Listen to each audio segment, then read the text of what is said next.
So you learned some cheap martial arts moves? No surprise from a dying clan. We can't use magic at the academy, but you don't seem to know I can use a few small artifacts, do you? Then the ghost girl throws away the cigarette in her hand and straps some gear onto her right hand. Next, he charges at Jackson aggressively. You'd think his artifact was badass, but Koma's punch still gets stopped by you. Jackson's clearly way smaller than him, but now your hand grabs his and even twists it backward. The pain freezes this asshole, and he can't move or pull away. Koma Frederick, your own brothers have taken your spot on the rankings. Even your clan has given up on a dumbass like you. When facing strong foes, you run like a coward, but when it's weak opponents, you bully them without hesitation. A trash punk like you dares to bring up my clan? The ghost girl collapses, partly from pain and partly overwhelmed. Hard to believe the trouble scared him this bad. Panic clearly flashes across his face when he sees Jasper's other hand clenched into a fist. Wait, Jasper, listen to me. She tried to bargain, struggled, but couldn't stop Jasper's move. In the end, all three punks who always looked down on and bullied him were flattened on the floor. Before leaving the bathroom, Jackson made sure to warn them to watch their backs and behave right if they wanted to keep living. But after leaving, Jasper quietly found a corner to slump down. It seemed his body had just pushed too hard for a teenager. At that moment, the system window popped up again, announcing Jasper had completed the mission and earned a low-level magic stone. A magic stone sprouted from it, landing in his palm. The system window also emphasized that this item could be consumed. The troublesome kid eyed the stone suspiciously. The system wants me to eat this magic stone? Vassal looked it over carefully. Even the forest people don't eat stones, why should I? But seeing that system window floating there, doing nothing else, this weird thing showing up just for him had to be fate. So the system must be some kind of destiny's guide. So, after some hesitation, Vassal still puts the stone in his mouth. The system window text changes instantly, now announcing Jackson has successfully absorbed a low-tier magic stone. Right after, his body reacts. A burning heat spreads through him, and Jackson can feel his heart pounding. The system also notifies that he gained mana from the magic stone, causing the mana in his magic circle to rise. No need for a system message for this, he can feel it too. Never before has mana been spilling out like this. The magic circle around his heart keeps absorbing it. After about a minute, the chaos finally settles. Vassal seems to glimpse a ray of hope from this. Looks like if I keep following the system's instructions, I might break through this narrow mana flow curse. Then my family's fall, getting kicked out of academy, or becoming a third-rate mercenary mage, he could totally change that miserable fate. Thinking this, Vassal felt fired up and got up to head straight to Professor Hubert's office. He was already sitting on the sofa, tea brewed, waiting for him. As soon as Vassal sat down, the professor spoke right away. Vassal, you're acting different today. Are you having some trouble? I heard other students have been bullying you. At first, Vassal seemed tense, but after Professor Hubert said that feeling disappeared. In his past life, the professor always helped him, and it seemed this time was no different either. Vassal had always regretted not saying this sooner. Don't worry, sir. Thank you so much. Of course, as a professor, I have to look after my students. If not, that'd be bad, but you'll still get punished for dozing off in my class. Hubert sighed in relief seeing he was okay, but the punishment for Jasper was writing a report analyzing pages 62 to 74 of the Advanced Elemental Research. This section even seniors struggled with, so Professor Hubert warned him beforehand that it wouldn't be easy. When he pushed the Advanced Elemental Research book toward Jaxo, the system window popped up again. It automatically turned the professor's request into a new mission, with rewards based on the report's completeness and the professor's satisfaction. Specifically, a low-grade magic stone and an unrevealed item. Seeing Jasper's confused face, Professor Hubert thought his punishment was too harsh and flashed a sly smile. What's wrong? Too tough? No, sir, thank you. Vassal answered immediately, then grabbed the Advanced Elemental Research book and headed back to his dorm. Honestly, this assignment wasn't hard for him, because in his past life, limited mana flow forced him to dive into theory to compensate. Even as a mercenary, he never stopped learning, and that knowledge was still firmly in his head. But this life opened a new path, and something just as important as theory was mana flow training. Mana flow is the stream of mana circulating through the body. It's absorbed through breathing, flows along the mana lines, and gathers in the heart. From there, mages release mana to cast spells. In other words, the stronger the mana flow, the more mana you can absorb and the faster you can release it. But like I said, Vassal was born with an extremely narrow and weak mana flow. That made combat super tough and left him living a trash life in his past. Even now, reborn, he couldn't forget that, and honestly wondered if going back was fate's mercy or just dumb luck. Whatever the reason, Vassal was determined to seize this chance to change his fate. Then, relying on memories from his past life, he found a mysterious historical relic, hiding 2 magic books about abundant mana flow in mages. Abundant flow helps train the body and expands the mana currents. Meanwhile, the mage's body replaces muscle fibers and transforms them into part of the mana flow. In other words, the stronger the body, the more stable the mana flow. In his past life, he found these 2 books as an adult, so no matter how hard he trained, there wasn't much change. But this time, since his body was that of a growing teen, the results would definitely be way better. That's why Vassal started an insane training routine. Every day he pushed himself until sunset or until he was completely drained. Of course, the mysterious system was with him, issuing missions like running 5 km to train the abundant mana flow. Vassal obediently followed its instructions. It was tough, but he barely got this chance, so he wasn't about to waste it. Vassal kept running until his legs went numb and he was gasping for air. But since he hadn't hit the 5-kilometer mark yet, he kept going. Only late at night did the mission finally succeed. Vassal was so exhausted he couldn't move. He just collapsed on the grass, unaware that during his training, a pair of eyes silently watched him. This mysterious figure also smiled mockingly. What a waste of effort, Russell Raymond. A few days later, Russell turned in his report to Professor Hubert, who was stunned. When you can draw such deep conclusions just from the academic materials given, you definitely prepared this report yourself, right? Hubert was even a bit doubtful. Yes, I can swear on my mana to guarantee it, Russell replied confidently. His attitude was full of self-assurance, and when Jack so openly mentioned that oath, Professor Hubert finally felt reassured about the report's authenticity. He was very satisfied with it. Because of that, Jack-So's reward was pretty generous. Specifically, besides the low-level magic stone, Jack-So also got a support gem of the same size plus knowledge about monster summoning arts. Thanks to that knowledge, he gained effects that boosted his mana, reduced mana consumption, and shortened spellcasting time. Jack-So was thrilled, because that meant the deeper his knowledge, the stronger he'd become, right? Thinking about this, an idea suddenly struck Jack-So's mind. He took the chance to meet Professor Hubert privately to ask for a favor, to use the department's library. Can we ask why? The student library already has enough books for your needs, Hubert asked cautiously, but Jack-So said he'd already read all the books there. That answer stunned Professor Hubert, but even if it was true, using the department's library was another matter. Professor Hubert had to consider whether Jack-So qualified for this privilege, so he immediately assigned him 10 reports, which were, of course, digitized into system quests. Jack-So was a bit overwhelmed by the workload the professor gave, but it totally fit Hubert's style. After all, he's known to be strict, and the deeper you understand theory, the stronger your magic gets. So this challenge was no match for Jack-So. He had to finish them, to gain advanced knowledge from the professor's library at all costs. Plus, the reward for completing tasks was magic stones that improved mana flow, so Jack-So had even more reason to push himself. He trained 2 ancient spells hard, feeling mana surge through his body while seriously working on the reports Hubert assigned, but living peacefully was tough because the next day, someone came to give Jack-So a hard time. Vassal Raymond said, "Heard you're carrying cursed mana, but you look like a training freak. My friends already suffered big because of you." Vassal recognized this guy, Anton Frederick. Jack-So could guess why Anton showed up. "So, what? You guys here for revenge?" Anton laughed out loud at that. "Revenge on you? Get real. Who'd waste time on a useless punk like you? Just crushing you underfoot is enough. See you in class. Seems like everyone named Frederick's got an attitude." Anton didn't want to beat Jack. "So senseless right here," he said, "there's no audience." Instead, this asshole wanted to humiliate him in front of a crowd, and Jack so quickly figured out the class he mentioned was the combat magic class, where students are graded based on sparring matches, and where Jack-So was most looked down on and bullied in his past life. For a moment, Jack-So forgot those painful memories, but Anton reminded him to remember. Only this time, he'd changed, and was ready for that challenge. Right then, the system window popped up a new quest. Jack-So had to reach the second expansion stage of a spell, understanding the skills he had. Time was running out, so he kept training like crazy, training by day, writing reports by night. Even Professor Hubert was shocked seeing the thick stack of reports Jack-So finished in such a short time. But thanks to knowledge from his past life, all the reports pleased him. Seeing the task completion notifications and rewards keep popping up, Jack-So felt extremely happy. Now he had 10 low-level magic stones, but Vassal was a bit wary. Last time, he struggled just absorbing 1, so could his mana flow handle all these stones? Vassal feared his body might explode, but after some thought, he felt he should still trust the results of his grueling training. So he swallowed all 10 stones in one go. The reaction was instant, and it was nothing like before. Jack-So felt like his body was thrown into a furnace, burning hot from the inside out, like it wanted to turn his flesh to ash. But Jack-So didn't lose his mind because he knew what he had to do quickly, create a new mana flow. Vassal fought through the pain to locate the next mana flow, twisting it to form a new spell circle. He threw all his strength into it, because if he failed, his heart probably wouldn't hold up. It was a deadly gamble, but this life, Vassal was determined not to play it safe. The reward for risking his life was a second mana circle. As Jasper's body stabilized, his strength was completely drained. He collapsed onto the floor, too exhausted to check the system notification.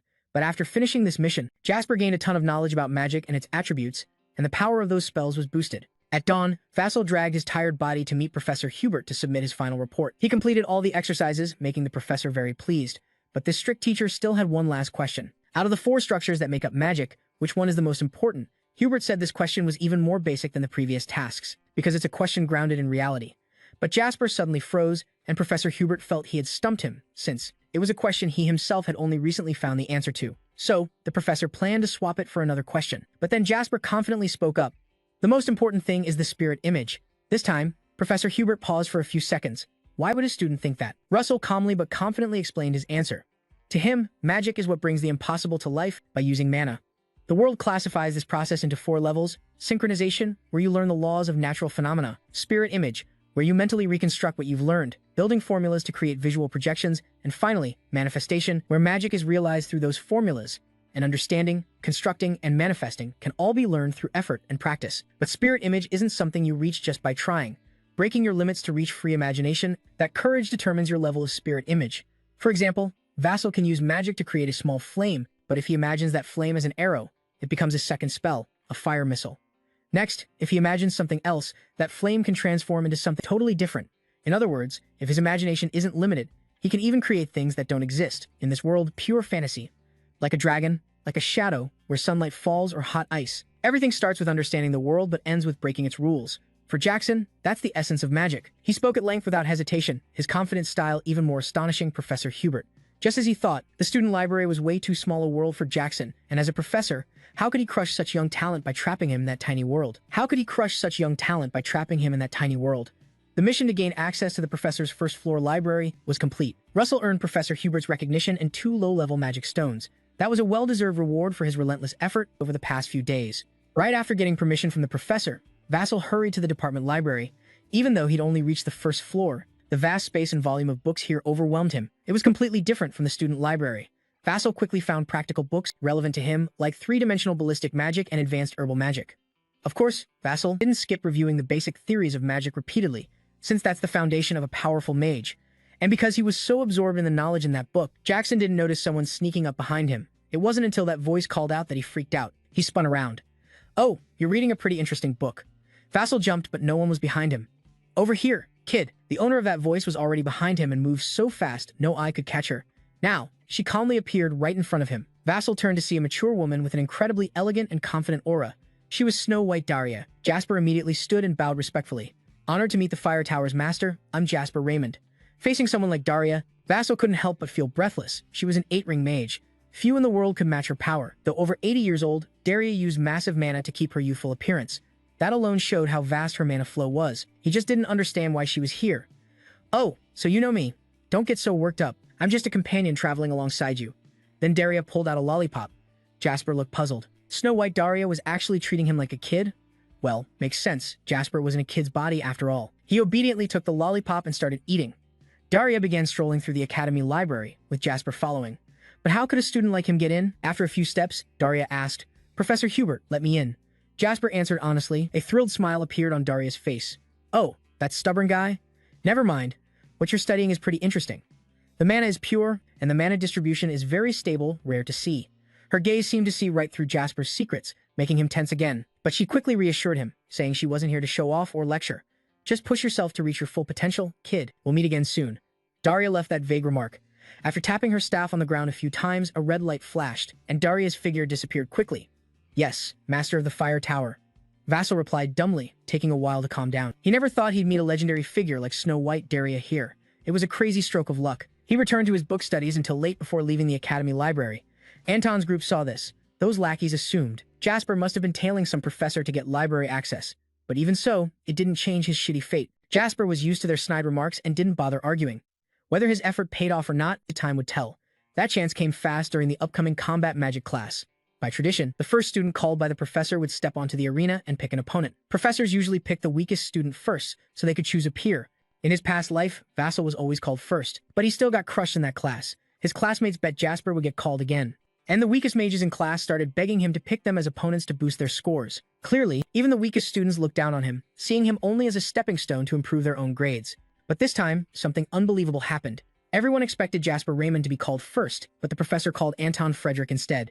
Everyone was stunned. Only Anton and the professor knew what was up. After all, the guy got plenty of favors from the Frederick Guild. Rigging him to pick first was nothing. Raymond was supposed to be picked first, but the combat class professor calls Anton Frederick's name instead. Everyone's stunned. Only Anton and the professor understand what's going on. After all, the professor benefits a lot from the Frederick Trade Guild. Setting Anton to pick first? No big deal. Russell isn't surprised at all. Since Anton asked to meet him in class, Russell guessed he'd use any trick to humiliate him in front of everyone. Just as Russell expected, Anton stands in the arena, eyes locked on him, shouting loud. "What are you sitting there for? Get down here." Russell heads down. Meanwhile, Daria went to Hubert's office to meet him. Their conversation reveals Hubert is actually Daria's student. After the greetings, she brings up Jasper directly. "So you gave a kid named Jasper a professor's library access card?" Hearing his old teacher ask that, Hubert tensed up. "Yeah, he screwed up. Why not? It's just been a while since I've seen something this rare." "She's right." Hubert sighed deeply. Jasper's mana flow is narrow, causing an abnormal condition. Even on the 6th realm, no one can fix him. Judging by Hubert's expression, it's clear how much he regrets losing Jasper's talent. But Daria just laughed and called him an idiot because Jasper already healed himself. From their brief meeting in the library, she noticed that and saw he'd unlocked the 2nd spell circle, ready to return to combat magic class. Provoked by Anton, Vasil had no reason to just sit on the stands anymore. Plus, the system mission had started. If he wins this combat magic match, he'd get 2 low-grade magic stones and unlock 40 pounds of extra storage space. Dimensional storage is magic only the richest mages can use. Using it to hold magic stones is super convenient. Thinking this, Vasil couldn't help but smile, and that smile pissed off Anton across from him. You bug, you still don't get how deep you're in? If you want to live, beg me. Vasil felt like Anton was telling a joke. Beg? Me? As his mana surged fiercely around him, Anton sensed something off. The professor in charge called the fighters back to their spots. The match was about to start. Anton was ready to strike because he sensed Russell had successfully unlocked the 2nd spell circle. But for a trash like him to do that was an insult. Anton was eager. As the whistle blew, he unleashed the 2nd circle fire attack. Across from him, facing the firestorm, Russell stayed calm. He raised his shield at an angle, which chipped away at Anton's flames and protected him from the heat. Russell's smooth move impressed some professors in the stands, while others were sweating in shock, wondering if he'd been hiding his talent all along.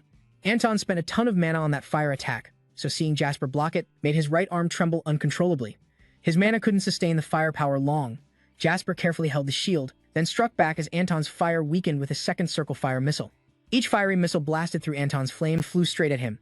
After launching the missile, it was clear to everyone that Jasper had unlocked the 2nd spell circle, and it was humiliating for Anton, who always thought he could crush Jasper, to barely block the attack. But as he struggled with the first missile, Jasper already had a 2nd missile ready. The casting speed was insane, and even crazier.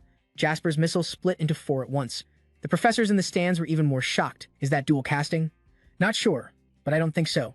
Maybe his casting speed is so fast it just looks like dual casting. Anton gripped his shield tight. Jasper's constant fire missiles blinded him. Seeing his opponent rely on fire attacks, he thought of a plan and turned his shield into a special fire-resistant material. It's also a 2nd circle technique. But sadly, Anton's move was exactly what Jasper expected. While the idiot thought he could wait for Jasper's mana to run out from the fire missiles before counterattacking for an easy win, Jasper hit him with a critical blow. Giant wind magic arrows dropped from the sky, smashing Anton's hard-earned shield to pieces. Look, he identified the shield type and its weak point, then switched his magic system to attack. It's insanely flexible. Is this the speed I know? The professors in the stands were stunned speechless. After this nearly fatal strike, Anton was drained. His big body trembled as he struggled to stand. Just then, Jasper charged in. His right fist clenched, combining with lightning magic to slam into Anton's gut. Anton's trembling arm tried to cast a spell to fight back, but Jackson didn't give him the chance. Both of his hands focused magic, throwing non-stop punches straight at the opponent's weak spots. What kind of magic is that? Stop the fight immediately. This isn't magic at all. Anton's professor couldn't sit still anymore, but his request to stop the match was denied by a newcomer. That was Professor Hubert. Who says this isn't magic? Take a closer look at what's protecting Jasper. According to Hubert, he shifted his gaze, and just as Hubert said, Jasper was using mana like a knight's magic shield. Hubert's eyes shone with pride.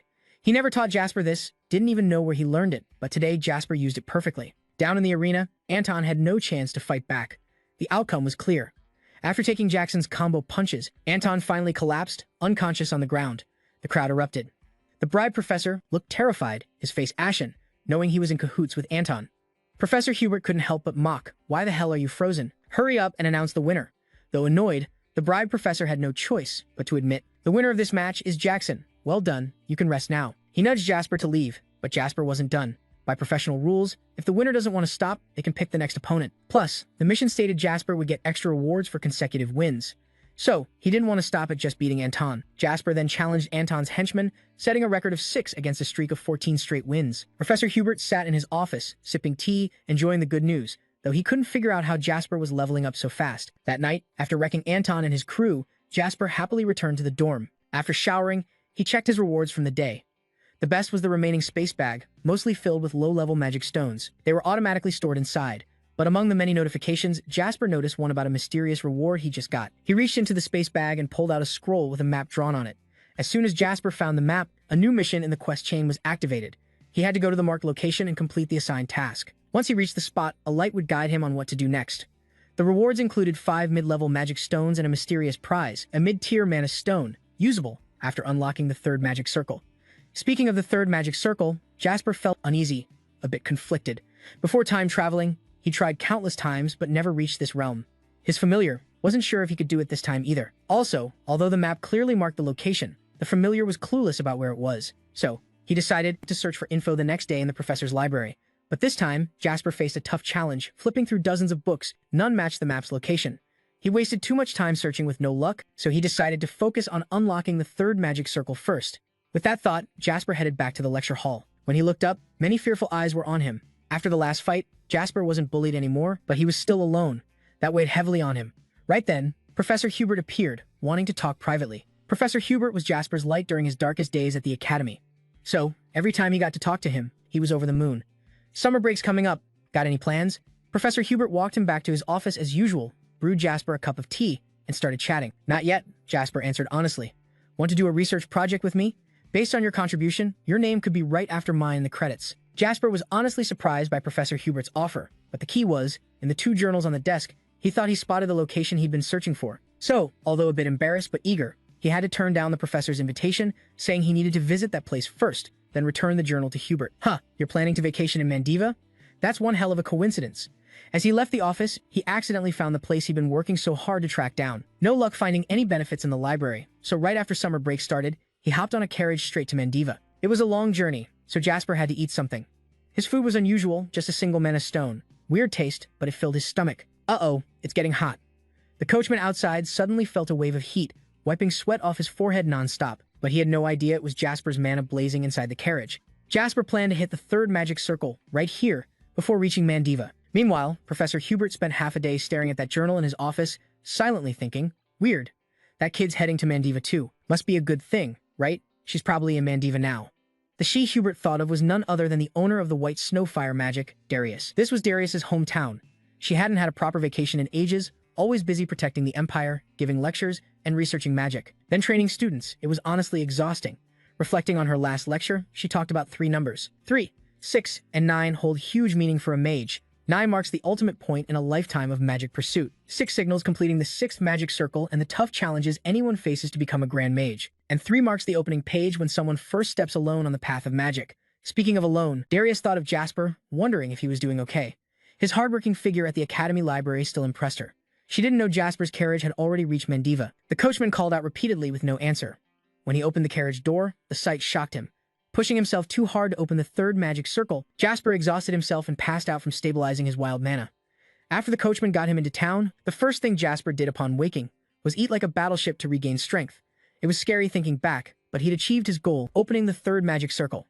Jasper never thought he'd break his limits just months after going back in time, but this was just the beginning. He wasn't about to get cocky yet. He promised himself to push even further. What he needed now was to complete the mission of finding the spot marked on that map. Only problem was Mandiva was huge. Even though he saw the marked locations on the map, Jasper had no clue where to start. Right then, he heard someone shout, "Pompeii Volcano Tour, with the most professional guides and insane discounts just for today." Without thinking twice, Jasper immediately joined the tour. He was taken right up to Pompeii Volcano. According to the guide, it started as an ordinary mountain but became a volcano because one day a special creature settled here. After hearing that, Jasper couldn't hide his shock. That creature alone changed the whole region's natural conditions. It's because one day, a special creature suddenly came to live here. Hearing this, Jasper can't hide his shock. That thing alone changed the entire local environment. Suddenly, an image appears in his mind. Maybe there's only one creature in the world with that power, the fire dragon. The guide's info seems enough for now. Taking advantage of the group's distraction, Jasper quickly jumps down from the cliff. When the guide realizes someone's missing, Jasper's already at the waterfall area. He's willing to leave behind rewards and the chance to grow stronger after the quest just to come here because it's related to dragons. But this seems like fate, because Jasper's map suddenly reacts. A yellow light shines from it, focusing into a sphere like a dragon's eye. Then it shoots off. Jasper wonders if this is the guiding light the system mentioned in the quest. It flies across the rushing water and disappears. Whatever's waiting for Jasper must be beyond the waterfall. For normal people, this is a tough challenge. But for Jasper, it's different. He cleverly uses wind magic to turn it into a giant arrow shot straight at the waterfall. The wind arrow tears through the water, opening a hole. Jackson seizes the chance to rush through, surprised to find a strong current inside the waterfall. It's a lava-formed cave. Vassal ventures deeper and finds ruins. No one knows how long they've been there. All I know is it leaves a deep mark of time, but there's no monster or beast here at all. That's why Vassal let his guard down without realizing it. After wandering around, he accidentally found a door outside, guarded by 2 stone statues. Vassal was sure this was the place he needed. Without hesitation, he headed straight for it. But then, a chill ran down his spine, making him freeze. Vassal thought to himself, "Did I forget all my survival instincts from my mercenary days? I totally let my guard down. I should have realized it by now." If there's no monster or beast around, and not a single sound, it means this territory is sealed by an insanely powerful creature. Summoning all his courage, Vassal turned and faced what was there. It was the sharp, glaring eyes of a massive Kodomo dragon. As soon as it spotted Vassal, it went berserk, wildly swinging its tail back and forth. Vassal tried to dodge, but deep down he was shaking. A Kodomo dragon is a beast that takes at least 2 mercenary squads to handle. The only thing Vassal could do now was run, and to escape, he had to buy time effectively. Thinking this, Vassal used lightning magic to form an arrow, a move he knew well, and shot it straight at the beast. The arrow struck the Kodomo dragon, making its whole body convulse violently. The monster roared in pain and anger, but Vassal knew that damage wasn't enough to bring it down.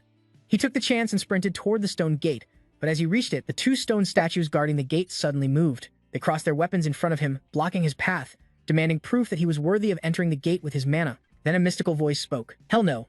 Vassal shouted, "Talk about bad luck. Didn't expect this crap too." Behind the Kodomo dragon, it had recovered from the attack, and you could tell just how terrifying its anger was. Now, if Vassal couldn't dodge, he was dead. But this was his shot at a new life. No way he was going down here. He spun around, faced the raging beast, and unleashed a full-power fire rocket with all his mana. He was betting everything on this move to take the creature out. But then, when Jackson cast the fire rocket spell, the red gem embedded in the stone wall suddenly reacted. The Kodomo dragon's eyes widened, then it abruptly stopped. It knelt carefully before Jackson, bowing its head. Vassal was stunned, completely confused about what was happening. At the same time, the 2 stone statues returned to their original positions. The seal on the gate was lifted. The voice said he had proven himself and earned the right to pass through the gate. The red gem glowed brighter, shining so intensely it blinded Vassal. He lost his sight temporarily, and it took a while before he could see again. The first thing in his vision was his own face. More precisely, he was seeing himself, reflected through a thick layer of ice. Vassal was stunned again when he realized he was in a freezing room, the floor covered in thick ice and snow. Around him were several stone statues standing guard. Could that light just now have been teleportation magic? He was clearly just in a cave. Vassal was confused when a huge object appeared in the center of the room, glowing with the same mystical red light. At the same time, a new mission window popped up.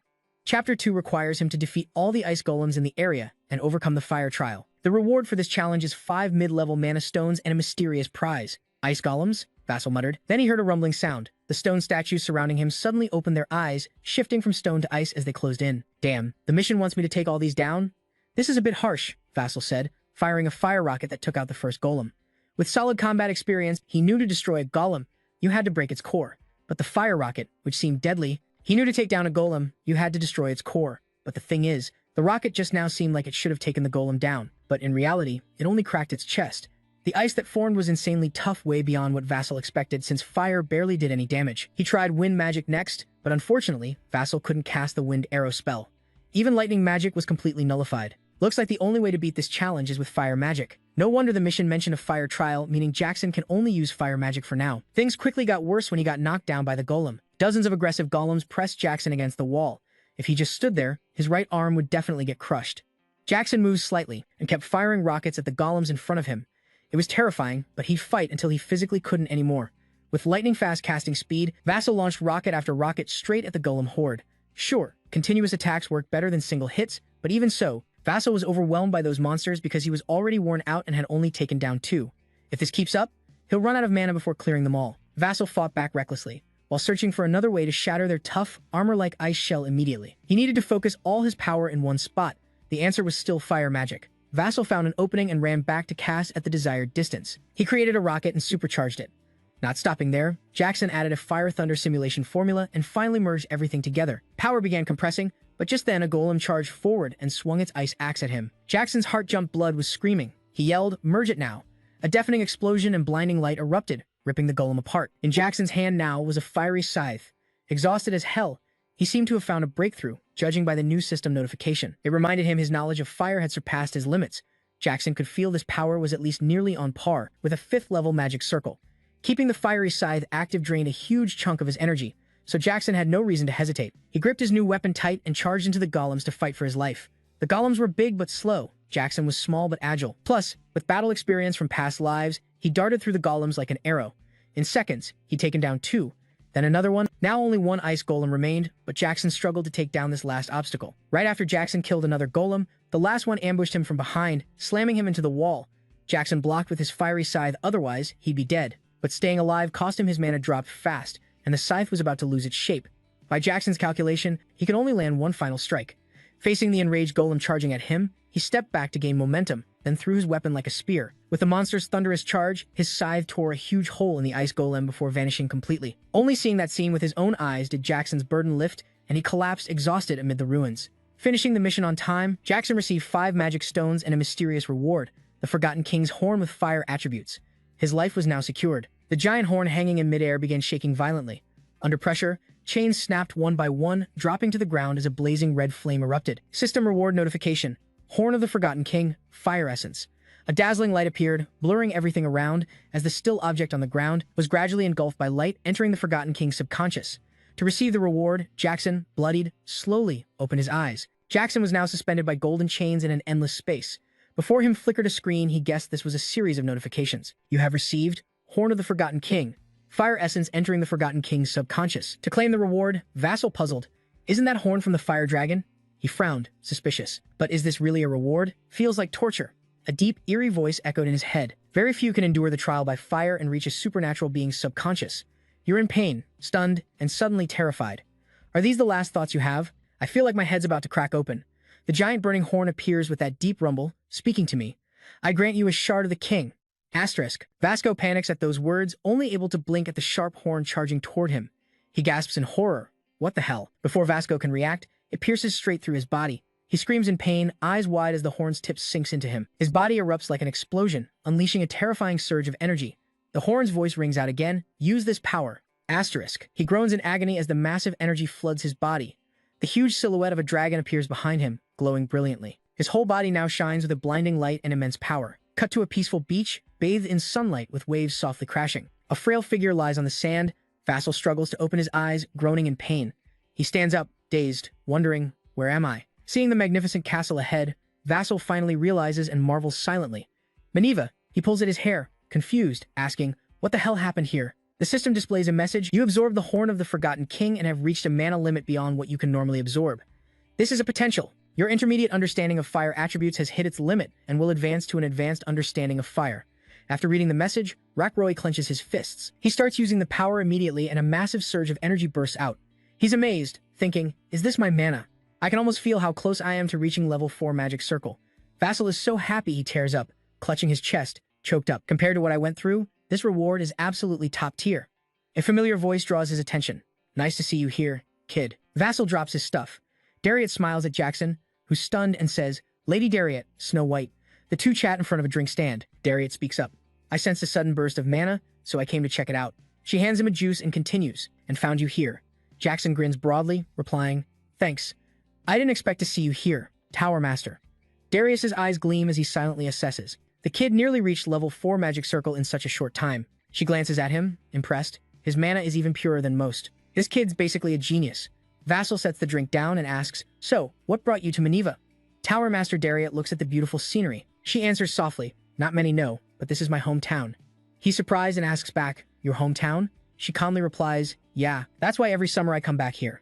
But what brought you here, kid? He looks at her thinking, it's too soon to tell her the truth. The kid scratches his head nervously, hesitating before confidently pounding his chest. I'm just here to learn more about the world. Darius laughs. Oh, got it. Deep down, she's quietly wondering if she should test this kid's abilities. Suddenly, she makes an offer. You don't mind helping me out a bit, do you? Darius snaps his fingers, flames erupting around Jasper, and a cloak materializes on him. Jasper stares at the cloak's emblem, amazed, thinking, this is the symbol of the Fire Tower. Dariet calmly answers the question he hasn't voiced. Don't worry, it's something you can handle. The system pops up with a mission reminder. Dariet Snow White's trial help her fight a pirate-run slave ship at Mandiva Port, and pass her trial to earn a mid-level mana stone. Vassal's shocked, thinking, pirates?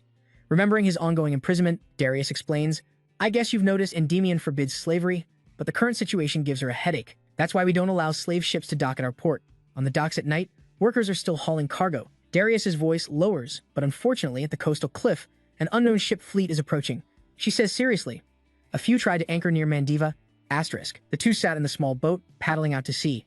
Darius steered from the front, calmly saying, of course, I can handle this myself. She continued seriously, explaining, the plan's goal is to rescue the victims and seize the ship, so it needs a detailed strategy. Vassal in the back started explaining why he was here, so we need to bait an attack. Darius praised the kid for catching on quickly. He fell into deep thought. If the tower's master asked for help, hundreds of mages would rush over, even barefoot. By now, their small boat was close to the big slaver ship. Russell watched Darius use his power, silently thinking, Since she specially asked for help, the sudden fog rolling into block night vision makes sense. Now Russell was sure of his guess. Then this has to be a test. The small boat closed in on the target.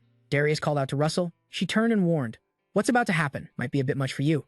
He looked confused hearing Darius's advice, but the path of a guard is never smooth or safe. She calmly added, this is just another fate for one of our mages. Darius stepped onto the boat's edge, then leapt up, turning to say, I'll draw their attention while you go rescue the people.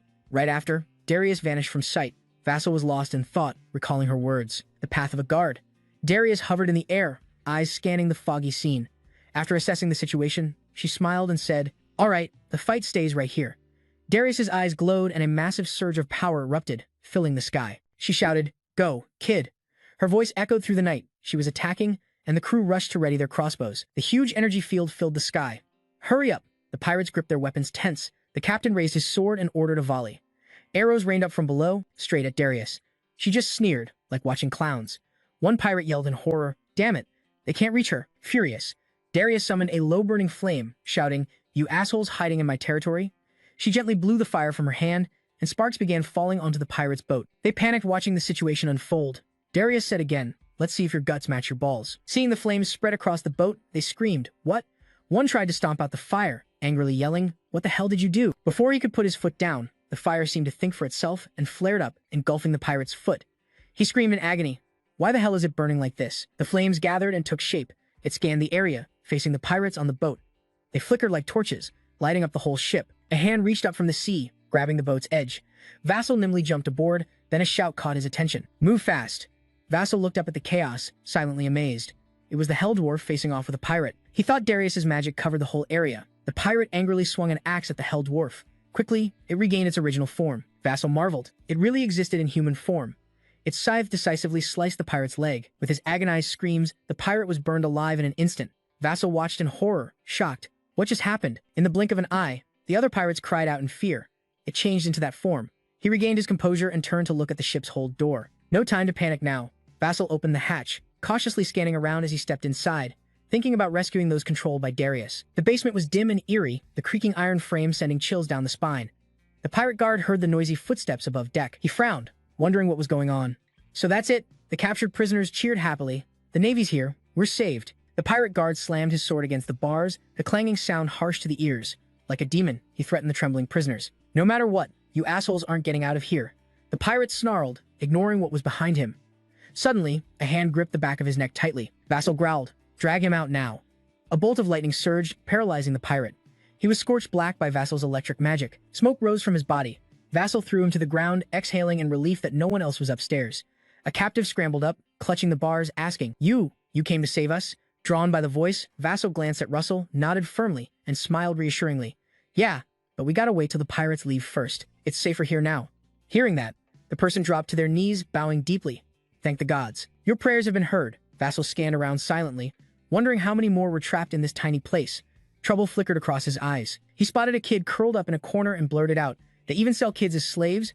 Vasco clenched his teeth in anger, cursing those bastards. Suddenly, a group of pirates burst in, shouting, Who's there?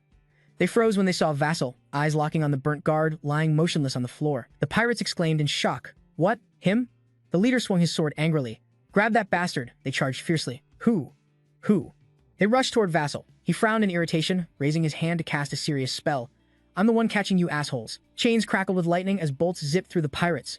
Shocked by the electric charge, they dropped like flies. Jasper calmly stepped forward. One barely conscious pirate gasped. You're a mage, still cocky, he sneered.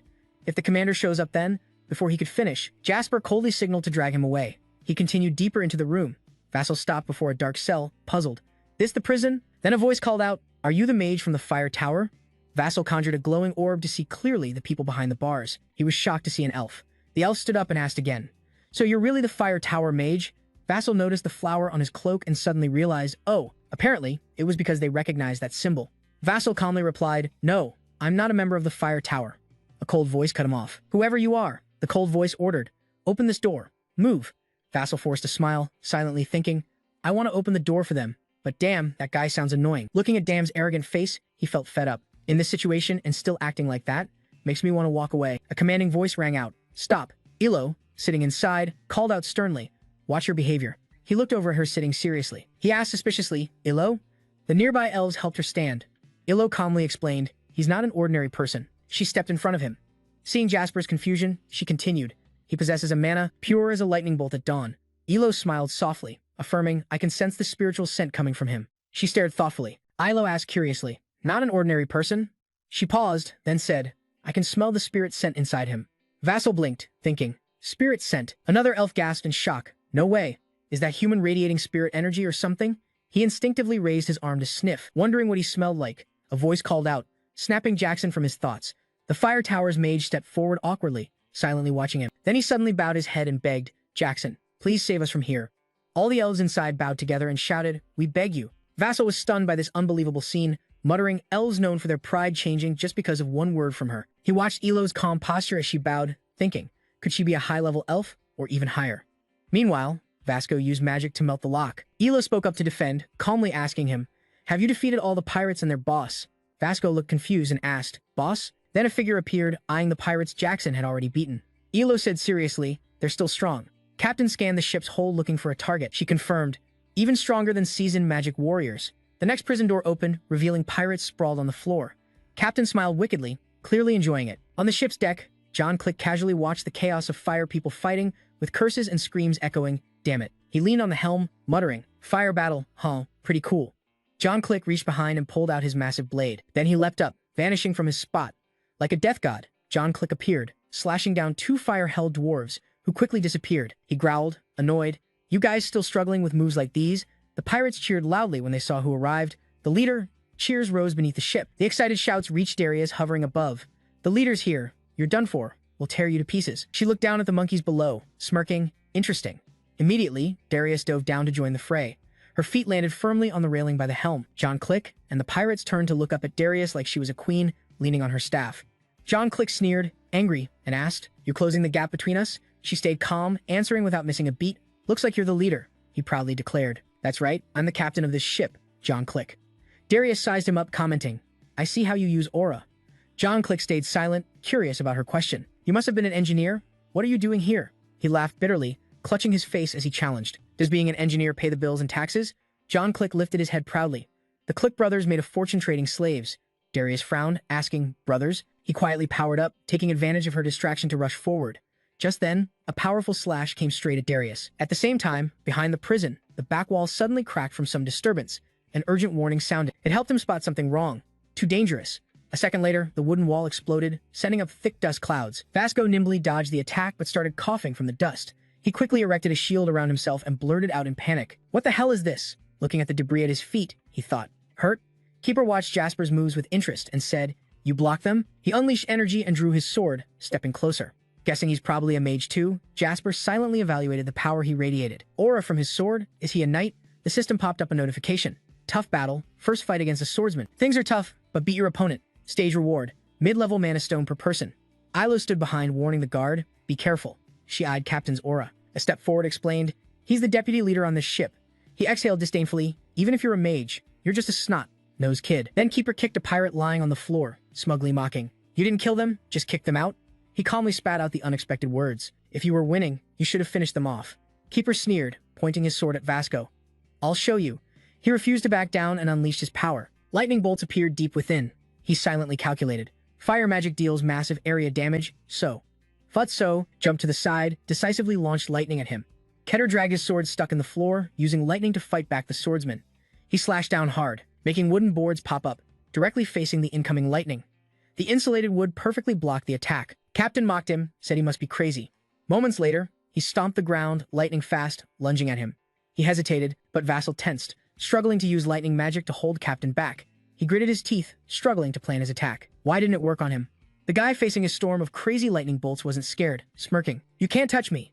He raised his sword to block, easily countering Vassal's magic. This sword's special, it can resist lightning. Vassal was shocked, couldn't believe it. He's immune to lightning magic. Keter's eyes glowed red like a demon as he closed in for a slash. The clash of sword and shield rang sharp. His sword seemed to absorb and erode Vassal's shield. He was terrified, eyes wide in disbelief as his shield trembled and cracked. Seconds later, it shattered completely. The slash aimed straight at him. Even Jackson was stunned by the powerful strike targeting Darius. John Click was shocked. When his attack was just an illusion made by her, he wondered about the fire. John Click turned, annoyed, glancing at Darius, mocking. Wizard, you run pretty well, huh? She kept calm, asking, Let me ask, are you guys knights too? John Click smugly raised his sword, answering, yeah, but obviously not as good as me. He sneered, slashing the air. Another fire dwarf? Darius replied seriously, no, this time it's different. John Click was stunned by that hint. Suddenly, two fire dwarfs with strange forms appeared. He eyed the two fiery figures, quietly sizing up 2 stars. John Click attacked wildly, then noticed something odd. The more he slashed, the more they multiplied. In no time, he was surrounded by a horde of fire dwarfs. Darius looked down from above, smiling wickedly. The fire dwarfs swarmed, attacking so fast he couldn't react. John Click panicked, looking back at her, thinking in terror. No way, only then did he realize her true level. John Click exclaimed in shock. Why is the fire wizard from the tower here? Cut to below deck shield, fragments and blood splattered. Captain stared into empty space ahead. He turned to look at Jack, who had clearly moved to the side without him noticing. Captain's eyes widened in surprise, seeing Jack still standing after the attack. That was a critical hit, he thought in disbelief. Did he dodge that? He recalled the moment when Captain broke through his shield. He frowned suspiciously. He should have been sliced in half. He studied the energy around Jasper's body. He guessed. He's surrounding himself with defensive magic to enhance his body. Katia smiled wickedly, excited. Thought it was useless. Anyway, he's just a rat caught in a trap. Elo anxiously watched the fight, calling for guards. Jasper gasped, clutching his chest, tense. Knight. He recalled memories thought buried, the face of Spanzoom haunting him. He met him in a past life. Vassal fearfully remembered that bloody scene. He slaughtered an innocent mercenary group just for bumping into him. Just as Vassal was about to fall, a savior appeared. Alan stood in front, shielding Jack, sword behind his back. 2 powerful foes faced off. He remembered only a wizard could stop him. They clashed, nearly evenly matched. Vassal thought of Alan during the fight, quietly calculating. Alan's method was to return to reality. He summoned a new protective shield. Facing Captain's furious assault, Jasper quickly calculated. His shield and sword were strong, breaking through Vassal's defenses. Instantly, the shield shattered with a sharp crack. Surprisingly, beneath it was another shield. That was Jasper's plan with the shield. Captain was surprised, thinking, can it really block that? The moment he let his guard down, Russell quickly gathered energy in his palm. Ready to counterattack, he slammed a powerful blow into Captain's gut, leaving him no time to react. The hit sent him flying, kicking up a cloud of dust. Captain crashed hard into the wall, groaning in pain. Even the heavy-duty guard was badly hurt. Russell grabbed the iron bars to steady himself, feeling his body shake. Thinking he'd lost too much blood already, he then bent down and snapped the prison lock, freeing the imprisoned elves. Everyone, get out, he said. Ilo bowed gratefully, thanking him. The guard also thanked him, extending a hand and saying, if you're okay, come with me. Suddenly, a dark voice echoed, you little brat, captor. Out of nowhere. Rising after taking a direct hit from Jackson, everyone there was stunned. He was so angry his eyes were bloodshot, veins bulging on his head. You should have chopped my head off. Russell was shocked to see Captor still standing, wondering if he'd done everything right. Then he immediately raised his hand to shield himself as Ilo ordered from behind. Bring the prisoners upstairs, Dan protested. You want us to free those humans? Another elf chimed in agreement. You want to? Ilo cut through their complaints, siding with Jasper. Fine then.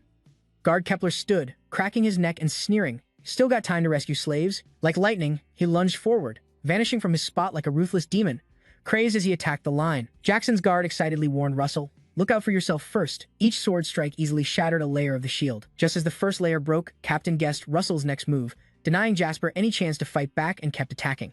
He thought, I won't give him a single chance to counter. He smiled smugly watching Russell struggle in battle.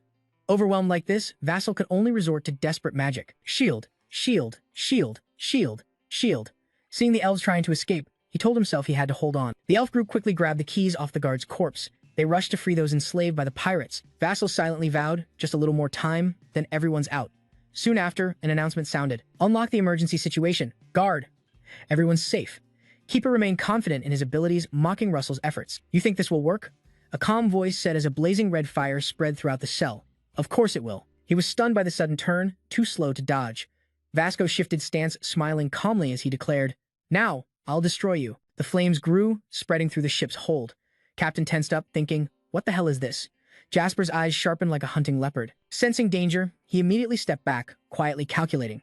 The air around him shifted. His expression hardened. With an indescribable excitement, he thought maybe it was finally time to strike. Captain channeled his inner energy and aimed straight at Jackson. Recklessly charging, he confidently said, then I'll take you and your shield down together. Suddenly, Russell started casting magic, making Captain panic. Jackson summoned a blazing red spear. He aimed fiercely at Captain, fearless and ready to fight. Fire Flame Spear. Keter frowned fiercely as he swung his sword forward to assess. Fire Spear? Seeing Russell's fierce stance, he immediately doubted. No, this is something totally different, the spear. Their attacks clashed, creating a sharp noise and blinding light. Captain still wondered silently. At least it should be several levels stronger. Compared to the earlier magic he used, now on the deck, the odds tipped in John Click's favor. He cursed in frustration. Damn it. John Click watched the growing horde of fire-hell dwarves closing in on him, frantically calculating a strategy. The more I kill, the more they come, but I can't wipe them all out. He frowned and stepped back, cursing under his breath. What the hell is my dumb brother doing? Watching Darius stand there calmly, John Click grew more frustrated, thinking, if he were here, I'd have caught that witch by now. The dwarves didn't give him a break, charging again. John Click blocked them all with a single slash. He told himself, just hold on a little longer. Suddenly, the wooden plank beneath him cracked, revealing flickering light. The boat shook violently, turning John Click's worry into full-blown panic. Seeing the light growing brighter beneath him, he grew even more suspicious about this twisted situation. A massive beam shot through the ship's hull, piercing straight up into the sky. It made the night vanish in an instant, shaking the sea's surface. John Click stood right at the heart of that colossal energy. He immediately screamed in pain, coughing up blood.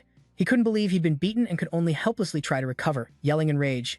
No fucking way. Darius was stunned by the sudden scene. Covering her mouth, she gasped, what the hell is going on? She heard the noise and turned to see Yahello and the elves rescuing the prisoners. She thought to herself, I messed up, then looked down at Jackson lying motionless in the ship's hold, blaming herself for leaving Jackson to handle everything amid the flickering flames. He lay there silently. The system flashed a message, mission complete, you've earned a reward, a mid-level mana stone. Below the ship, the pirates angrily climbed onto the small boats, shouting, the boss is down. The defense crew gathered, listening to the chaos. Darius just laughed mockingly, then calmly raised his staff. She used magic to command the Inferno dwarves to scatter, saying, we better think this through. Darius slammed his staff down on the deck, making a loud noise like a warning horn. The dwarves hesitated briefly, then jumped into the sea to attack the pirates' small boats. The big ship started moving, leaving behind the blinding light of the just-finished battle. Yahello was using healing power on himself, holding his battered body, struggling to get up. He asked, what happened? She gently warned, don't move. The warm magic from his savior still radiated. Yahello said, my mana hasn't recovered yet, so healing will be slow. Darius saw Jasper wake up nearby and couldn't help but praise him. Good job, you took down 2 knights on your own. Jasper looked confused, saying, huh, I thought I only fought 1. She calmly explained, actually, it was 2. The 2 pirate leaders were tied to the mast, unconscious and silent. Yahello gratefully said, I owe you. She seriously admitted, seeing Jasper's confusion, it's a big debt, even if I can't repay it right now. But Yahello declared firmly, I, Yahello, a child of the Whitebark tribe, in the name of my ancestors, swear I'll repay you someday. He humbly replied, I'm just doing my duty as your guard, miss. Just as Yahello reached the climax, Darius suddenly cut in, saying, don't forget us from the Fire Magic Tower too. His voice rang out strong. Tower Master Dam and his crew appeared, reporting seriously. We've checked on all the prisoners. She replied with satisfaction. Good. Darius turned to Yahello with praise. Your subordinates are impressive. Vassals suddenly thought they were acting completely different than before. He looked at her mischievously and asked, Miss Yahello, what did you mean back in the ship's hold? Yahello calmly answered, you're asking about Darius. She suddenly turned when she heard her own question. When I mentioned the souls on the vast sea, the ship was still moving forward where the sun was beginning to rise. Russell answered, that's right. Yahello probed, do you have mixed blood with the Dragon Clan? Russell asked.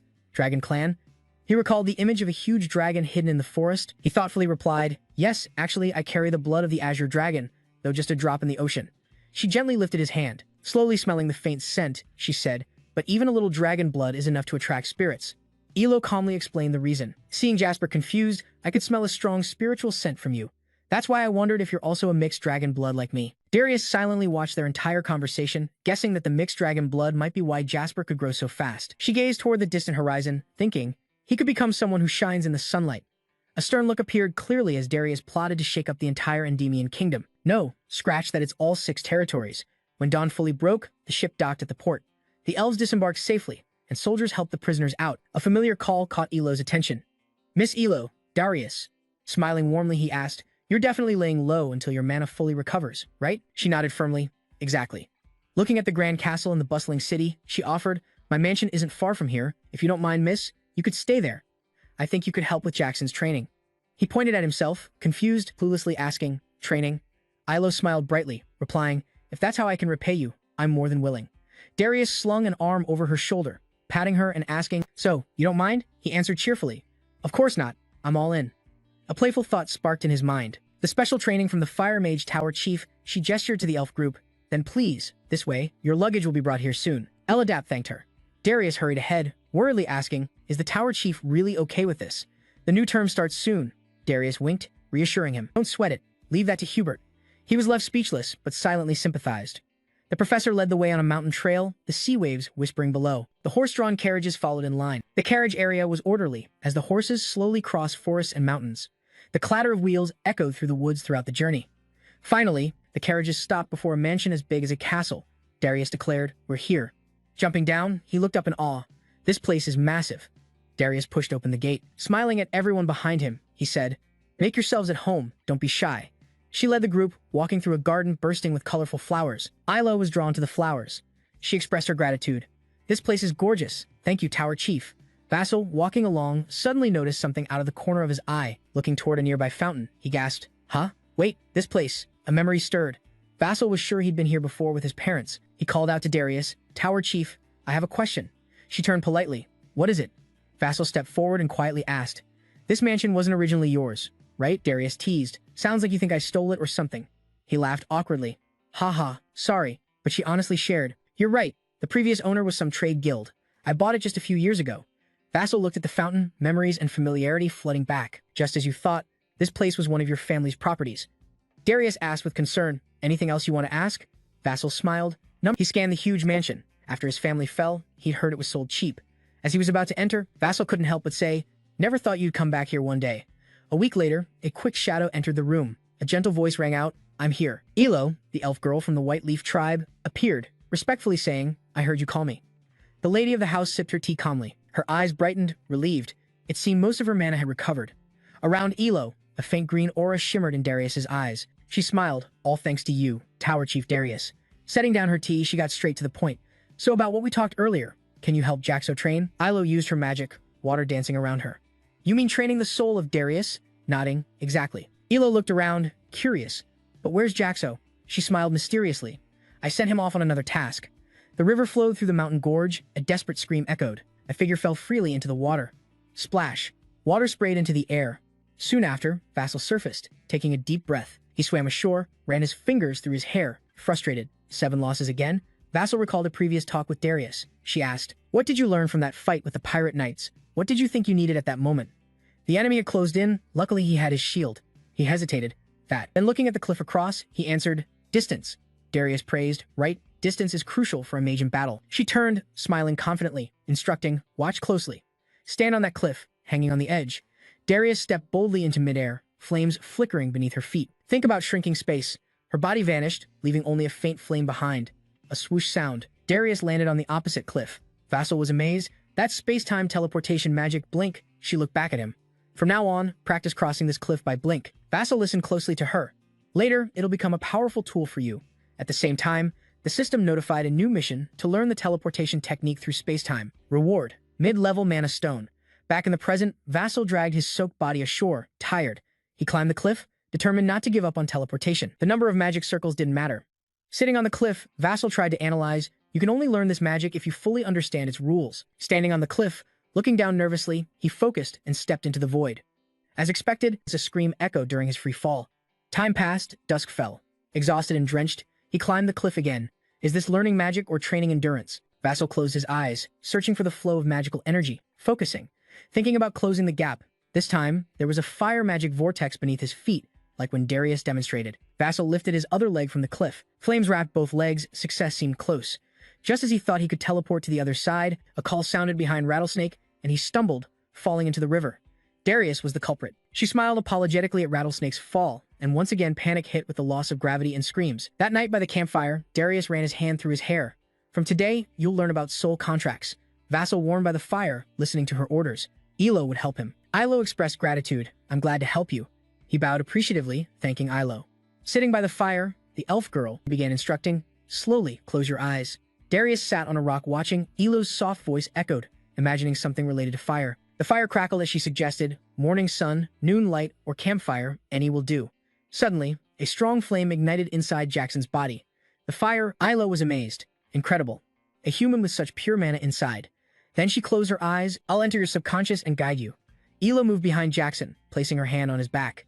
In the subconscious, the spirit form girl held his hand, leading him forward. Most people don't realize AI can also enter the soul's door, whether human, elf, or any existence. We're all born from nature. The purpose of all existence connects and opens doors. Sitting outside, observing. Darius was surprised, feeling a strong magical flow.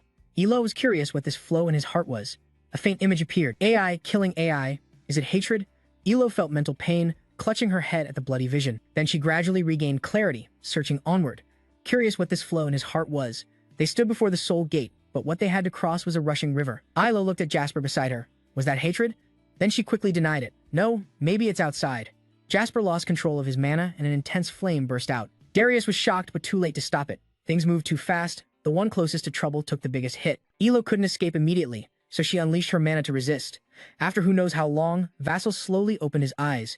He saw Darius worried beside him. She asked with concern, "You're awake?" Vassal tried to sit up, looking at the tower mistress, holding his aching head, remembering nothing. "What happened?" In a fuzzy voice, he asked. "I felt like my mana exploded." At that moment, Ilo entered, and he tilted his head to look at Miss Ilo. He noticed her arm was bandaged. Ilo smiled, reassuring Jasper, "My savior, it's okay."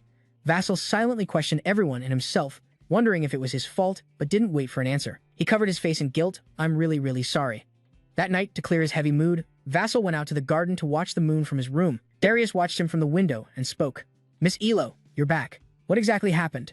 Elo recounted the terrifying event deep in his subconscious. "Clearly, when we reached the path to the soul gate, we couldn't go further because suddenly a strong emotional current appeared." Darius stroked his chin thoughtfully.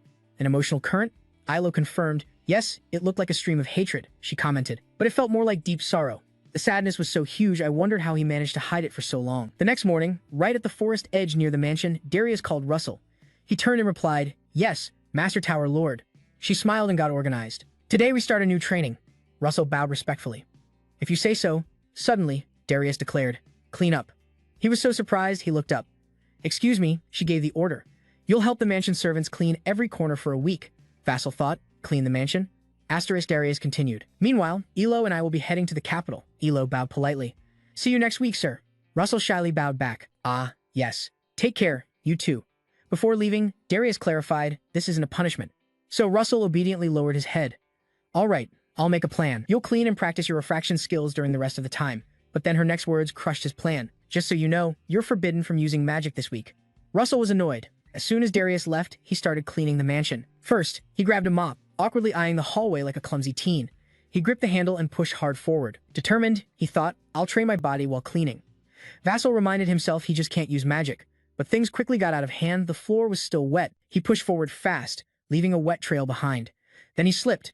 Vassal fell backward, the mop flying up, unintentionally causing chaos. It knocked over a nearby vase with a loud crash as he landed on the floor. Vassal was fine, but the vase shattered.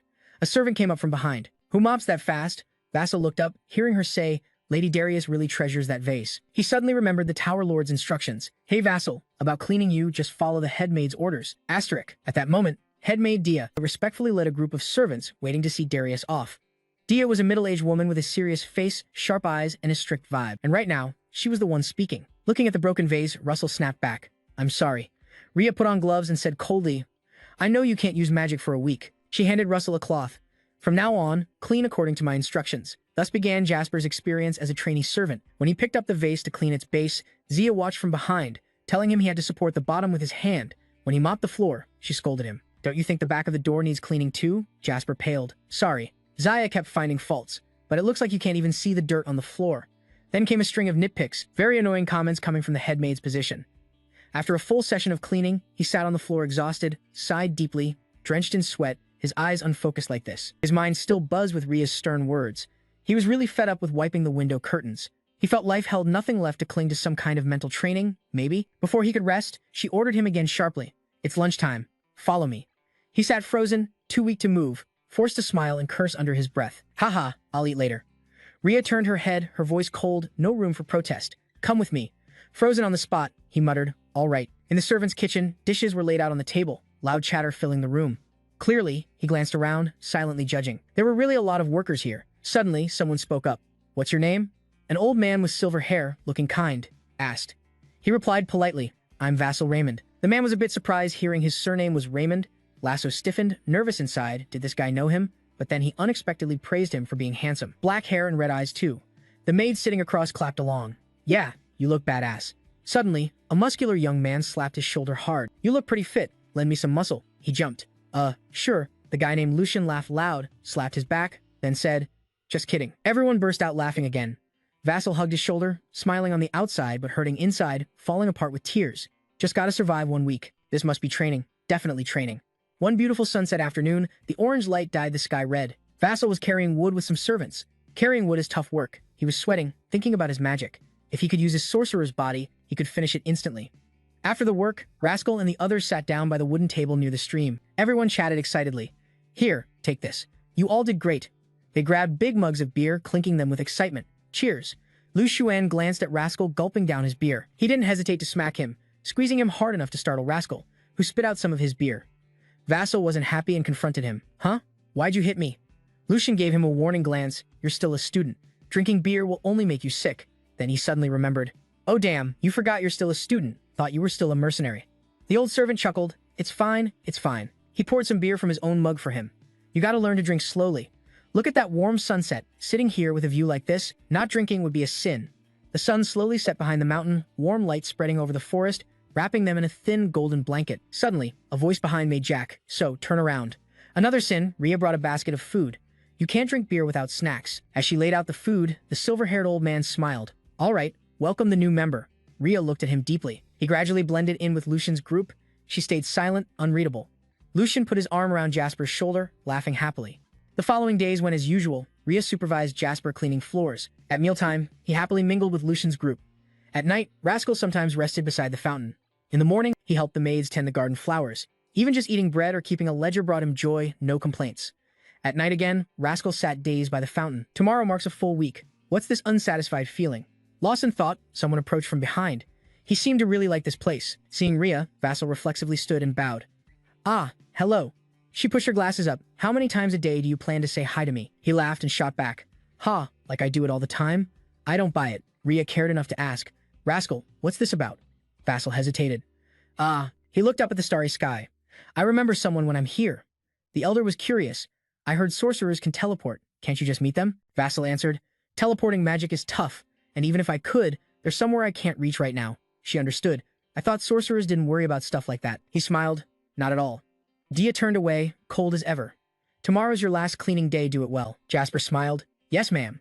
Before leaving, she turned back. I don't know much about magic, but I think you're a good person, Jasper. That caught him off guard, leaving him speechless. Dia brushed back her hair, grinning confidently. Even if you don't become a great sorcerer, you can still be a great servant under me. Hearing that gave Vassal a headache. Got it. I'll remember. Finally waiting for Darius and Ilo to return to the mansion. You're back, Tower Master. Vassal went to the gate to welcome them. The Tower Master asked, You doing okay? Ilo also asked with concern, How are you? Vassal smiled excitedly at them. I'm great. Darius called Vassal over. Come with me for a bit. They walked through the blooming garden. Darius spoke first. You worked hard this week. Vassal replied. Not really. She shared that finding medicine to restore Ilo's mana took quite some time. Elf mana is very unique. Darius stopped. And I need to check something in the storage cellar. Vassal sighed. You're really busy. She suddenly turned and changed the subject. This place used to belong to the Veman family. Vasco stayed silent, head bowed. Continuing, Darius said, There's a raging torrent inside your heart. That's why you can't reach Vasco's soul. Clenching her hand, trembling, her voice thundered in his ear like a waterfall. Did he feel insulted? Darius pressed. Is it anger or sadness? Russell looked down, calmly answered. Both. She continued. It reminds me of the first time I met you. A memory surfaced. He'd fought alone to learn magic, but looking back, he was just a lonely lord trying to rebuild his family. Darius looked toward the mansion. If the mansion's that big, I'll take this place. Vasco was startled. Huh. What do you mean? She said coldly, I'm not giving it to you for free, Darius. I'm giving you hope. Become the Fire Tower's battle mage and a warrior protecting this land. Then she added with a smirk, Make a lot of money and buy this place back from me. She smiled encouragingly. You get it, young man Vasco? He was a bit stunned, quietly repeating, Young man? Darius beamed and sincerely advised, Don't struggle alone. That night, by the campfire in the forest, sitting face to face, Ilo flipped through the book and guided. Last time when I approached the soul gate, I didn't awaken your subconscious. I only led you with my mana. This time, come to the gate, and we'll go together. He nodded gloomily, still unsure. What if I hurt you again? Ilo, the girl, smiled innocently and reassured him. I brought a lot of medicine, don't worry. Flipping the book, he scratched his head. No, that's not what I meant. Ilo ignored his shaky nerves and began to instruct. Then close your eyes, think of fire like last time. I'll awaken you in your mind. In Russell's head appeared a pale figure. He softly called. Is that Ilo? She whispered back. Can you see me? His sharp eyes looked down at his pale hands, muttering, So this is your pure mana. Ilo led the way just like last time. Everything went smoothly so far. After a bit, she stopped. But they now stood before a cliff. Below was a raging river. Ilo whispered, This flood is still here. Her voice was gentle but full of regret. It's still hard to reach the source by the soul gate. He stepped a few steps toward the waterfall. Ilo desperately stopped him. Russell, if you get close to that waterfall, it triggers a defense mechanism blocking anyone near such a powerful force. She pushed Russell back. He fell to the ground. Ilo sighed. Just looking at it is dangerous enough. Affected by the waterfall, countless thoughts flooded Russell's mind. Graduate academy, join the tower, restore the family, revenge for his father. He held his head. Sorry, I can't make this disappear. Ilo stood behind him, comforting Russell. Just then, a voice echoed in his mind. How's it going, Jasper? He recognized the voice as Darius's, then a warm voice followed. He's a good guy. Jasper, how could you forget this voice? Darius' maid crossed her arms and smiled. She won't leave him alone. Huh. Polite laughter responded. Exactly. His mind calmed, some faint memories surfaced kind, Hubert patting his shoulder, come with me for a bit, and him happily drinking beer with Lucian's group. All right, welcome the new member, came Zia's warm encouragement. I don't know much about magic, but I think you're a good guy. Vasco was Darius's sincere comfort. Don't struggle alone. His mind couldn't help but shed tears. Right? You can't make it disappear, but Vasco stood up, determined, looking toward the soul gate. I can jump through it. And his mind echoed Darius's teaching. Think about compressing space. Time. Ilo hurriedly stopped him. Don't get any closer. He gritted his teeth, the negative power of the waterfall rushing over his body.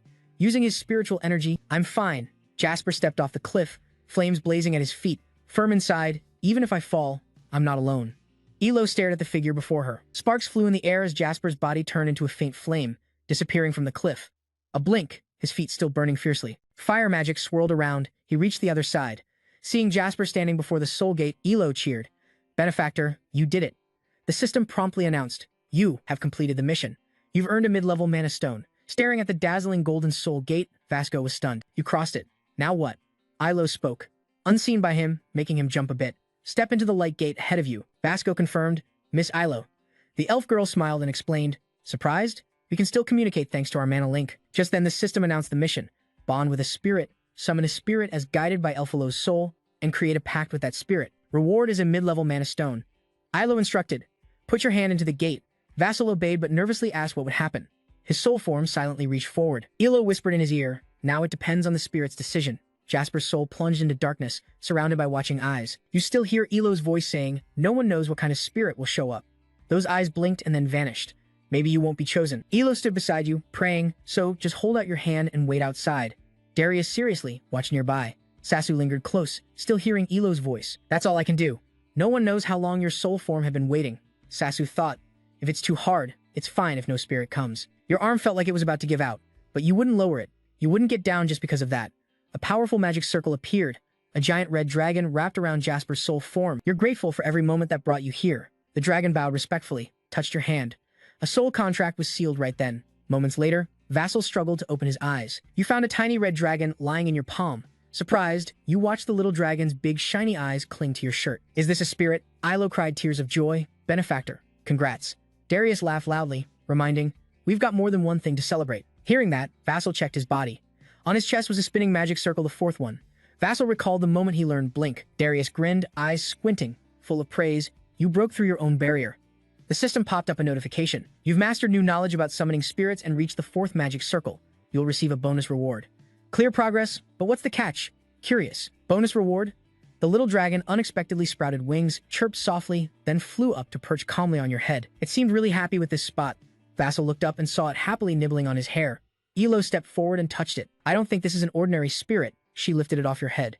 Are you going to name it? Ilo brought the little dragon to Sasu. Name it, then I'll finalize the contract. Darius is waiting right here, so pick a good one. Sasu looked at the chubby little red dragon, thinking for a moment. Red, huh? Then, you said a name that shocked Darius, Zia, and Ilo like lightning had struck them. Bacon? You just laughed it off. Haha, I'm kidding. Even the little dragon seemed relieved. Embarrassed. You thought their reactions were? You quietly said to the red dragon, how about Pepper? The little dragon seemed to love that name, nodding and happily chirping. Ilo felt alive again, thinking it was so cute. Darius smiled, satisfied. Vassal laughed along, thinking Pepper's just short for pepperoni. Pepperoni's a type of bacon. After all, Darius spoke up. All right, let's celebrate. Tomorrow, we start official special training. Ilo promised, I'll teach you about spirits. She hugged Pepper, lifting him up and down in her hands. Russell smiled. I'm really looking forward to tomorrow. He looked at the adorable little red dragon and officially greeted it. Nice to meet you, Pepper. 1 month later, at the academy, it's finally time for the towers to pick their students. A professor wondered aloud how many would be chosen this year. Graduates getting picked, huh? The bald professor laughed. The basics are pretty much decided already. Outside, a white carriage came to a stop. A silver-haired woman stepped out. The White Tower's arbiter has arrived. Each law will select individuals to train this semester. Then a second carriage stopped. A man in yellow stepped out. The Gold Tower's arbiter is here. If they don't get chosen, who will? Next came a blonde man, wearing a blue coat. The Commerce Tower's arbiter has arrived. He was right, so we. An academy professor chuckled and said, we need to support these students more. The bald professor nodded in agreement. All right, for our benefit, I mean the school's. The bald professor joked, ha ha, right, for the school. Hubert overheard their chat. He sighed. Who'd admit to being a student when they only care about the talented few? Just then, a strong hand grabbed the carriage door. The Fire Tower's arbiter has arrived. The students turned pale with fear. Taking a deep breath, the Fire Tower's representative was a burly man with a fierce look, long wine-red hair, and cold eyes. Vermilion Yuzin. Hubert glanced and swallowed hard. Why is he here? Yuzin stepped out and scanned the area sharply, then smirked slightly. Guess he's not here yet. Hubert worried, thinking, sending him as arbiter means she doesn't want to pick Jackson, right? At this moment, in the town sky, a faint silhouette like an electric spark was blitzing its way over. Just as Hubert worriedly thought Jackson wasn't in sight yet, he suddenly appeared right overhead. Yuzin is the Fire Tower's judge, very skilled with fire magic. He stayed alert, then quickly turned to glance upward on the other side. Russell sighed in relief, wiping sweat away. He stood on a rooftop across from the academy, almost late, but before he could relax, his eyes caught someone below. Seeing a man frowning at him, Russell was shocked. Vermilion Yuzin? Without lingering, Yuzin turned and walked into the academy. A fierce smile spread across his face. This'll be fun. Smashing that kid will feel damn good. Flashback a bit earlier. At the gate of Darius's mansion, Vassal spoke up. Thanks so much, everyone.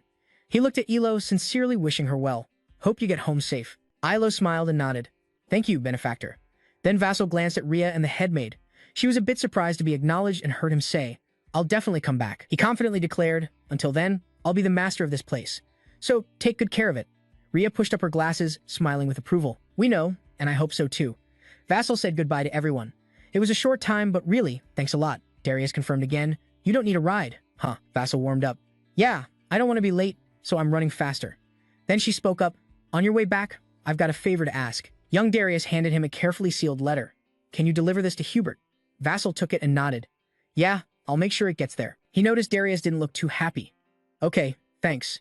Back to the present, in Hubert's sunlit office, he received the letter, speaking in a low voice. Good thing the kid got back in time. Hubert opened the letter but started talking about something unrelated. Still, this selection will be tough to help the kid. He set the letter down. Because new challenges popped up that I gotta finish fast. Vassal smiled gratefully. It's okay, Professor Hubert. Hubert looked worried, furrowing his brow, hands clasped. All I can say to you is, remember the Fire Tower's judge warned not to underestimate Yusin's brother. Hubert slowly stood. During this selection, he patted Jackson's shoulder. You need to be the strongest, not just try your hardest. If it were you, you could do it.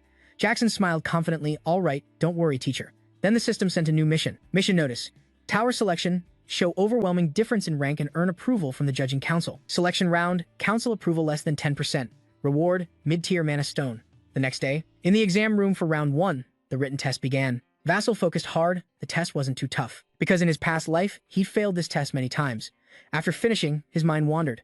If anything's worrying him, Vassal thought about Darius's letter, the teacher's letter. After this, Professor Hubert's trips would become more frequent, almost to the point he couldn't teach Vassal's class at the academy anymore. And not long after, the year Hubert took leave, the professor stepped out of the exam room, still thinking about that matter. Not knowing exactly what happened, he saw a snake approaching its prey in a tree, probably a dangerous task. Watching the snake catch the bird, Vassal was stunned. A high-level fire mage from Fire Tower, just one day after round 1, already got the highest score in the written test. Vassal Raymond saw himself praised in front of the whole school. Students buzzed. Russell nailed the highest score. No joke, he's seriously good, so jealous. Receiving recognition for round 1, he thought quietly, can you stop him? The professor's death. Not much time to think, because round 2 of the selection was coming. The interview test would start soon. Vassal and other students sat waiting in the hallway. Professors explained the rules. Enter when your name's called. Shortly after, a professor called Vassal Joey. He stood up fast, silently cheering himself on. You gotta stop him, you can stop him. Then he quickly entered the interview room. Because the proof was right in front of him, Vassal stopped in the middle of the room. In his past life, he didn't remember Olsen would become a judge for this selection. He confidently placed his hands behind his back, staring straight at the judges. He had changed the future. So he needed to join the Fire Tower and stop the professor's death. Seeing Olsen glaring angrily in front of him, Vassal focused on his goal. His mission had to be recognized here. The professor in charge of documents gave clear instructions. When the judges ask, you must answer briefly and verbally. Got it? He replied, yes. Judge White Tower read the question. Let's begin. 300 years ago, the formula was created by the mage Organ Gold. The Q&A started. The judge asked. Russell answered, we need to apply the concept of recycled materials to change the formula. He wasn't too worried. The interview questions were easier than the written test. While reading the question, mana energy glowed yellow around Judge White Tower. Vassal noticed this, but there was another task in round 2. Suddenly, the mana flared bright golden. Pressure hit hard, but Vassal stood firm, enduring the mana radiating from the selection judges. Last life, he always lost here, but this time was different.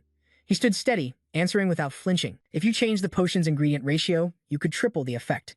Judge Kim Tower couldn't help but praise, "That kid's legit." The kid's expression didn't even change despite the mana storm.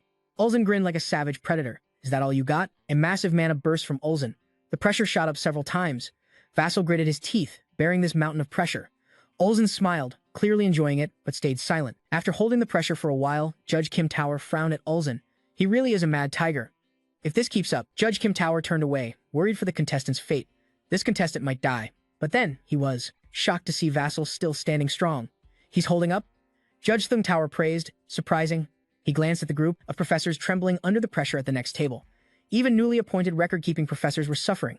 This judge silently thought about Jackson. This guy's definitely a genius worth admiring, calm under such heavy pressure.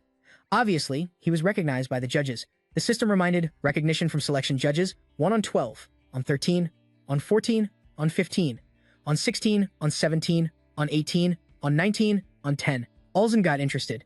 "You're still holding up?" He immediately unleashed even more mana. Let's see how many times the pressure rises. Veins popped on his face. Vassal gritted his teeth, standing firm, refusing to fall. Ulzen, triggered by Vassal's stubbornness, sharpened his gaze. "Done." Judge Thung Tower stood up, placing a hand on Ulzen's shoulder. "We still have more interviews, so let's stop here." Ulzen withdrew the mana storm pressure from himself, sneering. He clicked his tongue. "This is about to get interesting. Boring."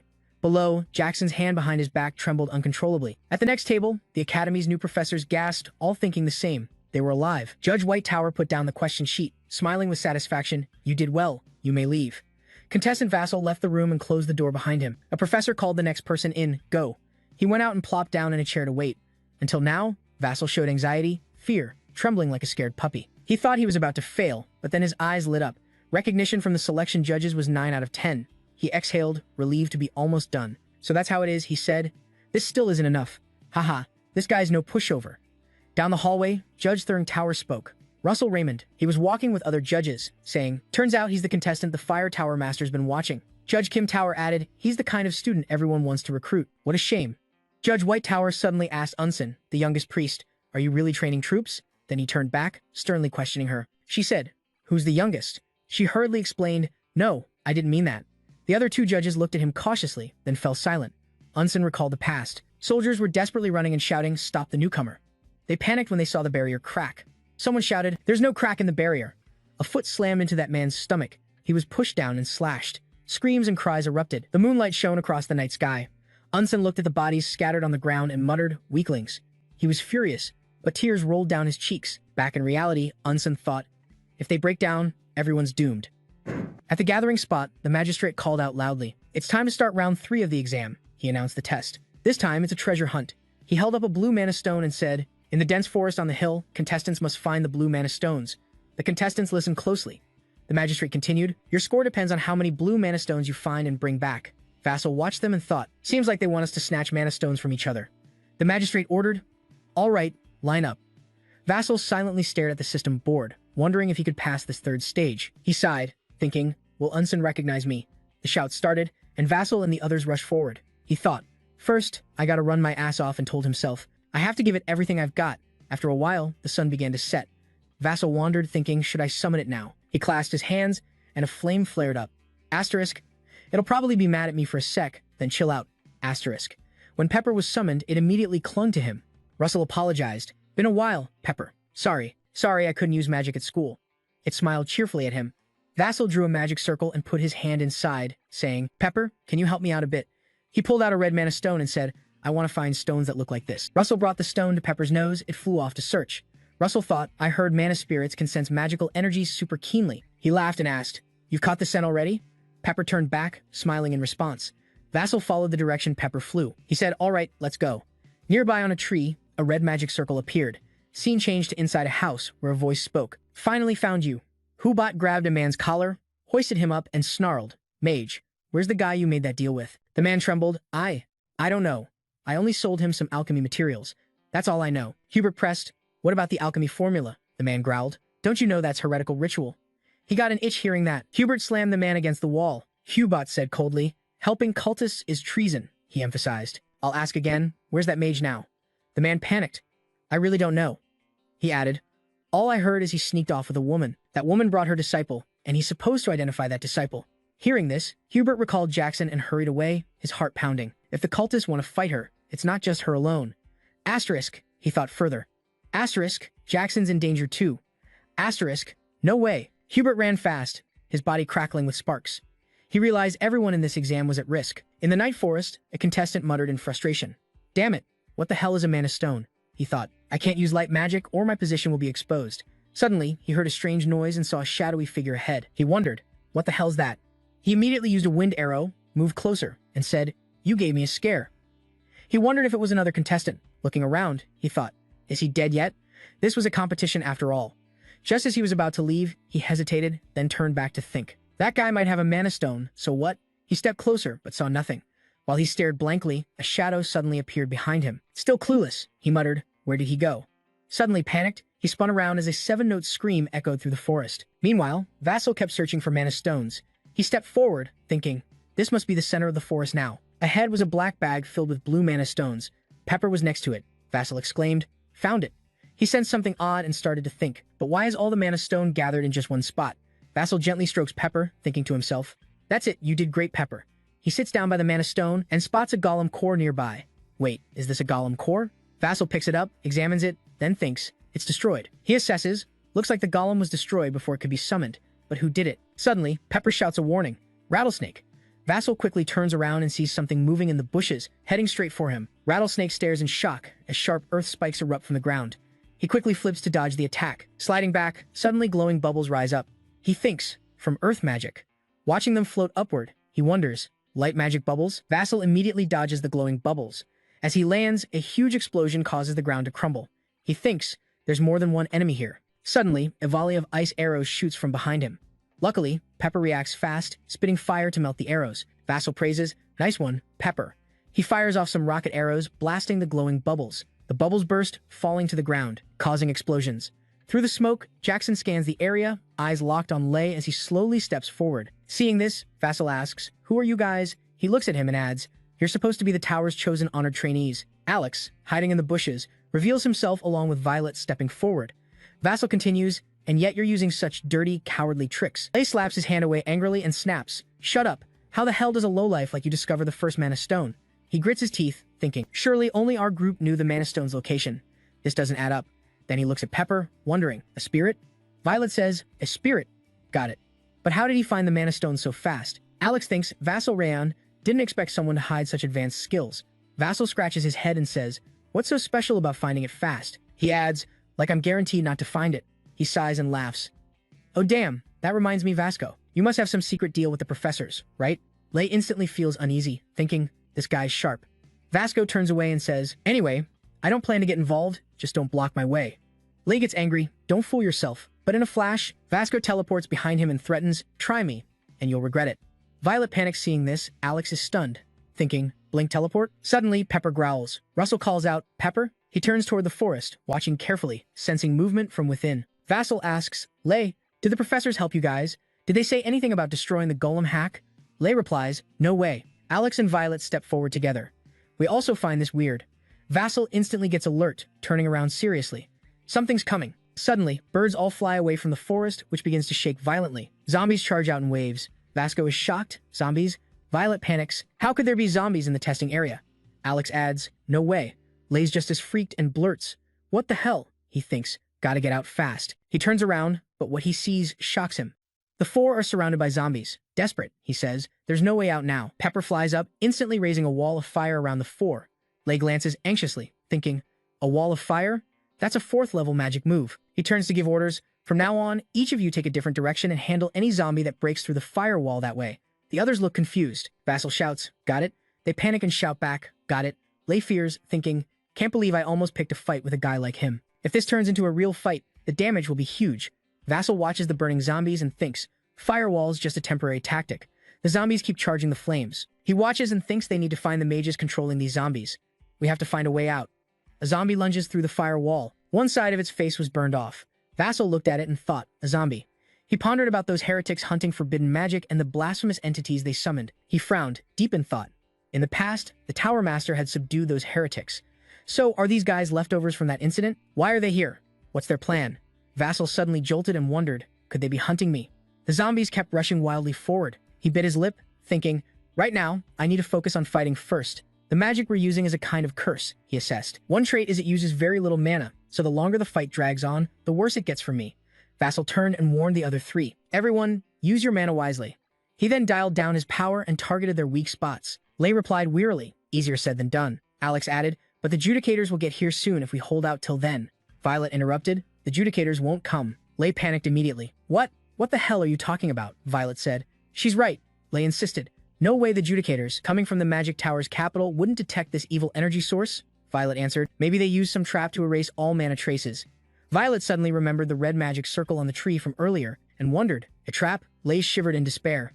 So we gotta fight this whole damn horde ourselves? Violet said, shrink it down and sharpen it. But he's still scared. Damn it. Using fancy tricks in a fight like this, what's the point? Nearby, Alex was trying to attack the zombies. Lei glanced at him and thought, what? Even this guy's copying it? The heretic hiding in the bushes observed and said, they're smart, they've started conserving mana. His companion added, those kids are copying that bastard woman's student. Huh. He raised his hand, summoning a purple fireball. Behind him stood a giant monster wielding a hammer. He continued, but what if they hit a point where they can't save mana anymore? Suddenly, a loud noise stirred trouble, and the others glanced over. The monster strode through a wall of fire, roaring fiercely. Seeing it, Vassal and the others shouted in shock, a Chan. Violet immediately cast an ice spell on the Chan, releasing a flurry of glowing bubbles. Alex fired a crystal beam at it, but nothing seemed to faze the beast. The Chan growled ferociously and swung its hammer high at Alex. He panicked watching it. Suddenly, sparks sparked and ignited a primal ignition. The fiery spear exploded to full power. The Chan dropped its hammer, its body gradually dissolving. The purple fireball in the heretic's hand shattered. He twitched. What the? He asked his comrade. He took down a giant troll with just one hit. Violet was stunned. She assessed that the magic just used had explosive power equal to a 5-ring spell. She looked anxious and wondered, is he really a fellow student like me? Vassal suddenly realized something. Seeing Pepper flying around, he wondered. The Chan watchers noticed Pepper paying attention and thought, it's a trap. Vassal chuckled. So, you guys are hiding there. He created a flame sword and used a mage's body technique. Violet looked surprised, thinking, what's he up to? Vassal gripped the flame sword tightly and said, now, throw it hard. As he threw the sword, he said, my turn. The flame sword was launched with extreme force. It flew like a missile toward Chan, who immediately panicked. We gotta dodge fast, our position's been spotted, right? The blazing flame sword flew in. The Chan immediately cast a spell, shouting urgently, stop it, stop it. A horde of zombies he summoned blocked in front of him. The flame sword charged toward the zombies. The Chan panicked as the flame sword cut through them, striking the two Chan. A massive explosion erupted right in the forest. Vassal looked on, wondering if they'd finished them off. The Chan rose from the smoke. He thought, that woman really raised a monster. He used his comrades to take the hit. The burial guy emerged from the smoke. He thought, that woman really raised a monster. He sent his men in to take the hit. We saved this move for dealing with the judges. He grinned savagely, never expecting to use it on you. Vasco panicked at the scene before him. The contestants were taken hostage by the bone soldiers. Vasco and 3 others were surrounded again. The bald gatekeeper suddenly shouted, Professor Hubert. The zinc guy next to him awkwardly tried to stop them. Sorry, but only judges can enter here. So Hubert hurried inside, calling out loudly, Senior Yuzin. Yuzin didn't turn around, replying coldly. The mission's over. But when he heard the next announcement from the pupil, his eyes widened in shock. The cultists are coming here too, Hubert reported anxiously. They're chasing Russell, and the candidates at the trial ground are in danger. Yuzin's face darkened with rage, murderous intent thick in the air. He gritted his teeth and snapped, how dare they cause trouble right in front of me. Scene shifts to the forest. Wave smiled, fire glowing green on his hand, deadly and dangerous. He threatened, if you move even a finger. The candidate, pinned by bone soldiers, was forced to his knees with a sword at his throat, his face pale as he sensed the lethal intent ready to end him. Wave warned, I'll kill them all, and turn them into my bone soldiers. Vassal thought hard, covering the candidate's mouth to stop him from chanting. He imagined quietly acting, planning what to do if he couldn't stop him. Even after blinking away, in his mind, the candidate still smiled victoriously after being stabbed once, snapping his fingers to unleash destructive magic. A bloody vision flashed in Vassal's head. Then they'll all die, turning into my bone soldiers. Confidently he taunted, so don't bother resisting, step out here. His face tensed when he mentioned him the kid from the fire tower. Russell bit his lip thinking, yeah, just like I thought, I'm their target. He fell silent, withdrawing his magic. Jazz stepped out from the shadows to face the bone soldiers and wave. He sneered, mocking, impressive. Can't believe you risk your life to save your friend. Hearing that, Jazz's captive snapped back. Friend, is that so? Lei started feeling uneasy at the sarcasm. If you're weak, they'll call you pathetic. Violet lowered her head, avoiding Jackie's gaze. If you're strong, they'll respect you. The tied-up candidates heard his words. All they could do was pale, facing contempt, disgust, and envy. These guys only hated anyone stronger than themselves. Quay silently watched Jackson's confession, calmly meeting his eyes and coolly saying, "Maybe you just don't get it." Everyone stared in surprise. Jackson coldly explained, "I'm just doing my job as a guard protecting everyone." Wave covered his face, struggling to hold back a crazy laugh, mocking, "In a world where the strong hunt the weak. Huh. What was that? Duty? Justice?" He raised his hand, commanding the bone soldiers to advance towards him. Wave fired back, "That's just empty talk from losers." Vassal sneered with contempt and spoke up, eyeing the guy hiding behind the bone soldiers, and too scared to face things alone. Angry now, he bit his lip tight to hold back. Wave sent a bone soldier to grab him from behind, holding him firmly. He said, "Because you want it that way." Suddenly, the bone soldier wrapped a cloth over Wave's mouth, silencing him. Furious, he shouted, "So I'll kill you myself." Bone spikes burst from his body in waves. Wave glared and growled. "Kid from Fire Tower," gripping a sharp bone sword. Smirking at the restrained Jackson, he said, "No screams from you. What a shame, but I don't have any other choice." He stared down his next move. In Vassal's mind, a spell came to him, one that didn't need spoken words. He started recalling the spell, able to cast it with just willpower. In his memory, a system notification popped up. "Mission complete. You'll receive a common grade mana stone as a reward. You've gained great enlightenment from summoning souls and reached tier 4 magic. You'll get an additional reward." Additional reward? Rascal wondered if there was a bonus. A ring surrounded by lightning appeared on his hand. Curious, he thought, a ring. This must be the magic artifact. Cloud Ring. It can turn into a thundercloud when needed.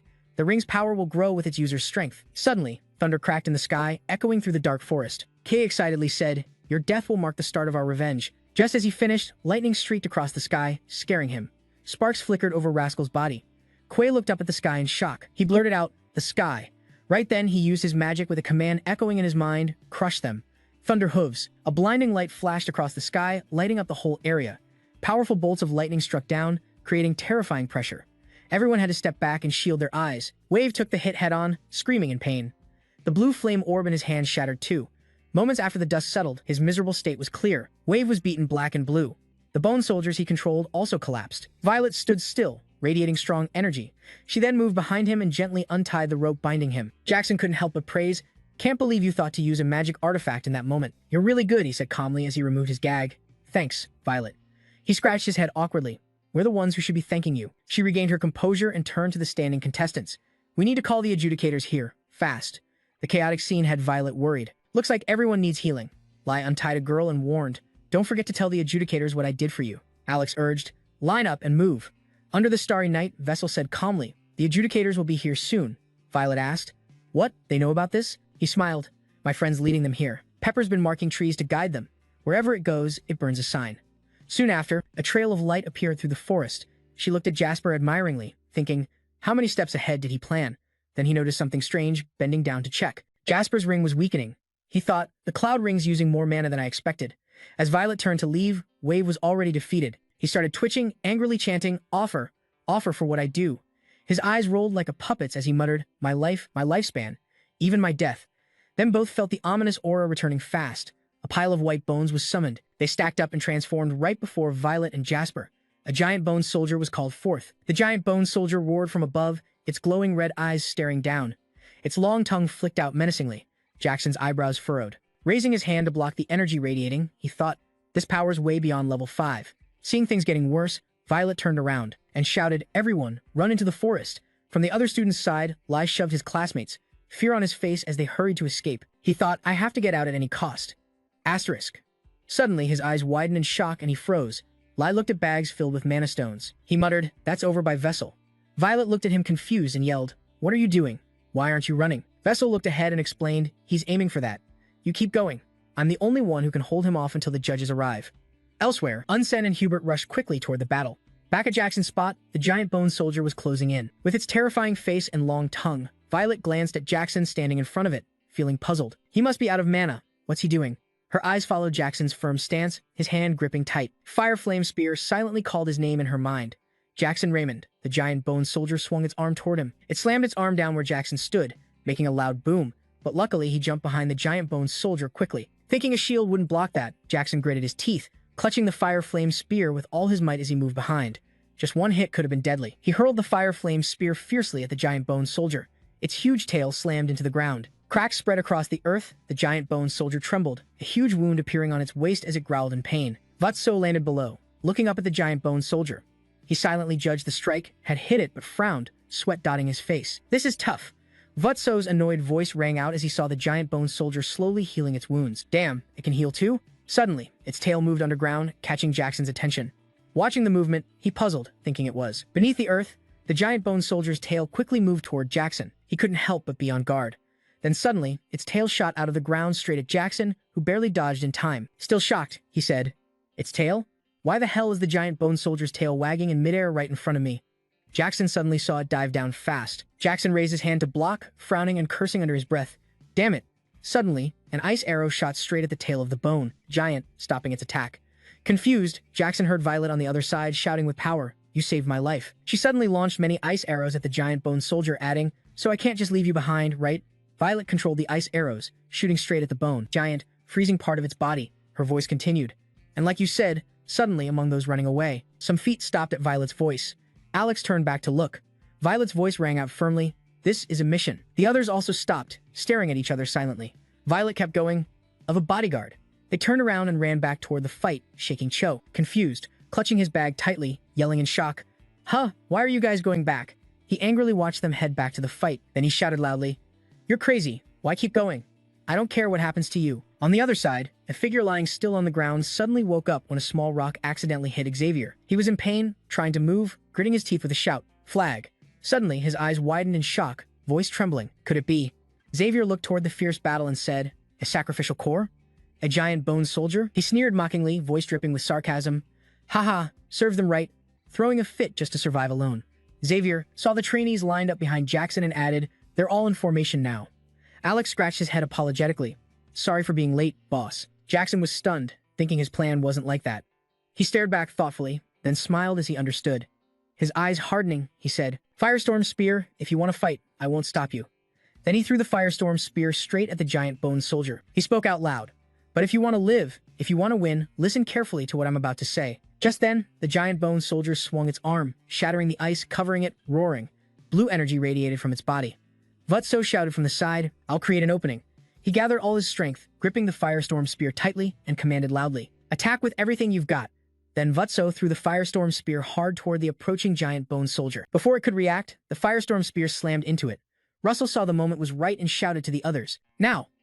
A volley of power arrows shot fast toward the giant bone soldier, causing a massive explosion. The bright light forced everyone to shield their eyes. Smoke and dust billowed everywhere. The giant bone soldier let out a painful roar. Vutso saw it slowly healing itself and cursed, "Damn it." Angry, he gritted his teeth, clutching his trembling hand, muttering, "One more time." Vassal struggled to move his hand, focusing his mana, determined to use the Firestorm Spear again. He thought to himself, everyone risks staying behind to face danger. Meanwhile, on the other side, Ulzen and Hubert rushed toward the battle. Vassal reminded himself that for the bodyguard mission, they were still trying to reach the fight quickly. Back at the battle, Jackson watched the trainees still trying to take down the giant bone soldier. He reminded himself, and for his own sake, the flames around him gradually flared up, engulfing his body. He thought, so I have to push even further. A horn sprouted on Jackson's forehead, his eyes shifting, the red irises turning yellow. Determined, he had to protect them. Flames surrounded his whole body as he clenched his teeth, gripping the fire spear tightly. He gave it his all, shouting with all his might, his body blazing as he swung the spear toward the giant bone soldier. He opened his eyes, sensing the moment. With a swift move, he threw the fire spear fiercely and decisively. The others saw this, joined in unison, unleashing their power to attack. A massive force enveloped the speeding fire spear. It charged toward the giant bone soldier, causing it to scream in terror. The spear pierced through it, and the entire giant bone soldier shattered. Ulzen rushed to the battlefield and saw the contestants fighting a giant skeleton monster. What the hell? Ulzen clenched his teeth, displeased. What the hell are those weaklings trying to do? They should have run. Vermilion Ulzen believed weakness was the real flaw. If even one fell, they'd all collapse. He watched for a while without stepping in, until a spark flickered in the distance. That spark was powerful, shattering Ulzen's focus. The fire spear blazed stronger than ever, lighting up the forest, blindingly bright. But that day, Ulzen realized the fire spear had smashed the giant skeleton's skull with raw power.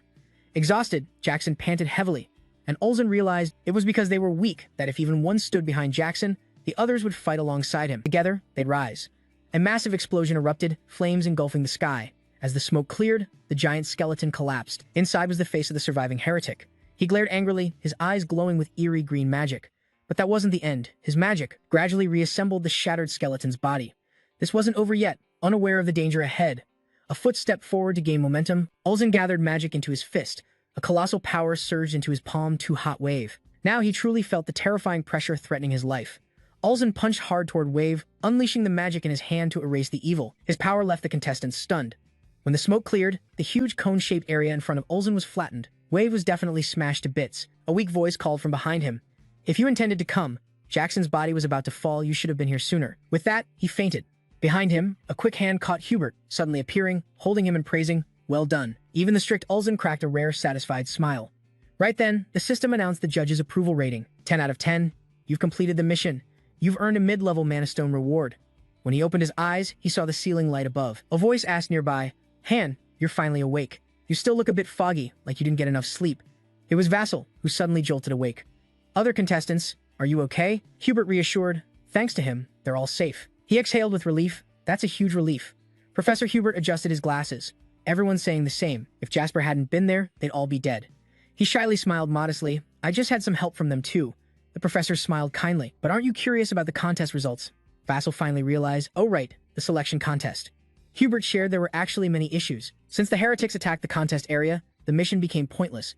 In this situation, teamwork mattered more than competition. So all the judges agreed that in this selection contest, the one who deserved the highest score was this guy, Russell. He was stunned, a wave of joy flooding in.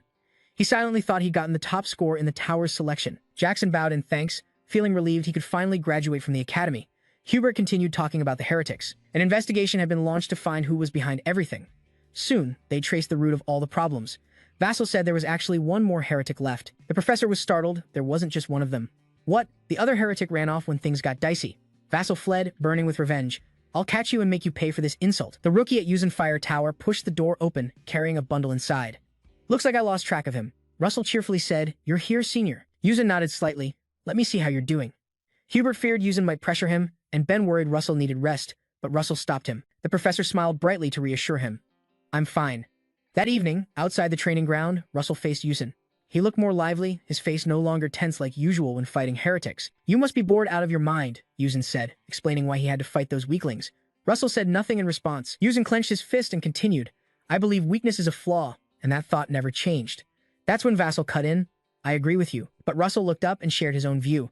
The weak exist, so the strong can become stronger and protect them, and the weak grow because the strong guard them. They'll also try to improve themselves. Vassal concluded, "So no one gets left behind, and we move forward together." Hearing that, Yuzin frowned slightly, lost in thought. Then he smirked and said, "Hey, I'm tossing you that bundle, open it." Vassal took it, suspicious. "Open the bundle?" It was a cloak printed with a red rose, just like the one Yuzin wore, the Fire Tower cloak. Yuzin nodded, smiling slyly. "Don't get too excited." He warned that joining the Fire Tower meant one more test. Vassal asked, confused, "But the recruitment contest already ended, right?" Yuzin squinted and explained, "It's more of an ancient tradition." He used magic to draw a circle on the ground. Yuzin laid out the rules. "Try to force me out of this circle. Use any magic you want." Confidently, he waved his hand. "If you get me out, you win. If you lose, you'll pay the price." Vassal looked at him, placing one hand behind his back, quietly gathering magic. "Don't regret this later." He stretched his hand forward, like someone else had just done something behind his back. He grinned slyly. "You said I could use anything." Fired up, red flames swirled around him. "Any magic I want." Suddenly, the mansion shook violently, startling Hubert, who was walking down the hall. At that moment, Yuzin braced himself against the powerful shockwave. His feet pushed back, making him laugh. Covered in 5th-level magic armor, he never expected to be pushed back by a rookie. Yet, here he was getting pushed back. Just then, Hubert ran over shouting, "Senior, what are you doing?" He angrily scolded Yuzin. "I didn't expect you to push Jasper this far, especially when his body hasn't fully recovered." Feeling a bit guilty caught red-handed, Yuzin awkwardly defended himself. This is an old Fire Tower tradition, but Hubert wasn't having it and said it sounded more like childish antics. Touching a sore spot, Yuzin snapped back. "What's that supposed to mean? Childish? I do this to instill discipline before he lives with others." Of course, he wasn't backing down. "If he still needs your discipline, then the Academy's pillars must all be rotten." He sighed helplessly, then turned to Jasper. "Sorry, Jasper. I'll apologize for him." Jasper didn't care and just smiled. "I'm fine." At that moment, Yuzin said, "Since I made this trial, you're the first to pass it. I never thought anyone could beat my brutal test. That's you. Vassal, your magic surprised me using the origin artifact magic, besides the explosion earlier and more. The blast pushed me back, but what really shocked me was your ability to summon a spirit. At this point, I can only marvel. Honestly, I'm impressed. Hubert." After hearing that, I asked Russell in surprise, "You can summon spirits?" Jasper then introduced the little spirit in his hand. "Yep, its name is Pepper." Both Yuzin and Hubert stared intently at Pepper, who let out an innocent little cry. The two elders sighed helplessly. "That's kinda cute." The next day, on the stage, Jasper stood representing the graduates, loudly delivering his message. And finally, Jasper Joyce, my disciple, smiled warmly as he sent his sincere wishes, hoping the light of mana guides you all. As soon as he finished, applause burst out from below. The morning sun streamed through the trees. Hubert praised Jasper's speech. That graduation speech suits the top student. Jasper happily replied, "Thank you, Professor. You're no longer a student. From now on, you can call me Senior." Following his lead, Jasper quickly changed his address. "Yes, Senior." Then he asked Han, "Have you found a place to stay in the capital?" Han honestly answered, "I'm thinking about renting a small room on the city outskirts." Suddenly, Hubert offered, "No need. Stay at my place. I can't go home until my contract with the academy ends anyway." Jasper was shocked by the offer. He asked, "Is that really okay?" Hubert casually replied, "Of course, I'm the one inviting you." At that moment, Jasper remembered when Darius offered to buy a house for him. Surprisingly, he never used the luxury apartment he got from the Tower Lord. Plus, she reminded him that the market price around here is pretty steep. Thinking about that stirred an uneasy feeling inside him. Why does this feel so familiar? Later, in his room, Vassal was busy packing while Pepper helped out. Right then, a system notification popped up. "Congrats on graduating from the academy. Special rewards are being sent. A high-grade mana stone." The message and the scroll in his hand made him exclaim, "This is." He unrolled the scroll and saw a map similar to before, plus a new mission notification. 1. Go to the marked location on the map and complete the related mission. Seeing the spot, he grinned confidently. "No way I wouldn't recognize this place." According to what Jack So said, it's a forbidden island where ordinary people aren't allowed. Cullen Island. Easy to get there, hard to leave. It's crawling with magical beasts, a super dangerous spot. You need to be at least a level 6 mage to get there safely. Remembering this info, Vassal was curious about why this sudden mission popped up for him. He didn't understand the purpose. He recalled that day when the guy stabbed him and said something strange, unexpected. "The horn of the Forgotten King is etched onto your body." That made him wonder, does it just want me to get stronger? Thinking back to that horn piercing his stomach, he asked himself, or is there another reason it's pushing me to get stronger? That horn granted him a power he never expected. With this power, back in reality, Vassal sat on his bed, telling himself he still didn't know much. He lifted Pepper and said, "But I have to get stronger. After all, there's a lot I need to protect." Later, he rode a horse-drawn carriage, speeding down the road. A voice asked inside, "Is this your first time in the capital?" He politely answered, "No, I've been there before." Yuzin suddenly remembered something. "All right, this kid's from the Goat clan. Almost forgot." Suddenly, Dutso asked, "Senior, I have a question." Yuzin calmly replied, "What's up?" Vassal mentioned Hubert's earlier talk about a mission. He wanted to know if it involved those heretics. He asked because if not, how could Hubert get so strong when those guys attacked? His sharpness made Yuzin chuckle and praise him. "You're quick." Then he admitted honestly, "Yeah, Hubert's mission is to track the Heretic Council. But there's one thing he's unsure about. I'm not sure if council is the right word. These guys worship a severed head." Jackson perked up and eagerly said, "I want to help with that mission too." Yuzin laughed and teased, "What? You want to hunt heretics?" Though joking on the surface, Yuzin was wary of Jackson. It was hard to tell if he was lying. To him, Jackson's eyes were honestly sincere. After a moment of thought, Yuzin loudly agreed. "All right, a real man has to chase big dreams. I'll report this to the Tower Lord." Seeing that he agreed, Jackson happily blurted out, "Thank you, sir." Before he could enjoy the moment, the man added one word, but Yuzin laughed loudly and laid down a condition. "Only if you learn my magic before heading to the capital." That condition made Jackson sigh in defeat. This guy really loves to gamble, huh? Then he quickly showed off the magic he was proud of, called Overheat. He said it was a one-shot kill spell, according to Yuzin's intro. Overheat is a one-hit kill skill, used by focusing mana, even if just for a moment. Worried Jasper might not get it, he gave a clear example. Think of it like using a slingshot, compressing mana, then firing. After saying that, he waved his hand to disperse the magical energy. Then he laughed and asked, "Can you do it?" After a while, they stopped, and Jasper began training using Yuzin's method.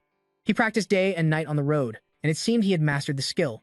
One fine day, near a cliff, a loud explosion echoed, and Jasper easily unleashed a shot that pierced the rock face. Yuzin was extremely pleased. "You've truly exceeded my expectations." He was a bit stunned by Jasper's ability. Never thought he could fuse Overheat into his original magic. "I've never met anyone that talented before." Now Jasper raised his trembling hand, complaining, "My hand's still shaking too much." But Yuzin gently placed his hand on Jasper's shoulder and advised, "You've got the hang of it now." Still, he noticed some flaws in how Jasper used the skill. Overheat needs mana focused at one moment, so be careful about getting countered after using it. Hearing this, Jasper had some objections. Then it's too risky to use this move against strong opponents. Yuzin already expected this and smiled, saying, "Not always. Remember, the best defense is a good offense." On the day they reached the capital, Yuzin's advice still echoed in Jackson's mind. You'll never know when someone stronger will show up. He also warned carefully, but the strong often underestimate the weak. The moment they lowered their guard, Alan was helping Melview down from the carriage. "Please step down slowly." Meanwhile, he noticed a figure across from them. That figure was none other than Jasper.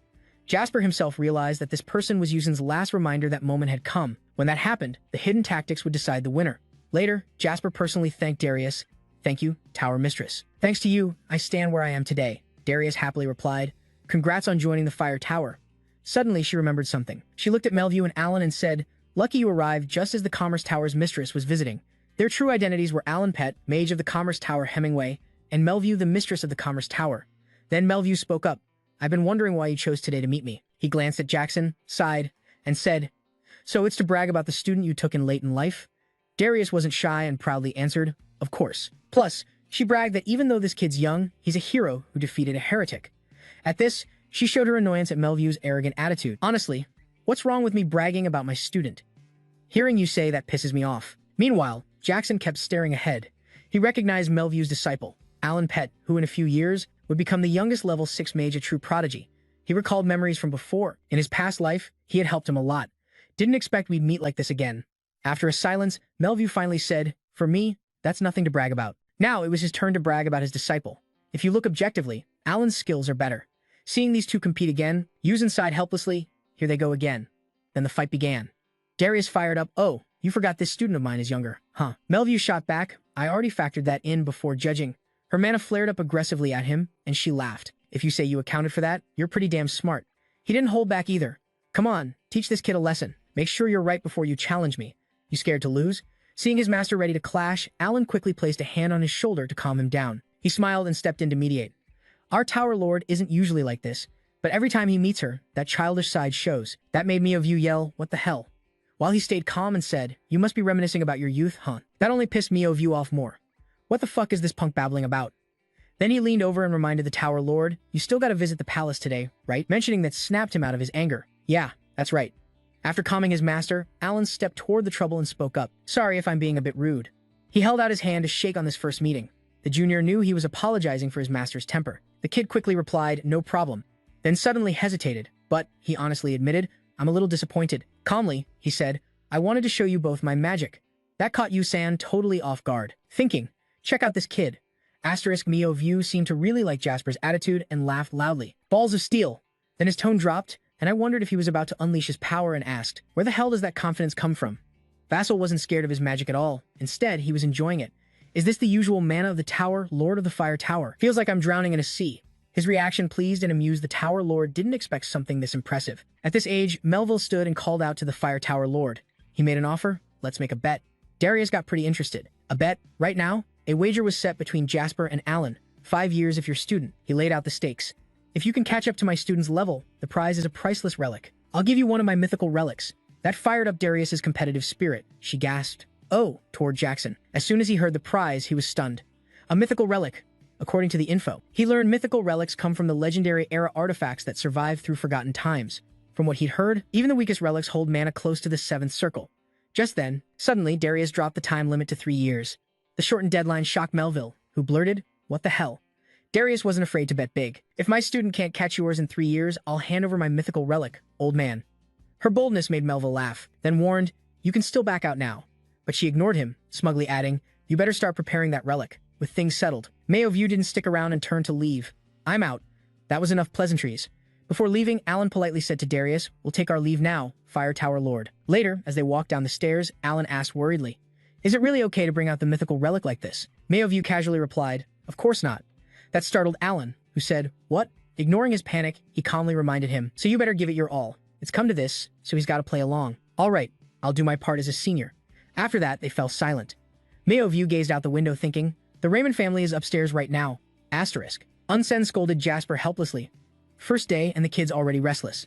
Is Alan your buddy? Jasper was so caught off guard he could only say, Sorry. Mayo View was really interested in him now. He wondered if resurrection was possible. Darius lifted his teacup and asked Unsen, Tell me, do you want to help monitor the followers? Vassal honestly confirmed, Yes, ma'am. His certainty made Darius quickly share some timely news.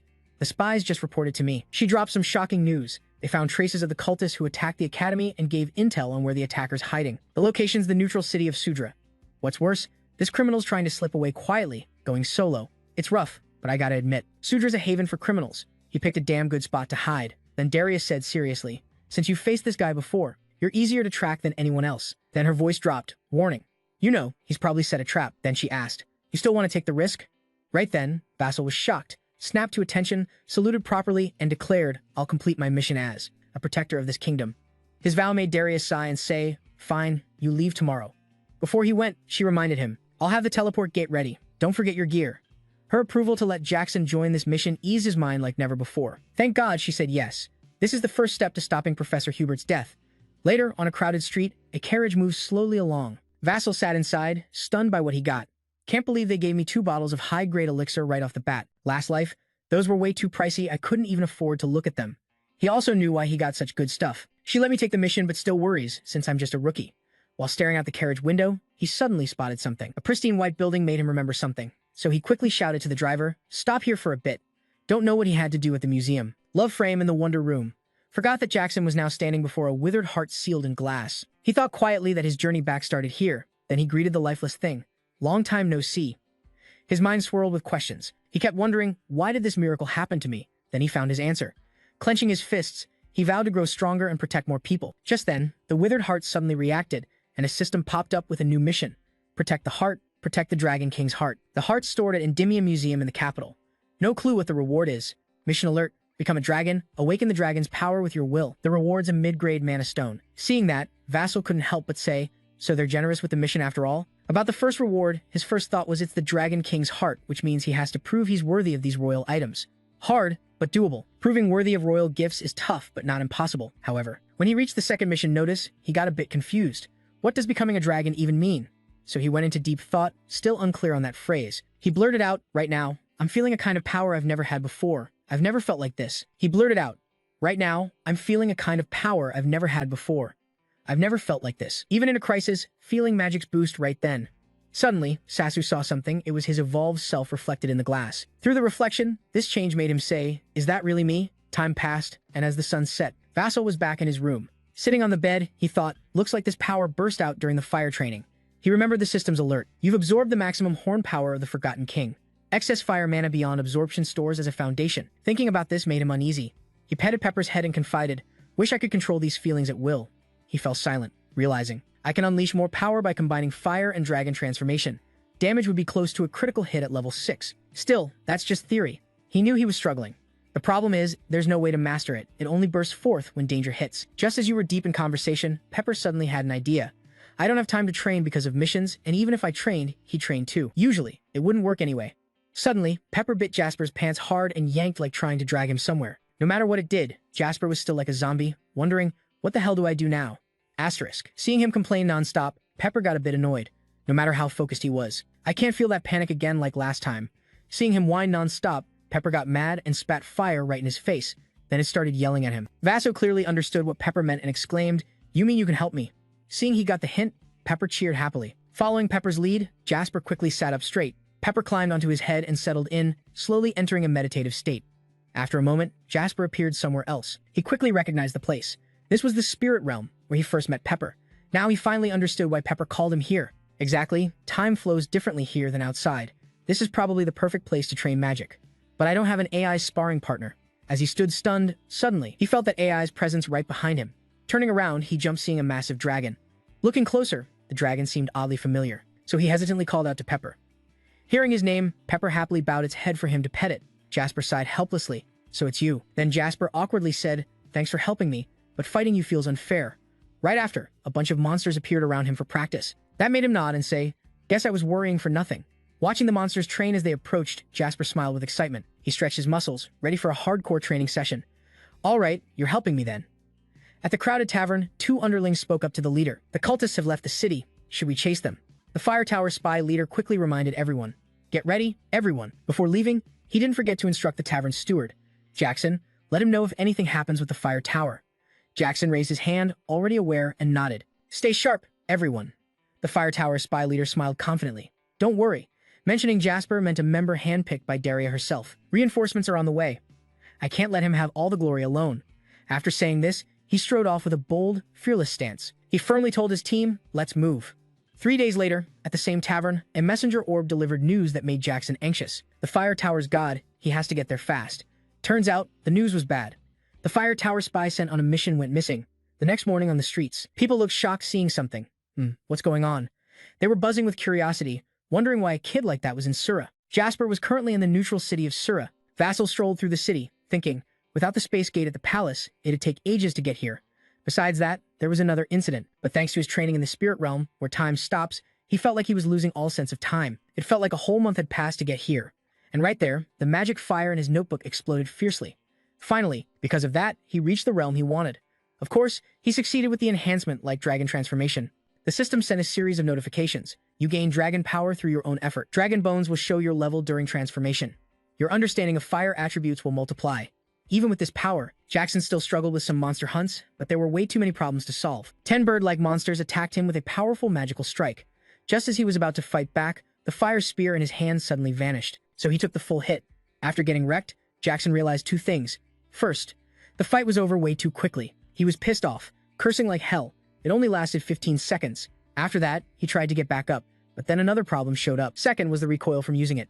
While thinking about this tough issue, suddenly someone dared to block his path, just like overheating. Using this skill means I lose my defense. Some bandit suddenly shows up, boldly blocking the way. Worse, he sneers and says, "Hey kid, lost or what?" While he was talking all slick. "If you want, I can show you the way." I was about to ignore him, but then I remembered something. A tinker. Huh. Later, at a tavern in the city, that bald guy who blocked the road earlier now has a bruised face but smiles as he leads me here. This place is Yellow Wyvern. He and his crew even personally escort me inside. Have a good trip. Seeing those two like that, Russell kinda scoffs at these lazy bums. Then he sighs and says, "Get lost." After that, I step inside. The tavern steward greets me right away. "Welcome, sir." Then he asks, "What would you like to drink?" I casually order a 3-7-year-old red rake cocktail mixed with 12-year brick. Straight up. A guy nearby mocks me hearing that. "Are you nuts? You want to order a cocktail over 70% alcohol?" Even though he's teasing, I can't argue since that stuff is basically deadly. This drink order is a Fire Tower code. Jackson already figured out who I am. Didn't expect a young guy like me is actually a member of the Fire Tower.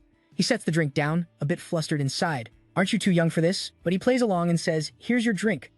Suddenly, a protective circle appears around me. Jackson explains, "It's soundproof magic. No one here can hear our conversation." He casually pours wine and introduces himself. "I'm Jackson, a Fire Tower mage sent undercover here. I work secretly as the manager at Yellow Wyvern." Out of courtesy, Jackson reveals his identity and says, "I'm Jackson. Raymond's from Fire Tower. Go somewhere else to talk." Later, in a quiet corner of the tavern, Jackson's voice sounds shocked. "So the Fire Tower spy went missing 3 days ago?" Jackson sadly nods. He also adds, "The last time we contacted him, he revealed his location. The scout team is heading to the Vassal Desert Ruins." Hearing this, I ask, "Did they get trapped there?" Jackson denies it, saying they're not reckless types who'd fall for a simple trap. Then he asks me directly, "Do you have a map to the desert ruins?" My question surprises him. "A map?" I quickly explain, I need to find and rescue them. But he sighs and says, "That's not a place you can go alone. The ruins where the team disappeared are close to the Empire's border and extremely dangerous." Jackson's attitude makes me realize he doesn't quite trust me. As he keeps talking, "Unless you wait for reinforcements." I immediately unleash a terrifying spiritual power to intimidate him. Then I ask in a low voice, "I can leave now, right?" My power truly scares. Jackson breaks into a sweat. I heard he recently reached the 4th magic tier, but now he knows he seriously underestimated me. This magic is at least 5th tier. Plus, I can control it smoothly at will. Then Jackson withdraws his power, coughs a few times, and says, "I guess I was a bit impulsive." Only then does he hand over the map. "I'll show you the way." His attitude makes me really satisfied. Meanwhile, inside an ancient fortress, a hooded subordinate with his face wrapped in bandages kneels respectfully and reports, "By your order, we left a trace of his master." Hearing that, the master smiles. Good. I can already smell the blood of those chasing him. The scorching sun beats down on the barren land. Vassal keeps pouring water into his mouth, complaining, "Should have trained more ice magic." He pours water over his head, frustrated by the damn hot weather here. Jasper looks at the crumbling ancient palace before him. Amazed, he says, "This place is way bigger than I thought." He quickly runs around, studying the terrain and surveying the whole palace. Once, Jasper quietly calculates that there are many paths leading inside. He starts planning his next move, wondering if his mission is just to track down the cultists. "Then we just need to destroy this ruin and force them to show up." Jasper stopped running, stood still, thinking for a moment, but they could capture spies inside. "I can't do that." Remembering the mission, Jasper said helplessly, "Basically, I have to go inside." He spoke seriously, annoyed. "They must have traps everywhere by now." Vassal focused his strength on his legs and said firmly. Then he easily jumped onto the shattered high stone pillars, planning to enter from above. So, hanging above, looking down, he smugly thought he'd enter in the most unexpected way. From the roof, he boldly dropped down. Just as he was about to hit the ground, a small whirlwind held him midair.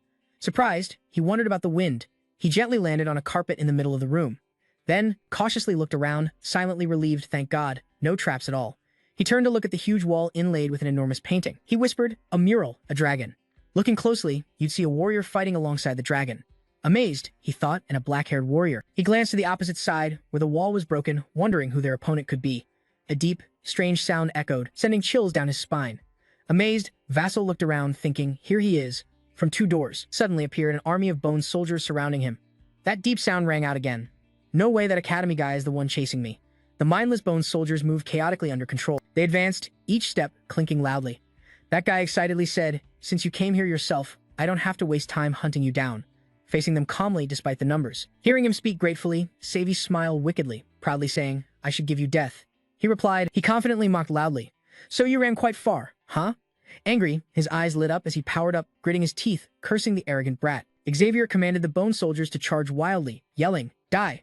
Vassal carefully observed the enemy, calculating silently. There were even elite soldier corpses from the battlefield. They were much stronger than last night. He stood in the shadows, looking out, sneering excitedly. Thinking this place would be your grave, he lightly stomped the ground. Immediately, a wall of red flames erupted, surrounding Jasper, blocking the bone soldiers. Savy questioned, that magic again? He smirked confidently, answering, nope, I bet this time's different.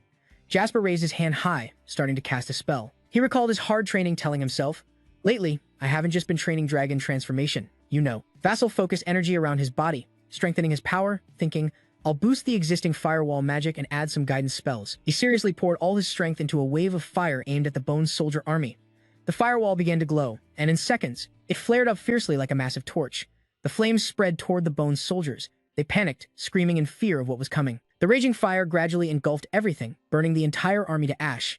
Facing Jasper's overwhelming power, Xavier watched from the shadows as the flames covered the area. Seeing the horrific scene, he widened his eyes in shock, shouting in panic, my army won't fall this easily. At this moment, he found Xavier's location, storming forward like a killing god, yelling, there you are.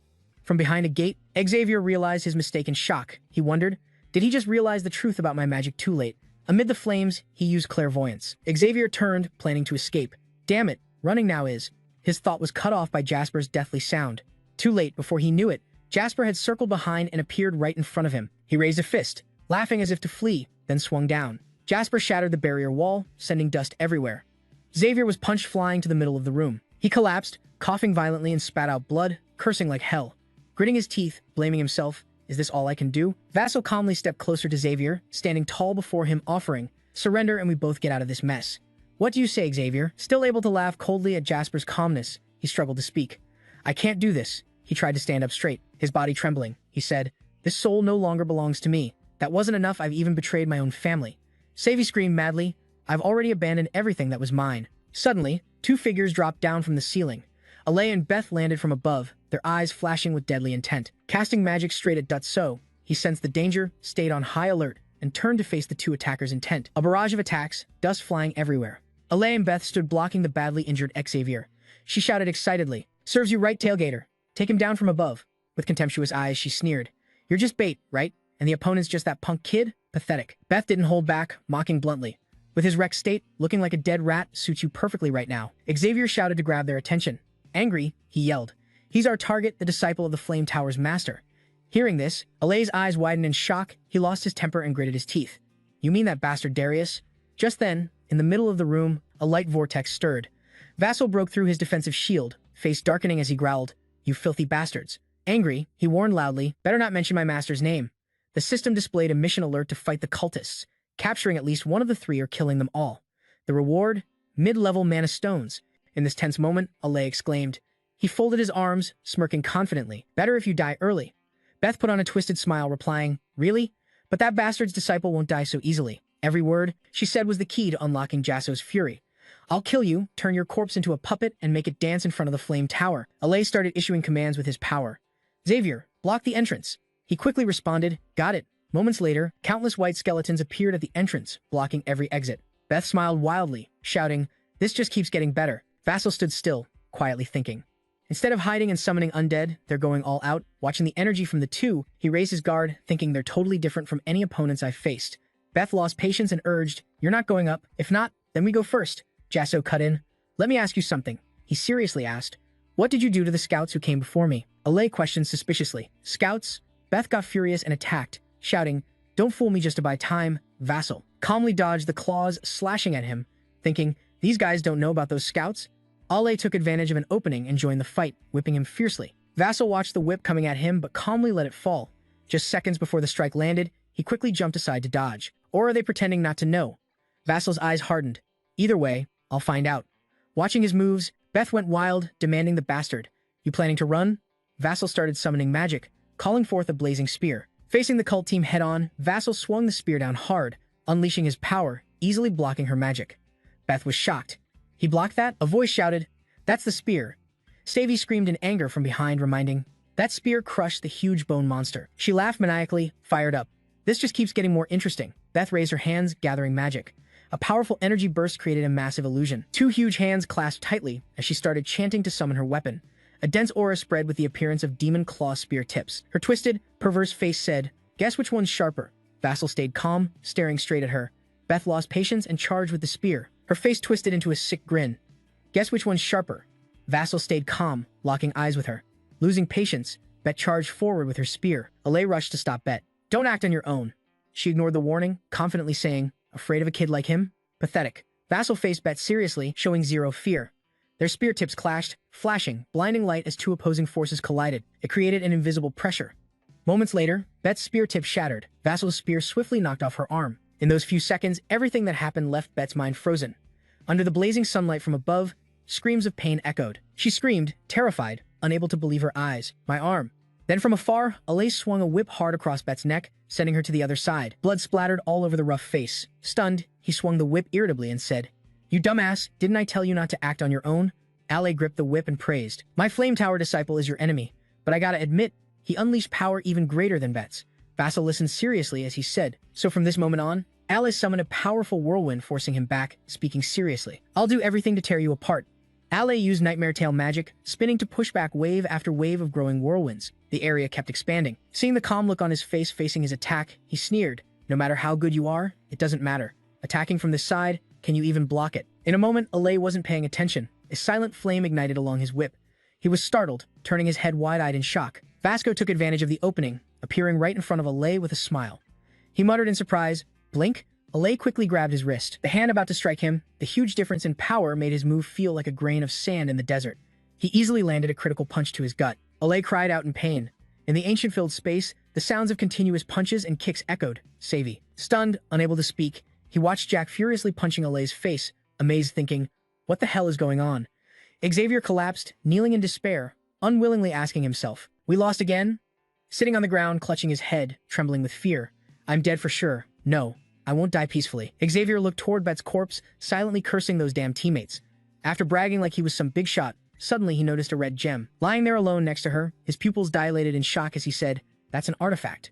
Alay, hit so hard he coughed up blood, collapsed to the ground. He looked up in rage, gritting his teeth. "Stop messing around, just kill me." The other cut him off, "Shut up," and grabbed Alay's head, radiating overwhelming pressure. "And answer my question now," he asked seriously. "Where are the spies?" Alay spat blood disdainfully, his face full of defiance as he replied, "You keep babbling about those damn spies. What the hell are you talking about, Vasco?" Eyes narrowed, silently evaluating. Did he really not know? At that moment, Alay seized the opening, thinking Vasco wasn't guarding himself anymore. He summoned a small dagger, secretly planning a sneak attack. "This is my chance." Suddenly, a tentacle shot out like lightning, wrapping tightly around Alay, making him choke a scream. Turning his head sharply toward the attacker, he was instantly horrified. Savy held something deep red, wildly and respectfully raising it while repeating, "Here, I offer this. Here, I offer my life, my lifespan, and my entire existence." He shouted in panic, a sacrificial charm. Even tightly gripped, Alay was terrified. Is this a giant hell monster?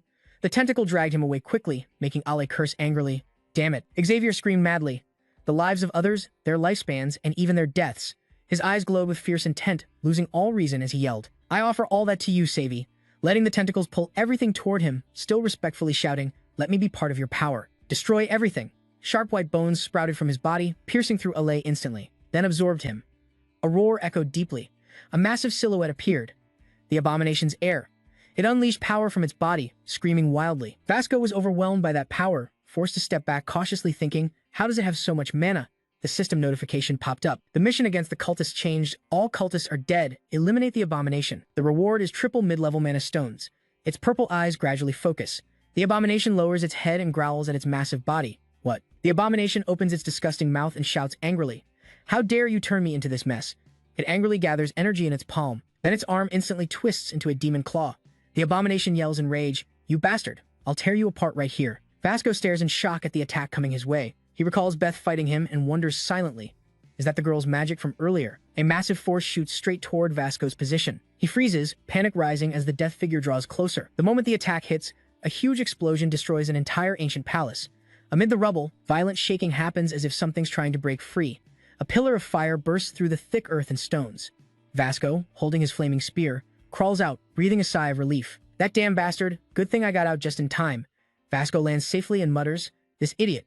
Look at the pile of rubble stacked like a mountain," he complains. Can't believe he couldn't control his own power and ended up digging his own grave. The rubble shakes violently again. Russell's face darkens as he panics. Something powerful bursts out from the wreckage, roaring wildly. Russell falls down. Chains suddenly appear. It angrily lashes them toward Jackson, shouting, "Die." The abomination's face is crazed, hyped up. "I'll chew you up to the bone." An explosion sounds behind it. Jackson stays alert, watching through the thick smoke, wondering silently. Thick smoke and fire obscure everything. That small noise gives the abomination a clue to Jackson's location. It turns and says, "Oh, there you are." Behind it, curled tentacles form a solid shield. The abomination grins smugly. "Your attacks won't work on me." Vasco grits his teeth, trying to stay calm. He's right, the defense is insanely strong, like a deadly net in front of him. He quickly calculates and knows he needs a new plan. It swings the chains at him again, sneering, "No matter how hard you think, it's useless." So he puts all his strength into his legs and moves fast. He thinks, "Now I just need to dodge the abomination's attack and buy some time." Seeing him keep moving, it taunts. "Yeah, right. Keep running and shaking in terror before my overwhelming power." Vasco takes a breath, calms down, and randomly thinks. He raises his hand to cast a summoning spell, thinking, "This is just the beginning." Vasco calls out, "Pepper." A small fire dragon appears. He softly asks, "Give me a hand, Pepper." Happy to help, Pepper lets out a cry as Vasco's hand bursts into flames. He's determined, "All right, let's start." Vasco waves his hand and the blazing fire shoots toward the abomination. It doesn't move, just watches the flame rushing at it. Another explosion rocks this barren scene. The abomination stands firm in defense. After taking Vasco's direct hit, it opens its eyes and mocks. "You idiot, you think that magic can hurt me?" Surprised by the empty surroundings, the abomination spits out, "Where the hell are you hiding?" Vasco smirks slyly and says, "Here, Pepper." Taking advantage of its distraction, he attacks from the side, catching the abomination off guard. The fierce flames quickly engulf it. He blinks and teleports above, scanning around. The abomination writhes, angrily cursing, "You damn fly." Dark clouds with lightning start to gather in the sky. Vasco looks down from above, calculating, "Now I've got its attention." He starts to freefall, seriously thinking the next move is. Then he summons the blazing spear, determined to pierce through with overwhelming power. Pepper is gently dodging the abomination's attacks. It suddenly realizes Vasco has made his move. Pepper quickly jumps out of range. The abomination's vision is blocked, unaware of what's coming, still screaming wildly. "Jassel Raymond, cut the crap. Come out here." From above, Vasco charges confidently, spear aims straight at its head, replying, "You got it." The impact unleashes a terrifying blast of pressure. His body felt solid, stiff like he'd hit a steel plate. Abominable sneered with contempt, "That's useless." He quickly cut him off. "I know." Vassal summoned bolts of lightning that wrapped around his body, grinning proudly. "Now, this is the real attack." A massive mace shrouded in immense power appeared in the dark, cloudy sky. He left behind the fiery spear still lodged in Abominable's head as a guide. He quickly leapt out of danger. Then the giant mace above swiftly swung down. The strike hammered the fiery spear deep into Abominable's skull, sending high-voltage electricity coursing through it. Another explosion erupted in the desolate desert forest. The pressure created a small whirlwind that kicked up a thick cloud of dust. A huge crater appeared. Vassal landed lightly not far away, panting as he looked at the wreckage and asked, "Is it over?" As the dust settled, he was shocked to see Abominable's legs still standing firm, but looking closer, his body had been reduced to a dry skeleton. Even that skeleton was starting to crack. The system announced, "The battle is over. You will now receive your reward." Exhausted, Vassal collapsed to the ground, relaxing his body. Pepper appeared, clung to his shoulder, and rubbed against his face. Vassal smiled approvingly. "Nice job, Pepper." Abominable's skeleton suddenly cracked, dropping its skull. The skull tumbled down the slope and stopped right at Vassal's feet. This caught him off guard. Then a deep, dull sound came from the skull.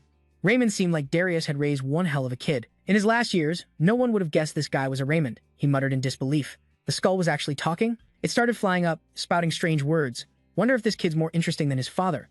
This immediately made Jackson's pupils widen in horror. Furious, he grabbed the skull and shouted, "Who the hell are you?"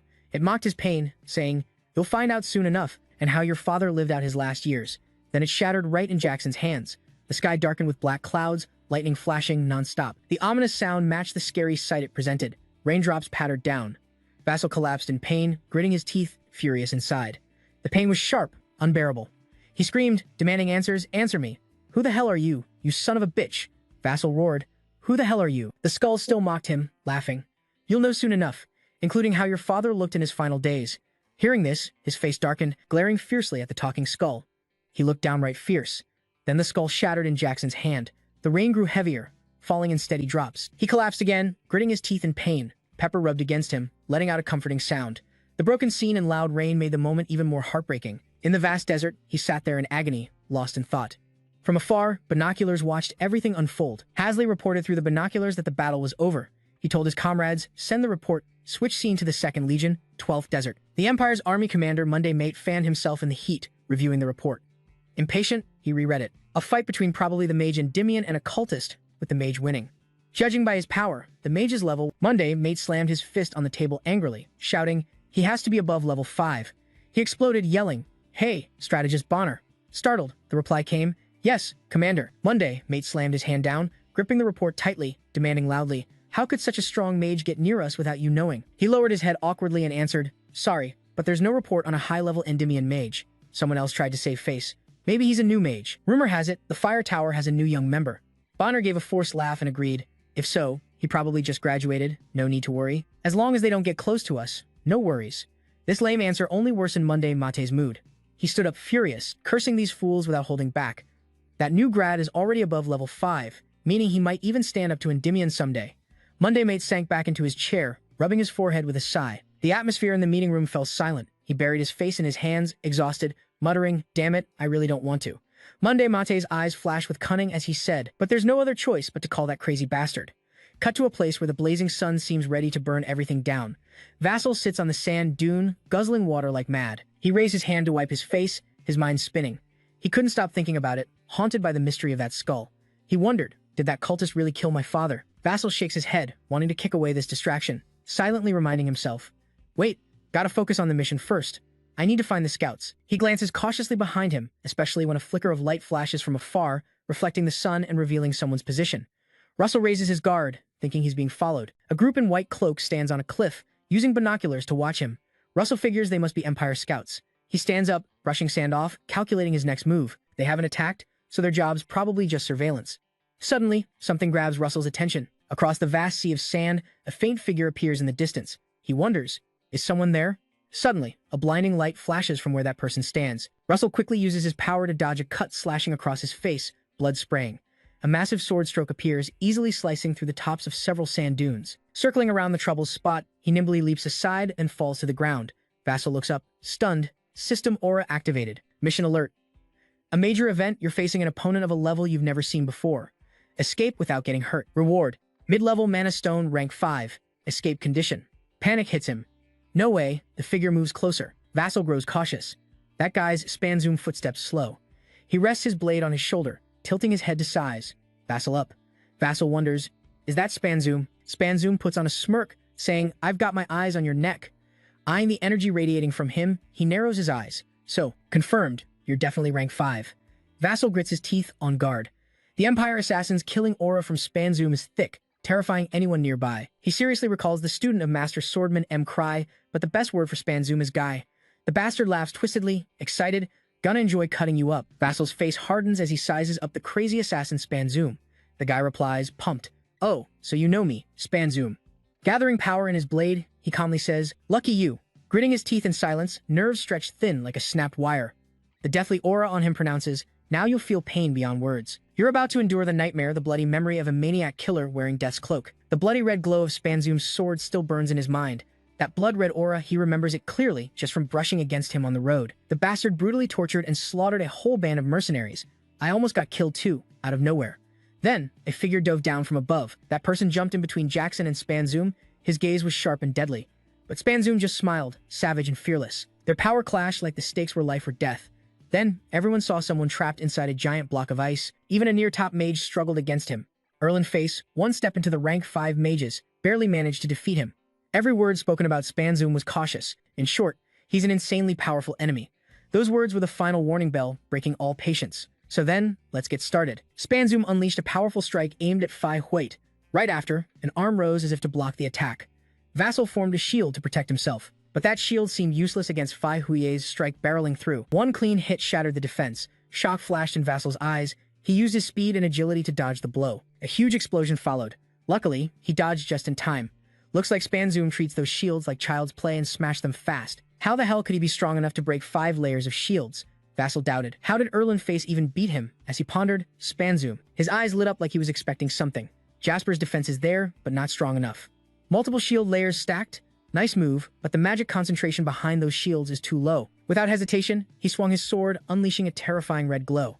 A strange term echoed, hitting a blind spot in Jasper's understanding. Concentration. Huh. That X-shaped/charged straight at him. Jasper summoned his weapon to block Spanzoom's attack.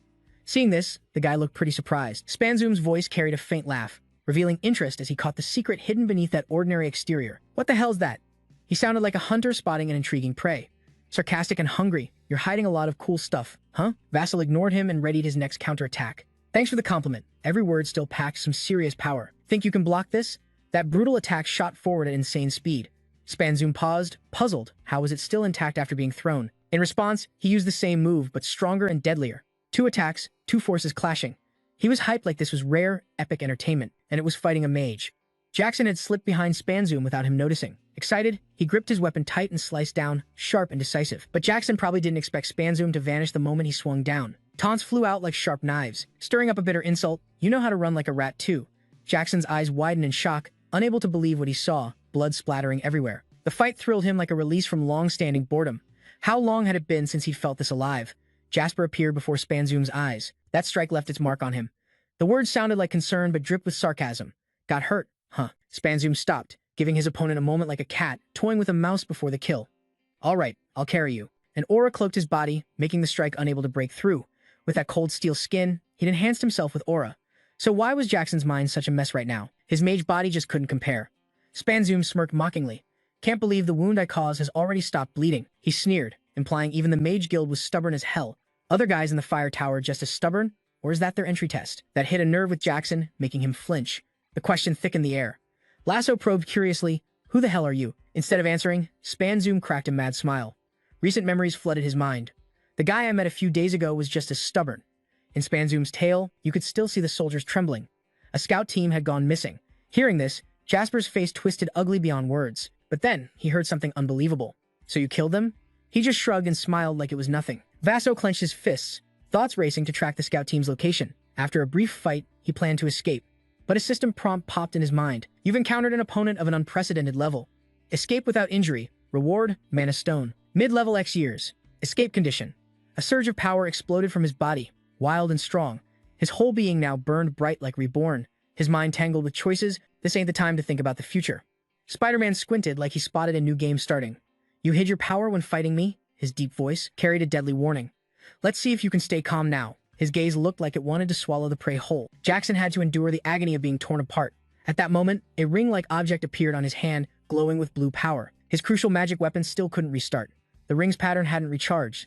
In the end, only one way left. Spanzoom raised his sword high, ready to strike down. He unleashed a relentless flurry of attacks, blood frenzy slash. Those strikes blasted toward Jackson with terrifying force. Facing that, Jackson didn't dodge but met it head-on. Each blow appeared before his eyes, deep radiance rising within him. A powerful dragon spirit appeared, carrying a blazing fireball. Spasm froze, seeing that the attacks didn't even faze Zazzle. He pierced through my attack. That fierce fireball tore through everything in its path. From inside the flames, Zazzle jumped out with eyes glowing fierce gold. Every second, he muttered in his mind. The weapon's ready. 14 seconds left. Vasco gripped his weapon tight. He clenched the blazing spear like a primal flame, the Inferno Spear.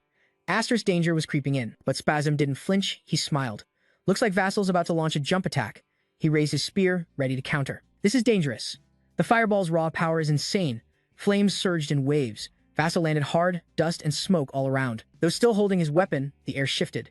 Spasm suddenly appeared behind him. A chilling voice echoed, I don't care what tricks you're using. He swung his sword at Vassal but got blocked. Spasm's sharp instincts always made his foes wary, but I'm sure you've temporarily boosted your power. The countdown ticked loudly in his mind, every second passing, like drops of blood in a deadly fight. 9 seconds left. Vassal swung his blazing spear, striking back at Spasm with fierce resolve. The fireball tore through space, exploding violently below, obliterating everything. Time snapped like a thread. Holding on with 6 seconds left, Spasm's mocking tone cut through the chaos. If that's not enough, then your power's worthless. He leapt up, a wicked smile on his lips. Time's up, Spasm. He channeled terrifying energy into his sword, unleashing a flurry of deadly strikes, blood splattering everywhere. Using that power, he dove from the sky at Vassal, tightening his grip on the spear. Flames blazed, his fierce eyes burning like he wanted to incinerate his enemy with sheer will. Finally, the blazing weapon clashed with Spasm's sword under the blue sky. Two forces collided and merged. Ash and deadly energy swirled as each fought with their unique skill. Vassal's spear struck the ground, cracking the earth. Flames exploded fiercely, wiping everything in an instant. Blinding light filled the space. As the smoke cleared, the two figures appeared. Vassal was exhausted, kneeling on the ground. Only the brutal battlefield remained, with dying embers scattered around. Time slipped away, down to mere seconds. Spasm's voice rang out, dripping with sarcasm. Like giving his prey one last chance to struggle. You done yet? Jasper's eyes still burned bright, betting everything on this last moment. He unleashed his final strength. To Spasm's shock, the final magic formation revealed the sixth magic circle. Under Jasper's power, the ground ignited step by step, sending shockwaves rippling fiercely. Flames spread across the ground like a sea of fire, a figure standing tall against the blue sky. Spasm focused only on what was in front of him, then froze as the sea of flames erupted, swallowing everything whole. The blazing orange-red light tore through the sky, fire bubbles boiling beneath the crimson horizon, waves of fire surging, burning everything to ash in fierce rage.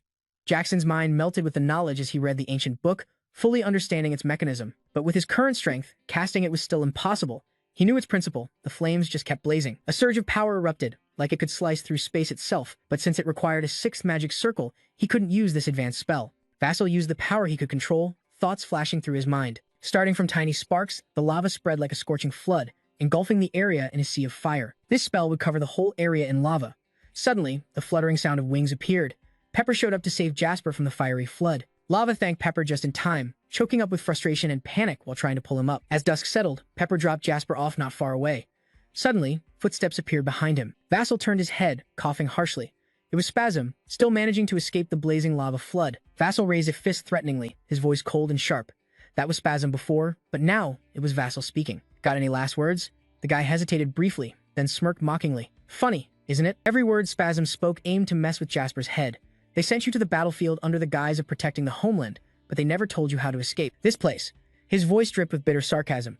You have to kill person after person. The path of a guardian is soaked in blood. Spasm spat out venom. Now I welcome you to walk that path. He looked up at him, smiling until the very end. Then he collapsed, completely defeated. Night was falling, and the troubled figure stood frozen before Spasm's fall. Suddenly, a notification popped up. Reward for the victor. Message. You completed the mission beyond requirements and will receive 8 mid-level mana stones. Elsewhere, in a room bathed in blue light, something was cloaked in shadows.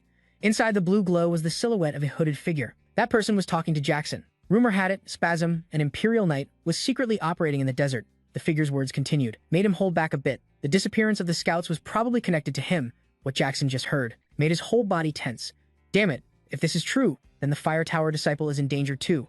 Just as he worried for Jasper, the door slammed open. No matter how skilled he is, if he fights Spasm, The newcomer approached where the hooded figure was talking to Jackson. He placed a sword on the table in front of Jackson. The person talking to him earlier panicked on seeing it. Isn't that Spasm's sword? The sword bearer spoke. It's fine if you call it red rake or brick.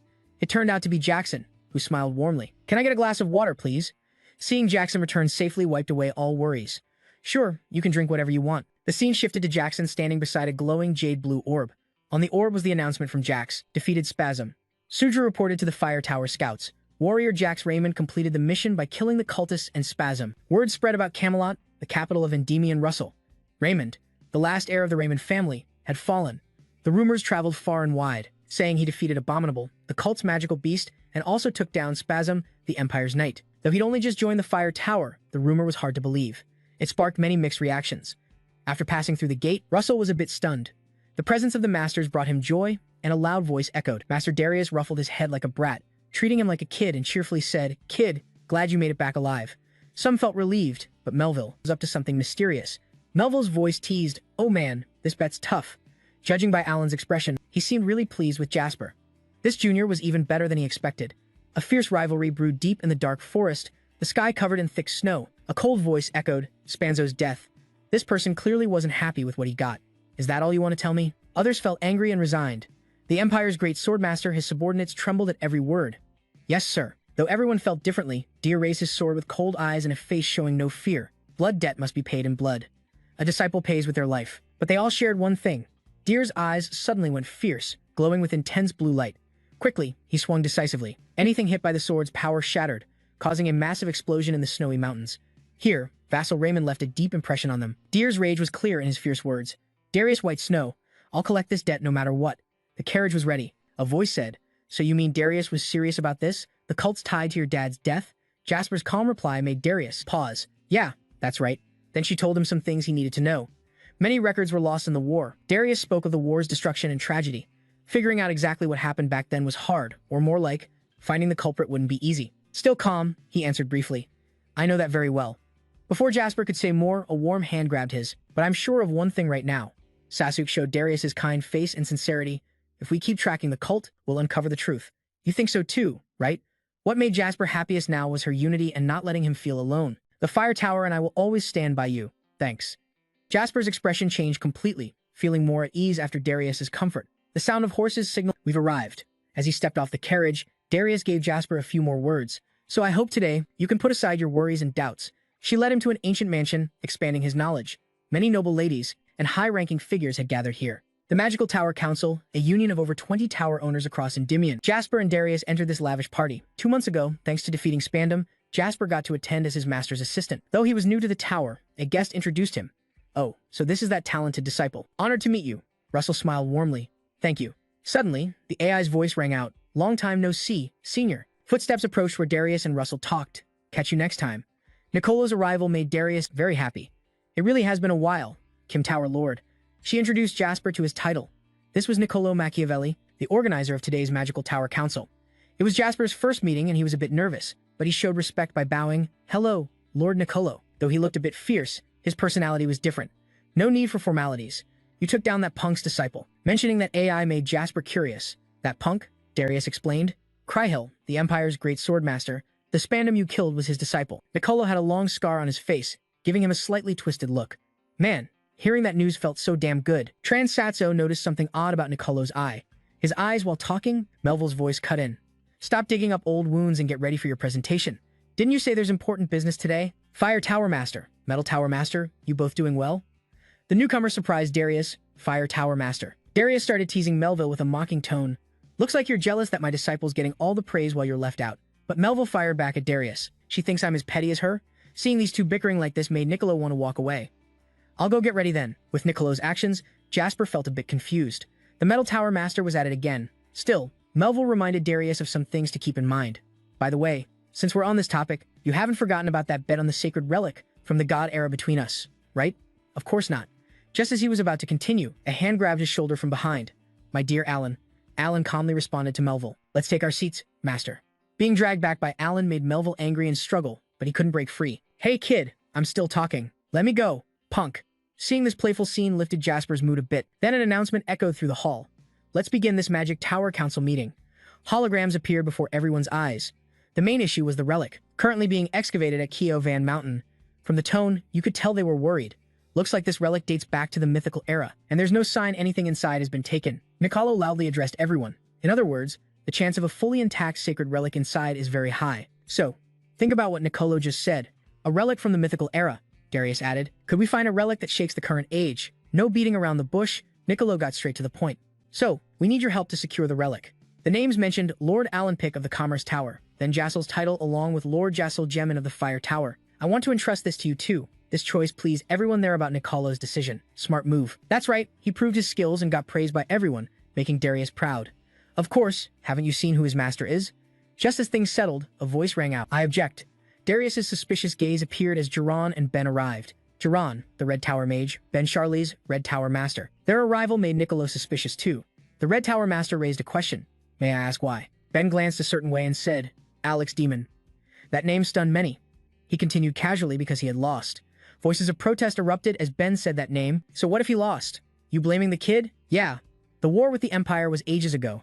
He shot a threatening look at the crowd. Even though that loss cost the kingdom its best warriors, how could he leave the battle without permission? That statement shut down everyone's objections in the hall. Darius shouted, Protect vassal. That's just a rumor. There were no records back then. The other side replied nonchalantly, You're wrong. That brief reply silenced the room. I was there. Shock hit Darius and Jasper's faces, and murmurs spread. A scornful smile appeared on his face. I saw him run away with my own eyes. That statement sparked Jackson's doubt about his own father. Did his father really run? The speaker sneered. Take responsibility? Not giving him time to think, Jasper angrily shouted, I mean take responsibility for shaming the Raymond family. Seeing this, Darius stepped forward to stop the kid. Now's not the time. Jasper still seemed like he wanted to say more, but the other sighed calmly. As if the honor of a fallen family matters much, vassal Raymond. You should be grateful your master is Darius. Just as he spoke arrogantly, someone's shadow appeared behind him. If not, I'd cut out your tongue and make you an example for all the arrogant fools. The rude city mage's voice rang out. Every word mocked Brand, master of the Red Tower. Every time I meet you, you get more arrogant. People might mistake you for a king. Huh. The moment the person stepped in, every guest was stunned. He entered like a true leader, calm and sharp. Princess Hayket Ramus. Her command echoed, and everyone bowed deeply to her, greeting the princess. Even an arrogant guy like Ben lowered his head and bowed. Why is the princess here? Hayket stepped forward and smiled. I've heard news from outside. The owner of the Red Tower was right. Hearing her words, Ben looked up suspiciously. Hayket glanced at Redixo as she said, if someone owes a debt, they have to pay it. You know that's directed at you, so he hesitated a bit. Darius saw things going south and spoke up, Princess. Before she finished, Hayket cut her off, surprising even Alan. You've got to give people a chance to repay. Just like that. Every word she said shocked everyone. For this mission, I order the Commerce Tower and Fire Tower to defend. And that's not all. Hayket also commanded those who intended to oppose, including support units with the Red Tower. Her gaze was serious and determined. Still, Ben forced a smile and said darkly, Princess, this isn't a simple matter. Hayket continued ordering Nicolo, the Gold Tower Master. Yes, Princess, she replied loudly. Who's the biggest sponsor for this mission's excavation? Nicolo bowed respectfully. You are, Princess. Hearing what she wanted, Hayket looked at Ben. That's the answer she gave. Well, I guess that settles it, huh? Then footsteps echoed as they left the hall. Ben's face looked ugly, but he still wore a calculating smile. Nicolo resumed the meeting. All right, next on the agenda for this excavation mission. Vassal was deeply impressed by what Hayket just did. Hayket Ramos, night had fallen and the moon was high. The sound of wagon wheels broke the silence. Ben hadn't given up on his ambition. He thought, this is my chance to bury the Raymond clan. Can't believe the princess actually intervened. Suddenly, Jerome sensed something was wrong. He jumped onto the wagon roof, sword glowing red in hand. The wagon was blocked and had to stop abruptly. The wheels scraped the ground, kicking up dust. Ben calmly stepped down. You've got no manners. Turns out, the one blocking the way was Daria. Darius chuckled lightly. Don't you think you're the same? Just then, Jerome's sword pressed against Darius's neck. Jerome's eyes were sharp and defensive, staring at her. Darius showed no fear, tilting his head calmly. You think that's enough? Jerome's gaze was wary. Ben's voice broke through his guard. Drop your weapon. Jerome bowed and sheathed his sword. Ben seemed to know Darius well and spoke bluntly. Considering our ties, you're not here to apologize. So, what do you want? A name slipped from her lips. Alex Raymond. That made Ben suspicious. Darius asked about him. You saw him die, didn't you? Ben answered softly. I'm not sure. But before he finished, Darius interrupted. Too bad. She probably wanted the truth long ago. That's why she came looking for him. I'm investigating and thought I could ask you about it, Ben said with a sneer. Can't believe you go that far. What's your connection to that dead Raymond? Darius shot back without hesitation. It's a master's duty to his disciple. Darius was angry at the disrespect. A disciple's problem is the master's problem. I'm just helping my disciple solve it. She kept talking, no matter who it concerned. A purple light appeared under Darius's staff, spreading through the air around them. For some reason, Ben suddenly decided to turn the wagon around and head to the Duke's mansion. He seemed determined. There's something I need to check. Scene shifts to a dark mansion. A skull with a glowing eye hangs above the door. Vassal still doubted what happened. His father's death in war was unquestionable. But standing before him was Ben, making him wonder why this man was still babbling nonsense. Ben's voice rang out. The demon clan owes the Empire a debt. He kept insulting the young demon empire like it was some fledgling kingdom. How would it feel to trust the Goat clan with such an important mission? He kept throwing out those words. If Jackson keeps defending like he is now, the Red Tower won't back him up despite what everyone's whispering. Plus, Jackson's a promising disciple of the Red Tower's leader, but still. Nicolo up there looks worried. He calmed the crowd with just a few words. He's thoughtful, just as you'd expect from the Red Tower's boss. Without thinking about his backstage moves, this is obvious. Then he remembered something from the past. Duke Bismarck, with Ben there too. Known as the king's uncle and the most powerful man around. 6 great dukes. Ben, Charlie. Nicolo's still wrestling with his decision, going against that guy. That means he's opposing the Duke's faction. His eyes locked on Melville, the only ones here who can stand up to him. Melville's voice rang out. Ridiculous. Darius lost her cool. She gripped her staff, furious. Kid, don't interfere. I'll handle Vassal. They're still thinking it over. Those two. Suddenly, a voice startled Darius standing nearby. I want to ask the Red Tower's master a few things. Being named caught the other side off guard. Lasso said, no hint of humility. Are you ready to take responsibility for what you just said? Outside the city, dusk was settling as a low voice spoke. You're leaving tomorrow, right? Inside, Darius said sternly, but how can you do your job well if you're distracted? From above, Jack struggled to hold his weapon. She kept taunting him. That old man's words still bugging you, huh? He bowed his head. No, master. Darius frowned at Jax's dirty appearance. Thousands of eyes were all on Jackson. She thought silently, those who praised that kid as a disciple, suddenly turned around to call his late father a coward. How can he not be shaken? Darius slammed the ground, walking up to Jackson. Kid. Then she stood in front of Jackson, warning. The truth always comes out. Just keep walking your path. Hearing that, he gripped his weapon's handle tight. Keep walking your path. Then with determination, he shouted, Master, please teach me again. She stared at him, smiling with approval. Darius looked at him, thinking, sure, that path won't be easy, but you have to walk it. Now it was dark outside. The street grew peaceful. Her thoughts echoed. Children must step out from their parents' shadows. In the crowded street, or wrapped in a hood like hiding her identity, she slowly looked back. Despite the shadow, the towering castle still stood clear, no matter how big. 3 days later, Mount Kiovan. From the teleport gate, Russell stepped out slowly, looking around. The cold, desolate scene was covered in frost. He said, so this is really Mount Kiovan. Then Raxo and the others started shivering without control. The cold was unbearable. Raxo snapped his fingers to summon power, wrapping himself in a warm aura. The workers carrying loads were surprised, whispering to each other. The air suddenly warmed. Those two Kets, red-faced from the cold, also felt the heat from him. Suddenly, someone came over, cheerfully greeting, sorry to bother you. Are you Jason? Jason from the Fire Tower. Jason calmly replied, yeah, that's me. Then he cheerfully gestured to lead the way. We've been waiting for you. Please, this way. Hearing that, Jason followed immediately. Suddenly, things around caught his eye. Looking at the black flag's emblem, he thought, Royal Road, the Gold Tower. Then Jackson glanced at the yellow flags, Forever 9 Gold Tower. Looking the other way, the chaotic Gold Tower. Jackson concluded, so all the earth magic experts are gathered here. Suddenly, the guide stopped and asked Jackson, impressive scale, huh? Finally, they arrived. Looking at the grand architecture outside, Jackson marveled. They even built this whole place with magic crystal.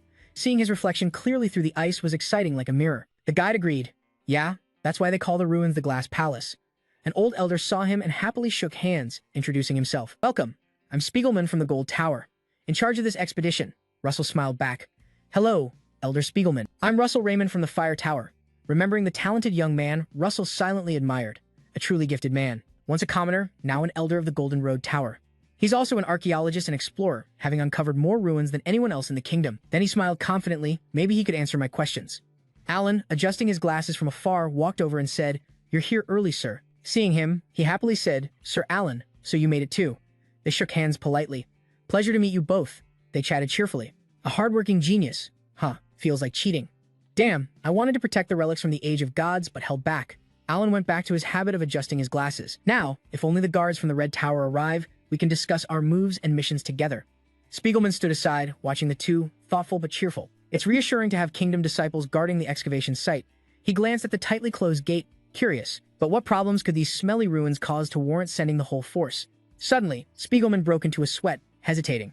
He thought, seems a bit much, but suddenly, rocks exploded from afar, people shouted, what the hell's going on? From underground, a huge monster appeared. He stepped back in fear, a crystal golem. Alan rushed to protect everyone. Get to safety, fast. This monster was made of massive, sharp ice blocks. It roared angrily and hurled crystals at them. One by one, people screamed as crystals pierced them. Spiegelman clenched his teeth in anger. The shield can't even take one hit. Then he sent energy underground, quickly raising a barrier of earth and stone. The sharp crystal attacks kept coming strong. He shouted for everyone to build a dirt wall to block the attacks. Quick! Meanwhile, Anicaps was supporting a seriously wounded person, encouraging them, hang in there. Suddenly, a sound behind her made her freeze in fear. A crystal hand shot out fast, aiming to grab Anicaps. At the same time, thousands of powerful shots followed. She silently cast magic to block it. Suddenly, Rascal appeared out of nowhere, using his power to stop it. Rascal unleashed Primal Fire Spear. Anicaps looked surprised. You didn't retract your power yet. He turned worriedly to Han. Are you okay?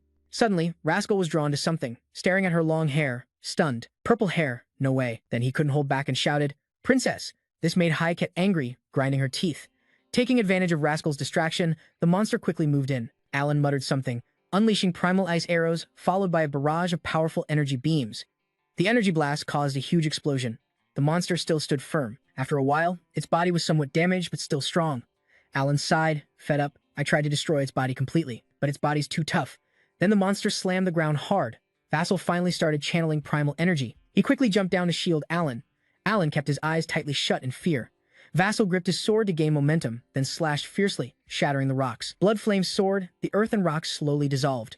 Only then did Alan dare to open his eyes. Someone slowly approached and introduced himself, surprising Hecate and Zoso. Looks like it's not too late. Then he introduced himself. I'm Jerome from the Red Tower, and then silently stared at Alan, who did the same. 3 days ago, Jerome looked sharp as ever. Suddenly, someone spoke up. Alex Raymond, sitting on the table, said in a low voice, Daria has started investigating his death. Any guesses? A ghostly voice echoed from underground. Guesses? The voice continued, guesses? Then Karen looked up, puzzled. Don't you remember why you killed him? Hearing this, his face darkened with anger. Then he taunted. Afraid of getting caught? Clenching his fist firmly. No fucking way. Then he sighed. I was just careless. He raised his tone, blaming Karen. If you handled Jason Raymond during the selection, Daria wouldn't have any reason to suspect. Hearing this, he quickly explained. That's because I got false info that Jason Raymond was a weak kid. The other angrily shouted. So now you're trying to say it's my fault? At that moment, a shadow appeared as the smoke cleared, a deep voice booming. You called me here just to watch you two bicker? The old man sat arrogantly in the chair, then immediately bowed respectfully. Greetings, Duke Big Mac, he asked calmly. My grandson caused some trouble, didn't he? The man agreed. Yeah. Originally, only a few members of the guard were planned. The old man saw him rambling and raised a hand to stop him. Focus on the main issue. How do we take those ruins? Ben glanced at Jerome and signaled. He immediately approached my disciple's window. Jerome will join the guard. They started planning if Jerome creates a side path through the pyramid's protective barrier. Then the old man continued. The cultists passing through that path will ambush the mage guard. As you know, for our plan to succeed, Bismarck rubbed his chin thoughtfully, then made his proposal. We need to subdue the pyramid's master protecting the current king to safely eliminate the other masters without damage. Remembering the presence of those two powerful figures, he added, we need what's inside those ruins, so what we have to do now is... Bismarck looked at the box. The box kept radiating deadly energy in his hand, his eyes showing cruelty. Don't we at least need a trump card for such a critical mission, right? Move to another spot, Vessel shouted inside the tent.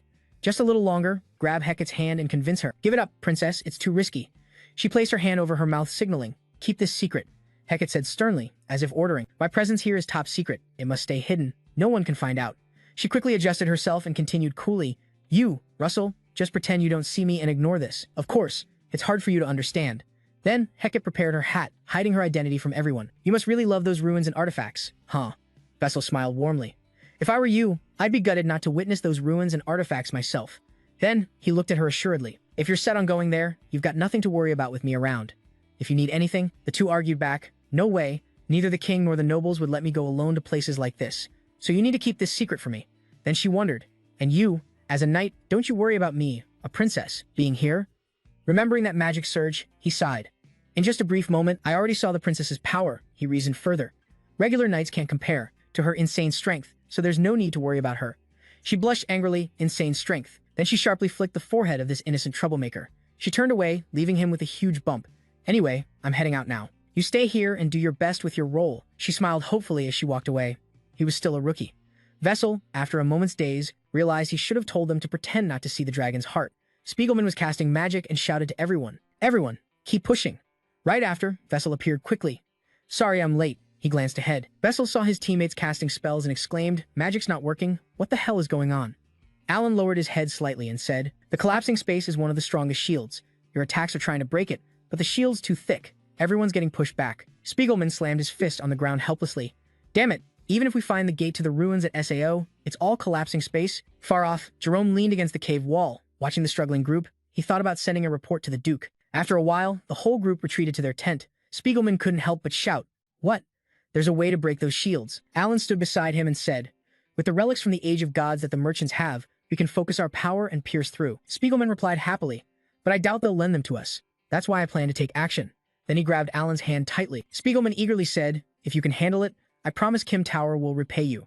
Alan smiled and replied, yeah, I'll do my best. Scene shifts to another place. At this moment, Alan arranged to meet Jerome and Jason for help. Though reluctant, I had to rely on them. Jason nodded and said, no worries, it'll be fine. Meanwhile, Jerome stared at the other two and thought, with Alan petty down to just one battle mage here, then suddenly spun around and said to him, Mr. Jerome, I'd like to discuss shift changes with you. About tonight, Jerome looked at him with deadly eyes. I'll leave first. Then he turned and walked away. I'm tired, so I'm heading off. Vessel looked at Jerome and thought, what a smug bastard. Scene shifts outside the rescue point where two mages sit by a fire on guard duty. Suddenly, one spots something suspicious. They saw a suspicious group dressed in black, stood up, and shouted, hey, stop. This place is under Kim Tower's control. No sooner said than the two mages were finished off by the strangers. Suddenly, Jerome appeared among them, approached the barrier, and destroyed it. Jerome said the barrier plan had changed, gradually opening a collapsing space to protect the relic. The barrier opened, and the strangers walked in calmly. Jerome crossed his arms and said to bring the relic so it could be destroyed. He continued, Alan Pett has arrived at the Commerce Tower. The masked guy named Karen stretched and said, smells like burnt meat, damn. Jerome calmly threatened him. We just need to take Spiegelman hostage. Karen disagreed. What about that so-called disciple of the Fire Tower? Kidnapping's not a great idea, he said coldly. Kill him, and no mistakes will be forgiven this time. An armored man appeared before Jerome, stared at him, and said, too much bitching while just watching. Jerome shot back with a murderous glare. Karen sensed trouble and intervened, saying, "We're on the same side, don't do that." Karen glanced at Jerome, then insulted him. "Well, here's the prize, bastard." His words drove Jerome crazy. "Sir, he can't get hurt." Provoked, Jerome raised his hand to attack Karen. Karen immediately cast a spell to block the blow and roared. "What did you just say?" Karen snapped. "Am I not allowed to joke here?" He tilted his head. "Loosen up a bit." While they lightly clashed, the disciples finished drawing a bright red magic circle. Arms sprouted from it like those guys. Then the whole disgusting monster crawled onto the ground. Karen said coldly, "Though it won't happen if things turn ugly. Don't forget what the Grand Duke gave you." Jerome recalled past events. Ben stood before him and said, "Remember that." He said seriously, "After this mission ends, you'll live like a ghost until the Grand Duke sits on the throne." Orders were given, no survivors from the conquest. Jerome bowed slightly and said, "What if things go wrong?" Then he looked up and asked, "Can I use what the Grand Duke gave me?" Ben narrowed his eyes and stared at him, then stepped closer and said, "You want to?" Ben placed a hand on Jerome's shoulder and asked, "You want me to approve?" He laughed loudly. "I simply believe you won't lose no matter what." Back to reality, a massive explosion stood before Jerome. He murmured, "All right, like you want." Dark energy surrounded him. "You'll become a ghost." He put on a cold face and said, "A ghost who spreads fear and despair in the dead of night." In the tent, Spiegelman suddenly exclaimed, "What?" He was worried. Looking at Jasper, he said, "You want to know about a multi-horned dragon?" Spiegelman asked why he suddenly cared. Jasper honestly said, "I saw a painting at the mission site. Its strange appearance caught my attention." Spiegelman leaned on his hand and said, "Actually, I can't give you an exact answer." Suddenly, Spiegelman added, "But I thought of the Holy Dragon King when—" Jackson. Hearing that name, Jasper couldn't help but wonder, does the Holy Dragon King have such a creature?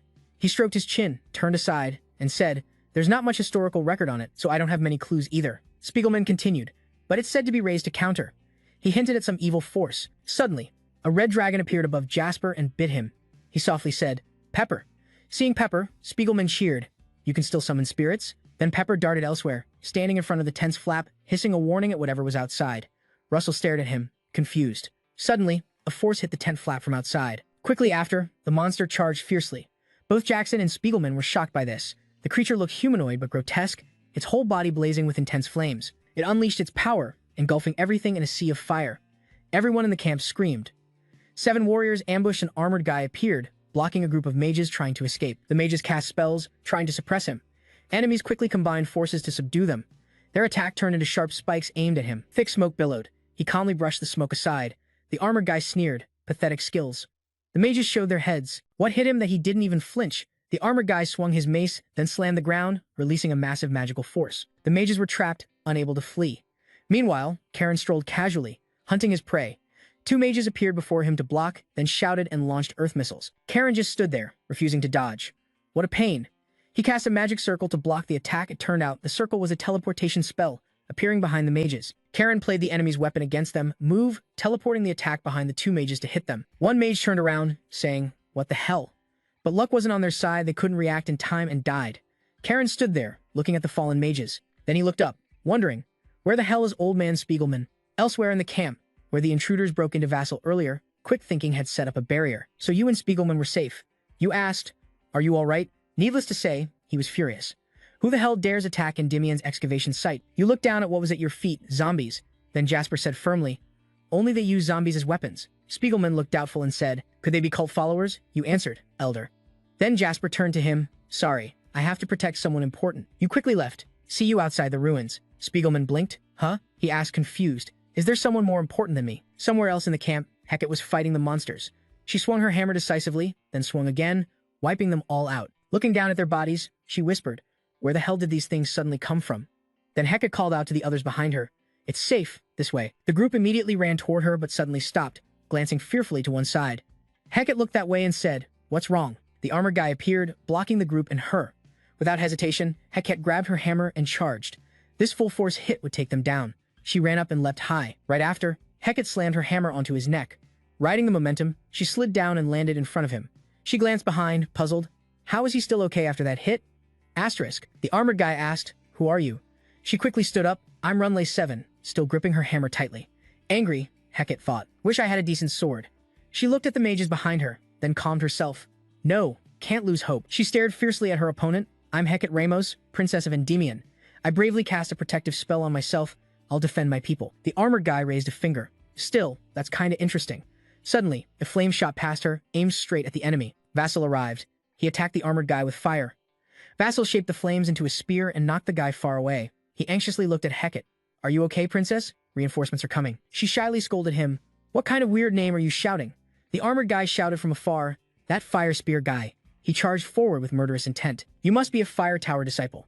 Vassal stared at the armored guy, unfazed, then turned to Hecate. I'll handle this. You take everyone to the ruins entrance. We'll meet the elder there.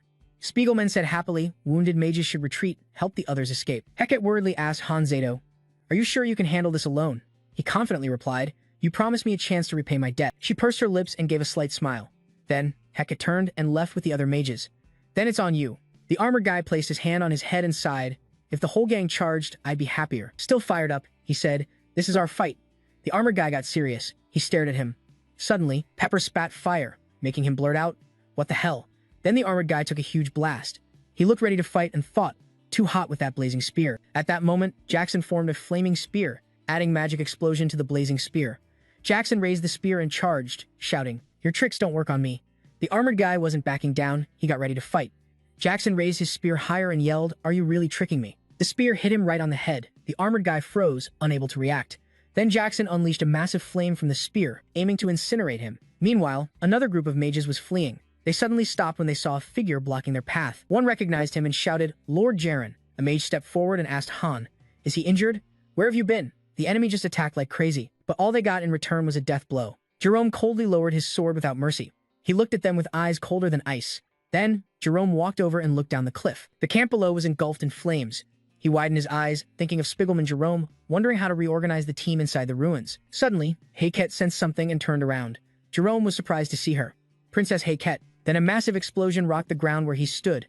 Jerome glanced sideways and saw a dark shadow flicker past. The armor guy braced himself, trying to absorb Jackson's full attack. He exhaled deeply while Jerome stared in shock. Cursed refined black steel, how did it break? Then the armor cracked. Russell taunted, finally showing your true face, huh? Provoking him. But why back down now? The armored guy gritted his teeth. Arrogant punk, he snapped, energy radiating dark power. Don't underestimate me. Vassal eyed the armored guy's aura, a bit scared. He could sense two hearts inside that armor. He thought he'd have to use the knight's heart implanted in him to deal with this brat. The armored guy shouted and charged. I'll tear you apart. His attacks came fast. Vasco had to dodge. Too fast. The armored guy stared at him, spear in hand. Vasco smirked, thinking he was way quicker than the other guy. Then Vasco stopped, got ready, and launched his move. He quickly surged forward to strike him. Jackson's attack hit the armored guy dead on, blazing spear slash. He coughed violently, then fell down. Vasco raised his spear in front of him and said, time to finish this. Suddenly, a blue whirlpool appeared before Jackson. It radiated water-like power, rushing toward him. It quickly snuffed out Russell's flames and pushed him back. Wooden pillars floated on the water. Russell struggled to regain balance, staring at the whirlpool, wondering what just happened. Then he looked down. Vassal immediately thought of one person. It turned out Karen used water to save the armored guy. He teased, pressure from the deep sea comes in handy, huh? The armored guy snapped, shut up. Vasco formed his spear and stared at his opponent. This time, I won't miss. Then he unleashed the blazing spear tornado. Vasco lifted his spear, thinking about the attack. He instantly launched it toward his foe. How could he dodge it?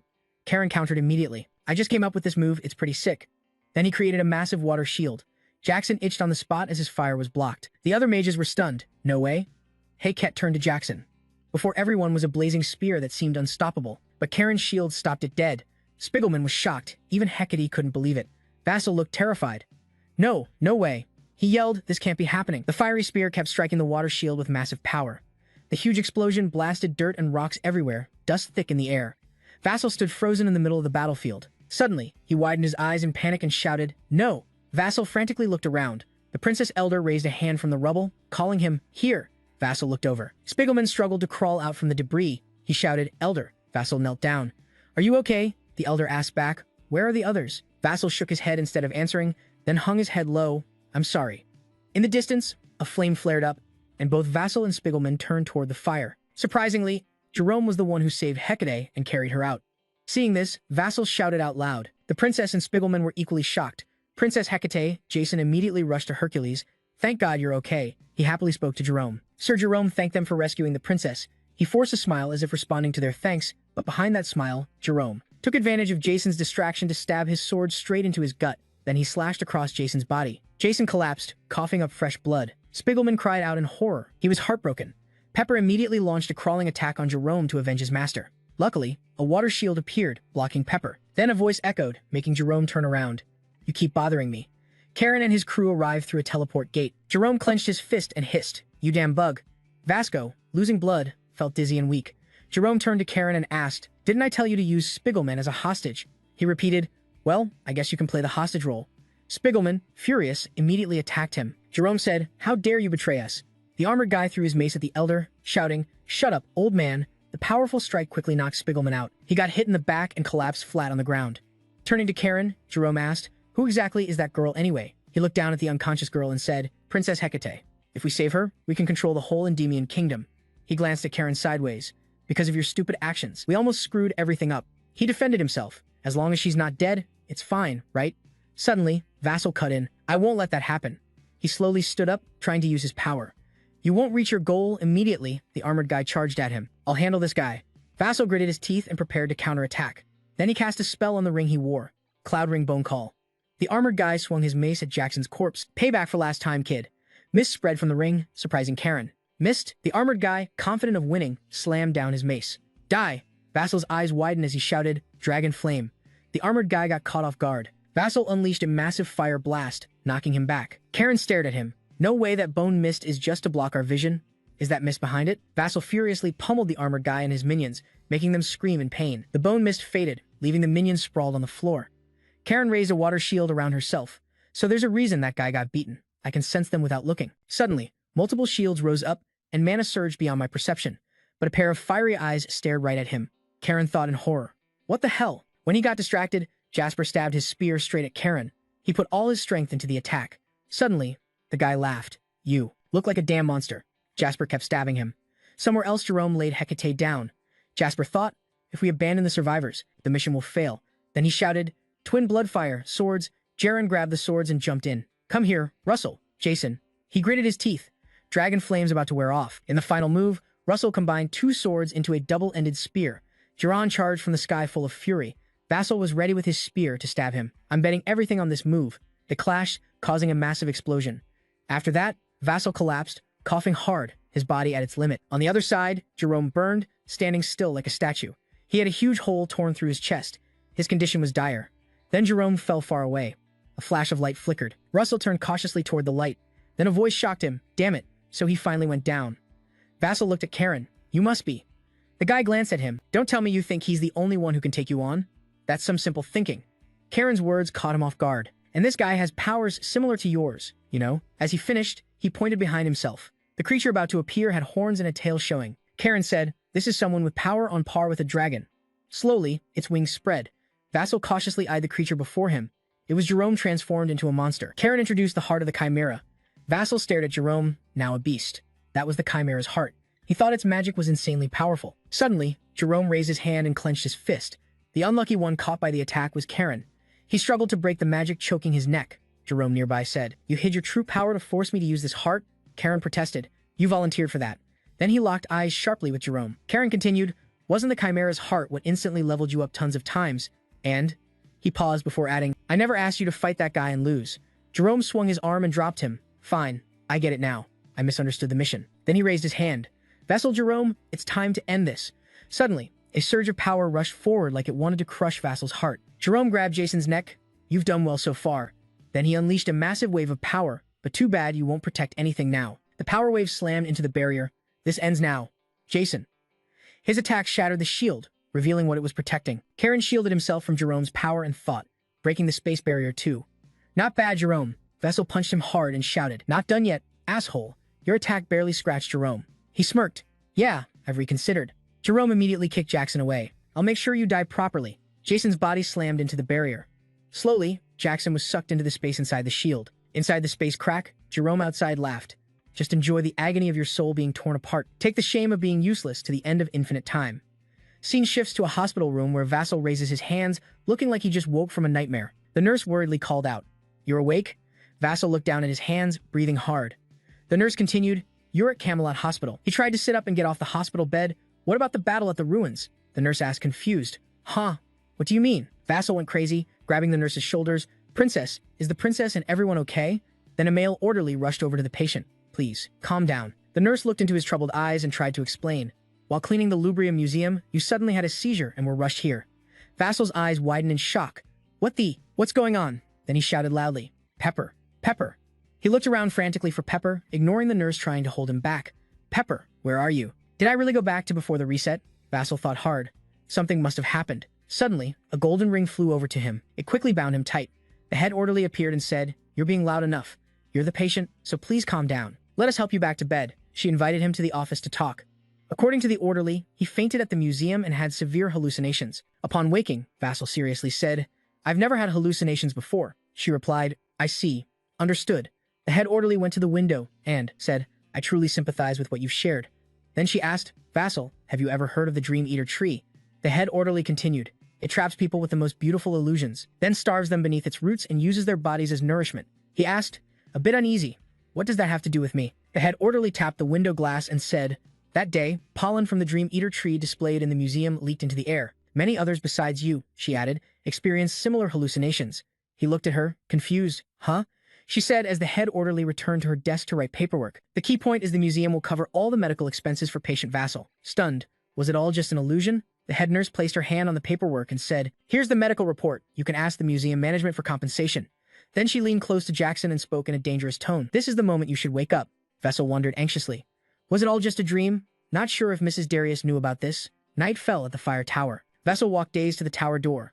No dream could ever feel this real. Immediately, the guards shouted, "Wait a second. Stop right there." He lowered his head and muttered, "I'm here to see Mrs. Darius. If she's my master, she'll recognize me." The guards sneered at Jackson. "Who the hell do you think you are?" He looked up at the tall tower, silently praying, "Please, tell me this isn't a dream. Please." He said in despair, "My name's Jackson Raymond. I used to be Mrs. Darian's disciple." The guard looked at each other and asked, "Darius' disciple? Never heard of that name." The guard snapped, yelling, "I knew you were crazy. Get lost." Vassal clenched his fists and then charged into the tower. "Just give me a moment, please. Let me see her." The guard got annoyed and raised his hand to hit him, this crazy bastard. Knocked down and rolling on the ground, he struggled to get up and muttered, "Master, Darius." A passing carriage happened to stop. Hearing the commotion, someone looked down and asked the guards, "What's going on?" The guard bowed and reported, "Master of the Fire Tower. This young guy keeps claiming he's your disciple." She exclaimed in surprise, "My disciple? What?" Darius looked down at the battered Jackson and asked a deadly question. "Do I even know you?" Her question stunned him, silent. Jackson's eyes widened, then he quietly bowed his head. Seeing him in such a state, Darius sighed softly.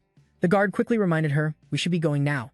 The carriage slowly entered the tower. In a room inside the tower, she placed her hand on the glass protecting a Yang treasure and thought, "So this means it really was all caused by the nightmare pollen?" Then he punched the glass. "This makes no sense." The glass cracked. "If this is really a dream, then wake me up. Before I get this far, there's no way this is real." Behind the glass appeared a red stone. His action was immediately noticed by the guards. The guards quickly pinned Jackson to the ground and shouted, "Who are you?" Other guards rushed over in order to drag him out. Jackson refused to accept it and yelled, "No way, this is real." Then he tried to prove his life wasn't just a dream, but it was all useless. Years passed. Vassal kept fighting this reality in despair, but time wore down his will. Beneath a bridge somewhere, someone handed him a newspaper. Vassal held it and read carefully. Many years later, Vassal had become an older man with a beard. Living at society's bottom, he read the paper about the youngest fire tower owner. The paper had a picture of Alan. In the end, no way. Vassal pondered for a moment, thinking someone like him never stood a chance from the start. Scene shifts to Walker Hill Academy. Jackson was sweeping the schoolyard, never expecting to return here. He'd given up his ambitions and numbed his mind. And finally, he'd abandoned himself, stopping to think this life wasn't all that bad. Honestly, this was probably the most fitting job for who he was now. Suddenly, someone passed by, and he quietly crept closer, hiding behind a wall. A group of students was bullying someone. "Who the hell do you think you are acting like that? Know your place. Just because we talk to you, you think you're equal to us?" He decided to turn away. "This isn't my business. Better to stay out of it." The one being bullied was Speaker. No matter what they said, he shouted fiercely, "I'm going to be a mage." The blonde guy sneered quietly. Why is this crippled bastard even talking so much? His words caught a lot of attention. Suffering from mana transport vessel constriction, the blonde ordered his lackeys to hold the victim. "And remember the crimes your clan committed. He used fire magic trying to hit him. I'll leave you a mark you'll never forget." The blonde pressed his blazing finger close to the victim's face. Speaker shut his eyes in pain. Suddenly, the sound of someone getting hit echoed, and he slowly opened his eyes. The bullies from earlier were knocked flat on the ground. Speaker looked up and saw Jackson sweeping the yard. He muttered, "Why is this place so dirty?" Speaker gazed at Jackson with admiration. After a moment, he ate his bread while complaining, "This is such a hassle." Jackson looked at Speaker sitting next to him and asked, "Why are you following me?" He held up his book and answered innocently, "I'm just reading. This place is quiet, perfect for focusing." Jasper sensed someone watching him and glanced over. His sharp look made the bullies who had harassed Speaker turn pale. After warning them, he let out a sigh. Then Jasper asked, "You have a mana bottleneck, right?" He continued, I know someone exactly like you who once attended this academy. Speaker asked curiously. What happened? What happened to that person? Vassal threw his bread on the ground and said irritably. He got expelled because he couldn't surpass his limits, just like trash destined to become a total loser. He went on, he couldn't even reach his own goals with a mana bottleneck as a mage. Man is like a death sentence. Vassal rolled his eyes and said, sometimes knowing when to quit is courage. Speaker interrupted. My brother can't do that. He stood up with a smile and said, he can't give up on his dreams. Then Speaker left, leaving Jackson deep in thought, speechless. Suddenly, someone called out, Hey Jackson, you there? A bald staff member waved him over. Jackson walked up and asked, Yes, what is it? The man replied, Be careful. The bald man warned, Don't hang out with him. If anything happens, you could get into big trouble. Vassal asked, confused, I don't quite get what you mean.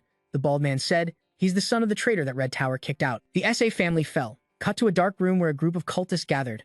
The world of the Guardians was coming to an end, moving toward the Walker Hill Academy. A skull in the center of the room shouted, announcing our return. On a beautiful morning at the academy, someone was practicing magic with a small gem. Just a bit more, just a bit. Spiegel clenched his practicing hand with his other hand in pain. Jasper came over and asked, Why don't you give up on becoming a mage? What keeps you going? Spiegel lowered his head and said quietly, Because I made a promise. His words made Jasper think about his mother. Then footsteps came blonde guy and his gang. So you're here. Last time was just a slip-up, but this time, no running away. Vassal gathered magic power and told Speaker to watch closely. He said seriously, This is the only way you can become a mage. The blonde guy was shocked by Vassal's power. What? He balled his fist and immediately punched the enemy. Cut to winter at the academy. Russell watched Spiegel running to build stamina. A mage could easily be overwhelmed by a weak body using magic. He shouted, Run faster. If you don't keep your distance, you'll die in battle. Then they switched to one-on-one combat. Magic moves faster with a strong, well-trained body, unlike those still physically undeveloped. A healthy, trained body makes magic way more effective compared to someone still growing physically. If used by an immature kid still learning, Vassal gently struck his neck, but his growth was painfully slow. Then Spiegel collapsed, gasping. Vassal said, You promised to try, but this is all you've got. Still, he quickly regained his spirit. Once again, please help me. A few days later, Spiegel was casting a combat ice arrow spell. His opponent was immediately defeated. At the academy contest, the judge announced the winner. Spiegel. Students watching couldn't help but whisper this kid with a tiny mana pool from a bottleneck had won.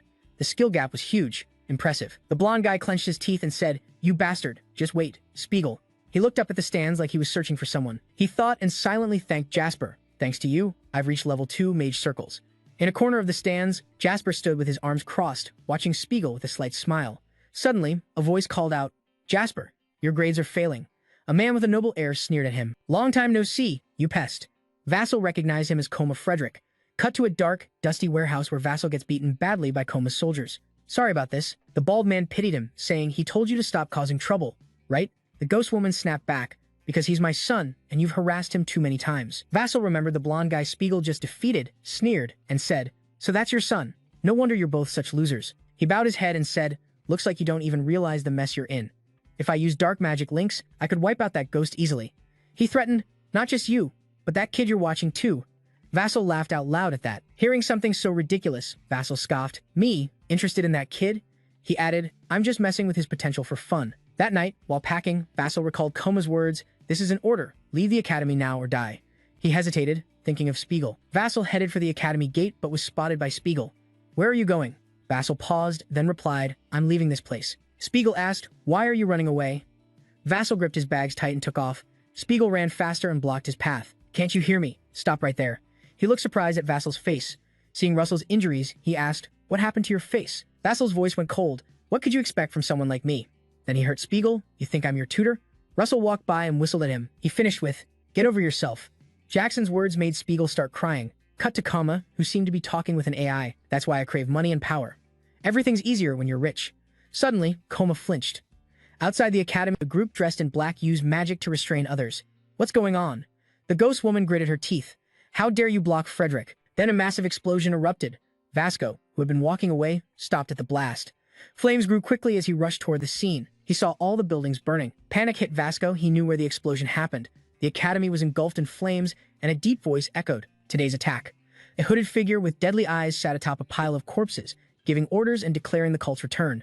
Let's move out. Calmly, he watched his men slaughter openly and spoke with chilling cruelty, mixing with the sounds of their ruthless massacre and the stench of blood. The academy's professors feared his minions. Without hesitation, his followers used ice arrows to finish off the professors. The stranger's minion grinned bloodthirstily, looked at Spiegel, and sneered. Looks like one little rat survived. Moments later, Jasper dashed back to the academy. He hid behind a stone pillar, watching Spiegel, realizing the situation was exposed. At that moment, the stranger's minion approached Spiegel. He said with amusement, "You're interesting." Jackson worried, wondering why he didn't run. Suddenly, the minion asked Spiegel, "Aren't you scared to die?" Spiegel laughed and replied, "I've bought enough time for others to escape.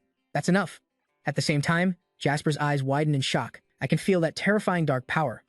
He noticed the professor's bodies and realized even they couldn't handle this guy. Suddenly, he recalled a dusty memory from his past life. "Once I become a bodyguard, I'll get stronger to protect more people. Whenever the chance comes, I show up. But life's no dream. When I wake up, I'm just a weakling. What can I really do?" He had only one plan in mind, to run away in this situation, right? No need to sacrifice yourself. At that moment, the subordinate sneered at Spigot. "Weak punk, you should know your place." A bit scared, Spigot replied calmly, "More than anyone, I know I can't win." What he said next made Jackson hesitate, but the strong shadow protecting the people right now looked a lot like Jackson himself. It's a bodyguard's duty. His words seemed to awaken something inside Jackson. Then the subordinate prepared to send Spigot off. "That innocence will get you killed." Suddenly, a sword stabbed straight into his side. Jack was the one who did it. Annoyed by the disturbance, the subordinate charged his mana into his other hand and slammed Jack, sending him flying backward. Then he pulled the knife out from his side, angrily shouting, "You damn pests, how dare you!" Suddenly, someone tried to use a BA-level ice mana arrow. The attack hit the subordinate directly. Spigot, panting from exhaustion, was the one who struck. Seeing the chance, Vassal quickly grabbed a weapon. He charged at the subordinate, delivering a fatal blow. The fight ended with Spigot and Russell winning. Seeing him painfully kneeling on the ground, Spigot rushed over and loudly called Russell. Before Russell could ask, Spigot asked first, "Are you okay?" Russell, focused on his wound, gasped. Russell can't stop the bleeding. But no matter how tired he was, he kept warning, "You have to go. Hurry! The others are almost here." When Spigot told him to leave, Speaker shouted back, "But I can't go alone." Suddenly, Jess slammed his hand on Speaker's shoulder and asked seriously, "You're trying to make me a useless teacher who can't even protect his own disciple?" That shocked Speaker, especially hearing those two words. The disciple is still busy urging him, "You have to survive, get out of here." A smile spread across his face as he declared, "And become a bodyguard. Promise me one more thing, okay?" At that moment, Speaker started crying and vowed, "I promise. I'll become a bodyguard for my master." Then he walked away. Watching him leave, I thought to myself that he already was. Slowly standing up, deep down I had to admit he was like a lost dream of mine, like the courage I abandoned. That's why I hate him. Then he told everyone here to stop, looking at Speaker with tears streaming. Running while glancing back, Russell could only think to himself, "And that's why I like you right now." A madman unleashed his power and shouted, "It's wasted using level 2 magic on this trash." No fear at all, quite the opposite. Troubled inside, thinking, "Thanks to you, I can survive." Suddenly, he jumped high. Using his smarts, he'd already figured out he could only learn magic. Realizing the rank order of the magic circle, he instantly used teleport and suddenly appeared near a hooded man. Without mercy, he sent this guy to meet his ancestors. The man managed to use magic just in time, causing an explosion and one last word. Jasper thought, "You have to live, Speaker." Later, in a place filled with countless beautiful stars, a voice awoke Jasper. "It's time for you to leave." He looked around confused, asking, "Where is this?" Kindian stood calmly behind him and said, "You finally woke up?" Then he asked, "How's that world?" and answered calmly, "I lost the dream I always chased, though I found it again and protected it." Suddenly, he widened his eyes in shock at seeing someone. It was Speaker. His presence startled him, and he quickly asked, "Speaker, you didn't escape?" Then he hurried over to him, but suddenly something blocked him. This made him even more confused, and he hesitated, saying, "So, Vassal." He seemed disappointed in himself. "I can't protect anything either." Suddenly, the glass shrine said, "No, you're wrong." He called his name and revealed that Vassal was actually Jason, the heir to the dragon's power. Only now did Jason remember and ask, "Who are you?" The glass shrine placed his hand on the barrier and calmly said, "I am the master of this cruel world." He turned to look at him and continued, "Oh, those guys also call me by another name." The name he said shocked Jason. After a moment, the glass shrine regained his composure and said, "Jackson." As soon as he spoke that name, the glass shrine remained casual, touched the barrier, and explained, "That's right, this place lets you see your deepest fear." He glanced at Jackson and said, "For you, it's your own worth." Those words shook Jackson a little. Then he added, "The reason you have that power is because on the day Jackal came back to life, he realized he was still just an average BA rank mage. Combined with the rumors, I saw him running away myself." All that made the glass shrine ask Jackal one question. "Are you truly worthy of the power you have?" You probably already have your answer. Vassal once vowed, "I can get stronger and protect more people." The glass shrine saw and remembered this clearly. "Your reason is to become a guardian who protects everyone." After a moment of silence, Vassal slowly stood up and asked, "So you mean all of this was just a test for me?" The glass shrine didn't hesitate to admit, "Exactly, you've overcome your own fear." Moreover, he believed you proved that even without power, you could still protect others. That's because of your choice, your determination, and your courage. At that moment, Speaker's body was fading, but he still wore a soft smile and declared, "I won't forget our promise." Seeing that, Russell smiled with satisfaction and called Speaker. Suddenly, the barrier shattered alongside the glass shrine's voice. What's in front of you isn't an illusion, it's what you're protecting and will protect for life. At that moment, he quietly thought with joy. Finally, I've fulfilled my vow, my heir. He slowly removed his mask and murmured, it's time for you. Suddenly, Speaker emitted a blazing golden light. Meanwhile, the glass shrine silently declared as he stepped out with dazzling light. Then the system notification appeared about receiving the blood dragon reestablishing its body. You received the first golden mask somewhere else. Jerome showed an emotionless face and cold voice as he exclaimed, impressive. The current scene is unstable for humanity. Jerome looked at Alan and asked, your name is Alan Pet, right? Alan didn't even care about him and quietly whispered the spell, sorry, princess. After saying that, he weakly collapsed to his knees. Then Karen spoke, I heard you're a genius. He praised Alan for the recent battle. You understood the fight right from the start and acted smartly despite having little info. He recalled when Alan used prepare to save the blood knot, amazed. Who would have guessed you'd use that artifact as bait to save the princess? Back then, he could even trap Jerome on one side to buy time. But now, things are different. Still, those efforts don't help now. Karen watched Jerome fly toward the fortress and asked, hey, now that it's over, I'll clean up the leftovers. The situation now is Alan can only helplessly watch Jerome fly to the fortress. Jerome observed for a moment and muttered, first, that magic barrier. Then he summoned a huge machine. Spiegelman recognized it immediately and panicked, shouting, that's a relic from the age of the gods. Jerome worried and gritted his teeth, wondering, can't we do anything? Meanwhile, Jerome started the machine, thinking, after finding that item, he firmly decided, I won't give it to humanity, I'll show the world myself. His thought was as mad as Ben's what I do will prove it. He just wants to prove I'm better than you. Immediately, he yelled and smashed it. The machine crashed straight into the fortress barrier. A loud crash echoed nonstop. Jerome kept controlling the machine to violently break the barrier. But soon after, instead of the barrier breaking, the machine was shattered. Jerome was stunned. Even Sharon and the other two, Hecat and Spiegelman, were so shocked they thought the same thing. Even the relic from the Age of Gods had no effect. A sharp shout rang out, it's stuck inside the magic barrier. Then suddenly, Alan said, someone's on the other side. Sure enough, through the thick smoke appeared a faint magical light. The one who created that light and destroyed the relic machine was Jason. Karen jumped in surprise the moment she saw him, unable to believe it. Jerome shouted in shock, that mask can't be real. Suddenly, Jason charged at Karen. Without hesitation, he immediately took a fighting stance. Then two powerful magic forces collided, but it seemed Jason's magic was stronger, forcing Karen to brace herself and grit her teeth, cursing, damn it. While he was distracted like that, Jason doubled his magic and finally hit him hard enough to push him back. Not stopping there, he suddenly blinked forward. Jerome, watching the fight, couldn't help but exclaim, can't believe he tore the teleport gate in half. Jason was busy untying Hecate and Spiegelman, speaking something they couldn't quite understand. Spiegelman looked puzzled and asked, what did you say? Seeing their confusion, Jason quickly removed his mask and smiled, glad you're all safe. The moment Hayate saw him, she gasped and shouted his name, Jason Raymond. Spiegelman looked confused and asked, what are you doing here? Unlike their surprise, Alan breathed a sigh of relief. Princess, I didn't expect this fight to be easy, but now that he's here. Hayate gently reached to touch Jason's face, unable to believe he was still alive. But before she could, he stopped her. Jerome flew up behind them. His presence made Jason grimace and say, we'll talk later. Jerome's arrival put him in a bad mood as he snarled, that rat pisses me off. His aura flared as he declared, coming back here won't solve anything. I'll kill you and take that artifact back. A magical glow appeared in the snowy landscape. Suddenly, a massive explosion rocked the area, followed by a sharp clang. Jason raised his weapon to block Jerome's attack and his madness. This mask belongs to me. Ignoring Jerome's words, Jason asked, you're the one behind all this, right? Of course, Jerome didn't answer but yelled, shut up, then ruthlessly threw Jerome aside. Suddenly, Jackson appeared behind him and shouted, stop and admit it. He aggressively insisted that Jerome was just his shadow, then slashed at him. Jerome dodged quickly, somehow leaping over mountains before landing steadily. Facing him was Jason. In a hoarse voice, Jerome confidently declared, the truth is simple, I am Jerome, the dawn of destruction. He attacked Jason fiercely and roared, not his shadow. Another earth-shattering explosion erupted with terrifying magic power. Thick dust covered everything. Surprisingly, Jackson stood firm after the blow. Suddenly, he dashed forward, leaving the chaos behind. The explosion debris scattered. Jerome's voice echoed. If I had that mask, I'd be sure he'd be my shadow. His madness exploded. Power was his truth. He glanced at Jackson and shouted, you know that damn well. After a pause, Jackson removed his mask and spoke. Power isn't everything, Jerome. At that moment, a system notification popped up.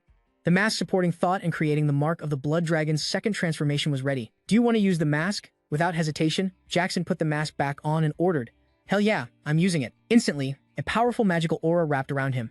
Now, in his second dragon transformation, his strength surged, backed by his conviction. Courage comes first. Jerome laughed mockingly and repeated, courage. Then he went insane, screaming, what bullshit from someone who's never faced darkness. Jerome's stubbornness left Jackson speechless, unsure what to say. Finally, he admitted, "You're wrong. I've been in the darkness too." His voice deepened, but he spoke with conviction. "I've always aimed for the light." Then he summoned a magic spear with piercing damage.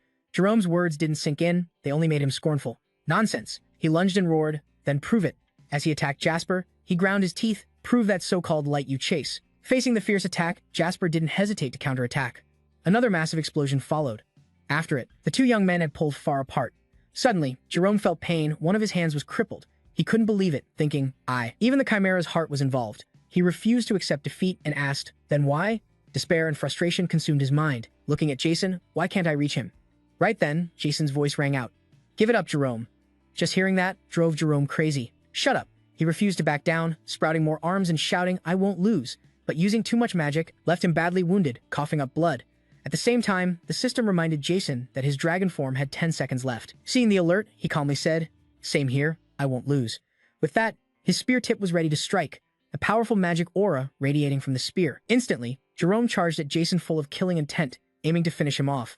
Unfazed, Jason stayed calm and faced him head-on. A burst of blazing fire hit Jerome dead on. He didn't expect to get wrecked this fast. Jasper's power kept spreading everywhere, making everything around explode. At that moment, the sun was just starting to rise.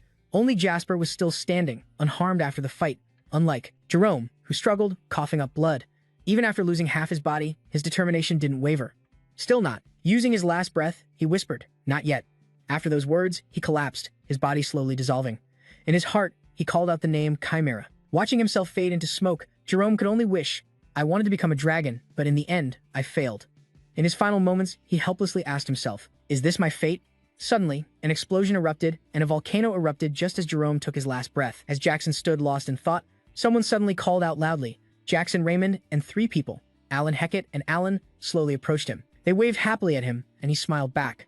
Suddenly, something slammed into his back. It was his pet dragon. He hugged it tightly and said, "Pepper, you're safe." Feeling the danger had passed, Vassal sighed with relief, saying, "Thank God." Then he smiled, looked at him, and said, "Let's head back." After the storm, the sky cleared. They laughed and chatted, leaving behind the destruction of the battle.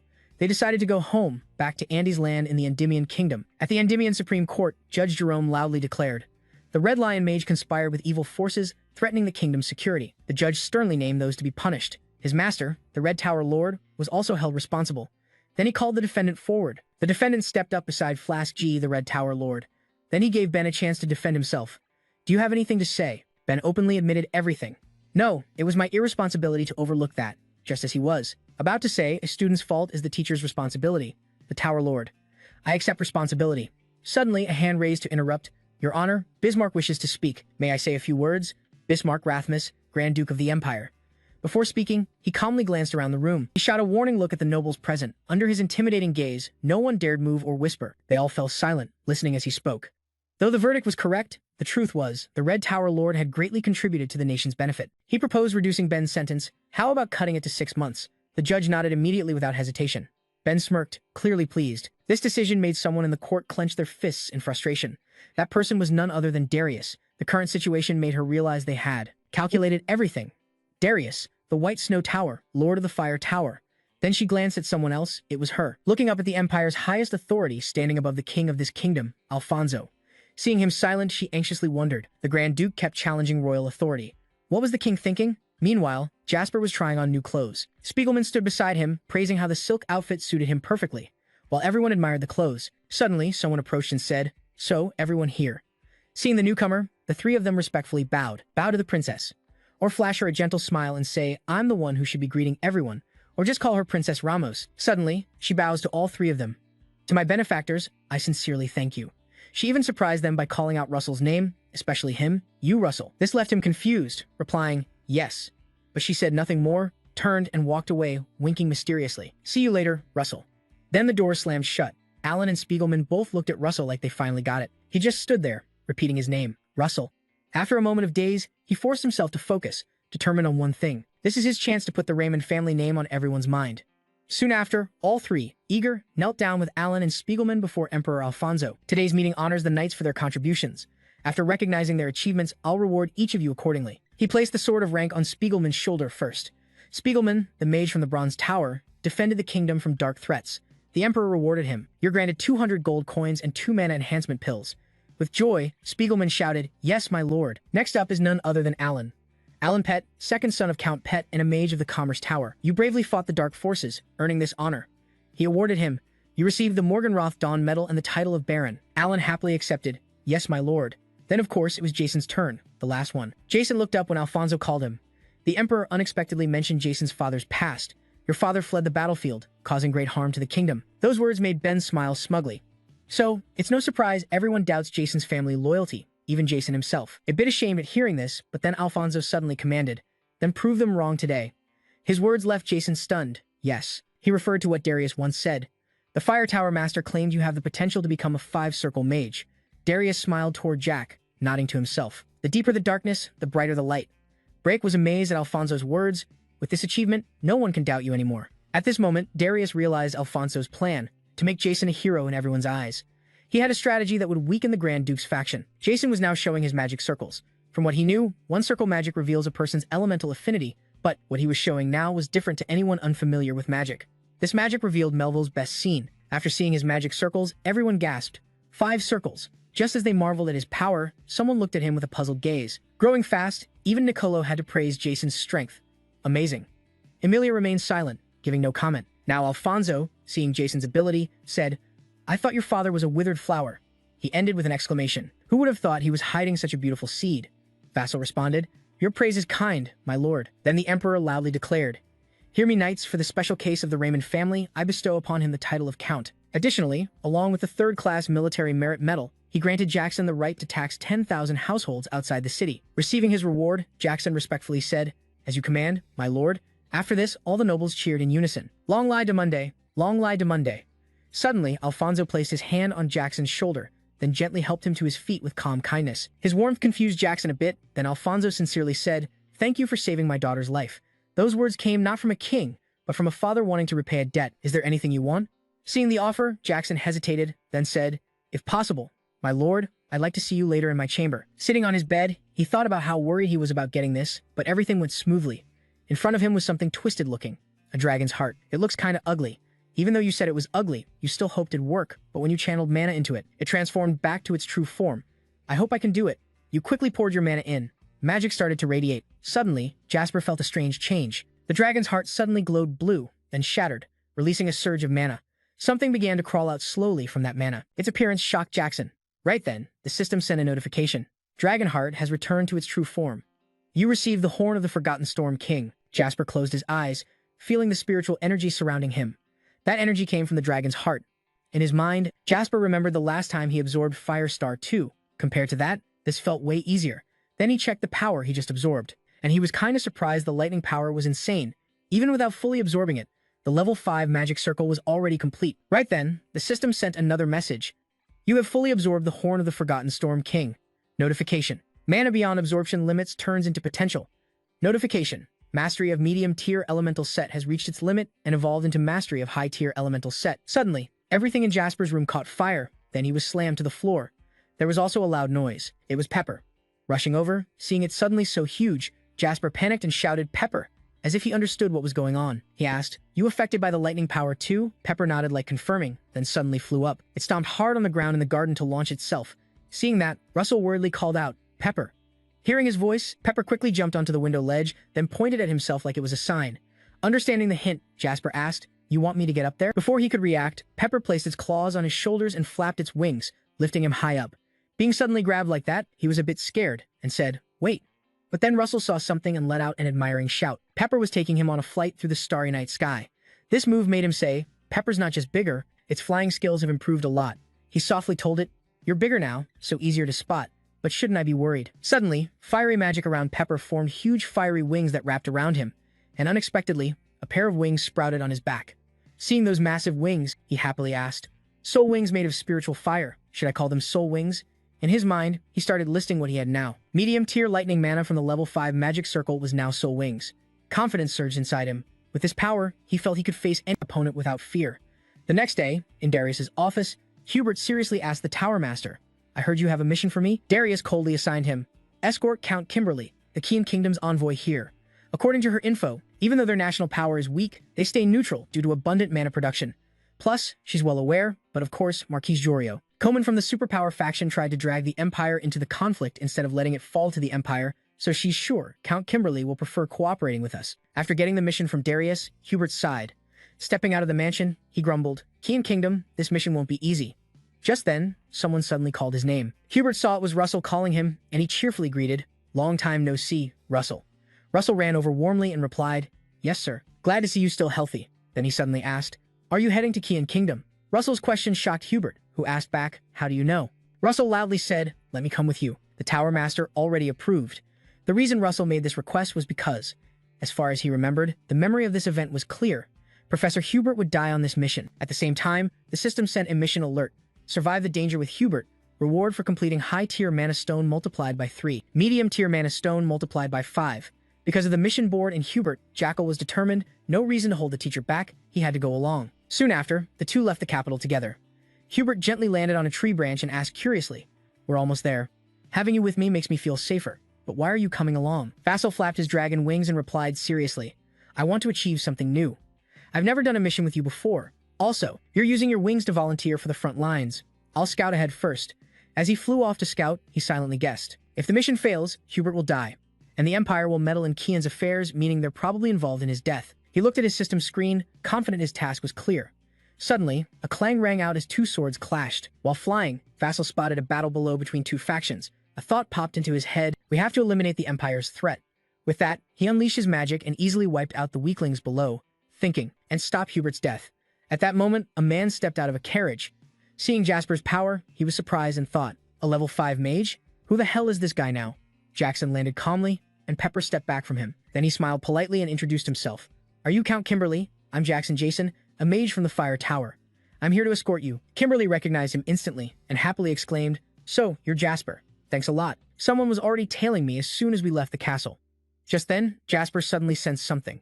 He quickly told Kimberly, Hold on a sec. I just spotted a powerful magic presence we can't ignore. I can feel it deep in the forest.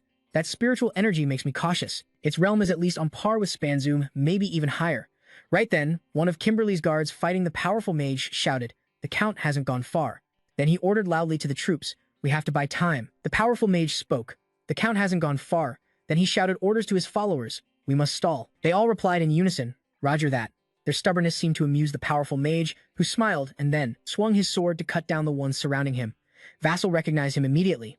Suddenly, a massive explosion shook the area, leaving only one survivor. It was none other than the powerful mage Vassal knew the one who killed Hubert, the Empire's swordsman, McCrae Hill, emerging from the forest shadows. Hubert quickly landed in front of Iron Steel and Kimberly. He introduced himself. Glad to see you're safe. I'm Hubert, a tower mage of the Fire Tower. Kimberly bowed and replied, I'm Kimberly. Thanks to him, I survived.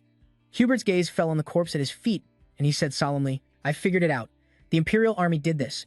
His words shocked Kimberly, who asked, The Imperial Army? Vassal cut in. Looks like they don't care about hiding their identity. That means they don't think it's necessary. His words made Kimberly a bit uneasy, or maybe the situation was too urgent for them to care. As he spoke, Vassal glanced at someone and asked, Right? He addressed the cloaked figure in the carriage. Princess. Immediately, the carriage door opened and Camila stepped out. She praised his sharp senses and introduced herself. You really are as impressive as the rumors say. Let me introduce myself properly. I'm Princess Camila of the Kian Kingdom. Moments later, two figures dashed through the forest, accompanied by an explanation. Marquis Comanche is consolidating power by having his son marry the princess. Kimberly lay on Hubert's back, recounting everything in detail. With the Empire backing him, who knows how ruthless he'll get. He wondered why Hubert was moving so fast, but said, I've already lost them. Why the rush? Hubert asked seriously. They started chasing as soon as you left the castle. Probably a guild behind them. Jack, carrying the princess, sped up to escape, but something felt off. I've come far and haven't seen any sign of a chase, but what's with this weird feeling? Suddenly, he sensed a terrifying magic approaching. He shouted a warning quickly. Everyone, duck down. Just as everyone ducked down, a surge of spiritual energy streaked past their heads. Vassal and Hubert were suddenly blocked by someone's magic. That magic was strong and trapping them, no way out. Knowing they had to fight, Hubert put Kimberly down and said, Run now, we'll handle this. Vassal also set Camilla down and warned, He's here. As the two Camilla ran off, Hubert and Jasper stayed to face the tough enemy. Hubert froze when he saw that guy. He recognized him, a monster in human skin, a legendary swordmaster of the Empire. Hugh stared at them and muttered, Black hair, red eyes. Hubert quietly called out to his brother, Cry Hugh. His gaze locked on Jasper as he asked, You must be Jasper Joyce, right? Just then, the system sent a mission alert. Mission. Survive with Hubert, complete high-level mana stone tasks for triple rewards, mid-level mana stones for quintuple rewards. In that moment, Jack suddenly felt the danger closing in. The aura he gave off with just a glance was insane.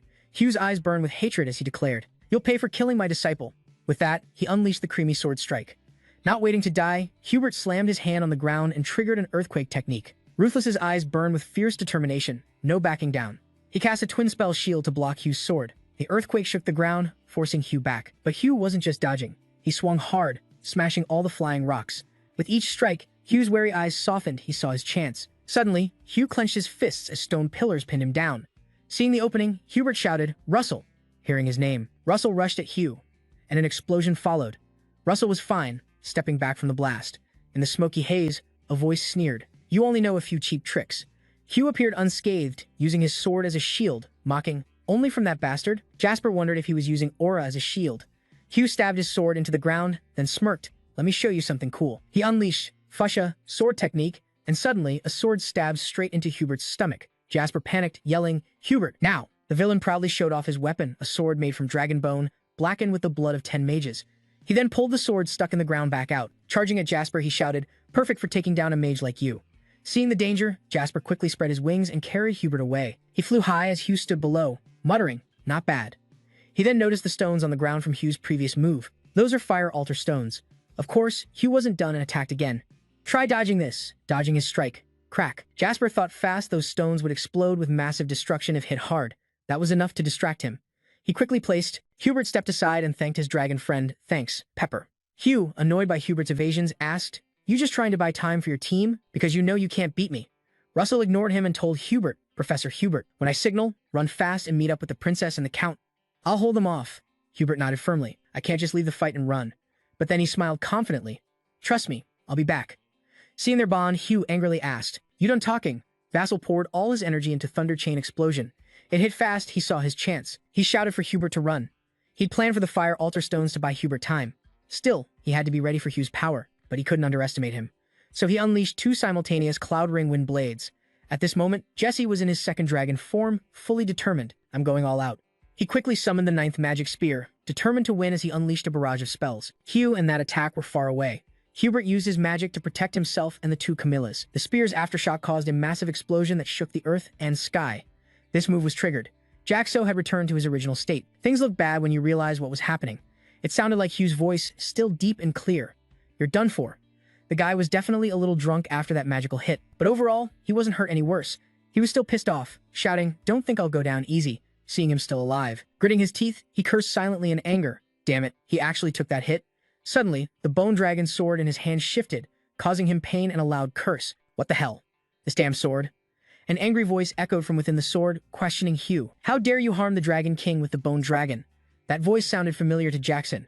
It was the voice he'd heard before inside the dragon's mind, expressing shock. Pathetic. Jackson realized who was inside the sword. Could it be the Holy Dragon King? The Holy Dragon King's appearance stunned Zoro. It loudly declared its identity, the Holy Dragon King. Then it solemnly said, "I will grant you power, but only for a limited time." It wanted you to punish those who dared to disgrace its name. Power to punish the filthy scum who insult the Dragon King's honor. Then it began to fade away. This made Jaxo rush to call it back. "Holy Dragon King, I have questions." Understanding, the king responded with guidance. "Find the Dragon Clan. They will help you connect with me. You will become their master and the hope of the remaining dragons in this world." The Holy Dragon King's magic spread over his hand. He clenched it tightly, thinking, "I don't get what the Dragon King means," even though he still didn't understand. But he was determined, "I have to test this power right now." Back to Hugh. One of his arms was destroyed by the Holy Dragon King's magic. Causing him to scream in pain, mercilessly, he cut off his own arm. Obviously, this hurt him to the bone. Seeing his chance, Vassal charged with the Overheat Human Fire Flame Spear attack, catching him off guard. From the severed arm, Hugh regenerated it, blocking Jackson's attack, then angrily gritted his teeth. "You seriously underestimate me." His deep voice startled Jackson. "You think losing an arm gives you the advantage?" He stared at him, furious. "That disgusted look is just like your old man's. The Diamante clan are all like that." That made Jaxo focus on one thing and quickly asked, "You know my dad?" The guy admitted bluntly. "Yeah." Hugh said he always wanted to gouge those eyes out. Too bad others interfered. His words made Jackson mad, ready to reply. But before he could finish, the guy appeared behind him and dropped a crucial hint. "Fool, why would you think? The Empire is behind your dad's death?" Then he swung his sword, but Jackson dodged quickly. Not stopping, he kept swinging. Jackson still dodged in time. As he landed, suddenly something shot up from the ground, piercing straight through his side. This surprise made him exclaim, "What is this?" Meanwhile, Hugh remained calm, underestimating him. "So lame, you can't even dodge that? This fight's boring." Then suddenly clenching his fist, a series of explosions erupted. Luckily, Jaxo quickly ran away. While he was sprinting, Hugh suddenly appeared before him and said, "Everything's crystal clear now." Seeing him, he quickly activated his shield, but the guy's magic was so strong it slammed him to the ground, causing a massive shockwave. After knocking him down, he landed and bluntly mocked, "A half-assed talent like you thinks he can fight me." Jackson struggled to get up. Hugh didn't hold back the insult. It was pathetic. Then suddenly he unleashed spiritual energy. "Without paying a price, at your age, you're nowhere near awakening real power." Then, raising his sword, he calmly said, "For a brat like you," just as he swung down heavily, shouting too soon. Jackson, lying on the ground, immediately dodged. He used all his strength to avoid Huo's attack. The current situation left him more on the defensive than ever. I can't deny it deep down, he had to admit Huo's skill. He's an unusually strong opponent. Deer hurriedly chased after Jackson. Seeing him rush over, he quickly got into a fighting stance and unleashed a magic strike, but that move didn't even faze him. He easily swung his sword to slash away the attack. Jackson was getting worried, thinking there was no way out. Am I going to lose? Just then, he refused to accept it and declared, "No, I won't give up." He summoned magic once more. Then he used a gravity spell on Deer with fierce determination. "I'll show you." Deer staggered, pulled down by the gravity attack. Deer collapsed while Jackson's resolve soared to prove his power as a mage. As his gravity spell enveloped him, suddenly, a burst attack was unleashed, aiming to burn him alive. The aftermath? Jackson collapsed, gasping for breath, exhausted. Then something happened that made his eyes widen in shock. From the flames emerged a figure. Though burnt black, it still stood firm and walked steadily. A sudden loud boom rang out. Despite being scorched, the figure easily lifted Deer up. He angrily snapped at Jackson. "You think you can fool me with these tricks?" At this point, he wanted no more games, just to finish it. "You're done. I'll end you now." In this life or death moment, even Jackson had to admit, yeah, he was right. Right then, Jackson unleashed 2 consecutive Cloud Ring moves, summoning Thunderlight onto himself. Despite getting struck by lightning, he seemed to realize that to go further, he had to be willing to sacrifice everything, even his own body. This shocked Deer. At that moment, Jackson delivered a thunderous blow. After being hit by lightning, his inner power seemed to surge a bit. By using electricity to stimulate his body, his speed skyrocketed. He now played all his cards to fight Deer. This was his hidden trump card. Without hesitation, he lunged at Deer with the swift death spear strike. Deer didn't expect he still had the strength to fight. Jackson's spear pierced him, but Jackson was wounded too, coughing up blood. The one who fell wasn't Deer, it was him. Meanwhile, Deer casually recovered and laughed, praising him. "You really are a monster." Then Deer slammed Dakro's head into the ground, knowing he couldn't beat him now but still hoping. "Just once more, please." Just then, a cold voice rang out, accompanied by a powerful magic blast that sent Deer flying. "You're still just a monster." Cryhill was badly wounded by this person. Deer sat stunned on the ground, muttering, "You." The person bluntly insulted him. "How does it feel crawling like a lowly insect?" As Deer tried to say more, Niccolo cut him off. "Give up." He then blew Deer into pieces on the ground. Now nothing remained of Deer's body, only blood stains. Niccolo stood silently for a moment. He had single-handedly wounded Deer and held out until reinforcements arrived. Unbelievable. It wasn't just Jackson who had pushed Cry to this point. Niccolo looked at Jackson lying on the ground and praised him. "Well done, Russell." His effort changed Endymion and Kian. Now Niccolo could confidently say, "No one doubts your power anymore." Jackson struggled to open his eyes. Seeing who was in front of him, he cried out, then smiled and called Hubert. At the same time, Niccolo called him the rise of a hero. 10 days later, in a vassal room, though injured, he still diligently practiced magic, even with a rich flow of spiritual energy fueling the mage's body. "I'm still not there yet, so that's how big the gap in power is between us." He recalled that day when he finally waited for reinforcements. If Niccolo hadn't shown up in time, he knew he would have died in that battle. He thought he was stronger, but the road ahead is still long. Then he remembered the Holy Dragon King. What did that mean? The Holy Dragon King left him a final message. "But my path is still long ahead." At this moment, he remembered the Holy Dragon King. But what did this mean? The Holy Dragon King left him a final message. "Find the dragons, they will connect us." This left him unsure how to proceed. How am I supposed to find dragons now? Seriously, he wondered. Everyone knows dragons are extinct. Are there even any left? Later, Hubert came to visit and asked Han if it could be another AI besides the Empire. He confirmed firmly, yes. He recounted to him what Hugh had said. The man asked him, "Why do you think the Empire is behind your father's death?" Hearing this, he fell silent for a moment, then warned him, "Maybe they're just trying to provoke you, but it doesn't hurt to be cautious. We'll investigate this quietly at the Fire Tower." Seeing him help you like this, you couldn't help but say happily, "Thank you, Master." Hubert then said, "The Tower Lord was very worried. Luckily, you returned safely." Suddenly, he handed something to Jackson. "Take this." Looking at what he held, you asked curiously, "What is this?" He explained, an invitation to the royal banquet on the day of the feast. Among the nobles dressed in fancy clothes, a tired voice said, "Maybe it's because I always wear baggy clothes. Vassal wasn't used to wearing such fancy clothes.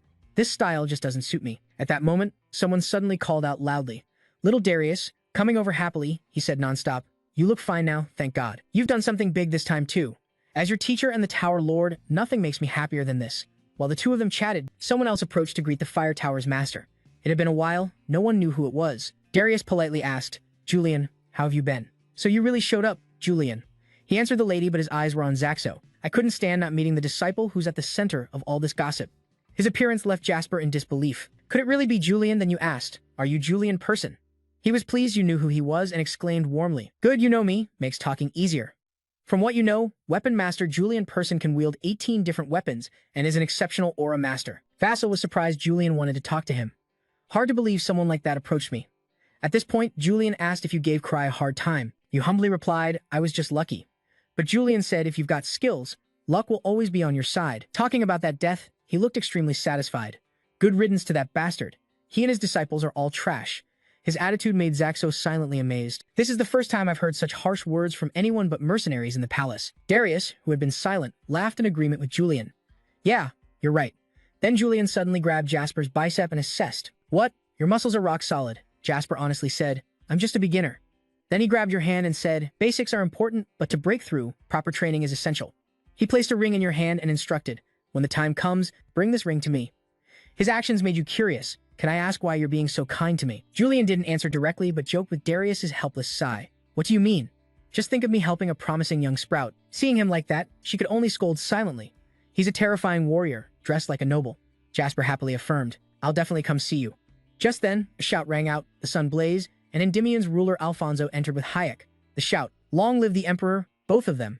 They strode proudly amid everyone's respectful bows. Hayek's eyes scanned around, like searching for someone. When she saw that person, she smiled sweetly.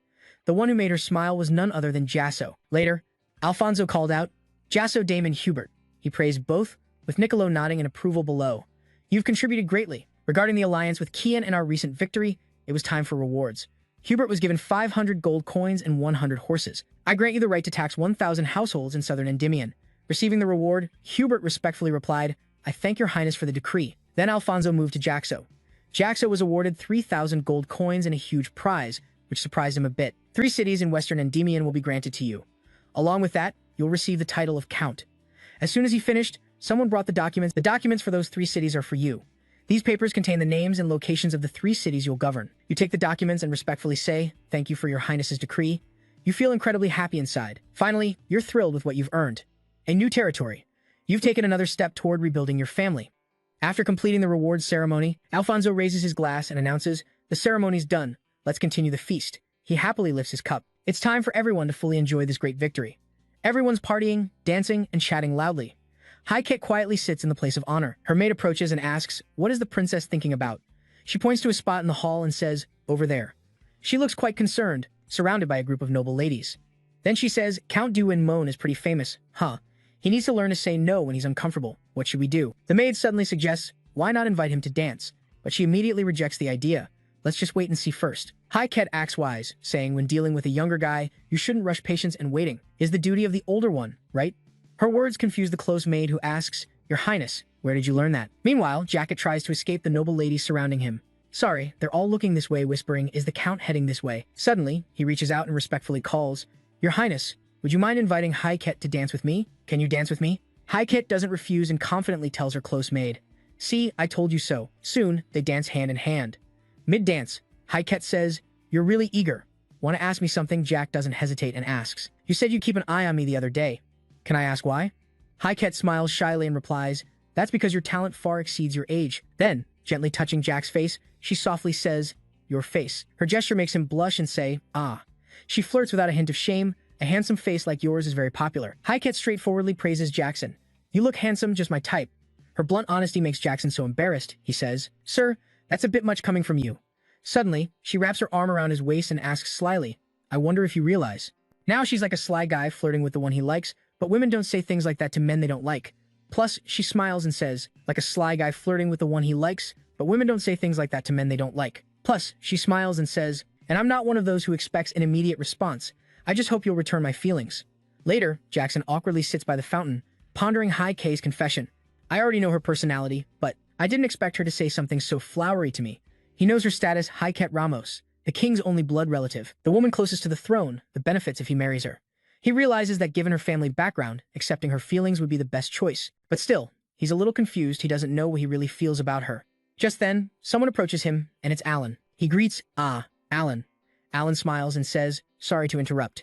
Hearing that, he calmly replies, no problem. I was just thinking a bit. Seeing that, Alan openly says, good then. I came to discuss a proposal with you. The Count's straightforward words make him curious, and he asks, a proposal?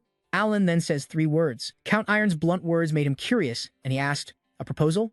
The man then spoke 3 simple words. The bet, Alan said coldly. I hope this ends soon. This left Jasper feeling uneasy. The next day, Darius held something in his hand and said coldly, I was wondering why that old man sent all those letters. Let's end this bet, Alan. Last night, he also told us to inform the Tower Masters. Russell remembered his words and sighed. I expected this, but it happened sooner than I thought. Back to Darius, she asked, what do you think, little brother? Vassal glanced at the system board and said, the bet was supposed to last 3 years.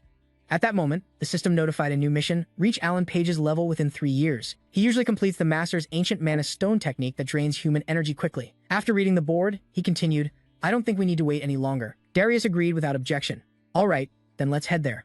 Later, at the arena powered by a level 6 spell, a battlefield shielded by magical barriers. It could even withstand blows from a seasoned Aura swordsman. Vassal was there, nervous. In his past life, he only reached level 2 mage, never imagining he'd step onto this arena. Meanwhile, Darius was preparing something and shouted, start right now. Melville did the same, smirking, let's see how long you can keep your pride. Then he revealed the shield was created by 2 Tower Masters using protective magic. Let's see how long you can keep your pride. Then he revealed the shield was created by 2 Tower Masters using protective magic. A magical barrier surrounded the arena. Inside the shield, his excited voice rang out. So no worries about damaging the environment, go all out. Only Alan and Zuko remained in the arena, watching Alan. Vassal felt no doubt. Even though Alan was a genius crowned as the Mage of Mages, skill-wise, he was close to his own level. He learned an important lesson. When fighting an equal opponent, eye contact mattered. His gaze hardened with resolve to meet Alan's cold stare. Jasper then launched an attack to close the gap between himself and Alan. This forced Alan to switch to high alert, sensing his opponent was a knight or swordsman, not a fellow mage. This showed his confidence in his firepower and stamina. Even so, Alan wasn't afraid to engage. His Ice Rain attack satisfied Jackson deeply. Indeed, Alan's spellcasting speed was insanely fast, but he wasn't intimidated and matched him blow for blow. Then the Fire Rain spell was unleashed. 2 streams of hot and cold magic collided, flames erupting everywhere. While Darius calmly enjoyed the fight, Melville admired Jax's skill. He instantly copied Alan's casting technique, pretty impressive.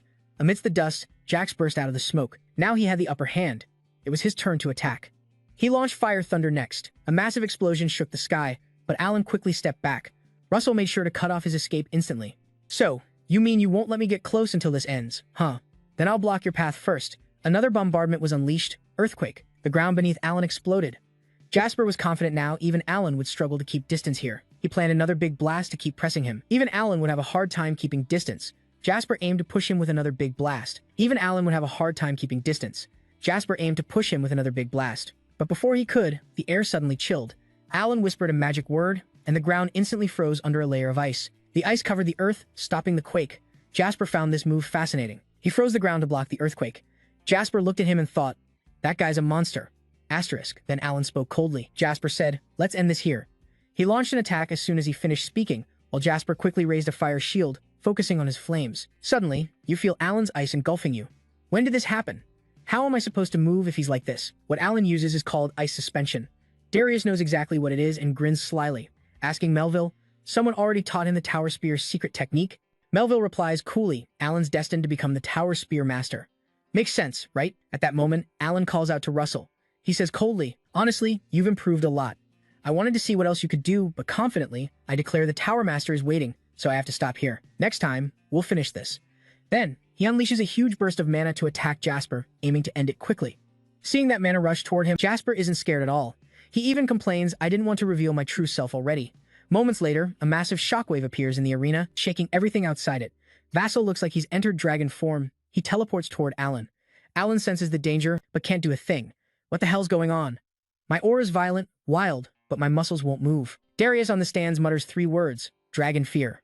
Melville eagerly says, I wasn't joking. This kid's talent's off the charts. Watching Jasper in dragon form, he asks curiously, so he really is a descendant of the dragon clan? Meanwhile, Darius can't believe Jasper's transformation and says, no way. I'm sure his parents are just normal people. Melville responds, then there's only one answer. On the arena floor, Jasper's dragon fire power erupts. Seeing him, Melville guesses one of the Raymond ancestors was a high-level dragon clan member. Meanwhile, Alan rises off the ground. He feels Jasper's mana, magic strong enough to make him tremble. Though he knows Jasper's mana can't be underestimated, he still wants to fight to the end. You're not the only one hiding power. Russell looks at the icy power surrounding him and realizes that at this level, the Spirit Beast territory can freeze an entire army. Of course, he's not scared and plans to charge straight in. If I break this spell, I win. Alan seems done waiting and ready to act. Let's end this. A blast of icy magic hits Jasper. The freezing wind chills every hair on his body, and a cold so intense it freezes both mana and time. He grips his spear, planning something. If suddenly, he slices this ice magic in half, without his fight experience against Mcry Hill, breaking the spell would be nearly impossible. Alan gasps in horror. What the hell? Jack jumps high. Alan sees him ready to strike but can't react. Too fast. I can't blink out. I need to block this fast, or else. Then a massive explosion rocks the arena. Alan lies trembling with his spear pointed right at his face. Looks like Jasper won this round. Not angry about losing, Alan sighs helplessly inside. Just as I thought, it ends like this. He looks at Jackson and says, I lost. Right then a system notification pops up. Mission complete. You'll receive a high-grade mana stone, a relic from the Age of Gods. It'll be delivered through Hemingway. The match ends. Darius turns to leave, but not before reminding Melville. You've got to prepare the relic from the Age of Gods, right? The old man gets annoyed and snaps back. I admit I lost this bet. Happy now? Of course. He'll hand over what he promised. If Jackson wins as the Tower Spear Master, I'll keep my word. Didn't expect to lose. Here's the relic from the Age of Gods, just like I promised. Seeing him actually pull it out, Darius says satisfied. Can't believe you really brought it. Old man's going all in this time, huh? Later, on the carriage, Vassal checks the treasure he just got. Eric's sewing kit. According to info, he learned the relic mimics the goddess Eric's ability to cut and sew space. Also, there's a knife that can slice through time, and a dagger that cuts through space. As if planned, he channels mana into both items. Plus, if he channels mana into the thread connecting the dagger and needle, he notices a new effect for sewing space. Besides, it has another use. It can connect the physical world with the space trapped by the dagger. This treasure has Jack extremely satisfied. Even just cutting space is extraordinary. Can they be combined? If used right, it could be great for ambushes or defense. Just then, the carriage driver loudly announced, We're here, sir. He said it was the Thumia castle. Inside, weapons were displayed everywhere. The castle owner seemed pretty happy to see Russell. He appeared. Oh, you're here, Russell. Thanks for dropping by, Julian said, asking, I heard you beat Alan. Russell humbly replied, Just lucky, rumors spread too fast. Then he looked around and asked, Is this your workplace? Julian answered, Yeah. Why do you ask? Russell said it looked more like a training room, filled with weapons. Julian smiled and said, It wasn't like this at first, but training piled up over time. He touched his spear on the rack and asked, I heard you use a spear, right? Russell quickly answered, Yeah. After hearing this, Julian surprised him by handing over a spear and said, Take it. Russell wondered, Why suddenly give me this? Julian warmed up lightly and smiled, To guide you the right way. The most important thing is to gauge their level, so let's warm up. Show me what you've got. Hearing this, Jackson suddenly remembered the letter from Julian, a personal invite. Now he understood why Julian sent it out of the blue. Since he was already here, he didn't mind sparring a bit. Fine, this is a good chance to learn from a weapons master. Plus, he looked forward to improving his spear skills, which would be a huge help in the future. Seeing Jasper's enthusiasm, Julian said, Good spirit, I'll let you go first. Hearing that, he immediately charged and shouted, I won't say no. The old castle echoed with the sounds of battle. Lasso got knocked far away. Looks like Julian was really wrecking him. Even without magic, it was crazy how easily Julian beat him. He couldn't help but admire Julian's fierce expression, a true weapons master. Then Julian asked, So, how was it? He honestly evaluated his spear skills, good vision and quick thinking, but no real talent for spear fighting. Still, he praised his self-learning. You've gotten this far on your own, I'm impressed. Then he smirked mysteriously. He thought to himself, this kid's got potential. I'm enjoying this. Jackson found it interesting, but didn't realize Julian was impressed. He was just wondering, maybe I should just stick to magic? Suddenly, Julian asked, You didn't expect me to teach you for free, huh? He made an offer. I'll train you for a week, but in return, you have to fight our knights. This made Jasper pause and think. Fighting knights wasn't a bad deal, but just fighting wouldn't be enough. He agreed, but with conditions. All right, let's make a deal. I have one request. This puzzled Julian. Later in the training yard, the knights gathered, buzzing with talk. What's going on? Rare to see all the knights gathered. Heard it's because Lord Jackal is visiting. They chatted about Jackal. Isn't Jackal the mage who blew off Cry Hill's brother's arm? Rumor has it he's got horns and breathes fire. They gossip. No way. What is this? A circus? Suddenly, someone warned. Quiet down. The Lord's here. Instantly, the knights saluted loudly. Julian got straight to the point. Everyone's here. From today, you'll fight 2 matches against this guy. His announcement left the knights confused. First match, magic and aura allowed. Second match, none. They murmured among themselves. We fight without magic or aura? That's clearly a disadvantage for the Lord, right? Actually, Jackson suggested this training style. The goal was skill improvement, not experience. So no magic was better. Then he greeted everyone, I'm Jackson. Looking forward to learning from you all. So, can we get started now? At this moment, a knight stepped forward to face Jackson. He introduced himself coldly. "I'm Rohan, a 4th-rank knight. It's an honor to spar with a hero like you," he said. Vasco laughed and replied, "Let's get this started, Rohan." Hearing that, Rohan muttered darkly. Vasco stared at him warily. Suddenly, Rohan lunged at Vasco with a speed that made everyone gasp. "That guy's fast." As they clashed, Vasco admired Rohan's skill. That stance was perfect, like something straight out of a swordsmanship manual. A 4th-rank knight that's skilled, just as expected from a knight trained by Lord Julian. Still, Vasco wasn't worried, but then a sharp snap rang out, and Rohan was knocked flat on his back. Jasper's spear tip was pressed against his face as he asked, "You want to keep going?" Rohan admitted, "No, I accept my 7th defeat." The knights were amazed and buzzing about Jasper's skill. "Did you see his footwork? There's a reason he uses a spear instead of magic." Julian overheard the chatter and thought to himself, "They're all shocked." He knew his pride was bruised after losing to a mage. That was only natural, especially in a fight based on martial skill. He recalled Jack's condition before fighting the knights. "I'll spar with the knights, but please let me do it without magic." At first, he thought he agreed just because it sounded interesting, but who knew that request would light a fire in the knight's blood? It became a huge boost for everyone. Then a swordsman stepped up, wanting to spar with Jackson. "Do you mind if I spar with you?" Vincent's challenge shocked everyone. No one expected him to want to face Jackson. "You're a 2nd-rank knight, right?" That meant he thought even a 3rd-rank knight couldn't handle Jackson. Vasco sized him up as 2nd-rank knight strong enough to compete against the deputy captain of the knight squad. Of course, he was happy to face him. "Thanks for the chance. I'm really looking forward to this experience." As night fell, laughter echoed inside the tower. "Can't believe you held your own against Vincent. Looks like I underestimated you." Vasco followed Julian, humbly saying, "I just got lucky." Julian sighed. "More luck, huh?" Suddenly he asked, "If you'd used magic there, do you think Vincent had a shot at beating you?" That question was hard to answer. Didn't he expect me to say no? Well, even if Vincent was a 1st-rank knight, the outcome would be the same. Jasper agreed with him. He's not wrong. After all, I'm already a 5-ring mage. That puts me on par with a top-tier knight. Now the two stood before an iron gate, and Julian warned sternly, "Don't underestimate yourself. They say too much pride leads to arrogance." Vasco replied, "I'll keep that in mind." Just then Julian opened the gate and said, "Also." The gate swung open as he spoke. "Now it's time to show you your gift." Behind the gate was a library filled with books. Julian explained, "These are all the books I collected across the continent in my youth." He showed Jasper the books he needed. Spear techniques on the left. Jasper looked around, impressed. "This is amazing." Meanwhile, Julian told him to pick one to study, so he quickly grabbed the book he needed. "If I get too picky, I'll waste time. Time to focus on finding a spear style." A while later, Jasper brought the book to Julian. Seeing it, Julian asked, "You picked a spear technique book?" Jasper held up 2 and said, "I'm torn between these 2. Seeing the covers, Julian recognized them. "Ah, 6-segment heaven, breaking technique, and La Mancha," he said. "Both are excellent spear styles." Then he explained the first, 6-segment heaven. Breaking is harder to learn but could become one of the strongest spear techniques. If mastered, it could be one of the most powerful spear styles. The second, La Mancha, is a refined spear technique. It can be used without wasted movement, which is a big plus. At that point, Julian also suggested, "But I recommend choosing the 6-phase sky-breaking technique." Hearing that, Vassal hesitated and said, "I'll choose." He picked the opposite of Julian's suggestion for this book. Seeing that, Julian wasn't surprised and said, "La Mancha, huh? Then explain yourself." A mage said, "I think a refined spear technique can be used flexibly depending on the situation. It suits me better than a brute force spear technique." Julian quietly thought, so he's choosing logic over raw power. That's definitely the mindset of a mage. Of course, he supported Jasper's choice. "I respect his decision, then you should conquer La Mancha." Seeing Julian actually hand over that book without hesitation made La Mancha a bit confused. "I can feel that. Every time I meet him, he's really generous.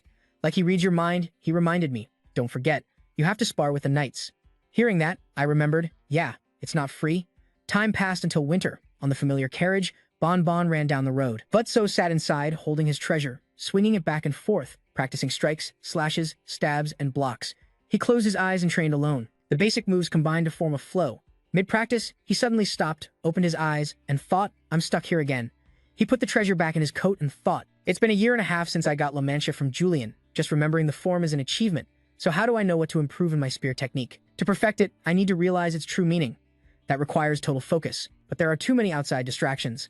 Just then, the system notification popped up. Mission: become a 6-ring mage. Break through your current wall and become a true 6-ring mage. Reward: highest grade mana stones, single consumption. Mid-grade mana stones, 5-fold consumption. Low-grade mana stones, 20-fold consumption. Reward for completing the 6th magic ring, 5-fold consumption. Mid-grade mana stones, 5-fold consumption. Low-grade mana stones, 20-fold consumption. Reward for completing the 6th magic ring. After reading the notice, Vassal frowned and thought, becoming a 6-ring mage is all about training and enlightenment. There's no quick fix. He recalled the words of the Holy Dragon King. Their existence will link you and me. You will become the master and hope for the dragons still alive in this world. From that, he started searching for dragons and must track their traces. Well, I already checked the ancient texts. I found 4 places where dragon traces might exist. I've checked the first 2 but found nothing. Only 2 remain. The Red Mountain Range and Curran Island. Those are the places I haven't searched yet. So, weighing options, Curran seems more logical. But exploring at my current level would be too dangerous. So I decided to postpone going to Curran Island until I become a 6-ring mage. For now, I'll head to the Red Mountain Range. I'm going to explore underground this time. Actually, I told Darius about this, and she asked, "You really plan to go underground?" I answered honestly and confidently, "Yes." She then warned me, "The underground is home to the dwarves. Humans can't easily enter there." Of course, Jackson already anticipated this. "I know you've planned everything." She just paused, then suggested, "If you have to go, ask YG.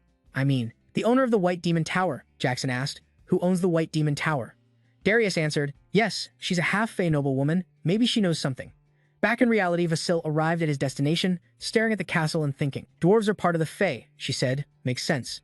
Just then, he sensed someone rushing toward him and quickly turned around, alert. Meanwhile, Darius was at her mansion and suddenly remembered something. "Oh right, I forgot to say, has Jasper met them yet?" Back to Jackson, Unsen suddenly appeared and hugged him. Surprised, Jackson said, "Lord Unsen?"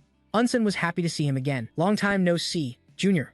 Later, Jackson went somewhere with him and curiously asked, "So you signed up to explore the underground world too?" He casually replied, "I thought I'd be pretty lonely since this isn't exactly a famous research spot, but with you here, it won't be boring." Then he asked, "Have you ever met the owner of the White Tower?" He answered calmly, "Of course."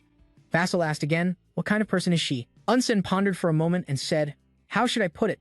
Then, as he led him to meet the White Tower's owner, he mysteriously added, "She's kind of adorable, but she's pretty weird." "Ah well, you'll understand when you meet her."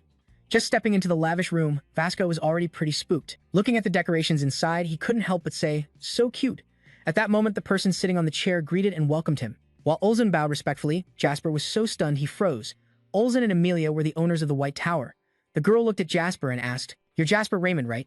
Emilia Merwin, the White Tower owner, holding a giant rabbit on the sofa in the middle of the room that was Emilia. Merwin, the White Tower master, who controls the wind spirit. Vasco glanced around the room, wondering if she might be a half-elf hybrid, part elf, part human, because he could sense a pretty pure magical energy from her.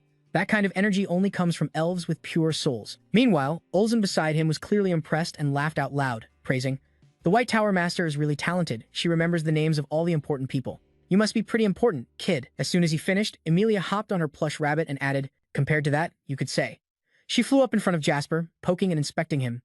"You have some pretty magical traits." She got really close to him as she spoke. "Especially, I feel a strong magical energy coming from you." Surprised by how close she got, he blurted out, "Master of the Tower." But she ignored his voice and kept analyzing. "Ah, I get it now."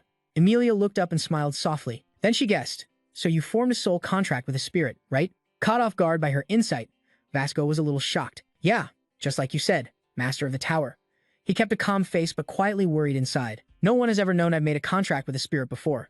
Right then, Emilia made an offer. "So do you want me to summon the spirit you contracted with?" Vasco asked in confusion, "Can I ask why you want to do that?"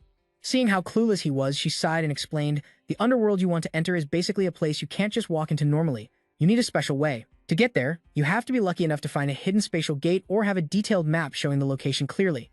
Only then can the gate you want appear." Hearing this, Vasco seemed to understand and asked further, "But I don't have any of those things yet." "So you mean I need to awaken my spirit's power to get there?" Emilia looked at the power radiating from his hand and said, "You've got the right idea." Then, from the flame of power Jasper emitted, a small dragon named Pepper appeared instantly, making Emilia freeze in surprise, exclaiming, "Oh my, what a creature." Then a moment later, she hugged it tightly, beaming, "So cute. This is even a mutated spirit beast. Its spirit power is mid-level. What's your name, little guy?" Scene change. At the same time, in another grand castle under the starry night sky, Big Mac was trimming a bonsai tree in his room. Suddenly, he stopped mid-trim for some reason. Bismarck calmly sensed something beside him and asked, "I know you're not Hypnos. You know how to act appropriately and wouldn't bother me without reason. So tell me, what brings you here at this hour?" He quietly called out the name of the person who had just appeared in his room. "You wouldn't bother me without a reason. Now tell me what brings you here at this hour." He quietly called the name of the person who just appeared in his room. The cultist boatman's skull ended his question.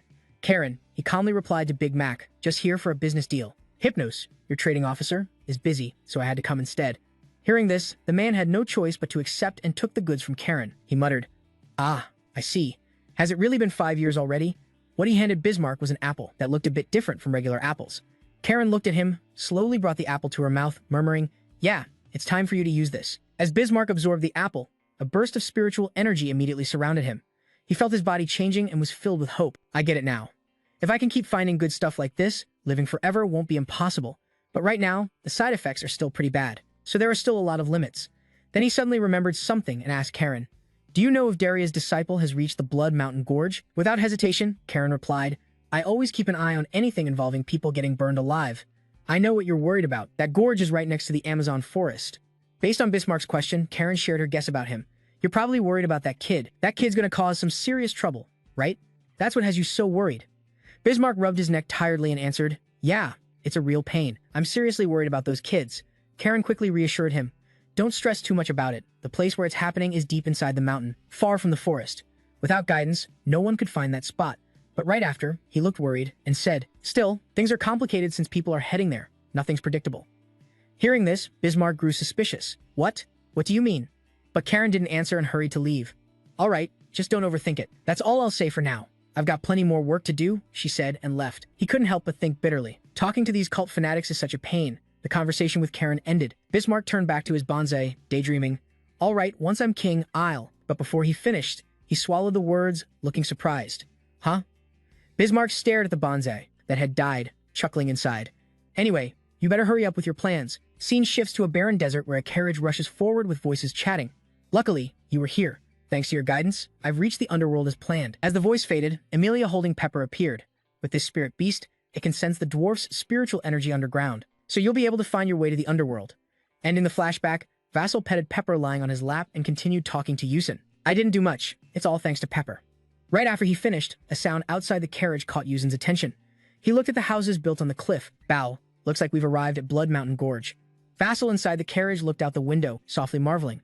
"Even sitting inside the carriage, far from the mountains, I can feel a mysterious power pulsing through every inch of soil and rock here." With Pepper kicking beside him, it was a mix of satisfaction and anticipation. The soil and rocks here, with Pepper kicking beside him, gave a feeling of satisfaction mixed with anticipation. This is truly a land rich in spiritual energy. "So, here, if I'm lucky, I might find clues about the dragons." And Unsen, as if reading his mind, suggested, "I think we should head straight to the gorge and get to work. No point wasting time in the city. What do you think?" Without hesitation, Vassal immediately agreed. "Sounds good to me." A little later, the two arrived at an open area in the gorge and faced each other. Vassal was the first to speak. "All right, let's get started." Then he tossed Pepper into the air, ordering, "Pepper, use your sense to find the dwarf's spiritual energy here." Following the command, Pepper shot into the sky, its eyes glowing brightly as it scanned for spiritual energy. Below ground, Unsen watched Pepper zigzagging through the air, puzzled how the kid could sense anything so high up. "Can it sense the dwarf's spiritual energy underground?" "Here," Rattle calmly reassured. "Don't worry, it definitely can." Suddenly, Unsen noticed something and exclaimed, "Huh, that thing?" They all panicked as they saw a flock of birds chasing Pepper in chaos. A flock of eagles? Are they about to attack Pepper? Just as Unsen summoned his magic to strike, the eagles rushed forward to block him. "Hold on." Confused, he asked, "What do you mean? Those eagles aren't easy, they're trying to attack Pepper." But before he finished, Pepper counterattacked the eagles immediately. Watching this, Unsen was a bit surprised, while Jackson proudly said, "No worries, Pepper knows how to take them down." Back to Pepper. It took a deep breath until its belly puffed out like it swallowed a gas tank. Then it let out a strong breath, blasting a huge flame that roasted those eagles into grilled birds. After that, it happily danced around. The two just looked at it and smiled awkwardly, typical fire dragon. At that moment, Pepper suddenly noticed something. Vassal kept calling out loudly, guessing. "Looks like it's finally free to track the dwarves' trail." Later, he and Yuzen followed Pepper's lead, crossing a mountain crevice full of holes. Seeing it, he was surprised and evaluated. There are over 300 caves through this crevice. Yuzen frowned slightly, seriously stating, "Though I investigated, I didn't expect this many. That makes entering the underground world even tougher." They kept going until Pepper pointed at one of the caves. "Looks like it found the place." Yuzen immediately conjured a small orb and quickly threw it inside to scout. Watching the orb roll forward, I can tell this isn't an ordinary cave. Russell also noticed something unusual and added, "No stalactites, no cool air, just hot steam." He looked into the deep darkness inside, thought to himself this cave must be artificial, man-made. Then Vassal rubbed his chin, guessing this might be a connection to, or maybe they purposely built it to mislead people searching for the underground world. Still, we need to check it out to confirm. Seeing his serious face, Yuzen got amused and patted his head to calm him. "Why so serious, man? Just relax. But traps would be a real pain." Hearing this, Jackson loosened up a bit and gave a small smile. He confidently smiled, deciding it's fine since we got this far. We have to go in and see what the dwarves left for us. Scene change inside the cave. Loud noises echoed as something moved, shaking the whole cave. Olsen hurried forward, annoyed, yelling, "Damn it, how many traps did they set?" Vasco chased after him, quickly replying, 15 so far." Hearing that, Olsen got mad and shouted, "What a bunch of show-offs. Meanwhile, Vassal following behind looked a bit confused. Things weren't as easy as he thought. He assumed magic could break the traps easily, but the cave was full of magical devices controlling spiritual energy. No way out. I'll have to use dragon transformation.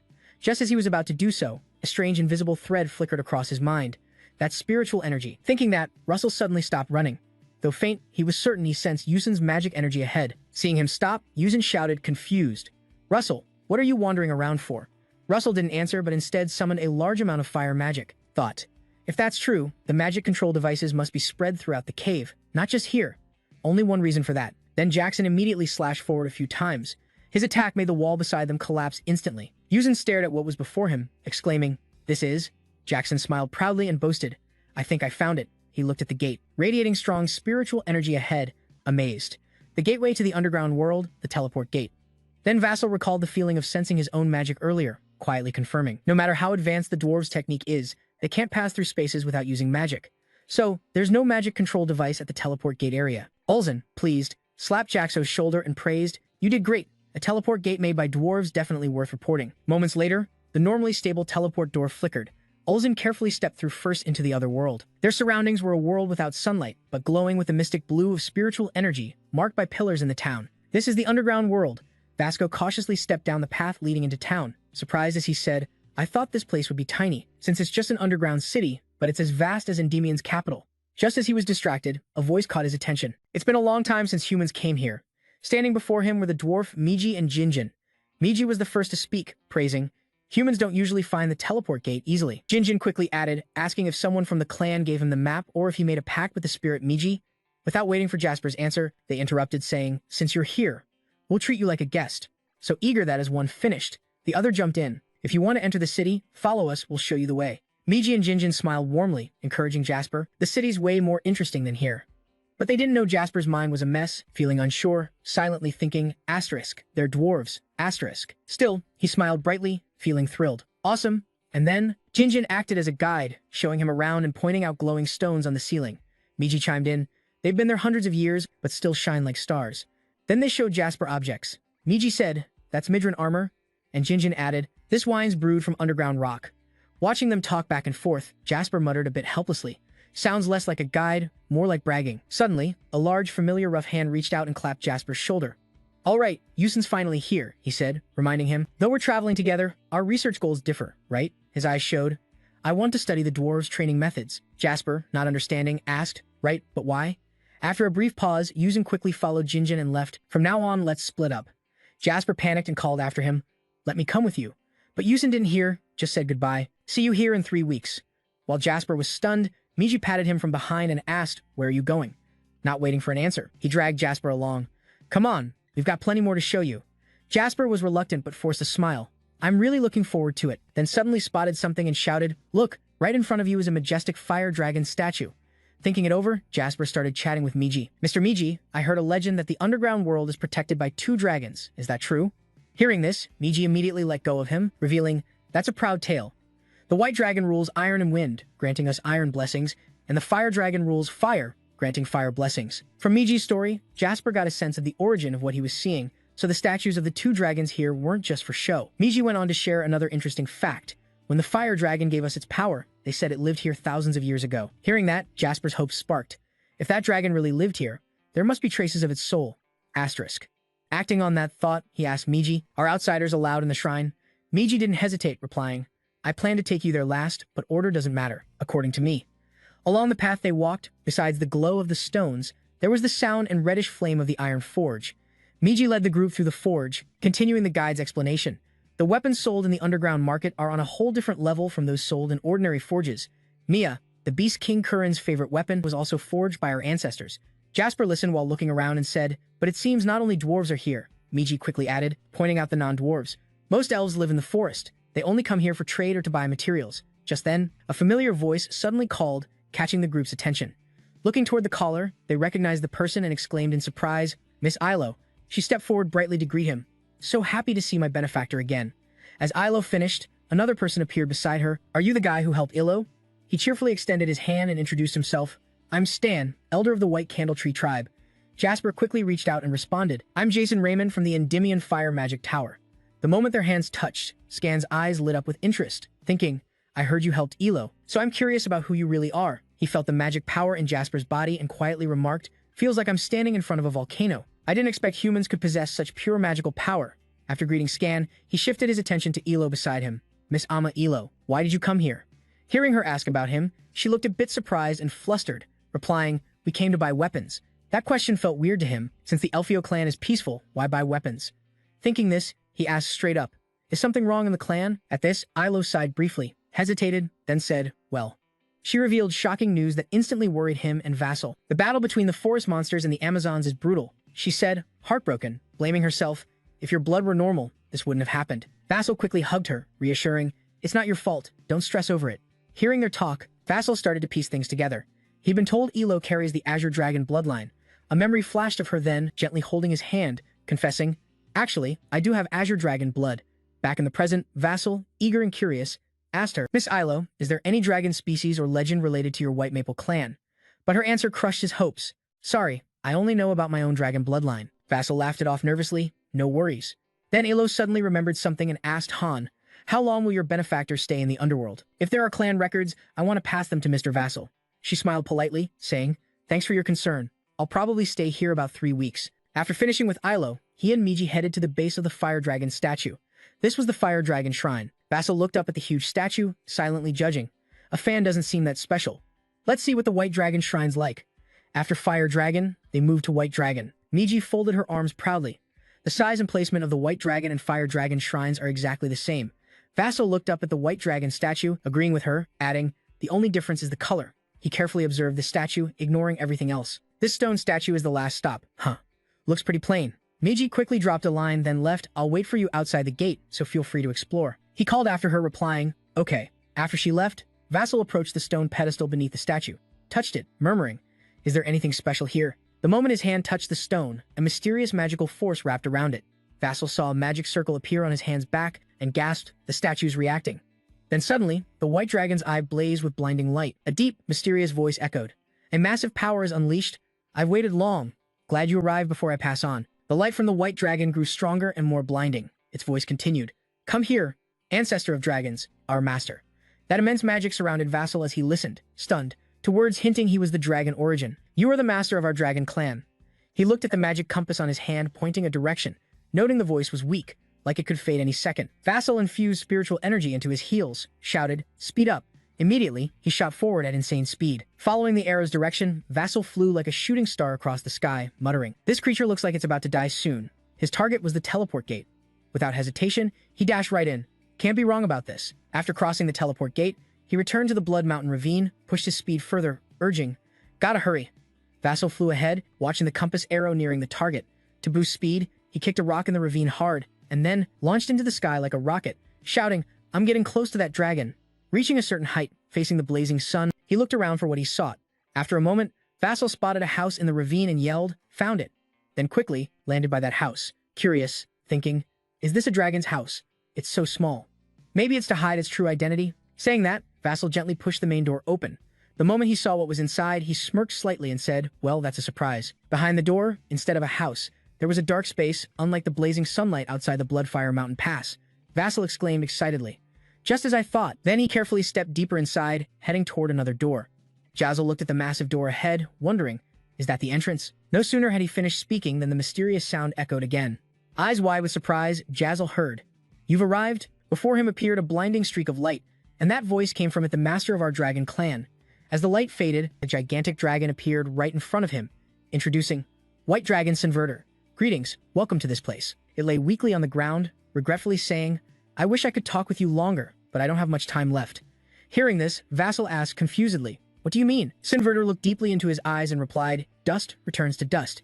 That's what I mean, I'm about to return to my ancestors. Hearing this, Vassal felt a bit of admiration, thinking silently, he's dying but still so calm, typical dragon clan. I can't predict him at all. Just as he got a little distracted, Sinbad suddenly produced a small horn.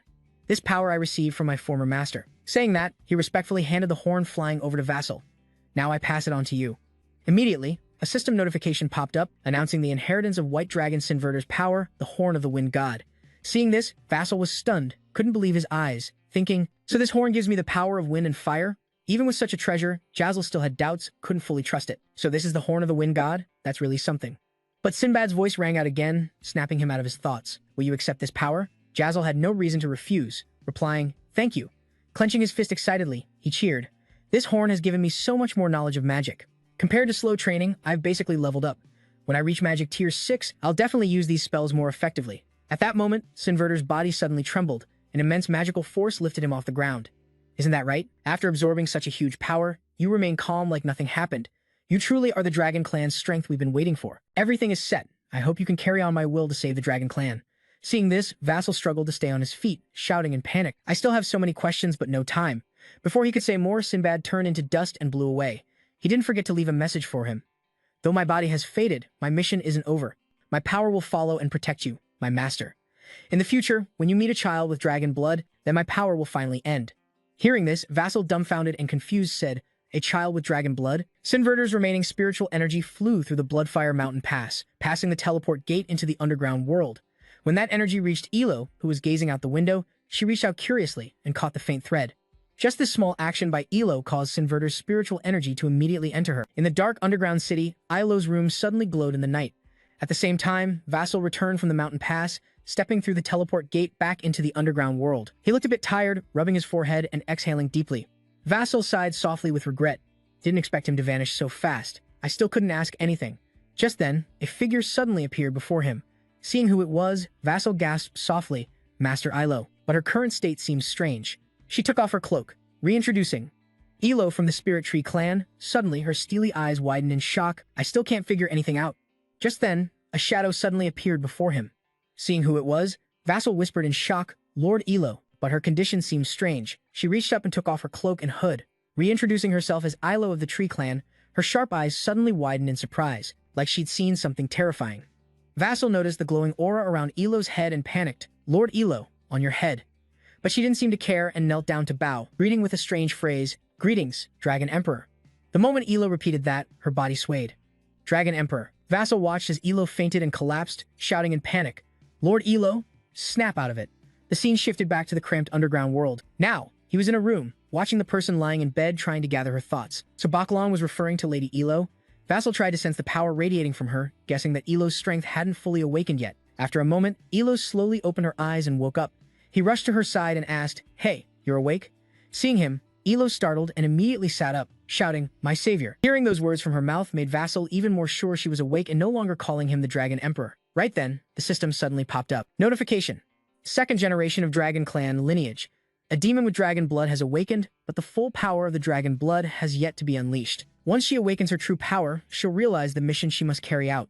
Seeing all this info, he was a bit confused, pondering, what's this about? After a few seconds, Vassal finally caught on. So when she fully wakes up, she might have to come under my command as the Dragon Emperor? That idea was hard to accept for her, lost in thought. Elo suddenly asked, curious, why am I staying at this inn? Vassal quickly came up with an excuse. Well, you fainted when you met me, so I brought you here. Once he said it, he reminded himself not to reveal everything he knew yet. Hearing this, Elo grew more respectful and said, I'm lucky you found me then, thank you so much. She then touched what looked like a horn on her head and wondered if that was why she fainted. She bowed her head, recalling what happened and told him, before I passed out, I vaguely saw a white light flying toward me. It seems it was the dragon blood flowing inside me. Hearing this, Vassal realized what it was and whispered, Silver light, must be Baklong's dragon soul. After finishing her story, Elo quickly got off the bed to say goodbye. My companion will worry if I'm not around, so I'll be going now. She smiled brightly and respectfully bowed. See you again, my savior, before leaving. Elo didn't forget to send Jackson a blessing. May the forest god bless your path. Time flew to the next day, and Vassal found himself wandering the busy streets. Thinking to himself, he quickly tracked down Baklong's trail in no time. Looks like I've got plenty of time here now. After walking for a while, Vassal looked up at something and decided to take this opportunity. What he was looking at was the shop sign of the duo, Miji and Jinjin. I need to dig up some more info. Inside their shop, the blacksmith's forge blazed fiercely, heating up a piece of metal. Once it was hot enough, it would be hammered and shaped into whatever the smith desired. Meanwhile, in a corner of the forge, Miji and Jinjin were entertaining a guest named Zasu. What brings you here? Without hesitation, he replied, I came with something I want you to see. Hearing this, they grew curious. Looks like he wanted to show them something. Vassal slipped his hand into his space to grab it and said, something like that. Can you check this out? Then he pulled out a red stone glowing with magical energy. Seeing it, Miji looked interested and exclaimed, it's pure magic. He glanced over the stone and assessed. Looks like it doesn't contain mana, but the mana has condensed into a solid stone. Jinjin studied its color thoughtfully and agreed. Yeah, it looks a lot like a dragon's heart. Hearing that, Dutso's heart skipped a beat and he blurted out, "Dragon's heart." Before he could fully process it, Jin took the stone and examined it closely. But it's weird. The purity is too high to be from a low-level dragon. And isn't it kind of small for a high-level one? Curious, Miji immediately reached for the stone and asked, "Hey, can you leave it here and come back later?" Jin chimed in, "We promise we won't do anything to mess with it. We'll handle it with care." Hearing their sudden request, Vassal hesitated, suspicious, but had no reason to refuse. After thinking, he agreed right away. "All right, I'll leave it here." With his approval, Miji happily danced with Jin. "Awesome." Jin seemed to have a plan already and said, "We need to study the dragon encyclopedia right now." Seeing them like that, Russell felt a bit helpless, comparing them to excited mages who just got a research grant. After meeting with them, he moved on to a bigger place with spiral stairs inside, where voices chatted and greeted, "So you're the one Miji mentioned. Hello, welcome to the Grand Library. I'm Jackson." He followed the librarian deeper inside. Oddly, the library was underground, according to the librarian. The wise librarian added, "Valuable knowledge must be stored deep beneath the earth." Then he pulled out an item and said, "Looks like they still haven't figured out what that magic stone is." Just as he thought, Miji complained, clearly upset, "Honestly, sorry, but we haven't discovered anything special yet. Among many dwarves, the masters are considered the best. They swear by fire and iron. People say, among thousands, very few earn the title Vessel. Never imagined those two were brothers, and both masters." Thinking that, he forced a smile and thanked the librarian. "Thank you." After a while, Vessel moved to a more decorated room. He quietly admired it. Despite being underground, the library was quite spacious. He carefully sat at a long table, noting it was very different from surface libraries. Then Vessel started flipping through books looking for info he wanted. "I have 19 days before I head back to the Fire Tower. I have to get through the 6-layer magical barrier by then." But after searching a bit, he only found 7 leads. What? That's not easy at all. Vessel left the library and returned, frustrated, to the underground town, wondering if breaking that barrier was really this tough. Seeing him back, Miji greeted warmly. "Hey, you're back, Vessel?" He nodded slightly in reply. "Yeah, today's the day I leave. I came to retrieve what I left here and say goodbye." Hearing that, Miji was surprised and said, "What, you're leaving already?" Jin pleaded, "Can you stay a few more days? There's a hot spring nearby." Seeing their reaction, Vassal seemed to realize something and gave a strange smile. "Looks like they still haven't figured out what that magic stone is." Just as he thought, Miji grumbled, clearly upset. "Honestly, sorry, we still haven't found anything special." Jin quickly added, "Healing, of course, but that doesn't mean we haven't discovered anything." He brought the stone closer while explaining. "From what we've studied, this magic stone wasn't naturally formed, it's man-made." Hearing this, Vassal was skeptical, staring hard at the stone. "Why do you two say that?" Jin answered quickly. While Miji was flipping through books, a similar alchemical reaction appeared. When he reached the page he needed, he quickly showed it to Vessel. "Read and listen. Based on this book, we drew some conclusions. We think this is a magnum opus, though it's been modified in some places." Vessel immediately took the book and focused on reading the magnum opus inside, an alchemy term meaning masterpiece. After reading it, he took back the stone, silently confirming, "Looks like those two claimed, this stone is as valuable as a sage's stone." At that moment, Miji spoke regretfully. "If only we knew what it was extracted from. That's all we know." "Sorry, Vessel." He quickly shook his head. "Don't mention it. You've helped a lot." He looked at them with respect, grateful. "Thanks to you guys, I now see how amazing the underground truly is." Proud, Miji quickly changed his tone. "Come by anytime you want. We're always ready to welcome you." Jin nearby heard this and immediately agreed without hesitation. Exactly. After saying goodbye, Vessel quickly headed back to the teleport gate tunnel. Given the situation, it seemed, the material for this magic stone was dragon heart. He looked at the gate in front of him, quietly muttering, "The heart of a dragon."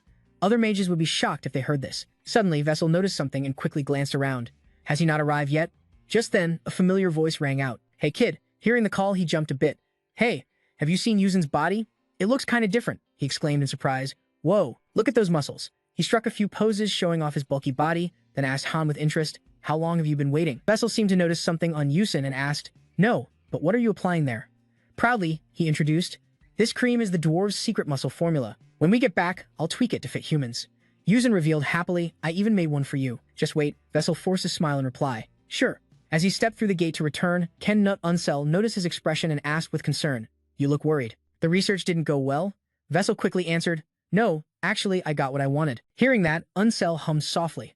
"If that's certain, then only one thing could be bothering you." When he said the next words, Vessel was startled and paused briefly. "The 6-layer magic barrier, right?" He rubbed his neck and sighed. "Setting a goal I can't reach is kind of frustrating." Seeing him like that, Unsel pondered a bit. People say if there are 100 mages, there'll be 100 ways to reach enlightenment. Enlightenment's tricky good advice can sometimes do more harm than good. So there's an unspoken rule, no helping others. But basic tips never hurt. After thinking, he called out, "Jackson," then suddenly asked a strange question. "Have I ever told you I can lift 7.5 tons? Jackson looked clueless and asked back. "This is the first time I'm hearing that." So what? Yuzen followed him out of the cave and began to explain. At first, I couldn't lift that much either. He slowly recalled the times he trained hard, pulling ropes, pushing through pain, sitting under waterfalls, persisting until he mastered the whole discipline. Unsel then challenged himself again with weightlifting, relying on iron will and effort. Remembering that moment, he proudly said, "One day, suddenly, I did it." Every word Yusen spoke was inspiring and moving, and I believe enlightenment in magic is the same. If you train every day, one day, you'll just achieve it naturally. Hearing this, Jackson's heart lit up, filled with hope. Someday. He looked at the imposing figure of Yusen before him, silently reminding himself, "Right, no rushing, I've grown a lot since a month ago." Suddenly, he exclaimed, "Ah, look, the sun's setting." Yusen gazed at the fiery sunset comfortably. "Every time I see this, I think the sunset at Shikson is truly beautiful." Vessel looked at the stunning view, thinking. The horizon fades with the sunset glow. His deep eyes stared ahead, memories flooding back, breaking the icy barrier in front of him. He mumbled inside, "Everything I've learned and experienced breaks into pieces, like behind that barrier. There's a greater knowledge waiting for me to uncover." Then a blinding light appeared, engulfing the entire space, rippling like water touched by something unseen. Along with its owner's sound, this place stretched my mind, curious about the scene inside my own thoughts. Am I inside my own mind? Everything I've learned and seen is right here. Scanning through the lush green leaves, he saw a sunset like in a mountain crevice and let out a soft sound. And over there, something was urging him, troublesome, reaching out to use his fire magic. The sunset blazed if I add a formula to that sunset image. Instantly, he raised his hand high. Jackson's eyes lowered, brows furrowed as he fixed his gaze on the target ahead. He unleashed Jackson Raymond's signature move. The fiery red sun formed a massive fireball. Right then, Unsen grabbed his arm, stopping him, warning. Casting a spell like that is like playing with fire. He pulled Rekro aside, shouting, "You planning to burn down this entire canyon to prevent a bigger disaster?" Unsen hurriedly cast his magic, Sleep. Then he caught the boy who was already fast asleep, feeling a bit guilty even though he reminded himself about enlightenment. But the kid actually got this far. Still, Unsen felt a bit proud, smiling faintly. This will shake the whole alchemist world. He looked at the glowing aura above his head. Rekro quietly praised the birth of the youngest six-circle mage. While he was sound asleep, the system notification popped up. Notification, you've reached level 6 of the magic circle. Rewards, high-grade magic stone, high-grade magic stone, mid-grade magic stone, low-grade magic stone. Will these be gifted as a scene transition present on some beautiful morning? Bright sunlight shone directly on the flame tower, under a vast blue sky with gentle drifting clouds. Inside the flame tower, Russell sat dumbfounded in his room doing something. He was staring at his right hand. Vassal recalled that moment. I created a giant fireball from this hand. Thinking that, he immediately clenched his fist, excitedly shouting, "Finally, I've reached 6 magic circles." Next, Vassal summoned a small magic circle from his other hand to feel his own power. The spiritual energy flowing in his body was definitely much stronger. It's totally different from when I had 5 circles. As he thought this, he recalled the reward notification that had appeared then. Also, if the golden mask is received a second time for leveling up to the 6th magic circle. Thinking that, Vassal took out the mask he had gotten. He felt how it worked and judged it was totally different from the previous attack attribute magic. This time, it was a dispel magic with a power boost. With that in mind, Vassal stowed the mask away into his calculation space. Now, fighting the dark mage would be much easier. Just then, Darius opened the door and asked Han, "You're back. What's up? How did your trip to the underworld go?" Suddenly, her expression changed quickly. Full of surprise, she exclaimed, "You broke through the barrier to reach the next level already?" Russell immediately stood up, scratching his head with an awkward smile. "Yeah, going out taught me a lot." Hearing that, Darius stepped forward, thinking, he was just at the 5th magic circle, and now he's already at 6. So I've underestimated his talent. I thought it'd take a couple more years before he could level up. She proudly grasped Jasper's hand, praising, "He's truly talented." Then Darius said, "You really are my disciple." Jasper respectfully replied, "I'll need your help even more going forward." At that moment, confidence filled her mind, a slight smirk on her lips. If my husband knew this, he'd be shocked. Suddenly, Darius raised her hand in front of Sasha, making him jump. Now she started casting her magic, challenging to see how strong he'd be after leveling up. Soon, the scene around them shifted to an arena with towering walls. Looking at the surroundings, Vassal spoke, a bit nostalgic.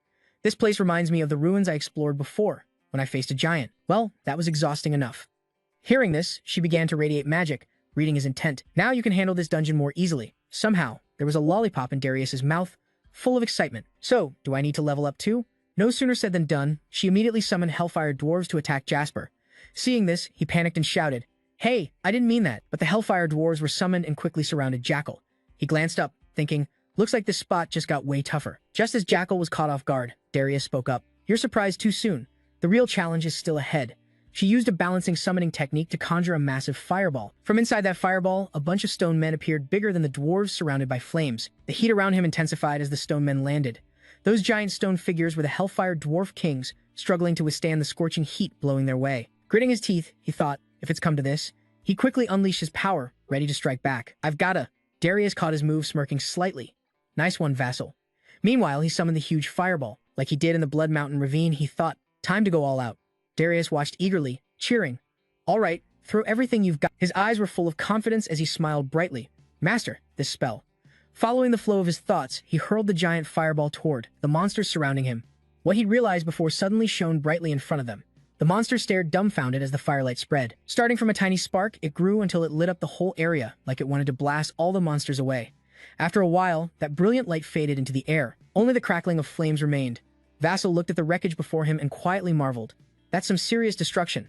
If this fight were real, there'd be a lot of collateral damage. Darius strode through the battlefield ruins toward him, praising, I didn't expect you to grasp so much after leveling up like that. What you show here honestly surprised me. He said this without hesitation as Vassal immediately recounted everything to her. It was a spell showing the transformation of fire magic. Darius got interested.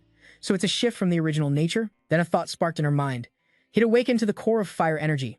This was crucial for mages aiming for great achievements later on. Plus, he hadn't even perfected the spell yet, but its offensive power was already strong. So what happens when it's fully mastered? She couldn't guess what she was thinking at the time, so she just smiled foolishly. Definitely something to look forward to. Whatever he achieves next, I'll be watching. The trial fight ended, and the scene shifted to a brighter room bathed in sunlight.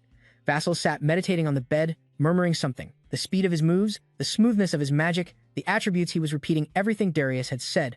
All of it met the standards of primal magic. Now he could officially register, join the Mage Guild. Remembering her words, he got excited and thought, so I've earned my master's recognition. Next up, he needed to summon Sinvetor's horn and the dragon heart stones. Lucky to have these. He reached out and grabbed Sinvetor's horn, deciding it was time to absorb it before the exam. This would take some time. With that, Vassal gripped the horn tightly. He began radiating power. All right, he pressed the horn straight into his body to absorb it. Let's see what happens. Time passed quickly outside the Hell Tower, from dusk to morning, then night to morning again. Days went by. Inside, constant notifications rang out. Absorbed Dragon God Horn reached new wind attribute power level, mana sharply increased, latent power enhanced. With the wind attribute boosted, his understanding of it grew greatly. After finishing absorbing the Dragon Horn, he slowly landed and stood upright on the ground. Vassal opened his eyes slowly, sensing his body, thinking, my wind attribute just got a serious boost. That means my spells will be stronger now thanks to this wind power. Vassal slowly opened his eyes, feeling his body, silently thinking, so my wind attribute has improved a lot. That means my spells will be stronger from absorbing this wind power. Because of that, his body felt way lighter. Thinking that, he immediately rose on tiptoe. Then, Vassal threw a quick punch forward. His punch sliced through the air. Lasso was shocked, couldn't believe his eyes. The speed of that punch was insanely fast. Imagine how much faster it'd be with magic attacks. With just this strength alone, I can handle level 2 knights. Right then, someone knocked at the door, interrupting him. Someone requested to see you, sir. The moment the servant said that, Vassal knew who it was. Was it the one who said they'd meet him after returning? Scene shift, the surroundings changed from his room to a more elegant chamber. A conversation echoed. So, you've arrived in the underworld? Vassal, dressed sharply, replied to the person in front of him. That's right. The familiar girl gently brushed her hair back, saying, I'm really curious, what did you learn down there? No wonder I rushed here to see you. Hearing that, Vassal hurriedly shared some details about the underworld. There are lots of caves, and many dwarves there. But before he could finish, she cut in. Exactly what I expected. As soon as she spoke, the system suddenly popped up. Seeing it, Vassal was at a loss for words. The system screen showed a mission notification. Please respond as the princess wishes. Princess Hale K. Ramos has been waiting for your answer for a long time. So, hurry up and reply to her. Reward, mid-level magic stone, attribute magic ring, per the system notice. She eagerly called out to him, You're so tough. Did you think of me while you were out adventuring? Hearing both the question and mission, he grumbled with some annoyance. What the hell kind of mission is this? 2 questions. Did you think about me at all during your trip? Vassal blushed. He covered his mouth, hesitating. Princess, you're such a tease. She calmly sipped her tea. Your reaction puts my mind at ease. You hardly ever show your feelings, so teasing you's the only fun I have. Sitting across from Vassal, she said, At least my efforts haven't been wasted. He looked confused. Efforts? She smiled brightly and explained, Even if I tease you, I'm not that kind of person. I don't expect an instant reply. But remember, Vassal recalled the past since the last ball. He always thought about the two of them.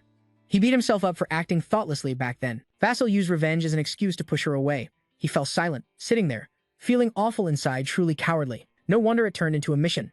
Now, the mission notification asked him to sincerely reply to Princess Hecate Ramos. She's been waiting a long time for your answer.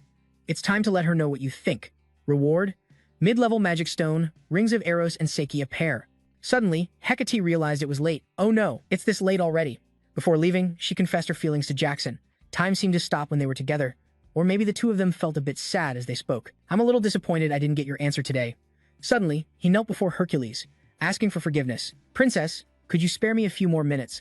Vassal began opening up. The princess said, you're like a stiff plank of wood, so all I can say is. Then he opened the ring box and proposed to Hercules, I look forward to a future where we walk side by side in that incredibly romantic air. The two were genuinely surprised. She smiled brightly, radiating pure happiness. You really have zero romance in you. After taking the ring, she said, strangely, those blunt words you say feel so sweet. Even his tough face lit up, just like hers. I'm also looking forward to us walking together. Looking at the ring on her hand, she said, get ready. They held hands. They exchanged sweet words. Because you kept me waiting, I'll tease you for the rest of your life. Scene shifts to the engagement ceremony. The wedding prep staff bustled around shouting, be careful. Do you know how much that wine bottle costs? Where was the pork supposed to be delivered today? It's the princess's engagement ceremony. I won't allow a single mistake. A messenger appeared riding an elephant. Everyone was shocked. Look, it's that elephant. Some even recognized the messenger as coming from the capital. Such a waste. Elder Casa Golden Sand said, this is the chance to introduce the new young mage. The duo has reached level 6 with the subjects alongside Crown Prince Sirium Golden Sand. Watching him, the two passed by the wedding chatting. Casa asked, do you believe it? I see this more like an alliance plan against the Empire. Sergio replied, definitely. Otherwise, they wouldn't have invited so many countries. People lined the streets to watch the wedding. Casa kept talking, but whether that young mage is skilled enough for me to ally with Andy's side is a whole different story. Sergio added, just judging. Do you really need to say that much? He turned back to remind him. Enough small talk, let's get back to the ceremony. He still had one thought. I want to see that Jaxo guy's face. While a male servant busily helped with the wedding attire, he asked confused. 4 suits for the banquet and a cloak? Alan, are engagements always this complicated? Alan closed his book and started explaining. Today isn't just an engagement. He detailed that today's wedding was also a gathering of envoys from nearby unaligned nations. His Majesty seemed to want this engagement to be more than just a celebration. So it looks like everything's clear now. Seems like someone's aiming for political gains through this engagement, Alan replied. Of course, not just to solidify royal power, but to flaunt Endymion's influence. So he pondered, flaunt Endymion's power? Damn. I'm the card they want to show off. He feigned exhaustion. Well, that's a heavy responsibility. Alan began to reassure him, I'm sure you'll do great. Seizing the moment, Alan pushed, if you think that way, why don't we learn the etiquette rules? Vassal collapsed. Oh no. Scene shifts to the grand wedding venue, guests beginning to arrive. Everyone's excited and happy to attend. Please welcome the bride, Endymion's first heir, a stunning beauty. Cat walked into the hall. The groom was just as handsome. Next, please welcome the groom, Count Ralph Ramos. He stepped up to the door to enter the ceremony. Vassal confidently strode forward amid countless rumors. Is that the guy said to have power equal to a tower lord? He doesn't look as strong as the rumors say. Huh. Sirium smiled from the side, reminding, you can go check for yourself. Instead of whining downstairs, a guest wondered how to check. He cleared his throat, snapped his fingers, and said, like this, then gestured once. Suddenly, countless fierce snakes charged straight at Russell. Cat screamed in fear, Russell, Russell. But Russell wasn't scared. He comforted him. Hey Cat, my love, don't worry. He smirked as if the moment Russell had been waiting for had finally arrived. Now all he had to do was seize it. He hesitated on how to perform, but the stage was set. Why not put on a show? Then Jaxo unleashed his power, wiping out all the snakes. Everyone was stunned by his strength. Whoa! It was the Reflection Circle level 6, BA2. He really was a level 6 mage. He pointed skyward, grinning with satisfaction. The festival got bigger and better, right? Jackson's power stood out at the wedding. Sergio couldn't believe his eyes, thinking. Yeah, Sergio had to admit it. Thinking about how he kept his power hidden, he was even stronger than the rumors. Vassal brightly asked her fiancé, hey Ket, shall we continue? Meanwhile, deep in the dark forest, Hypnos was thinking. The disciple of the guy about to be burned is engaged to someone from Endymion's Royal 7. What? So another near Tower Lord level mage has joined the Royal 7? Behind him, a monster lurked. As the monster tried to grab Hypnos, he turned and looked. What's that sound? Hypnos didn't find the monster scary, nothing special. Just a little rat daring to bare its fangs. Scene change, Bismarck looked dark, with no good intentions. Anyway, congrats on having such a strong Royal 7 member. That's reassuring. I never dreamed of having someone like that in my clan. They're all just dirty bastards fighting for power. He spoke as he imagined Alfonso and Hey Ket. After Hypnos successfully chained the huge monster, he talked to that AI. How's the excavation progress in the deep forest over there? The reply, it'll take at least another year. Even then, we can't be sure how much we can restore. Locking the vault, Hypnos asked, is the vault's power still secure? The other side answered, the Tataros vault is used to seal giants, those who once tried to take over these 6 lands. A mystical blue stone appears, just a few of them can trap an 8th level sorcerer. Hypnos spoke while scanning the forest. The problem is sealing Tataros. Touch it, and the monsters in the wild forest will go berserk. Suddenly, he had an idea. Good news, right? If we lure the raging monster's attention, we can speed up the plan by weakening Endymion's forces. Hypnos smiled wickedly, imagining the scenario, watching your own people die with joy. You're definitely cut out to be a tyrant. Of course, all this came from slandering and erasing the history of later generations, including the story of humanity's savior defeating the giants. Then a flashback hit him, a black-haired hero from another world teaming up with dragons to seal the giants. One of that hero's greatest feats, a tale forbidden to future generations. Hypnos' memory instantly brought up Zetsu's image. Speaking of which, the disciple of the one about to be burned also had black hair. Zetsu's grown-up image flashed in his mind. That insanely fast power-up. Could he have inherited the bloodline of humanity's savior? While Russell and Hecate happily entered the hall, Hypnos was still plotting. Even so, thousands of years have passed. He couldn't perfectly inherit that power. He laughed darkly, but whatever, better to keep the threat alive.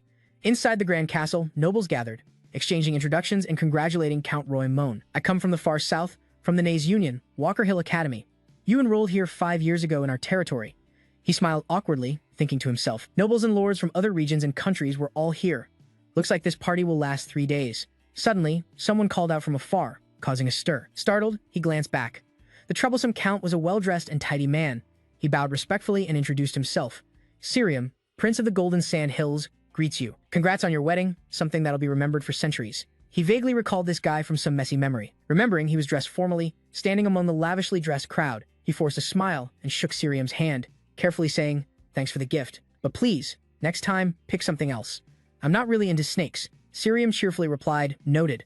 Withdrawing his hand, Vassal kept smiling. He offered his hand, asking, "So, are you enjoying the party?" Cirium seemed displeased, thinking most would be pissed. Being called out like that about his gift, no matter how tolerant, he politely answered, "Prince of the Golden Sand Hills, I want to ally with Andy Mioun. Does that answer your question?" The Golden Sand Hills is one of the richest nations in these 6 lands, an alliance. This place will be a strong asset against the Empire. Sergio sighed, leaning on his side and adding, "But beyond national alliances, I want to invest in the people of Count Daemon more." He smiled happily, though Jackson's face was now painfully stiff. "I'm better at investing than politics, so you better become the youngest 8th-level sorcerer." He internally scoffed, "A prince who's just a businessman, huh?" Then he happily grabbed Cirium's hand. "I hope we'll work well together." Cirium gladly responded, "Me too. Here's to a lasting friendship." Later, somewhere quiet, the noisy party finally ended with tired clatter. He stretched out on a soft bed, relaxing fully. What a long 3 days. Just as he said that, a woman's voice sounded, "No wonder you're tired." The two smiled, slowly entering. She held a stack of papers. He'd never dealt with this before, and he saw her surprise.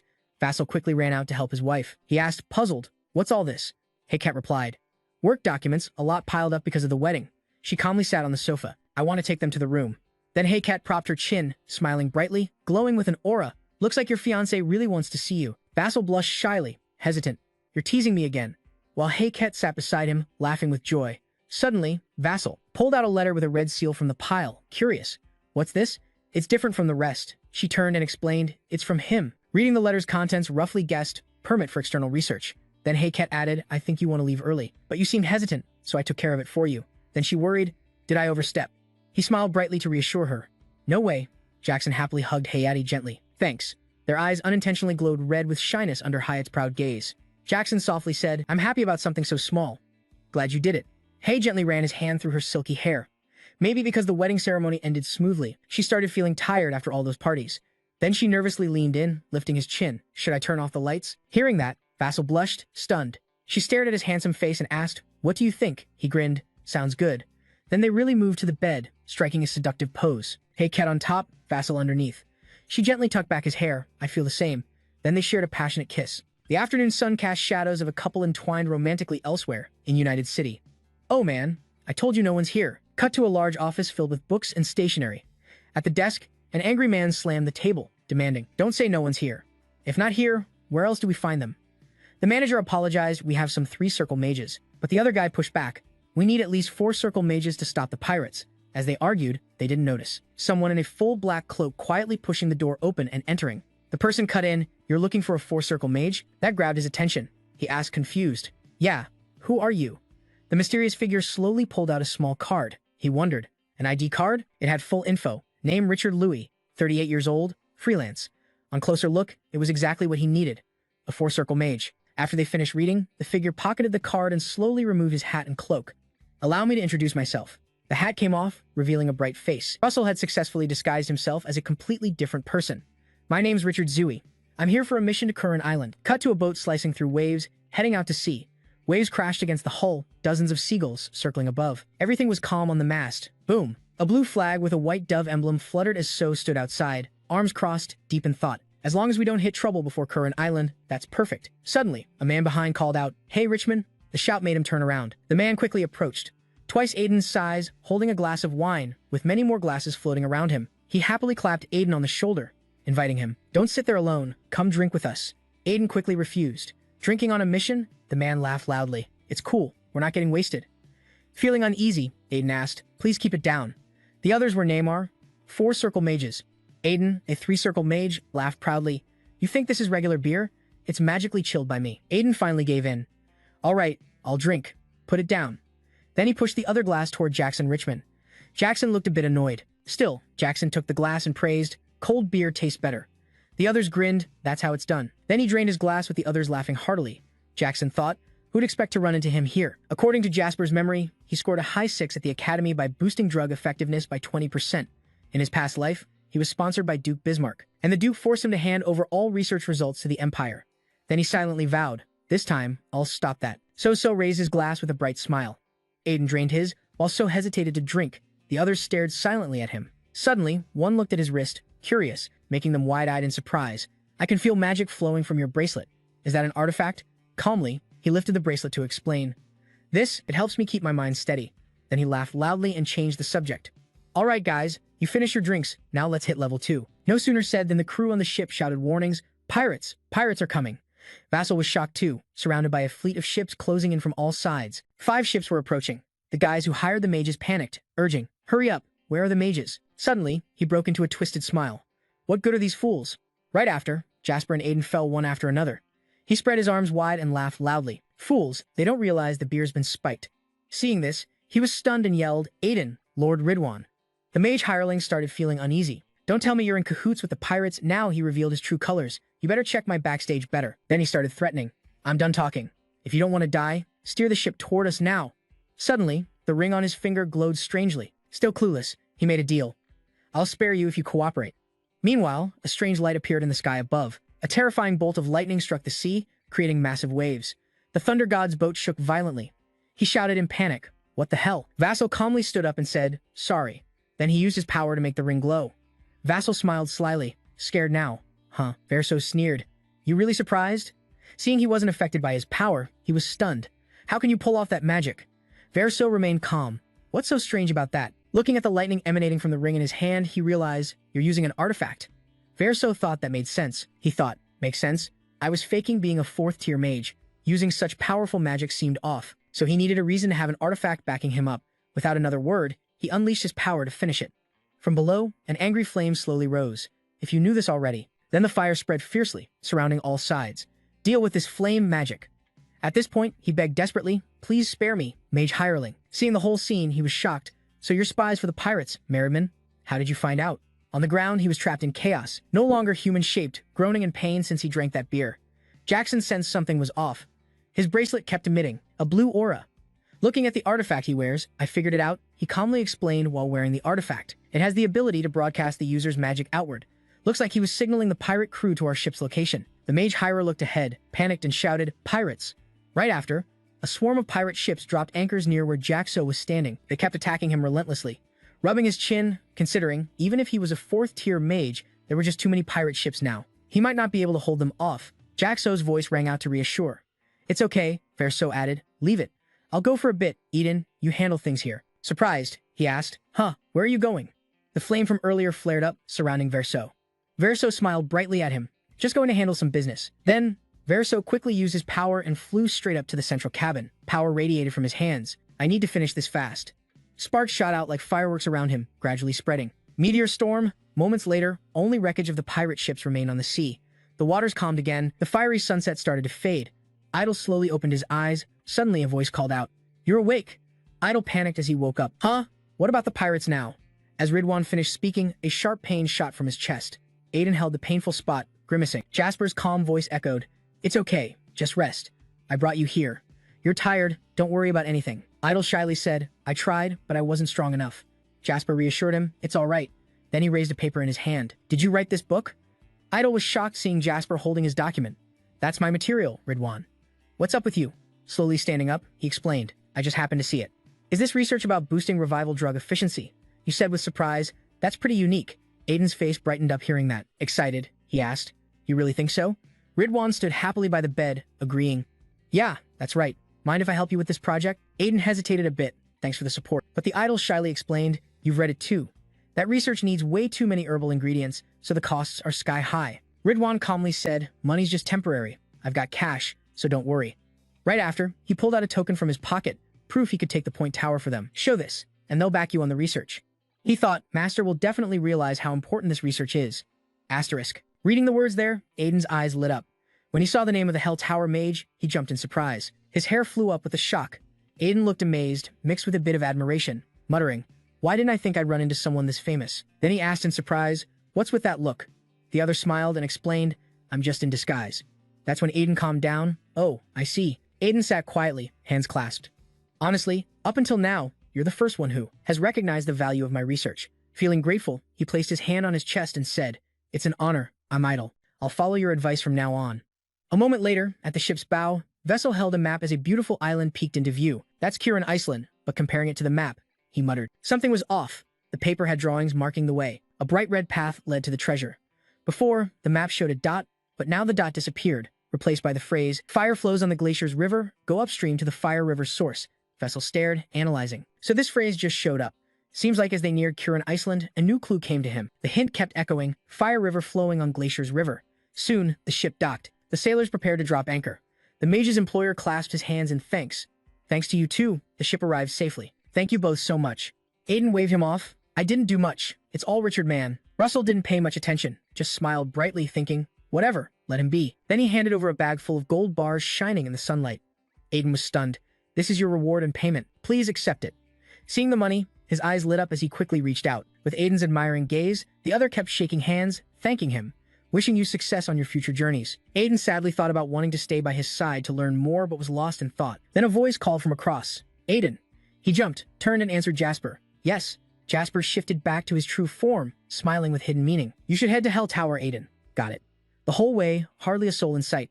Jasper sighed. This is the Beastman land. Humans rarely show up. He looked around, thinking, looks like I'll have to go deeper inside. Suddenly, a figure flashed by overhead. Vassal squinted, guessing silently. Is that a monkey tribe? Don't move too fast. The monkey from before stopped to watch. Below, Vassal was still fumbling. Where the hell is this place? He sighed, looking across. All right, need to hit the tavern for some info. From the reception, a talking goat warmly greeted, are you traveling alone? Vassal firmly placed a gold coin down. I'll order a cold beer. The bartender was shocked by his wealth and tried to refuse. That's too much gold. Vassal smiled and said, it's fine. You keep it. I just want some info. That's all. The manager eagerly reached out. Go ahead. Ask away. As he slid the beer toward Vessel, he asked, is there a fire river around here? The manager explained, surprised. Fire river? There's only a few spots with lava flow. Vassal raised the glass, puzzled. A few spots? Then he pictured the beautiful scenery. This island was formed by volcanic lava. The manager smiled knowingly, hands on hips. Of course, the lava flows there aren't strong. Vessel nodded, satisfied, and asked, I see. What about the fire river flowing on the glacier's river? Do you understand that? He probably memorized that line and got embarrassed, bowing politely. That's beyond me. Vessel waved it off kindly. It's okay. Vassal pushed the door open, sighed disappointed. Guess I'll have to figure this out myself. Then he looked toward the city gate. The sun blazed down on a scorching day. All right, since I'm here, I need to get to the bottom of this. The focus shifted to a few minutes later. Vassal was already following a trail into the forest. After walking for a while, he was blocked by a huge rock. He stood there, rubbing his chin, staring straight ahead. Then, suddenly from the nearby trees, a monkey hand appeared, cheerfully saying, Sir, need a guide?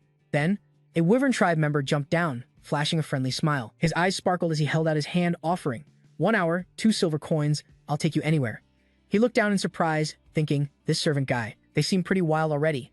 He stood there, clasping his hands and forcing a smile, trying to convince Jackson. Around them, thousands of glowing red eyes had appeared among the trees without him noticing. Following the scene change, after a moment, the confident voice of the Wyvern tribe member echoed through the peaceful forest. Among the coastal races, none have connections wider than us. Wyvern tribe.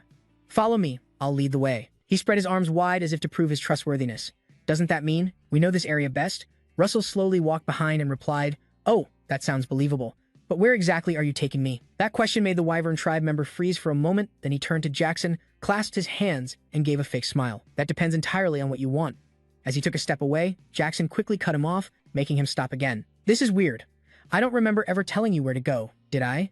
His eyes slowly shifted to the trees above. I don't remember telling you the destination, do I? His gaze slowly moved up to the treetops. As for the 2 silver coins, Weiso had already spotted all those hidden characters and exposed them. Looks like there are too many guides already. The Wyvern tribe member saw that Weiso knew long ago, so he nervously took a step back. "Oh, since when did you know?" Weiso calmly replied, "Since you first came to me." He looked surprised. "Huh. Then why?" Weiso said nonchalantly. "Because I need servants." That made the Wyvern tribe member grind his teeth, gnashing his jaws. He changed his attitude, smiling twistedly. "I was going to spare your life if you gave me what you have, but I've changed my mind." Then, the Wyvern tribe member shouted, calling his buddies to tear him apart. Of course, Jasper didn't even bother about any of this. Jasper smiled confidently. "You think I walk into this trap clueless? Hell no." Seeing thousands of magical beams burst powerfully from Jackson's hands, he stuttered in fear. All the magic halted, but it was already too late. Jackson joked. "This is going to hurt a bit." At once, a shockwave erupted, blinding them. Moments later, only the earlier Wyvern tribe member remained alive. All the others were burnt black, leaving him terrified, barely able to stand. Unbelievable? Wipe them all out? Suddenly, he got chills and slowly turned around. Jackson continued gathering power, speaking softly but threateningly. "You guys must be tired, huh?" The magic slowly faded. "I'm a little curious." Then Jackson placed a hand on his shoulder, smiling eerily, freezing the Wyvern tribe member. "I bet you'll answer me nicely, right?" With just some basic kid-level intimidation, they finally gave in. Jackson and the Wyvern tribe member spoke. "Is this the place where lava erupts?" He sat down by a dry tree and answered, "Yes, exactly where the fiery river flows over the frozen stream." The Wyvern tribe members down there looked pathetic, led by the same Wyvern tribe member. He reluctantly admitted, "Sorry, but I've never heard of such a place." So started losing patience and questioned sharply. "So you're lying about knowing current best?" Seeing this, he quickly denied, "No way, there really isn't a place like that on the island outskirts." Not stopping there, so pressed on. "If not on the outskirts, then it's inside the island, right?"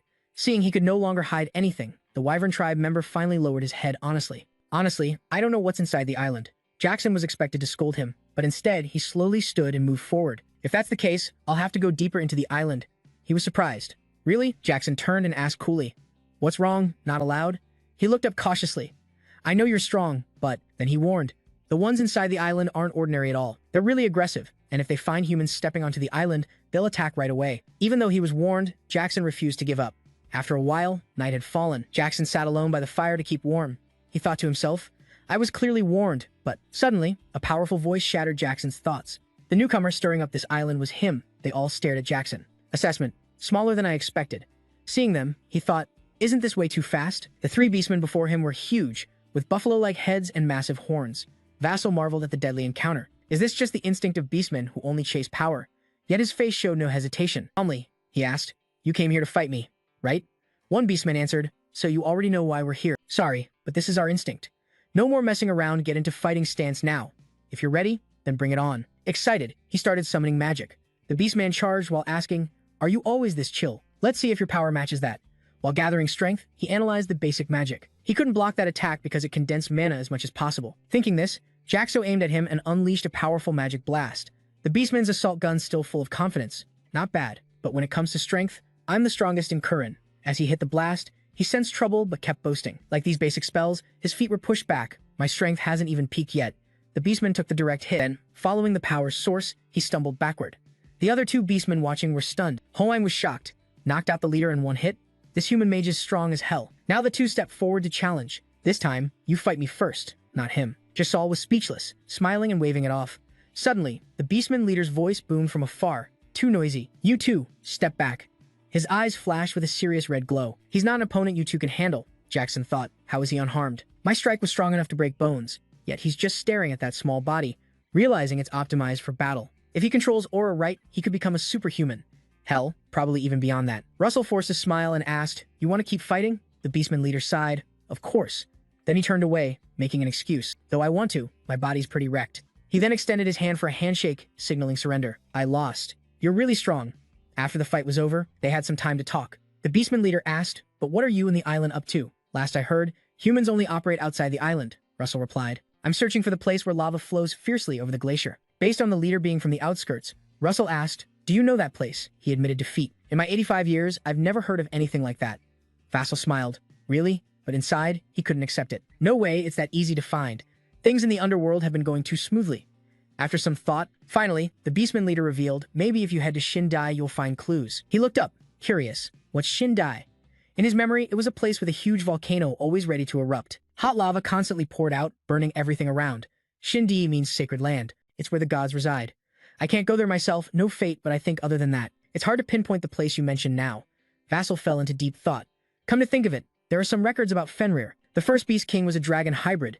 He'd fought many battles before, so he understood the basics. Since I already got proof from the underground altar, I figured it was worth exploring. The next day, Vassal kept exploring. He muttered, "Where's that place? The new land?" Suddenly, a massive explosion shook the whole area. Watching the monster get crushed in front of him, Vassal sighed wearily. Have I really fought 17 times just today? The beast leader had mentioned it before. If you want into the new land, you need the approval of the great earth mages or elders. That approval obviously comes from proving your strength, wiping the sweat from his brow. He wondered if all this was just because of that line, having been at it for half a month now. But wasn't that enough time to hook a fish? Just then, a voice rang out. You're the human from somewhere else, right? The one from the rumors? From nearby. More people surrounded him, surprising Vassal a bit. The great earth mage didn't act but just said, follow me. Someone came looking for him. Seeing the cord on Vassal, he guessed it symbolized the great earth mage, right? Vassal asked straight up, who is that? A great earth mage or elder? He replied, that's Sir Mia. Vassal was stunned. Beast King Mia? Then eagerly clenched his fist, smiling with excitement. I figured someone from the earth mage or elder rank would come for me, but I didn't expect the Beast King himself. That's one hell of a big fish I didn't see coming. Elsewhere, the atmosphere was misty and mysterious. Whispered conversations floated through the air. You've probably heard about that human causing chaos on the island recently. Right, dude? Replied, yeah. The Beast King heard the gatekeeper commander of the tribe. The White Serpent and Lion tribe leader were also attacked.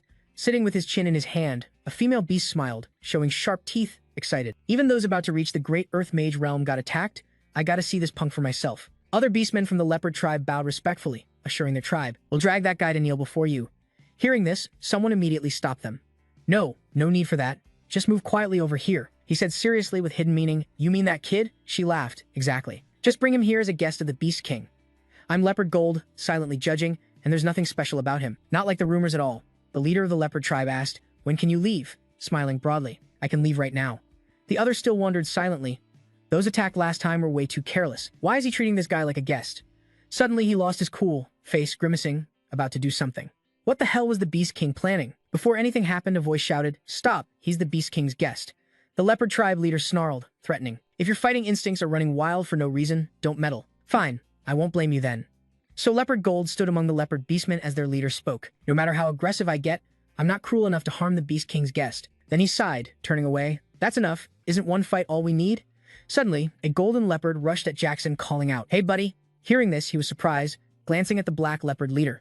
Seeing him raise his voice, he immediately got annoyed. He ignored it and said seriously, we're pretty busy, so we gotta speed things up. You good with that? Jackson grinned. I'll test him. Then replied with a playful tone. Fine, no more talk. He shot off at insane speed, leaving a long gust of wind behind. Then try to catch me. The golden leopard kept teleporting from spot to spot. Running with confidence, he thought, gotta show this human kid some real basics. Suddenly, Vassal easily matched the golden leopard's speed and calmly said, oh wow. The golden leopard turned, shocked that Vassal could keep up. Vassal teased. Pretty quick, huh? He couldn't help but think. No fucking way. Can he really keep up with my top speed? Vassal behind was pumped up. If you plan to adjust your speed, no need to worry about me. Then, squinting, he added eagerly, I'm still moving pretty slow. A moment later, they arrived at another spot in the forest. One beastman exclaimed, you're pretty good for a human. You think chasing me is still that easy? Then they all stopped somewhere. The golden jaguars around panting and wondering, are you really the strongest human? Vassal didn't look tired at all, rubbing his chin thoughtfully. Maybe just in our kingdom, there are about 30 people, he continued, counting the whole territory around 100. The golden jaguar lost all his earlier pride. Hearing Jaxo's words hit him like a lightning bolt, he tucked his ears, scared and unbelieving. That many? Seriously? Jack said seriously, setting aside that. How could such a huge city exist inside the forest? Remembering the city from above, mostly made of leaves and wood, yet incredibly sturdy and strangely beautiful. He silently admired, definitely the beastman's capital. Then they took Jasso to a place that looked like a giant tent. Introduction. This is the residence of the Beast King. His face showed shock as he thought, this is, he kept thinking. Those with at least 4th tier power, these are Karina's great masters. Jasso looked a bit confused. The density of spiritual energy was insane, like walking through a swamp. Suddenly, fierce red power came from nowhere, surrounding Jasso's body.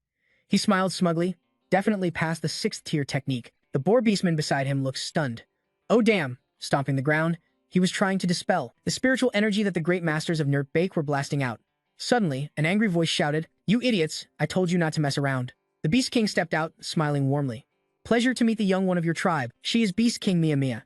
Vassal looked terrified, staring hard at Mia. And honestly, no wonder she's the Beast King. Her realm is insane, rivaling even masters. But then Jasso thought, never expected the Beast King to be female. Seeing him just stand there dumbfounded, she called out loud, "What are you staring at, Jasso?" Seeing this, he bowed politely. "I am the demon mage of the Hell Tower and the Count of Endymion, Jasso Raymond. Greetings to the king of the beastmen. I don't know much about your tribe's customs, please excuse me." Hearing this, she was pleased and said, "All right, no need for formalities." Vassal relaxed a bit, seeing that. So she likes that, huh? Then she sat proudly on her throne, looking down from above. She raised her voice, interrogating, "So why did a human from the distant 6th tier come to Kurin Jasso?" He looked up respectfully. "Where the fiery river flows fiercely over the icy river, I'm searching for that place." Suddenly, the beastmen around gasped. He looked at them thoughtfully. Judging by their reaction, I'm right, they definitely know that place. Thinking that, Jasso spoke his theory. "I think it's in the place called New Land, where mysterious people hide in the shadows." Their eyes flared red with anger as they shouted, "You're lawless and disrespectful. And outsiders dare mention the land of heaven." Mia immediately cut them off, silencing them. "I know you're all scared," but with a murderous glare, she swept them all. "Don't you see I'm talking here?" No one dared make a sound. They just bowed and listened. Then she admitted, "There really is such a place in New Land as you said, but why do you want to go there?" Jasso still refused to answer. "I have my own reasons." Muatron Calm looked down in disappointment. "Ambition to research mysteries and the unknown of the 6th-tier magic users. That's intense for sure." Seeing she wasn't angry, he sighed in relief. Luckily, their refusal wasn't too harsh. Things should go smoothly. Suddenly, she spoke again. "But what can we do?" Then she explained, "You've seen the Guardians' reactions. You know how it is, right? But there's never been a precedent for this." Seeing Mia agree, he jumped in. "Exactly. New Land is the ancestral home of our people. Outsiders without warrior status trying to enter, there's no way. No way." Seeing their ignorance, she threatened, lowering her voice. "Shut your mouth. Didn't you see I'm handling that?" The rascal spoke cautiously. Then Tandir continued, "There's never been a precedent for outsiders entering here. Or maybe there's a rule against it. You seem to understand that clearly." She was a bit surprised, but hopeful didn't expect him to grasp the truth so well. His understanding and strength rivaled the great Earth Masters. That'll definitely help the Beast Tribe grow a lot. She smiled proudly and said, "Go on." He went on, "Just now, an elder said non-warriors can't enter Tandir. Doesn't that mean that even outsiders can enter if recognized as warriors?" "What?" The boar heard this, crossed his arms, and smirked with disdain. The guards started gossiping about the warrior challenge. Outsiders wanting to take on the warrior challenge? It got pretty heated, and they looked a bit shaken. She laughed loud again. "You human kid. You seriously want to challenge the warrior trial?" Vassal hesitated but clenched his fists firmly. "If you want to enter Tandia by the rules, this is the only way." He placed a hand on his chest, eyes full of hope. "Of course." In a remote place surrounded by dense magical energy, a voice explained, "The warrior challenge rules are simple. Survive 10 days in this mountain crevice, no food or drink provided. You must find everything you need to survive." Images of fierce beastmen appeared. Every day, face 5 great Earth Masters and defeat them. They glanced back. Vassal thought silently. So it tests strength, spirit, survival skills, and the spiritual energy flowing in this crevice. He kept thinking, though faint in the wind, I can sense unusual dark energy. Better be careful not to get distracted. Mura crossed his arms, looking serious.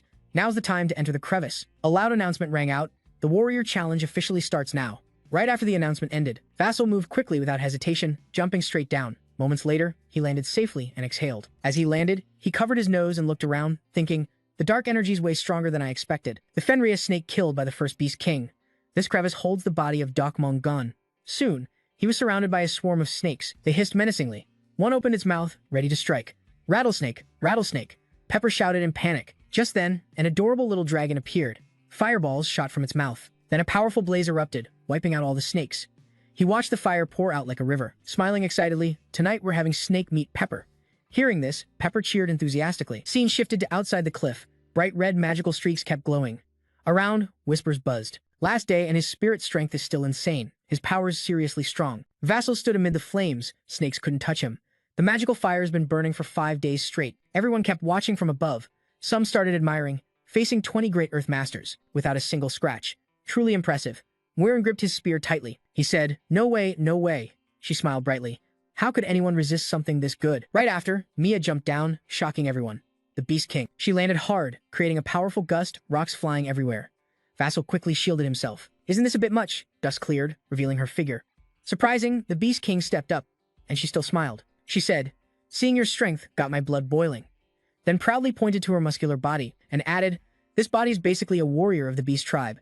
She extended her hand, so, 5 rounds. Mia looked very pleased.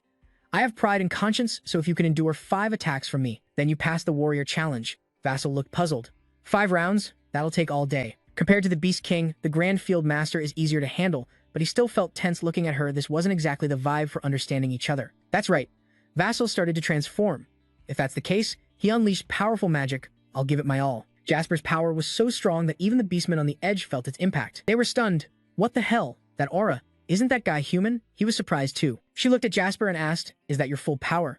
Then she bent down, planted her feet firmly, muscles bulging with raw strength. Good, very good. I'm eager to enjoy this. Vassal tensed up. In a flash, Mia appeared right in front of Vassal, the strong wind forcing him to brace himself. Then she smiled smugly, raised her blade towards Jasper.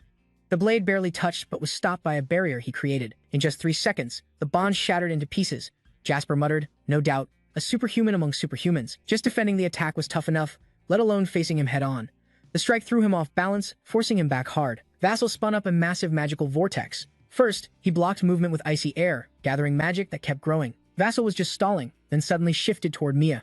She laughed loudly, excited. Mia slammed her hand onto a patch of earth. Interesting. Very interesting. Then she fiercely tossed the earth up, blocking Jasper's power. He just stood there in awe, breaking and blocking the ground with just his arm's strength. The rain kept pouring strong. That was pretty cool, so I'll adjust for this round. Feeling wiped out? You mean we gotta fight 3 more times? He yelled like crazy. As soon as he finished, Mia charged in hard. She wildly punched the weapon in his hand, catching Jasper off guard. He gritted his teeth and called Pepper. Right after, Pepper appeared. She quickly blasted flames fiercely at Mia, but Mia still easily closed in and kicked him flying. The powerful kick slammed Jasper into the opposite wall, cracking it wide open. From behind, a strange blue light appeared near Mia. Vassal returned to his badass form, holding a weapon in hand. The blue light kept radiating strong magic as something razor-sharp shot down beside Mia, shocking her. Mia smiled brightly, raised her hand, then smashed her strength into it. It was a pair of hammers. Mia blasted the hammers floating in the air, making them fall. She grabbed one, smiled, "You're worth using this." Then Mia leapt up hard, raised the hammer ready to attack. Jasper used his strength to block again. They formed another ring of fire like before. Suddenly, Mia's foot hit the ground. She swung the hammer back to build momentum, charging forward, then lifted her spear surrounded by fiery trails. In seconds, the fiery vortex grew huge, overwhelming everything, leaving Jasper stunned. Then a massive explosion rocked as the flames vanished. Only broken chunks of earth remained on the cliffside. Vassal unleashed all his power and reverted to normal. He sat down, panting, "I'll slowly come for you. I want to play more, but looks like this is it, huh?" She knelt before Jasper, smiling. "Anyway, that was fun," Mia said excitedly. "I'll let you pass." Hearing that, Jasper gently fainted. A while later, Jasper was brought back to the camp to rest, his body wrapped in bandages. He suddenly woke up gasping, surprised to see Pepper nearby. Pepper called out from the doorway, "That kid never quits, just sticking right beside you." Seeing her, he sat up and replied, "Oh, you're here, boss?" One hand slowly unwrapped his bandages, the other reached out. Dark thoughts raced through Jasper's mind. He quickly raised Pepper to shield himself, shouting, "What are you doing?" She teased calmly, "Just showing you something. These are the marks you left on me." Mia grabbed Pepper, who was on Jasper's chest. He blushed and stammered, "No, I mean." Then she shoved it in his face. Jasper jumped and shouted. After opening his eyes, he calmed down. "That? Oh." He recalled and explained. "I didn't expect you to blow up the setting sun with your spear. If you dodged a bit slower, the burn would have been way worse. That last attack must have hit the mark." Smiling shyly at Mia's stunned look, you think to yourself, "Isn't it kind of cold to say I passed after leaving a wound like that?" Suddenly, Pepper worries and checks your forehead. "But why is your face so red? Seems like it's not a fever. Could it be you?" Then she laughs loudly, teasing, "Want to mate with me, Jasper? Chill, don't be dumb." "Yeah." She licks her lips hungrily. "If so, should I call you male instead of someone from another world?" After saying that, she moves even closer to Jasper. "You're flustered. Hey, Beast King, calm down, listen to me." But Mia ignores you and keeps going. "If it's your seed, I'm determined to accept it. Plus, that's crazy. Awkward." She smiles and repeats, "If it's your seed, I'm in. I'm ready to accept it." You shyly pull a corner of the blanket over your pale body, thinking this might be a good offer. "If I need to grow my clan for generations, but right now, then Beast King doesn't hesitate to reach out and stop you. Sorry, sir." But his action surprises Mia a bit. Then remembering the happy moments between you and Hey Ket, he reveals, "I already have a fiancé." Hearing this, she immediately gets off the bed. "Then I'll withdraw my offer. I won't marry someone already promised to another." But Mia keeps teasing Jackson with a smile. "But don't let your guard down. I'm not one to waste my food." Jackson awkwardly gets to the point. "Can I go to the new land with you now?" She turns to explain. "After seeing your strength yesterday, I didn't believe you'd become the target of envy. In this kingdom here," Jasper wonders. "So when will you let me go?" Looking at Jasper's battered body, she answers, "First, your body needs to fully heal. The doctor says at least 2 months. Sometime later, in a corner of a forest under a clear blue sky, combined with the sound of flowing waterfalls, creating a romantic scene, a voice calls out, 'Ridiculous.' Beast King, holding you in his arms, wonders, 'How come you can already run and jump like this after just 3 weeks? Are you a monster?' You politely turn to Khan. You even tore up the ground barehanded and you say that a mage's overloaded body has to carry the Beast King. Thanks to the Beast King, he's recovered. Moving high up, he questions more. Thanks for taking time to help me heal, but aren't you busy? You're the Beast King after all." She still looks unbothered, laughing loudly. Humans and beasts, we all see things differently. Why bother? Suddenly, she points to the clear lake nearby and shouts, "Come down the cliff with me." Vassal doesn't hesitate and immediately dives down, but you suggest, "Don't jump in the lake, just skim across the water." After finishing, you ask again, "What do I do now?" She excitedly points to the source of the cold tears flowing and suggests, "Fly into that cave." Jasper immediately obeys, and as he looks inside the cave, he's instantly captivated. I didn't expect such a magical space inside this cave. Then Jasper gently sets her down on a rocky shore inside the cave's corner, pointing toward the source. "Can you see it? The lakes inside and outside the cave are all fed by that waterfall." "That's called the New Land Waterfall," Mua explains. "That's the entrance. Once inside, remember to go upstream." She continues, "Then you'll find what you're looking for. Your body will stay here." Beast King flies up, surrounded by mystical power. Then he doesn't hesitate to rush toward where Mia pointed. He blinks through places fast. After a while, Jasper finally finds the exit and gazes at the majestic scene ahead. Jasper marvels, "This is the new land, a sacred place where the beast gods dwell." The scroll slowly landed on the riverbank, saying, "Behind the waterfall lies a massive river, a lake, formed from the pure waters of the gods." Then he followed the current, exclaiming, "But is this what I'm looking for? It's huge, but looks pretty ordinary." After a while, he noticed something odd, wondering, why is the water split into two colors? Putting that aside, he reminded himself his mission was to reach the river's end. Fire, let's keep going. When he arrived, Jackson felt the warm heat of the lake before him and said, "I never thought a river's source could be a volcano." His face said it all. "I never imagined a river's source was a volcano." Jackson kept looking around, thinking about what might be here. The mission hint made him sure this was the right place. Suddenly, a small movement in the hot lake caught Jackson's attention. He stared, excited. "I think I found it." Without hesitation, he jumped into the deep lake, diving down. Rattles guessed the rising bubbles meant something was at the lake's bottom. His eyes scanned, searching carefully. This was the real source of the river bubbles slowly rising from a small hole. Rattles was sure now. This was it. Inside were ocean blue stones lighting up a huge space. Bubbles kept rising from the lake's surface. Then Jackson burst out of the water, gasping for air. Carrying his soaked body, he took heavy steps forward. This had to be the place. "It's too dark. I can't see anything." But Pepper's still full of energy, happily barking. A streak of light appeared, like a guide, making them curious to follow the gentle glowing specks. Landing on each mysterious creature, it immediately stood up, unleashing a formidable power. Pepper and Jack rushed to block in front. From beside it, a strange flame appeared, speaking, "Fire Dragon." Ichnia feels ashamed to serve a human master, but the heir has finally arrived. The voice continued, "Please forgive this lowly servant, Lord Ichnia." And the flame grew fiercer. "Lord Brahmasta, I have guarded this place for years to pass on my magic to my successor." Jack's hand trembled involuntarily. He thought, even without touching it, he could feel it. "At my current level, can I take this?" Suddenly, Jack's system interface popped up. Notification: the corrupt thoughts of Beast King Fenrir have reacted with sacred Lord Brahmasta. Fenrir's thoughts have formed. Purify the thoughts of Beast King Fenrir. Supreme Divine Artifact Reward from Lord Brahmasta. Jack said in surprise. "Huh?" Suddenly, Fenrir appeared from the mist, roaring fiercely. Vassal murmured, "Just the thought of it makes me tremble." He gritted his teeth to calm himself. "That's no ordinary beast spirit. It has to be a holy beast." The voice from before echoed again, "Please accept this."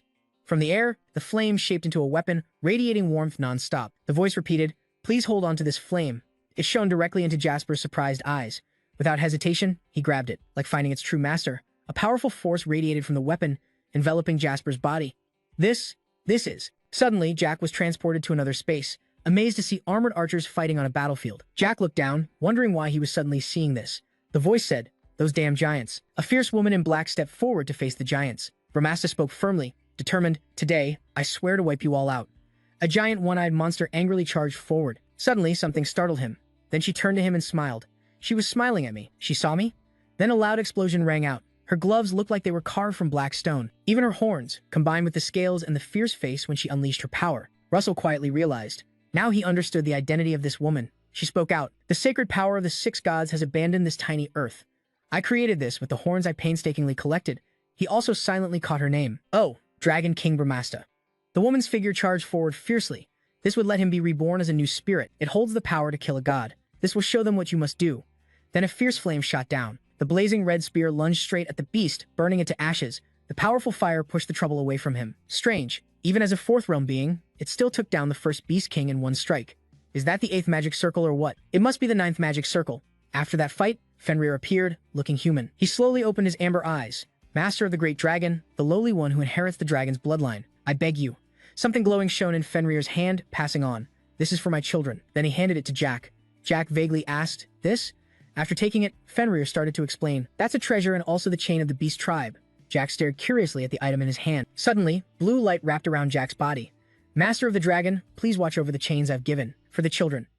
Vassal clearly saw power radiating endlessly from the gem. I feel this power isn't magic or holiness. There's something special meant only for beast folk. The system panel popped up again. Fourth realm, being fairy as pollution, has been purified by reward. Suddenly, Brahmasta's weapon reappeared right in front of Jaxro. His body reacted violently, intense heat, like his whole mana was burning. He quietly braced through the pain. With my knowledge of fire attributes, this kind of pain shouldn't even be possible. After a moment, he was engulfed by blazing red flames and lifted into the air, his mind screaming. The mana turmoil now was a high-level spirit word technique, almost the 9th magic circle. Without proper awareness and direct observation, the brain would explode. He gritted his teeth through every agonizing blow. System notification. Brahmastra expanded your brain. Your understanding of Brahmastra has increased. Brahmastra rebuilt your brain. Your grasp of Brahmastra has grown. After a while, Jasper slipped into his subconscious, a wondrous realm where streams of light intersected in an explosion. Later, everything was quiet except Pepper trying hard to wake Jasper. It rubbed its head against him, anxious and worried. Then the dragon's voice comforted him. Don't worry. Little Master is just tired and passed out for a bit. He'll wake soon. My child was supposed to greet the Little Master at first, but fate didn't allow it. So, kid, if you want, do you want to inherit this power? Pepper's ears drooped. Scared, the dragon would try to convince him. No surprise, even though you're a spirit, you're also a mutation. Streams of power surrounded his strange egg. If you inherit even a bit of dragon's essence, it could work. Pepper innocently widened its eyes, listening closely. I hope you become the new fire dragon and walk alongside the Little Master. I earnestly hope you carry on the dragon's bloodline. At that moment, Jaxro slowly woke, clutching his head in discomfort. Wondering how long he'd been out? Seeing Pepper happily nibbling something, Jaxro asked surprised, "What the hell are you eating now?" Its mouth full, Pepper cheerfully looked over. Judging by its excited face, Jaxro thought, no clue. Probably just eating whatever's edible, right? Suddenly, fire burst around Pepper. Pepper, he panicked trying to stop it, but a notification popped up. Pepper's spirit absorbed the nutrients inside and the fire dragon egg's shell. All preparations for growth are complete. Then the flames fiercely engulfed it again. The mission board required. Absorbing the power and evolving into a second-generation dragon will take a very long time. Suddenly, Pepper made a sound Jaxro could understand. It rubbed its eyes and said, I'm sleepy, want to sleep. Jaxro was stunned. This was Pepper's fourth thought. The system alert read, Pepper, the spirit entered sleep mode. It shut its eyes tight and said, see you later, my master. Then it slowly vanished into the flames. Vassal called for Pepper, sad and regretful. Pepper fell asleep. If I'd known this, I'd have played with it more often. Outside, Mia still stood waiting. Vassal quickly jumped out and stood beside her.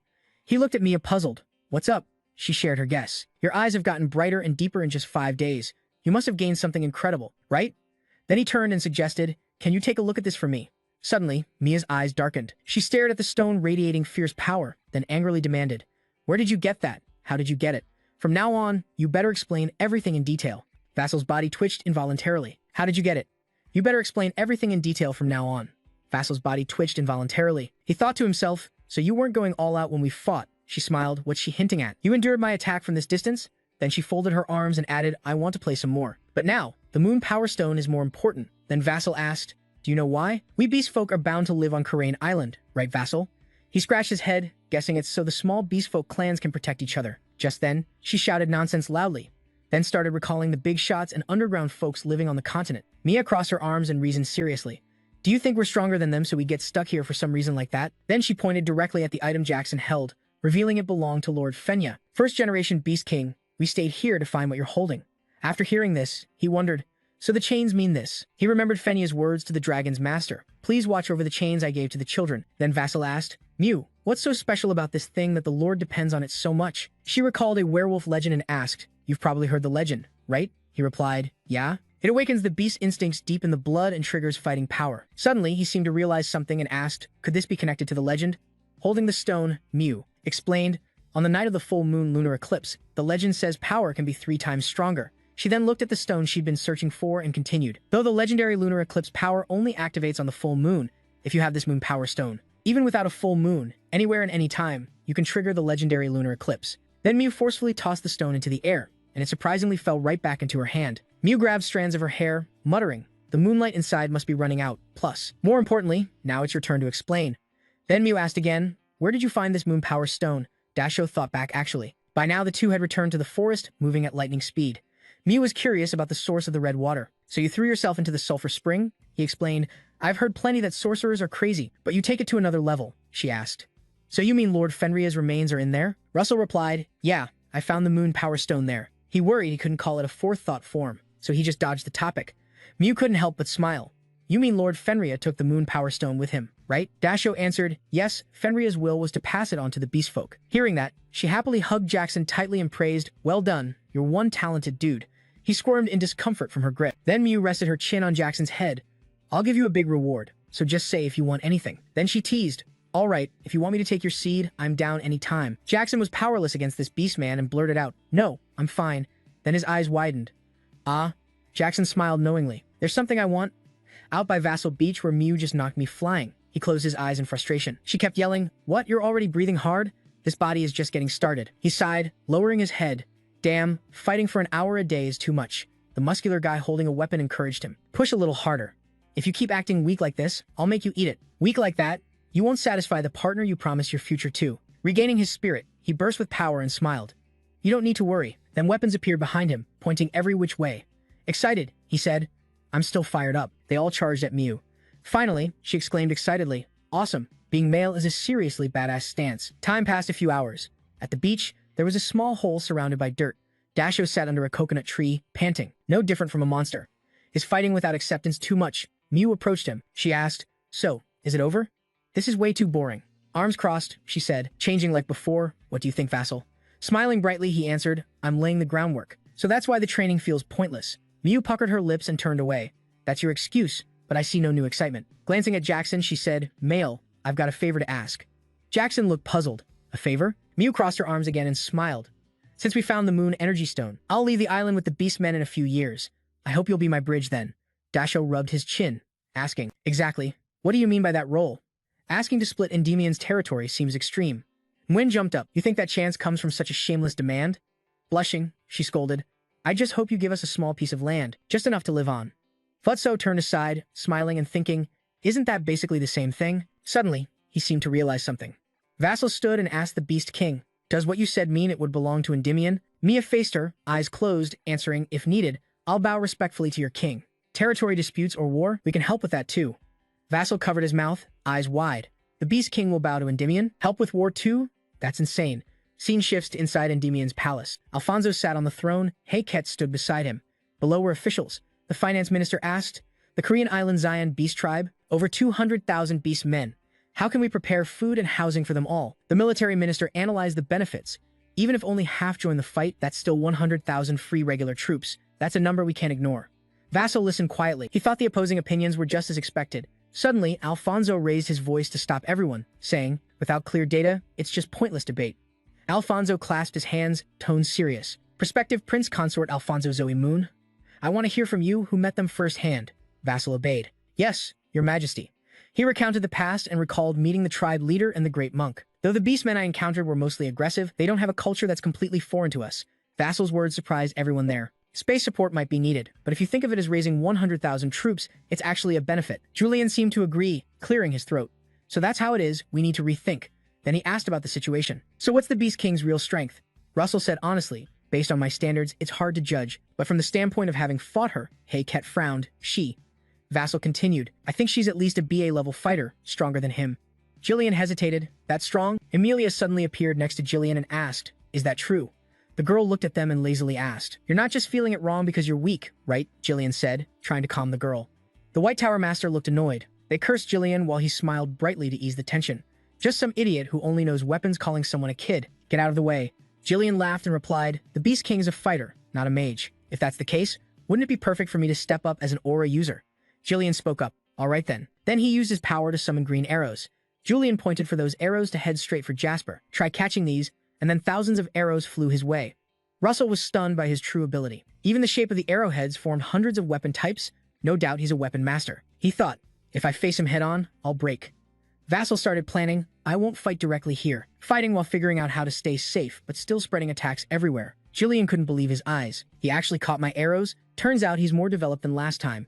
Against thousands of arrows that can pierce Jaxo, he still stands firm as if enlightened from his battle with the Beast King. Jaxo bowed, thanking the Lord for mercy. Jillian waved his hand. All right, I'm the one who should be thanking you. Then, he placed his hand over his heart to apologize to Alfonso. Though it was to confirm the truth, it was also an apology for causing a scene. Your Majesty, judging by the abilities of the groom's retainer, we might trust his assessment of the Beast King. Alfonso rested his chin on his hand and said, now we just need to grasp the Beast King's true intentions. Is he sincere or hiding something? Vassal looked down at the necklace he wore and answered, "He's sincere, Your Majesty." Someone wondered about the necklace. He replied, "This is the Beast King's fruit." He recalled the past. Yuan said it was made from her fangs, so Jackson honestly answered, "The necklace's material, according to references, is the Beast King's fang." Everyone whispered and gossiped about the necklace. How could it be so savage? But that doesn't mean he's sincere. Some talked, others crowded around, causing trouble, asking about the necklace. Alfonso signaled, "Everyone, stop. Since we've grasped the basics to some extent, we'll discuss this matter later." He spoke before everyone, though this was just the first consultation. But if nothing unexpected happens, Endymion will have 200,000 Beast Tribe members, and Jackson is the one Alfonso praises. So, we honor Count Jackson Demon's contributions. He bowed sincerely before the king. Meeting the Beast Tribe was just luck. Before Alfonso, he responded with humility. "I don't intend to take credit, Your Majesty." Still, Alfonso greatly recognized his efforts. Regardless, credit is credit. As he knelt before Alfonso, the king loudly declared, "I confer upon Jason J. Moon the title of New Celestial Merit, bearing the name Morning Star, and grant him ownership of one of the 7 Royal Notes artifacts. I hope you'll become a shining star for Endymion, just like the title Vassal holds," imagining piles of gold and treasures. If it's an artifact from the 7 Royal Notes, it must be extremely valuable. The mission isn't even complete, yet I'm already getting such an incredible gift. Otherwise, maybe he has other intentions. Covering his mouth to hide his confusion, a voice called out, "Little bro." Russell turned and saw Darius's figure. He thought, "Master?" Someone reminded him, "The consultation's over. Head to the audience chamber. His Highness probably wants to share something with you." Russell saw her smiling brightly and couldn't help but wonder. Alone with Hecate, he eagerly presented the hairpin. "This is a jade pin, jewelry for women made from special jade. I heard it's used to tie and fix long hair." Hecate sat opposite, arms crossed, eyeing the hairpin. "I recall seeing this in a book. They say it also works to detoxify simple poisons." But she looked cautious. "Why did you buy this?" Jasper cheerfully replied, "'Cause it suits Hecate perfectly." She took the pin, lifting it to her chin. "That made me happier than the gift itself." She asked Jasper, "This is unfamiliar to me, so I don't know how to use it. Can you show me?" He smiled and stood up. "Of course." While Jackson was helping Hecate, she asked, "Now that I think about it, you called the Beast King she during the meeting. Is the Beast King a woman?" Then Hecate asked again, "So, what's your relationship with her?" As soon as Jackson heard that, he dropped the hairpin. He tried to explain to Hecate, "Relationship? Like I said, we just fought each other." She reached for the hairpin and said, "That's really strange." The two stood up, making Jackson instinctively step back. Their relationship was just like that. She sneered, wrapping the hairpin around the necklace. "And you gave her a necklace?" Jackson panicked. Something's not right. The two laughed even more eerily, then pulled out their own fangs. "What the hell?" Jackson broke out in cold sweat. He thought to himself, something definitely feels off. Meanwhile, at the Endymion royal path, Jasper's thoughts slipped unexpectedly. Hercules was jealous, his face flushed with embarrassment. It was a bit unfair, but he felt relieved. Alfonso's image appeared in Jasper's mind. "You waited long? This atmosphere." Thinking that, he silently thought, "Really lucky the king showed up just in time." Then Vaso focused on the paper in his hand. Although the king's words were shocking, Alfonso's thoughtful expression replayed in Jasper's mind. "I confirmed the related reports with the Daemon clan." At this point, he suddenly grew furious, and it turns out part of the reports about guards reclaiming Daemon clan territory were forged. Actually, the territory was unnecessarily reclaimed and he was pushed out of his own land. This info shocked Jackson immediately. "What the hell?" After a moment, Alfonso bowed apologetically. "I'm sorry. This was clearly my mistake. I must apologize to the Daemon clan and to you." Jackson was even more shocked.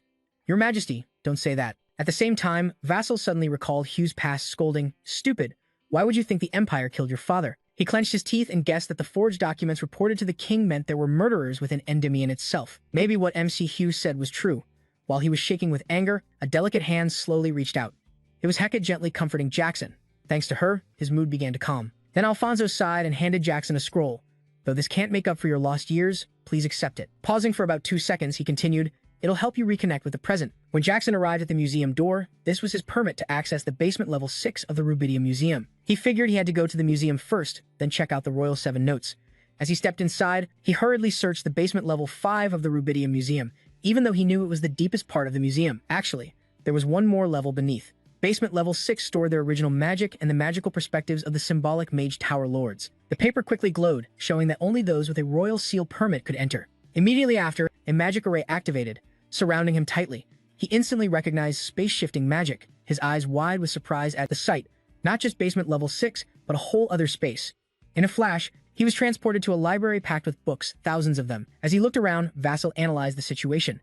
The allowed time was 48 hours. Reading all these books in that time was impossible. He tried summoning magic to confirm his guess. Because this was a restricted magical space, he couldn't use image magic to take pictures. The next moment, Vassal thought of a more efficient search method. First, scanning just titles, since that's the only way to prioritize which books to read. After a while, one book caught his attention. The author was Ivan Yushin, The Roar of the Earth Dragon. Turns out he was the Royal Tower Lord of the Divine Path 400 years ago. As Vassal skimmed the content, he marveled. This is sick. So it's the Emperor Tower Master Wang Dao from 400 years ago. Skimming the content, Vassal marveled. This is insane. His eyes lit up at the fascinating info. The chilly transformation of magic, the 5th magic ring boosted to the 7th ring standard. Vassal quickly pictured what the book described, absorbing magic energy from the Earth's surface spreading deep underground, and if it erupts, the absorbed magic takes the form of a fan pattern with shockwaves. Then, the system suddenly appeared, surprising him. Notice, knowledge of Earth attribute magic has increased slightly, advanced level of Earth attribute understanding. Reached a plus 99.9 ultimate limit. Before he could even recover, the system announced another mission. Increase your Earth attribute knowledge level. Push your advanced Earth attribute understanding to its limit, raise it to the highest level. The reward is a high-level magic stone. 2 true dragon footprints of the Earth Dragon. He immediately grasped the mission's core.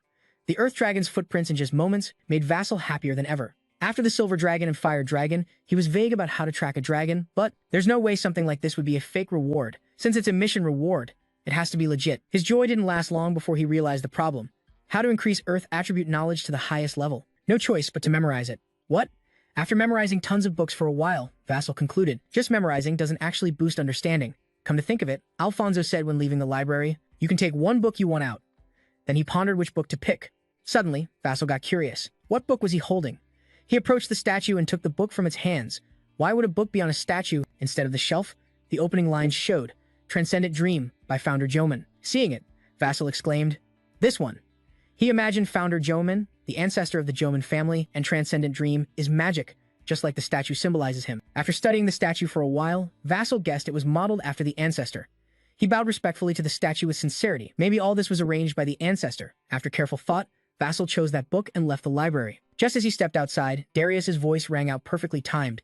Young Master. Her appearance shocked him. Master didn't care about Jasper's surprise. Darius wore a scolding face. Looks like you haven't rested at all in the past 48 hours. I always say rest is as important as effort.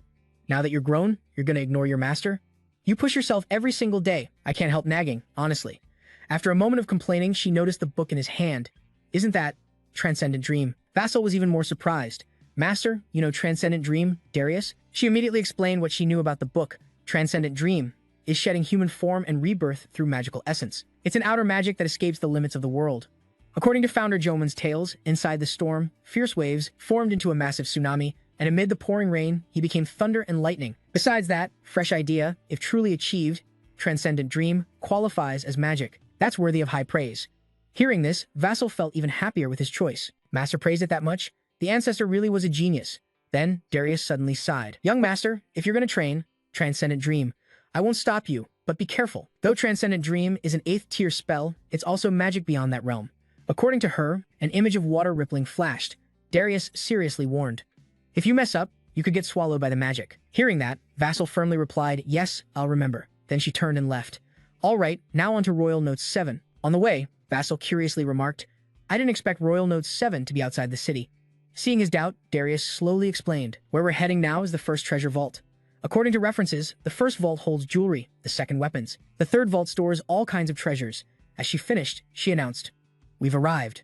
In a flash, Darius pulled out her staff. From now on, keep your eyes wide open and watch closely. She spoke as she created dense magic arrays.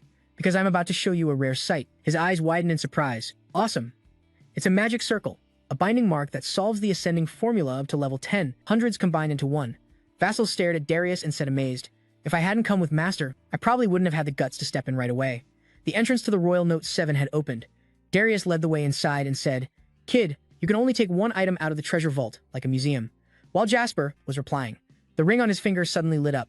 Yes, I'll record it. The power radiating from the ring grew stronger and terrified him. What's going on? What the hell is this? Jasper's ring shot out lightning bolts, making him think. Claudi's rune spitting thunder? It's never done this before. Unlike when facing enemies, it was like meeting a friend he'd been waiting for. Seeing this, Darius quickly turned and guessed. Maybe there's the other half of your ring in the note. He immediately fell silent. Paired artifacts. Artifacts are usually finished products and that function mechanically, but some special artifacts only activate their abilities when paired. Thinking of 2 masks, Vassal thought quietly. So it's like my golden mask. He propped his chin and recalled, now that I think about it, most dragon-related quest rewards are like this. The next moment, lightning from Jasper's ring shot straight ahead, like it was pointing the way. Curious, Darius said. So you're trying to show me where the other half is? He gently answered, yeah, I got a bit curious since I kept getting interrupted. This made her even more intrigued. What kind of artifact is stressing this kid out so much? In the treasure vault, a sudden flash lit up the whole room clearer than ever. Following the light, Darius stepped forward amazed. Turns out, this is the Cloud Jade. Strange info that's confusing and troublesome. Cloud Jade? She quickly explained. Exactly. Cloud Jade has the special power to control weather. He was quietly surprised inside. Weather control, only 10 mages on the entire continent can do that. Managing climate is complex and classified as a field that's not easy to train. Seeing Zoro's face full of shock, Darius calmly analyzed the pros and cons of this power. Climate control has clear benefits but comes with serious risks, like draining spiritual energy and time division. Hearing her say that, he realized it felt just like when he controlled Brahmastra. If you look at efficiency, it's not Cloud Jade. He stared at the ring in his hand, weighing the pros and cons inside. Maybe it's better to pick another artifact. But right after, Vassal decisively said, I'll take this one. Without hesitation, he gently touched the jade. The next moment, Vassal was stunned as the sight was absorbed into the ring. What? The ring quickly showed cloud patterns. The system immediately announced, you've obtained a Cloud Dragon Wing Shard. Cloud Dragon, ruler of clouds and weather, is a rare mutated thunder dragon born with a low chance. Reading the info on screen, Vassal's mouth dropped open. Mutated thunder dragon, he started analyzing the claim inside. It's common knowledge in academia that lightning attribute comes from fire attribute, going against the 5 elements concept. Usually, mages training lightning attribute are more prestigious and recognized. If the attribute comes from lightning like that, its value can't be compared to anything else. Then Vassal closed his eyes, slowly feeling the power radiating from the ring and the true ability of Cloud Jade. Not just weather control, this is way more terrifying. Darius's voice rang out, cutting through his thoughts. Kid, figured out how this item works yet? Then Jasso eagerly replied, yeah, maybe a little. Hearing this confirmation, she chimed in eager. Then let's head out. I'm really curious how powerful the paired artifact will be. The two of them stepped outside together as Jasso's announcement sounded. It rang out, I'm starting now. The power from the ring on his hands spread everywhere, even to his feet. Jasper also gathered his strength, ready for this move. Just as expected, he shot straight up the hill like lightning. Seeing this, Darius praised, flying magic? Nah, just a simple leap, huh? While she was still marveling, Jack had already flown far away. As he looked over the city, he was surprised. You can really fly this high just by jumping. Is it thanks to the mist like clouds? Jasper lifted his leg high, then pushed himself even higher. The jump wasn't the end. Turns out, it's even better than flying magic faster and no need to slow down when changing direction. Jasper was sweating after a short while. Of course, the huge energy drain made him tired already. Then he swung his hand. Next up. On the ground, Darius wondered aloud. Is that thunderstorm? She watched Sasuke carefully. That level could probably destroy a small town. While she was speaking, he started to stagger in midair. According to Darius, Vassal fell straight down into the river below. Although that probably drained his energy. Cut to the Mage Guild. Vassal walked slowly, quietly grumbling. Damn, my whole body aches. Maybe I should cut back on using cardling for now. Then he approached the bookcase. Having collected everything needed, it was time to get back to the mission. At that moment, the system popped up. Upgrade your understanding of the Earth attribute to the highest level. Next, Vassal pulled out a book, thinking, the place to master Earth magic in Endymion is the Royal Tower. But first, he had to find a mage. Circles 6 and above belong to the Royal Tower. After flipping a few pages, he suddenly froze. This guy. Cut to Spiegelman's office. It's been a while. Heard you've been pretty active lately. Jasper's slow voice replied, I should have visited more often. Sorry, Elder Spiegelman. Hearing that, Spiegelman laughed heartily. Visit, there's a saying, no news is good news. Meanwhile, he suddenly remembered the fierce battles. No way. Just at the Mirror Shrine alone. Someone at Circle 5 reached Circle 6. Then Spiegelman asked Han curiously, you said you want advice on Earth magic. Without hesitation, Vasco answered, yes, because I was really impressed by the Earth magic I read about in the basement, floor 6, during my visit. His expression was relaxed. Of course, I welcome that request. If you're ready, let's start right away. Like he'd been waiting for those words, Vasco eagerly pulled out a stack of papers. If so, here you go. Spiegelman wiped sweat off his brow. Did I do something wrong to you? Night had fallen at the castle where Bismarck stayed, and the number of bribed people was rising fast. While sorting documents, he muttered to himself, weapon crafting is going smoothly, and food supplies should be fine. Bismarck quickly fell into thought. Now we just wait. Then he smiled with satisfaction. The throne of Endymion will be mine. At that moment, the door near him suddenly burst open and Karen's voice rang out. Sorry for coming so late. In a second, Bismarck regained his composure. You're the green-eyed Karen, Karen greeted calmly, seeming like this was our first direct meeting. Greetings, Duke Bismarck. I am Karen. He acted as comfortable as if at home. Bismarck propped his chin, questioning, you're acting unusually polite. Coming this late? You planning to mess with me? Karen immediately denied. No way, my visit to you is completely legitimate.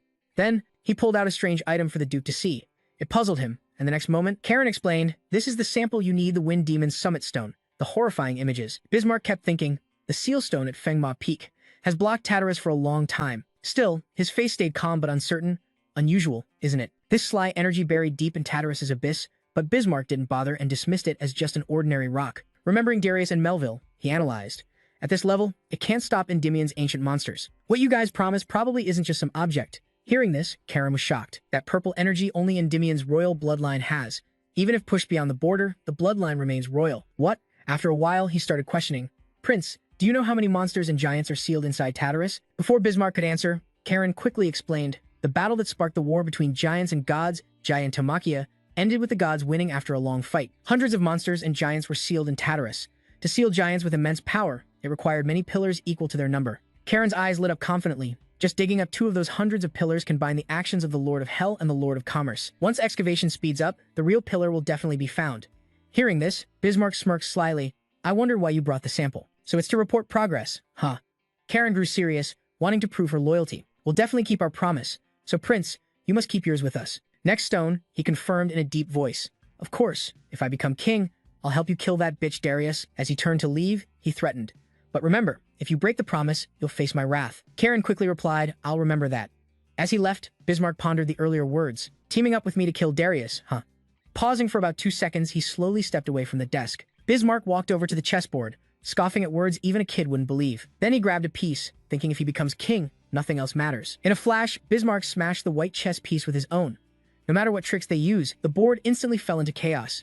The dog, after finishing the hunt, just cook it and toss it aside. Cut to Spiegelman, who lowered his head, exhausted. Russell, you sleeping? Answering your 40 questions was just 2 days ago, and now there's even more piled up. What's up? Spiegelman suddenly raised his worried face. Each question cuts right to the core. He simply thought Russell was a genius, but Vassal had no clue about Spiegelman's worries. Cheerfully, Russell said, I hope I'm not taking up too much of the Elder's time. Not just in a short time, Spiegelman realized that with this effort, Russell could develop this much as a person. Once he thought it through, Spiegelman laughed heartily. If he doesn't work hard, someone will catch up for sure. Night fell and Russell returned to his room with the documents he thoroughly researched. Russell entered a thoughtful state. The roar of the Earth Dragon wasn't just a simple release of magic power. Using the Earth's rhythm is the key spell. If heat's involved, can it combine with the fire attribute? Left behind by the Earth attribute that's spreading? Best not to limit anything that sparks fire, wind, thunder, or lightning. Open it all if possible. Immediately, the image of a vibrant ancient tree with many colors appeared before him. At the same time, the system appeared. Due to your effort, your Earth attribute understanding has increased slightly. Fire left in the Earth attribute is spreading. Better not limit things that spark fire, wind, thunder, lightning. If possible, unlock them all. Right after, the image of a vibrant ancient tree with many colors appeared before his eyes. At the same time, the system appeared. Due to your effort, your understanding of the Earth attribute has increased slightly. The advanced Earth attribute knowledge upgraded to the highest level. It then announced the next mission. You've completed Human Level 2 mission. High-level Earth Dragon Magic Stone. Reward, Earth Dragon's footprint mark. Holding the reward in hand, Vassal's eyes went wide in surprise. This is the Earth Dragon's footprint. But he curiously examined the footprint closely. How do I use this? Like a curious kid, Vassal kept waving the reward around. Since it's an Earth Dragon's footprint, I thought the reward was like the map last time. But a weapon? What? The power was too weak. 7,749 tries and still nothing. He kept examining it. Luckily, Jackie had found this pattern. Could it prove his theory? He hurriedly poured ink on the Earth Dragon's footprint. As the pattern appeared, Jackie thought, seeing this pattern, I suspected. It's not a simple diagram, but a Yang engraved chart. The dots on the paper mark constellations, so this has to be an astronomical chart. Just as expected, the system showed a mission. Find the location marked on the astronomical chart and enter the Earth Dragon's lair. If you get close enough, the light will guide you to the reward. Clear. Horn of the Dragon, God King. Purify high-level demonic stone. Real Dragon Kin 5 years. Low-level demonic stone. Real Dragon Kin 7. Vassal smiled with satisfaction. All right. Since I got this mission, I guess my guess was right. Still, Vassal raised some other questions. But why a Yang engraved astronomical chart? If it's just for directions, a normal map, like last time, would have worked. Anyway, I have to get to the Earth Dragon's lair. That's the only way to know. First, let's confirm the location. Vassal slowly walked on the path, guided by the stars. Using the North Star as reference, after a while, he stopped after looking around. Vassal realized this was the Nadia Desert. The next morning, in Haye's office, she slowly asked Han, I heard from Lord Darius that you signed up for travel research again but feared I'd be angry. Vassal whispered apologetically. Sorry, Haye. Understanding his worry, she calmly explained, as I said before, I'm not a narrow-minded woman, but I don't get your outside activities. Yet, I act narrow-minded like this because I worry about you. Saying this, Hecate softened. So for your own good, I want you to give me updates regularly. Feeling touched by her understanding, Russell immediately gave Hecate a respectful kiss and, I definitely will. Though blushing and shy, she firmly said it's still not enough. Without wasting time, Jackson set off into the desert, Sure enough, the desert sun was blazing, and he felt the scorching rays. He marveled inside. Luckily, Jackson had blended in with traders as they told him. Thanks to that, he rode a camel and learned why you can't cross by map alone. The sand's height and position shift with the wind, so you can't rely on the map. Then it approached and asked Jasper, if you're hot, I can give you a cloak. Though it looks long and hot, it's actually cool. Jasper quickly smiled gratefully. Thanks for caring, but I'm fine. Suddenly, Vassal sensed something was wrong. What's that rumbling? Not from the sand. Feels like something huge is stirring underground. The terrified screams around echoed. Ho ho! They kept warning. If you fight, you'll get wiped out. Don't want to die? Scatter. Though scared and shouting, Vassal kept watching carefully. Ho ho turns out in the desert. Junka calls it ho ho. Seeing this, and hurriedly said, what are you just standing there staring at? Run, Vassal quickly ordered. If you don't want to get hurt, stay close to me. His confident words confused the traders. What did you say? Jasper's face was full of confidence. This is the perfect spot to test new magic. Train. He instantly summoned magic and pressed both hands to the ground. Anglo-Roman, the 200-year-old Tower Lord's original magic remains in basement level 6. In moments, Jasper unleashed a massive shockwave from this move. Diesel Flower, Desert Magic, Jackson's created a technique with huge power. In the blink of an eye, that power struck straight at Ho-Ho and the other traders, all terrified by the scene. Oh, I thought I was going to die like that. They stared at Jackson in shock. Who the hell is that mage? From the decaying body of the Ho-Ho oozed a black, sinister liquid. That liquid quickly killed a camel in the caravan. The camel died in agony. Nearby merchants gasped in horror. It's poison. There's poison in its blood. Without hesitation, Vassal summoned magic again. His power instantly wiped out the Ho-Ho's body completely, stopping the poison from spreading. Vassal slowly stood up, finally finishing the job to his own surprise, and stepped forward gently and introduced herself. I'm Marie from the Cutbus caravan. Greetings to the caravan's savior. Then Vassal politely replied, I'm Richard. His voice full of gratitude. Thanks to you, we can keep trading. I want to repay you. So, is there anything you want? He thought for a moment, then said, could I have a camel? Such a simple, odd request surprised Anne. A camel? Understanding her question, Vassal gently explained, yeah, I guess I need to take a different route from here. After killing the Ho-Ho, the desert sky seemed clearer than ever. Jackson split from the group and took his own path. What about those bird tracks? Suddenly, the Dungkuk Thien Vun Do inside his coat started reacting lightly. The reaction grew stronger, surprising Jackson.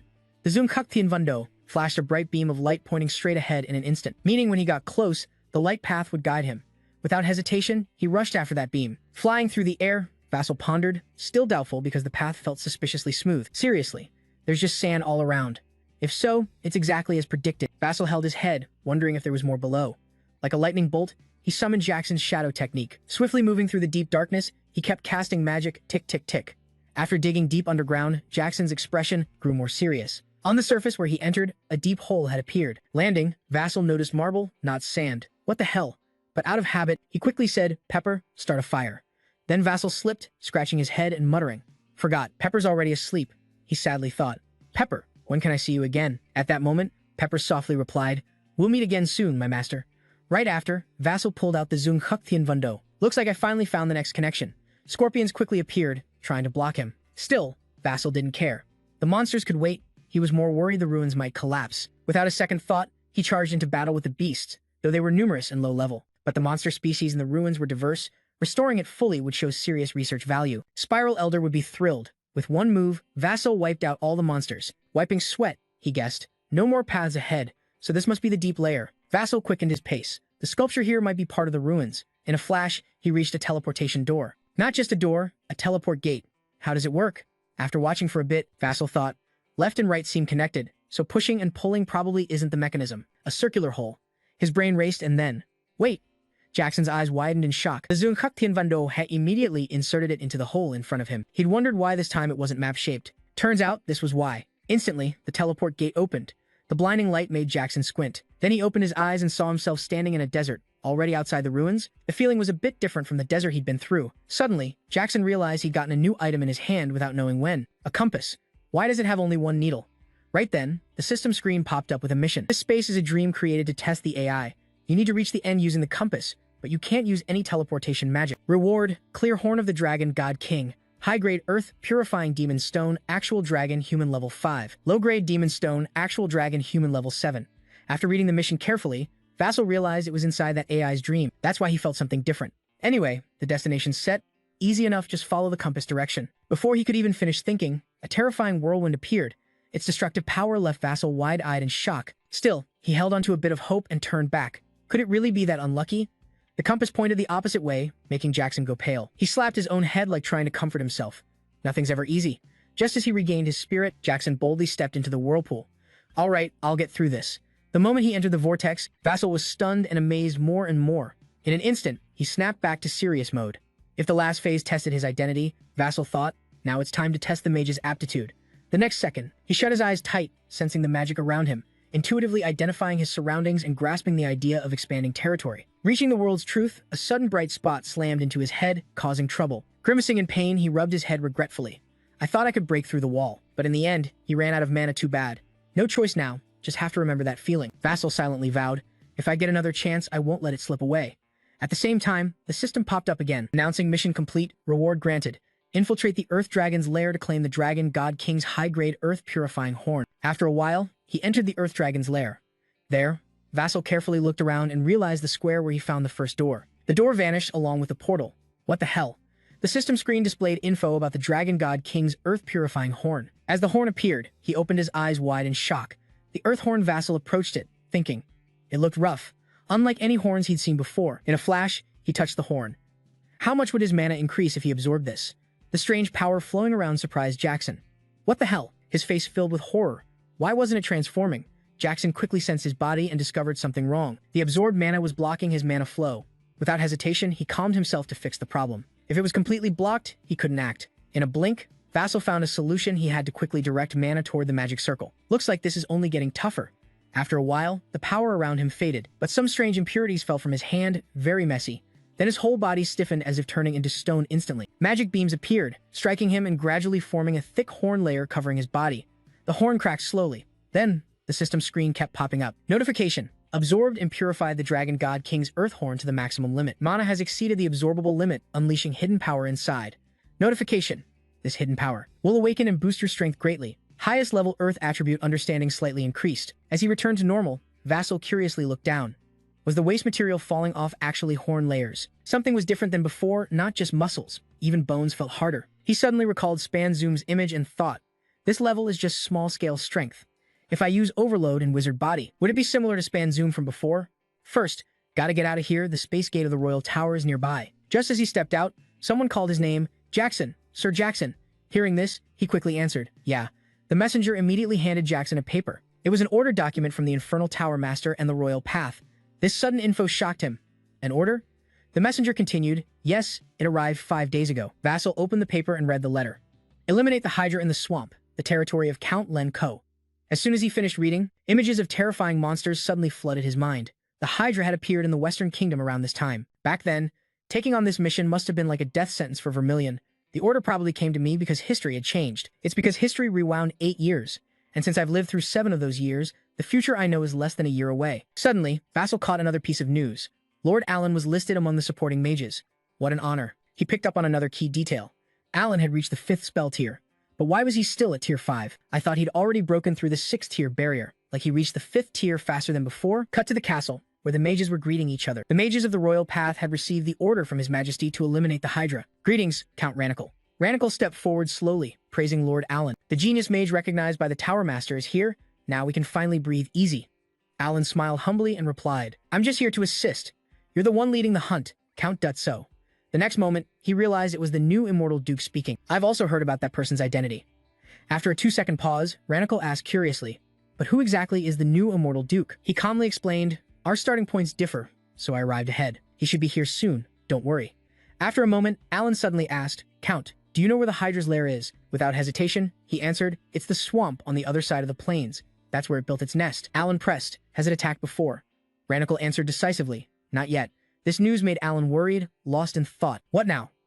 I was waiting for Count Dutso, but the attack timing might be delayed. Maybe we should scout first. Right after deciding, he spoke. Count, I have something to say.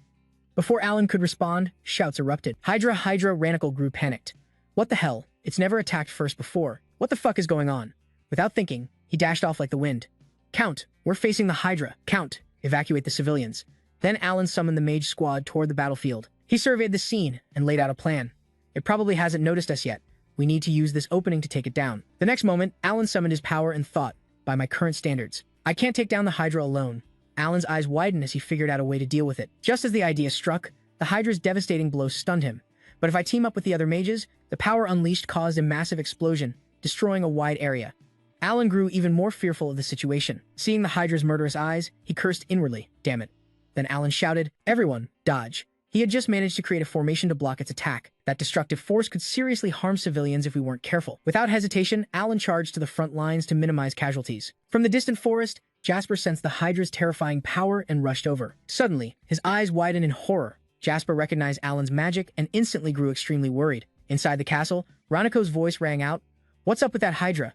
John immediately reported the situation. After returning to the swamp, no unusual movement. Alan's attack must have been significant. Hearing this, he anxiously asked, "How's Alan doing?" John recalled the earlier scene. He explained Alan had been exposed to the Hydra's poison while holding the line and was struggling, but things weren't looking good. Ronico sternly ordered, "We must save him." Without hesitation, John vowed, "I'll do my best." Shortly after, a gate guard rushed in announcing, "The Count has arrived." Seeing the hesitation in the guard, John noticed and quickly warned, "Be serious in front of the Count." Ronico asked curiously, "It's fine, but who exactly showed up?" "You serious?" Ronico asked curiously. "It's fine, but who did you say just arrived?" The guard's trembling, excited voice rang out, "It's Baron Tun Jackson."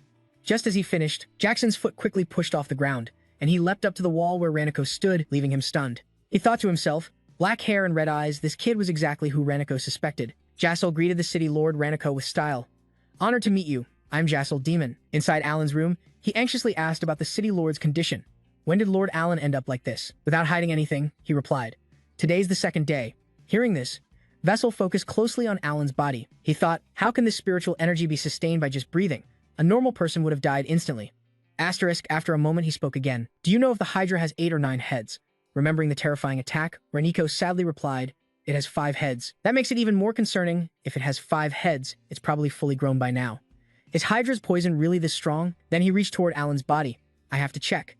Ronico and John rushed over, alarmed, trying to stop him. "Wait, is it dangerous?" Before they could warn him, Jasper's magic burst out. John was horrified.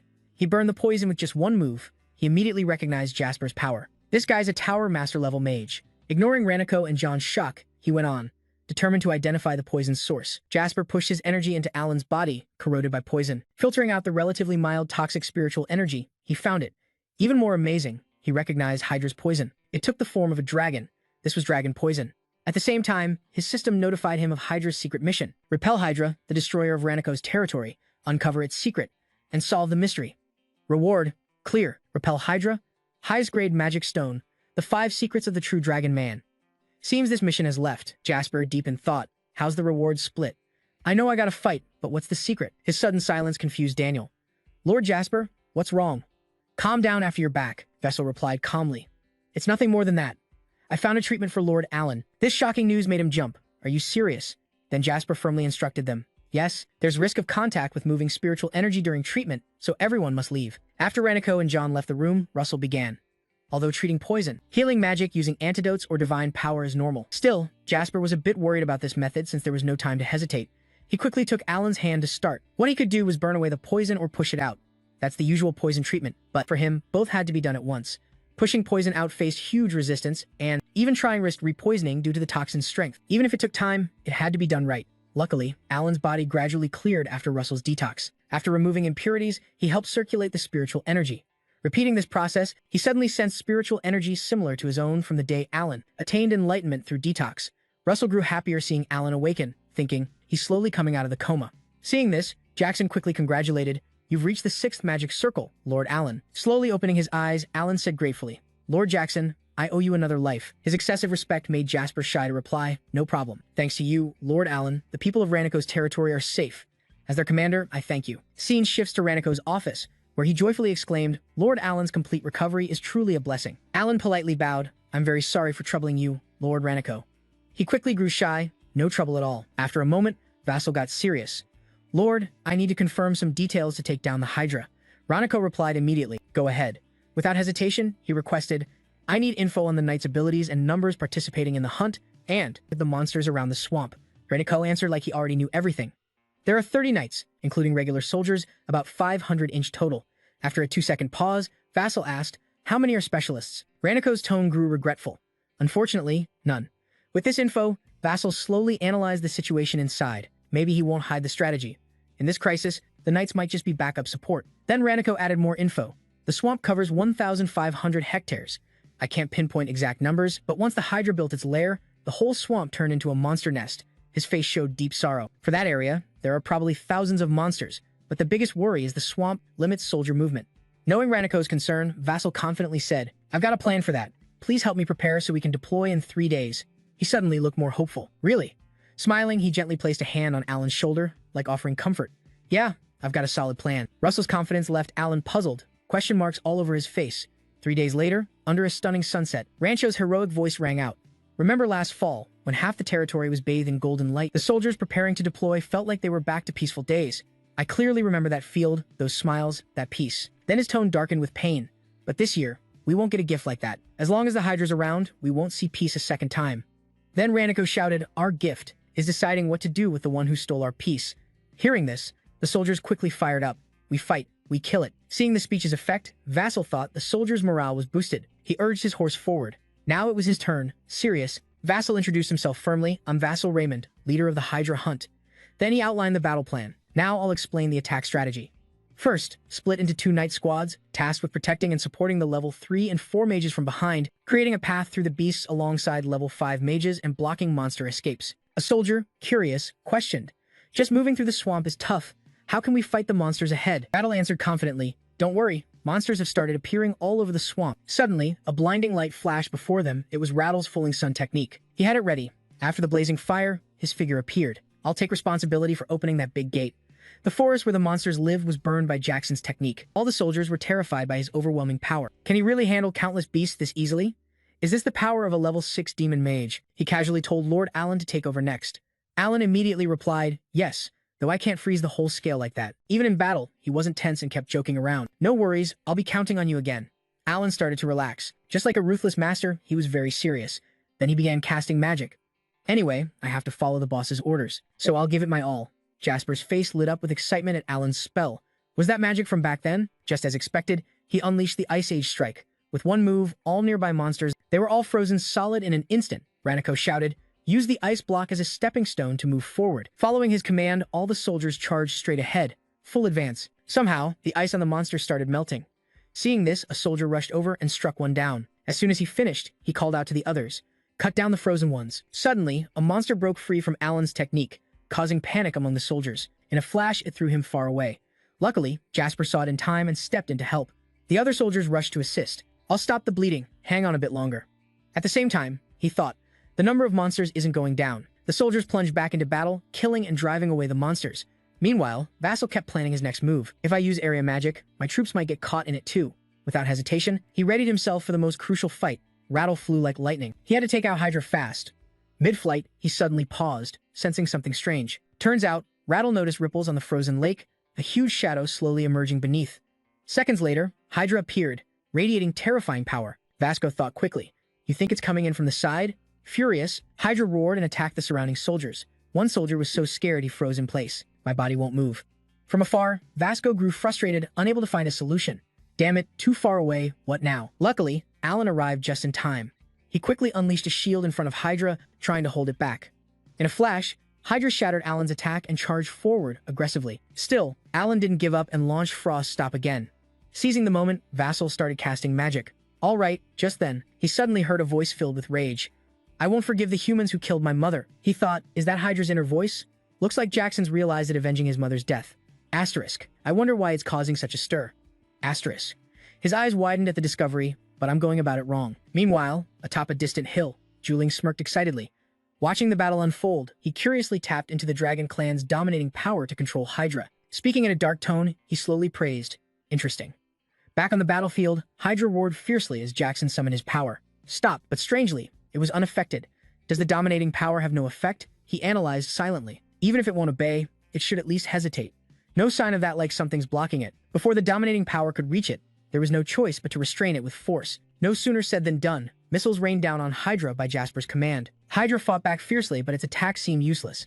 At the crucial moment, Jasper's missiles suddenly veered off hard to believe. Lost magic sensed things were spiraling out of control. He swiftly raised his hand to the sky. Luckily, Jasper retracted his technique into his ring, probably a favored move, but a shame. Still, he remained optimistic about his magic. At this level, it would come to him instantly. Vassal prepared his next strike, the Giant's Thunder Hammer, the strongest of the 5th circle spells. Gritting his teeth, he unleashed it, breaking through defenses.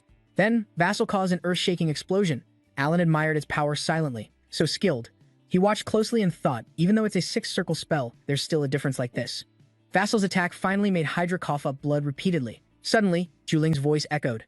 Ending the fight like this would be a bit of a shame. Turns out he'd given Hydra a bit more magic. The dragon blood power I shared with him wasn't just at that level. The scene suddenly shifts as Hydra grows stronger, leaving those under its spell stunned and frozen. Juling's commanding voice rings out. Rise, my beast's power. Everyone's jaws drop in fear. This thing's dangerous. Without hesitation, he strikes immediately, determined to stop it from finishing. Jasper's fiery spears keep attacking, trying to break Hydra's protective barrier. Then he thinks silently. One more. As he finishes, Russell quickly triggers another explosion, bombarding everywhere. Just like expected, Hydra's shield starts to fade away. Its painful, blood-spitting form is revealed. Seeing this, he prepares for the finishing blow. Alright, let's end this here. Before Russell can act, Juling's dark magic rushes in. Just a glance and Russell recognizes the dark magic. Seeing it sparks memories from the past. It looks similar but not quite. This one's denser, darker, something very familiar. Vessel goes numb again. Could it be that the dark magic has surrounded the entire Hydra? Alan seems to realize the situation is about to get worse. Vessel's lost in thought. Meanwhile, the dark magic spreads, ready to reach the soldiers nearby. Moments later, the sound of cracking chains breaks out. The dark magic around Hydra is shattering. Its bloodied head is healed. Watching Vessel count 1, 2, 3. His voice shakes with horror as he sees Hydra's new form. It's grown 6 more heads. After a moment, it growls darkly.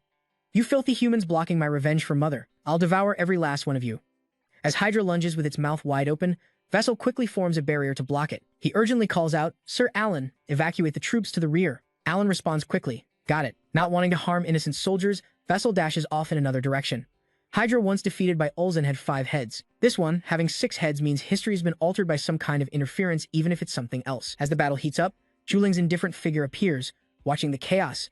Or is it something else? Back to Jackson actively attacking. Though he's landing hits, he's puzzled how Hydra's not even scratched. Seeing the soldiers have escaped, Vessel reflects, maybe everyone's evacuated already. He starts his decisive move. Even though dragon transformation won't be detected at this range, I still need to be careful. The dragon transformation part can't tell Jasper's intentions. Hydra angrily strikes again. Holding the fire flame spear, he boldly charges from above. Vessel slashes it with a blazing cut. Strangely, Hydra is unharmed. Its hidden power is insane. I'm gonna pay for overdoing this attack. Seeing this, he immediately channels all his magic at once. The fire flame spear quickly glows under his focus. Jack's uncle, afraid his magic surrounds him, begins to fade from sight. Before Hydra can react, Jasper thrusts the fiery spear straight into it. Unfortunately, he's hit once unconsciously. Still, Jasper sticks to his plan. Time to finish this. He launches a decisive strike, driving all his massive power into Hydra. Dad, destroy it. Hydra screams, filled with pain and hatred. I curse you all. It tries to intimidate Jasper, yelling, I'm his beast. The day he descended on this land, you bastards will face your end. Vessel quickly catches the key point in its words. His beast? Someone definitely interfered with Hydra's appearance. From a distant hill, Lin suddenly goes quiet, watching him and muttering to himself. No wonder the power feels so familiar. Seems like Lin's figured something out. Is that figure the Dragon Emperor? Cut to the castle, hosting a grand celebration ball. The scale of the party is impressive. Alan, dressed sharply, speaks slowly. I'm grateful, but just recovering damages is already exhausting, which is worrying. Beside him, Jackson adds, seems like you're not one for flashy bragging. This level should be fine, right? Suddenly, you turn to the side and see a bunch of noble ladies. Like he guessed something, Vassal cheerfully comforts Alan. Sir Alan, you'll have to suffer a bit now. This sudden remark left him stunned. Me? While Alan was still dazed, asking, what's going on? Then, the noble ladies eagerly rushed to Sir Alan. They kept introducing themselves, ignoring that he was frozen stiff. Pleased to meet you, sir, my father. I'm Sir Russell Allen. Painfully thinking, why leave him behind? Russell chuckled to himself, thinking, looks like these young mages are in for hell, but since you're engaged to Hecate, they won't bother you. Then suddenly, he remembered Hecate. Come to think of it, Jackal hasn't contacted Hecate in a while. Tomorrow for sure. Before he could think more, he suddenly froze. Just as predicted, Futso looked up and saw Juling's silhouette. He didn't even bother dodging and stared right at him. In an instant, his entire body felt surrounded by dark magic. At the same time, Juling slowly turned and walked away. Futso's eyes widened as he watched Juling's indifferent figure vanish. That feeling was unbearable. He quickly gave chase. Just stepping onto the balcony, Russell spoke up. I have a question for you, he quickly asked. Are you the dragon? In Russell's mind flashed powerful images of dark magical energy. That was the same type he felt during their fight. If that's dragon power, maybe it could force Hydra's growth. Juling stayed calm and guessed that right after speaking, from his black-winged cloak, a feathered wing slowly unfolded into the dark night. Then Juling slowly took flight and added, I was once called that, under the starry night sky. Juling calmly looked down below. At the same time, Russell watched him carefully as they sized each other up. Suddenly, a strange wind blew. Juling immediately explained, I really want to continue this talk with you, but some stranger stopped us. Without waiting for a reply, he swiftly flew away. I'll see you again soon. Juling's figure faded into the night, leaving Jack so stunned. He suddenly remembered his earlier question. You were once called a dragon, right? So you're not a dragon anymore? At that moment, the system appeared. Mission. Mission complete. Rewards are appearing. After defeating Hydra, you receive 5 awakened high-level magic stones. You uncover the dark secrets behind Hydra's truth. After reading the system message, Vassal fell into deep thought. So he's the mastermind behind Hydra. What's his goal? Scene shifts to the dark forest where Juling is hiding. In the night, a teleportation gate opens. Then Juling slowly steps out of the portal. As he steps out, he growls threateningly. Hey, you ignoring me? No sound answers back. Juling's eyes flash with killing intent. He reaches out and aims straight ahead as Hypnos coughs violently. Juling growls, I already warned you not to come here, threatening fiercely. You want to die? Hypnos stubbornly replies despite his chained neck. Not much time left. Before he finishes, Juling smirks like he already knows what's next. Then almost exclaiming, ridiculous, a dragon's shadow spills from Juling to the ground.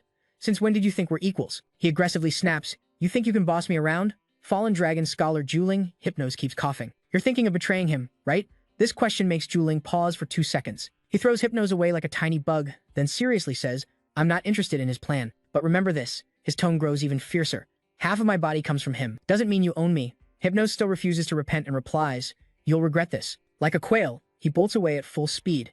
In a blink, Juling calmly calls out Russell Raymond's name.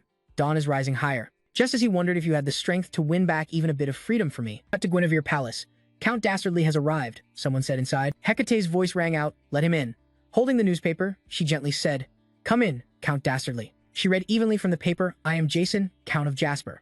Meanwhile, Jasper bowed respectfully to him. Hearing this, he looked up and instantly blushed, realizing Hecate was reading the article about him. Vasco asked hurriedly, and she didn't bother hiding it, answering, it's a very detailed portrait. Then Hecate cheerfully commented, but the real thing's way cooler. Her maid behind her giggled. That's true.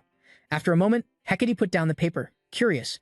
So, why'd you come see me today? Jason hesitated even more, but trying not to upset her, he forced a smile. I've got a mission that'll take me out of the capital for a few days. The two of them coldly accused, you always ditch me. No matter how important your mission is, you can't just leave your little wife behind, right? Seeing that, Vasco quickly explained, that's not what I meant, I'm heading to inspect the Goat Gate district. In seconds, she turned serious again. Your district? The one the king granted you? He replied quickly. Yeah, that's right. Realizing he sounded weird, both blushed awkwardly. Come on, it's right next door. You don't need to ask me. Suddenly, Jackie broke the seriousness and smoothly invited, wanna come with me? While she blushed hard, Jackie called the two over. Cut to Weston Capital. In the bustling market, calls echoed non-stop. We've got premium spices imported straight from the south. Famous honey cakes from the capital, and special dragon candy here. Both wore happy faces. With her excited tone lighting up the place, you've got a meeting nearby tonight, right? Vasco replied gently. Yeah, but I tweaked it a bit to make our outing easier. She softly pulled him close. Before that, we can stroll the streets just the two of us. Suddenly, Vasco froze like he spotted something and instantly grabbed Hecate. They dodged to the side as a carriage rushed by. Wait up. Market calls kept going despite the danger. Vasco glanced at the nearby guards. No surprise, the princess's guards have to follow her. Meanwhile, Hecate, clueless, said, it's fine. He tried to hide the soldiers in the distance. Russell allowed them to secretly protect Hecate, but this is way too obvious. Russell gently asked, are you okay? Wanting to reassure him, Hecate quickly replied, I'm fine. She shyly beat her chest. So, where to now? Hearing that, Vasco got excited. If you want, we can swing by Westdale Academy. The two gently tugged his sleeve. Sure, I'm down if you are. Anyone here a Westdale alum? As they walked, he introduced. Nope, that's Lord Nicola over there. Cut to Ancient Forest. On a giant tree branch, Wynn's voice rang out. All right, enough. Starting to watch the goblins below, he immediately obeyed. Roger. While waiting, Wynn worried, thinking, monsters have gotten unusually strong lately. This is bad. Soon after, a soldier appeared and urgently reported to the captain. What's the situation? The soldier recalled earlier and informed, a thick fog's been sweeping through here all this time. I've never seen fog this dense. We asked the forest spirits, but none know where it's from. Just hearing this, Wynn recognized it. A fog that causes illusions, triggering primal fears and spirits. This feels legit. Everyone, retreat now. As he finished, other soldiers shouted in fear. We're doomed. We're under attack. The monsters are here. From the tree branch, Wynn yelled urgently. We're here. Evacuate the village fast. Amidst war, smoke, and fire, he still shouted the order, women and kids first. Everyone, protect each other. Still, the desperate cries of the goblins in the village kept echoing. Help. Turns out, Hypnos was the mastermind behind this. He laughed loudly, clearly enjoying himself. This brutal scene is amazing. Then Hypnos cracked a creepy smile. Soon, Tataros will rise. Those little monsters are just the beginning. Soon, these ceiling pillars will shatter and the real beasts will flood out. These monsters are on par with the destroyer titans. He eagerly exclaimed, the sight in Endymion is pure fire right now. In just a moment, this whole kingdom will burn in a fierce battle. Hypnos screamed with satisfaction. So damn thrilling. I'm pumped. The sunset cast rays over Weston's capital. Standing on a high balcony with Hecate Russell, he thought to himself, is it almost time? He smiled, but inside his mind was racing. This was a huge milestone in his life. Past memories kept flashing. Humanity's decline was closing in, and the knowledge about the ancient pedestal he overheard would help mankind's future. What should I do right now? What kind of future should I aim for? After a moment, Hecate gently asked him, what's got you so deep in thought? Don't make me worry. Wind smiled and replied, I'm just thinking about the path I've chosen, wondering if I can do better someday. Hearing that, Hecate propped her chin and asked back, do you know why the king gave you this city? The sudden question made him hesitate a bit. He hadn't thought about it. Then she softly explained, in today's society, wealth and power matter, but true strength lies in the people. This academy will gradually train future leaders for the kingdom. The king wants to guide your future. Saying this, Hecate gently touched his rough face, as if comforting him. Are you worried about the future? She assured him, don't worry, I'll always be by your side. Her words calmed him down a lot. Under the beautiful sunset, they shared a sweet, understanding kiss. Then suddenly, the hurried footsteps of a messenger rang out. He dashed up to Jason and Hecate. Count Jason Roymon, the royal family has sent you a decree. Curious, he immediately opened the letter. What urgent news could this be? After reading, his troubled eyes widened in shock. Seeing his surprise, Hecate came closer and asked, what does the letter say? Jackson's tone turned more serious than ever. All master-level mages and level 6 light manipulators must return to the palace immediately. Has the war started? Hecate said, something serious is happening at the palace. We have to get back there right now. He offered to prepare a carriage for her. Hecate firmly refused. No, don't worry about me. Hurry back to the palace. Russell held her hand tightly with concern. But how can I leave you behind? As a princess, Hecate seriously explained the kingdom's safety. Safety always comes before love, darling. Go, the kingdom needs you. Though uneasy, he had to agree with her. All right, I'm leaving. Take care of yourself. Russell shot off like lightning. After he left, Hecate finally spoke her heart. You've wasted so much of my time, my whole youth spent waiting and worrying about you. Then she sighed sadly. I can't help you. That's the fate of a girl who loves a hero. Back at the palace, level 6 mages gathered. Luckily, Jasper arrived just in time, barely late. He quickly scanned the room. Everyone here was a big shot. From his words, Darius, Melville, and Alan were also present. With this force, Nicolo and Amelia had joined the table too. They could easily destroy a kingdom. Vassal couldn't believe his eyes. What the hell is going on? At that moment, an announcement blared. The king is coming. Alfonso entered and declared, skip the formalities. Everyone, stay seated. No need for ceremonies now. Without hesitation, he sat and spoke. This meeting is happening because the kingdom is facing an unprecedented situation. Better let these two clans explain. I've arranged something special for them. Vassal immediately caught everyone's attention, right as Aslan and Mothers stepped in. He recognized the elves and dwarves. The next moment, Aslan bowed politely. I'm Aslan, the first guardian of the Wisteria tribe. Greetings, King Endymion. Aslan and Elf Mothers did the same. The dwarf clan from the underworld also greeted King Endymion. Mother's Loft saw this, and the mages in the stands started whispering. The elves and dwarves came together. The Great Forest and the underworld are both in the southwest, right? What's going on? Sensing everyone's curiosity, Alfonso calmly spoke up. Let me show you what I witnessed. In a flash, Mothers pulled out an item. This is a new invention from the underworld. It can replay recorded images. What appeared through the device shocked everyone. The monster next to Jackson, Yuzin, spoke up. At least 10,000. He agreed silently. After a moment, Aslan said seriously. Suddenly, a horde of monsters attacked the Great Forest, pushing us and the forest fairies out. Mother's sad voice followed. They even invaded the Red Alley of the underworld. We don't know why this happened. Immediately, Jasper stood. Your Majesty, iPhone number. I urgently request permission, Count Jasper Raymond, to speak if I may. Without hesitation, he started listing the inconsistencies. There's something strange. An unusually high number of monsters, Your Majesty. Even if all the forest monsters gathered, it wouldn't be that many. Meowview propped chin, curious. So where the hell did these monsters come from? Next, Darius guessed, did a summoning portal appear? Amelia commented without surprise, these monsters are pretty tough. She pointed at a demon on the screen, but this monster type went extinct 10,000 years ago. Just then, both Aslan and Mazus shouted together, His Majesty and I humbly plead, as the first guardian of the Wisteria tribe and the representative of the Great Forest, I beg you to protect our homeland. In a flash, he added, I do as well, as master of the underworld, please protect our Red Alley. Alfonso quickly stepped down from the throne, stood up with the brothers. Suddenly, countless monsters appeared. His eyes widened as he made a decision. We don't even know where they came from. If we don't take control, they'll cause unimaginable damage. Then Alfonso declared with authority, in the name of King Endymion, I order you to assist the Great Forest and Underworld and ensure no monster escapes our control. The mages immediately responded in unison, by the king's command. At that moment, Vassal thought quietly, the fate of this world is about to end. All that's left is to keep moving forward freely. At a gate, Darius held his face, voice tinged with regret. I really want to join this battle, but I have to stay here to protect the people and kingdom. Hubert smiled reassuringly. It's all right. Olsen placed his hand on his chest, speaking firmly. Trust us. We'll wipe them out, no monster left alive. Darius sighed, worried eyes speaking up. I trust everyone's strength too, but this battlefield, just one stray arrow is enough to kill someone. I can't not worry. She stepped forward, grabbing his shoulder. Jasper worriedly looked up as Darius's voice deepened. But I'm especially worried about this kid. It's his first time on the front lines. Be careful. It'll be completely different from any battle you've seen. Jasper smiled, offering comfort. Yes, master, don't worry. Though he reassured outwardly, inside he thought quietly. In my past life, I fought constantly without much stress. Darius smiled, eyes a bit helpless. Silently cursing this kid, she watched Jasper's figure, then remembered someone else. The face made the hand on his shoulder tremble. Darius thought, if everyone were still alive, they'd definitely be as brave as this, Vassal asked quietly, confused, making everyone there look up. Master Darius raised his hand, closed his eyes, smiled, and spoke mockingly to reassure them. It's nothing, I'm just an idiot. She looked up and spoke slowly. Return safely, I'll always be here waiting. Darius watched his disciples step through the gate and continued. My dear disciples. They all heard him. Smiling, they replied in unison. Understood, master. At the gate, Niccolo smiled and asked, Is everyone here yet? Niccolo Machiavelli, commander of the Golden Tower, appeared as Vassal and the others stepped out. Seeing this, Niccolo asked, Is everyone here? Suddenly, Vassal noticed something. While Yuzin was still reporting, the Spear Tower commander and those from the White Tower hadn't arrived yet. I think the gate's about to give out. It's holding on. So go find Aslan. Call him. He heard his name and looked up. When he realized, the puzzled man replied, What's up, Lord Aslan? Calmly, he asked. I wanted to ask, do you know Lady Elo of the As tribe?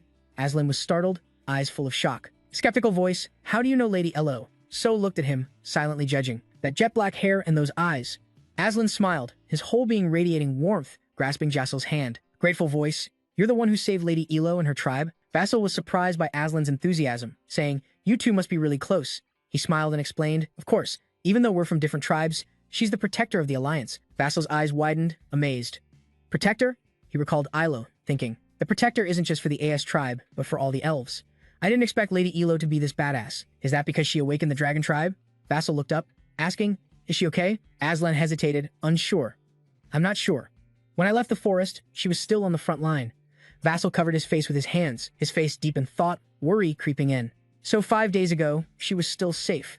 I need to get there as fast as I can. Suddenly, a voice rang out, Long time no see. A group stepped out from the gate. Alan Pett was at the back, the Spear Tower's representative, the woman leading. Oliver was the White Tower's representative. The one ahead was Emilia Merwin, Holy Hand of the White Tower. The girl yawned and exclaimed, That's insane. Vassal turned his head toward the newcomers, thinking, Half the kingdom's forces are gathered here. I can't even imagine them losing. They formed a circle, and Nicolo summoned a map. His voice was firm. Let's analyze this quickly. They all focused on the map. Someone spoke up. The center of the elf tribe was confirmed to have moved southeast toward the Great Red Gorge Forest. They might get blocked by monsters during the move. The others were surprised, eyes wide. Emilia closed her eyes, still sleepy, and started explaining, And it'll take at least 10 days for Legions 5 and 7 to arrive. Moving such a large force takes a lot of time, Nicolo added, eyes serious, voice clear and decisive.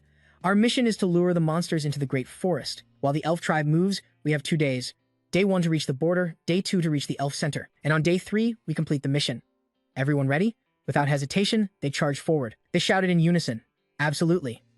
As night fell, moonlight created a quiet space. They kept racing toward the mountains. They kept rushing like an unstoppable wind. Emilia's dark eyes seemed to catch something. She suddenly stopped. She raised her hand, signaling everyone to halt. Covering her nose, she said in a low voice, I smell blood, and it's getting stronger. Stronger. Nicolo looked up, worried, making Aslan jump.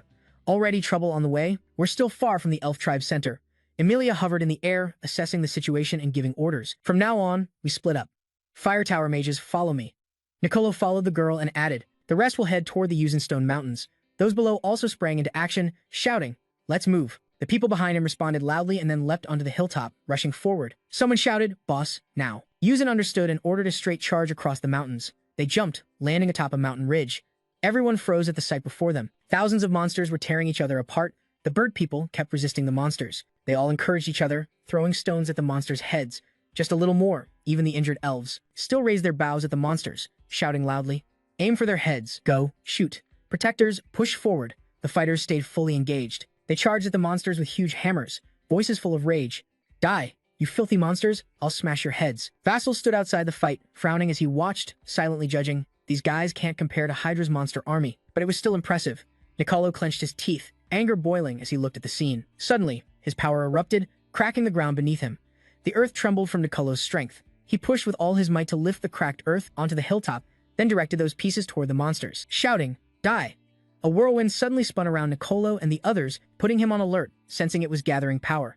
Emilia, face cold and emotionless, controlled the wind. The monsters stopped, looking up at the sky, confused as a tornado formed, created by Emilia. Their eyes widened in shock, staring at the growing funnel. It swept away the surrounding monsters, making Ruckrow outside gasp inwardly. Damn, that's insane. He looked at Nicolo, face full of anger and focus, thinking, here we go. He glanced at Emilia, her whole presence exuding terrifying energy that left him in awe. The power of the Holy Hand, from one of the royal towers. Suddenly, Ulzen stepped forward, placing a hand on his shoulder, cutting through his thoughts. We can't just stand here doing nothing, right? Right? Vassal smiled and replied, ready, let's do this. A massive surge of energy suddenly enveloped Vassal, forming a huge energy sphere. The sphere terrified the monsters holding captives. A warrior on the battlefield noticed something. Excited, he shouted, Endymion. That's a mage from Endymion, Aslan, and Mother. We made it, we're saved. Vassal swung his arm down, eyes radiating deadly intent, ordering, die.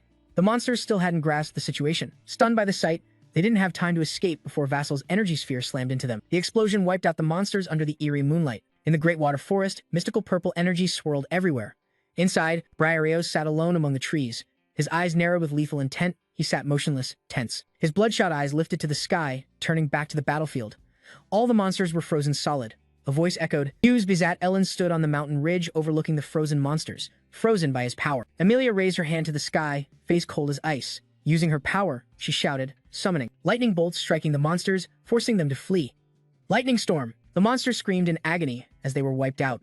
Nicolo's eyes darkened, using earth power to slaughter thousands of monsters. Spears of the earth, Vassal, and others stood on a cliff overlooking the battle.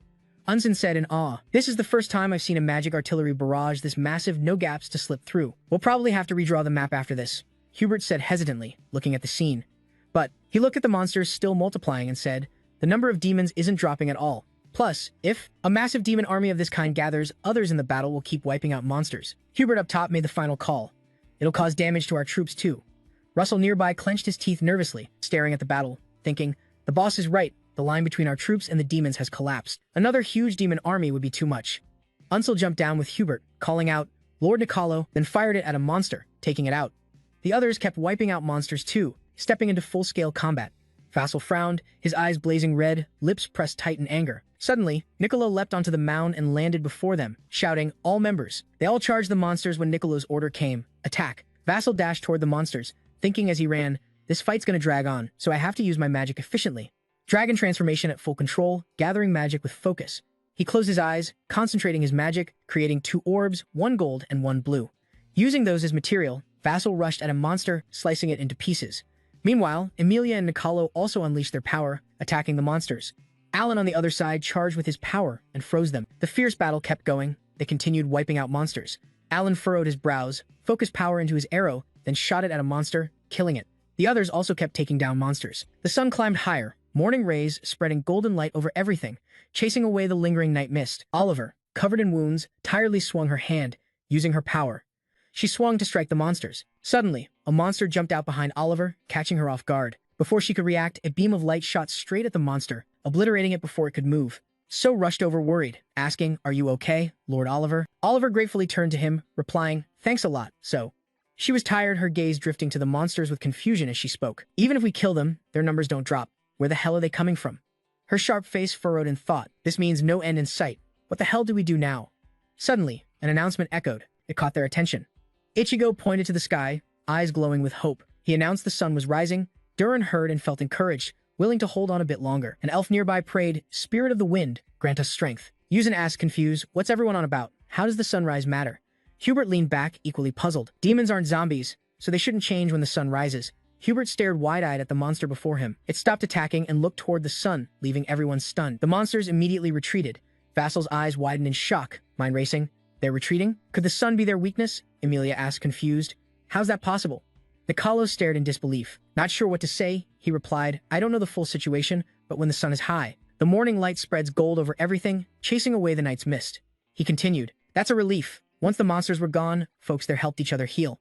Someone spoke, I'll treat you now, so hang on a bit longer. Someone approached the injured and those standing nearby. A grateful voice said, thanks. It was Aaron, the elf representative. She smiled. A warm voice spoke. Thanks to Endymion's heroes, we made it through the night. Another voice, Ichi, the dwarf representative, spoke warmly with deep gratitude. The dwarves will never forget this favor, truly grateful. The Fisher clan chief standing beside him also spoke up. Fisher will remember this day until every feather in our clan falls out. Nicolo smiled and stepped forward. He replied casually, we just helped out an ally. It's only natural. Then he glanced at the monster corpses nearby. He voiced his confusion. It's really strange. Aaron, these monsters get stronger at night and then suddenly, by dawn, they weaken and retreat. She recalled how the monsters kept attacking her people. Then she added quietly, there's another odd thing. They don't spread out everywhere. They just relentlessly attack the elves. Just like Aaron concluded, they hate us that much. Yuzin looked up at them like he realized something, then proposed a plan. If that's the case, they'll come again tonight. What if we strike during the day when they're weak? What do you all think? He was immediately shot down. No way. Ichiri bowed his head, frowning as he explained, our alliance number's just over 5,000. Less than half can fight. Emilia heard this and suggested, we just have to hold on until reinforcements arrive. Nicolo beside her gave orders. First, after evacuating the wounded and regrouping, we'll discuss our next move. Everyone echoed the order, understood. Then Arn approached Jassel and asked, are you Jassel Raymond? Surprised, he asked. You know me? Arn politely introduced himself. Come to think of it, I haven't introduced myself. I'm Arn, leader of the White Ash clan and one of the elf mentors. She continued, reminding Jasper of Ilo's image, who was also Ilo's mother. Arn smiled warmly. Her soft voice said, greetings, sir, causing Jasper to think, is she Ilo's mother? Arn bowed cautiously and explained, we should have welcomed our benefactor properly, but with the current situation, we can't offer a proper reception. Please understand. Vatso waved his hand politely. It's fine, but where's Ilo now? Arn bowed her head, hesitating. Ilo. Until a few days ago, she was here. Vatso's eyes widened in shock. Arn recounted the last moment she saw Ilo's kind face. Ilo heard about the isolated elf tribe and left to save them. She spoke of the danger and misery the elves faced, the small elves struggling to escape the monsters. Many elf clans couldn't unite due to the monsters' surprise attacks. On top of that, they were scattered during the retreat. Vassal raised a hand to support his chin. His face lowered slightly, worry showing in his eyes. So that's why. He must be safe. Arn reassured him not to worry. She gave a bright smile, eyes full of pride because her daughter was strong. From above, the sun slowly dipped behind the rugged mountains, the last rays reflecting off the cliffs. At the foot of a mountain stood a fallen monster lying still on the ground. 2 clan members stood on its body. Fisher was getting up nearby along with a few others. Damn, everyone was there, split into 2 groups facing each other. Nicolo exclaimed, is Sir Arn a mentor? A flood of images of different people, along with their immense power, flashed through his mind, Jackal and Aaron among them, mentors. Now, replacing the vanished high elves, they lead all elf clans at the highest level. It said only 5 exist each century. He showed no surprise but thought to himself in awe. No wonder it felt unusual. Nicolo was shocked to meet a living elf mentor. Emilia beside him was also surprised, saying, it's an honor to meet you. She looked stunned facing Aaron. That made Jasper chuckle awkwardly, probably because he'd never treated anyone with such respect before. Because although he's an elf, he grew up in the human world. On this side, Aaron bowed, showing his respect to Emilia. I don't really know human etiquette, so no need to be formal. Just relax. Her action startled the little girl for a moment, and she instinctively bowed back. Nicolo stepped forward to face Aaron. Nicolo quickly spoke up. It's hard to guarantee how bad the damage will be, but Endymion will actively help rebuild. The first step is to form a siege network. He recalled the number of troops moving and almost 60,000 soldiers arriving here, enough to surround the monsters. Emilia moved up alongside Nicolo to continue, but her expression darkened. The second step is to wipe out the monsters inside the siege network. Emilia's hesitant words immediately caught Aaron and Cooper off guard, so we're herding them into the Great Water Forest. Aaron bowed his head, his hair hiding the feelings in his eyes. She just replied softly. The battlefield shifts from Red Mountain Pass to the Great Water Forest. Vassal was equally shocked. Worry started to show on his face, sweat beading. The Great Water Forest isn't just home to the elf tribe, it's a sacred place blessed by the gods. If the battlefield changes there, the Great Water Forest will suffer heavy damage. He thought about the forest with thick green layers of leaves. It would take decades for it to fully recover. For a forest the size of the Great Water Forest, it would probably take over 100 years. Seeing Aaron and Kobo's worried faces, Nicolo quickly spoke up. It's hard to estimate the damage, but Endymion will actively help rebuild. We'll also provide housing for the elf tribe. Arn turned back, her gaze darkening. Kobo looked at her and they remained silent. Arn regained her calm, a hint of regret flashing in her eyes as she placed a hand on her chest. It breaks my heart, but there's nothing else I can do. Kobo behind her mirrored the gesture. Honestly, I'm bracing myself here too. Nicolo and Emilia accepted the agreement but didn't look happy, bowing their heads in thanks. Thank you for your support. We'll do everything we can to limit damage to the Great Water Forest. A voice rang out. The commander, all soldiers turning toward a pointing soldier who spotted something flying in from above. Something's flying this way. They started murmuring, is it a monster? The sun's still up and we already got a combo? Suddenly sensing something off. The flying figure wasn't a monster, but the soldier who left with Ilo days ago. His body was covered in wounds, blood spurting from his mouth. The voice was familiar, the soldier who freed the elves days earlier. The soldier couldn't hold on, losing consciousness and falling freely. Seeing this, Kobo rushed over and ordered, "Are you okay? Get the medics here now." He caught the soldier in his arms. The soldier mustered his last strength to say with difficulty, "Sir Sentinel is in danger." Everyone froze. Jasper's mind flashed with Ilo's calm, gentle face. "Worried," he said. "Sir Ilo." Arn looked uneasy too, covering her mouth with both hands as unease rose. Ilo and Niccolo quickly turned, suggesting to Russo, "Sir Jasper, he must be in danger. Do you want to lead the rescue team?" Without hesitation, he replied, "Yes, of course." Eunice noticed the situation and stepped forward, surprising Jasper. "I'll go too." A reassuring voice said, "If you're leading this, then I'm at ease." Amelia wanted to help as well, ordering Oliver beside her. "The White Tower's search magic will be useful. Oliver, you're coming too." She agreed immediately. "Yes." Nearby, Arn faced Aslan pleading, "Aslan, only you can help me." Aslan stood tall, right hand on his chest, determined. "Don't worry, I'll bring Sir Ilo back safe." Behind him were other Whiteria warriors, prayers whispered, praying for the spirit's blessing to be with them as the sun dipped low. Making way for nightfall, shadows darted between towering cliffs. Oliver led, followed by Jasper and Yusin. Finally, Aslan. They moved swiftly together, powered by their abilities. Oliver seemed to sense something wrong ahead. She moved while alerting those behind her. "I caught movement up front. Looks like some flying monster. What the hell do we do?" Hearing this, Yusin glanced over at Jackson. "Moving parallel to me, just break through like that. We'll handle the rest." As everyone reached another mountain pass, suddenly, a pair of black wings shot past above them. Up there, Vassal instantly recognized, "They're here." The sky filled with countless monsters, giant row-birds. They seemed to sense the arrival of others. Aslan was stunned seeing such a huge swarm of monsters. He immediately ordered the soldiers living westward. "How the hell are they here? Get ready to fight." Suddenly, a blinding light appeared at the central pass, and in an instant, lightning bolts shot out from it, carrying immense power aimed straight at the monsters. That terrifying force belonged to Jaxo. He didn't say much, just coldly took down the obstacle. His eyes glowed red, lightning crackling over his body. Lightning kept striking relentlessly, sending hit monsters plummeting through the air. Throughout it all, no one stopped moving. They sped forward through the air. The monsters blocking their path were scorched by fierce lightning and kept falling. Is taking down these giant birds really this easy? Oliver was amazed by Jasper's power. She looked over another tower master like herself, but the difference was insane. A loud voice rang out, followed by a direct strike where Jackson and Oliver had just left. Yusin was fired up. Can't let the youngest take on all of them alone. Right after, he unleashed powerful magic on the monsters. Under Yusin's relentless assault, explosions kept erupting in the air. Russell was helpless, unsure if his elder brother was a mage or a fighter. Damn. Despite Yusin's non-stop attacks, the monsters didn't retreat, they just swarmed in bigger numbers. They charged at Yusin like crazy. That was a shock. "Damn it, did we just draw too much attention?" Vassal quickly warned. "Take them out fast." Arrows suddenly pierced the monsters, causing them intense pain. Those were soldiers under Aslan's command. They all stood battle ready. Aslan ordered, "Leave this spot to us. We'll clean this up." Behind them, Oliver, Jasper, and Yusin immediately moved forward, not forgetting to glance back. Yusin shouted, "Then it's on you. Catch you later." The three focused their energy and dashed ahead. A voice yelled, "Full speed ahead." Jasper replied, "Got it." Worry and hope mixed on his tough face. "Right now, Lord Idu, please stay safe." Darkness still blanketed the vast space. Elsewhere, monsters kept attacking the barrier. Everyone from the elf tribe was present, pouring all their magic into strengthening it. Outside, monsters pulled back then charged again at high speed. Inside, Ilo and others reinforced the barrier. But worry began to show on her face. Her anxiety grew stronger. Everyone's magic was nearly drained. Could they hold out until sunrise? Reinforcements had to arrive. A cracking sound rang out. Ilo reflexively turned to look. The barrier's connection was broken by a monster. The barrier was breached. Stop them now. Then, the barrier shattered. They attacked the prey right in front of them. A voice shouted, "No, Ilo." She raised her bow, focusing power on the arrow ready to shoot. "Arrows, wind spirit, give me strength." She fired the arrow.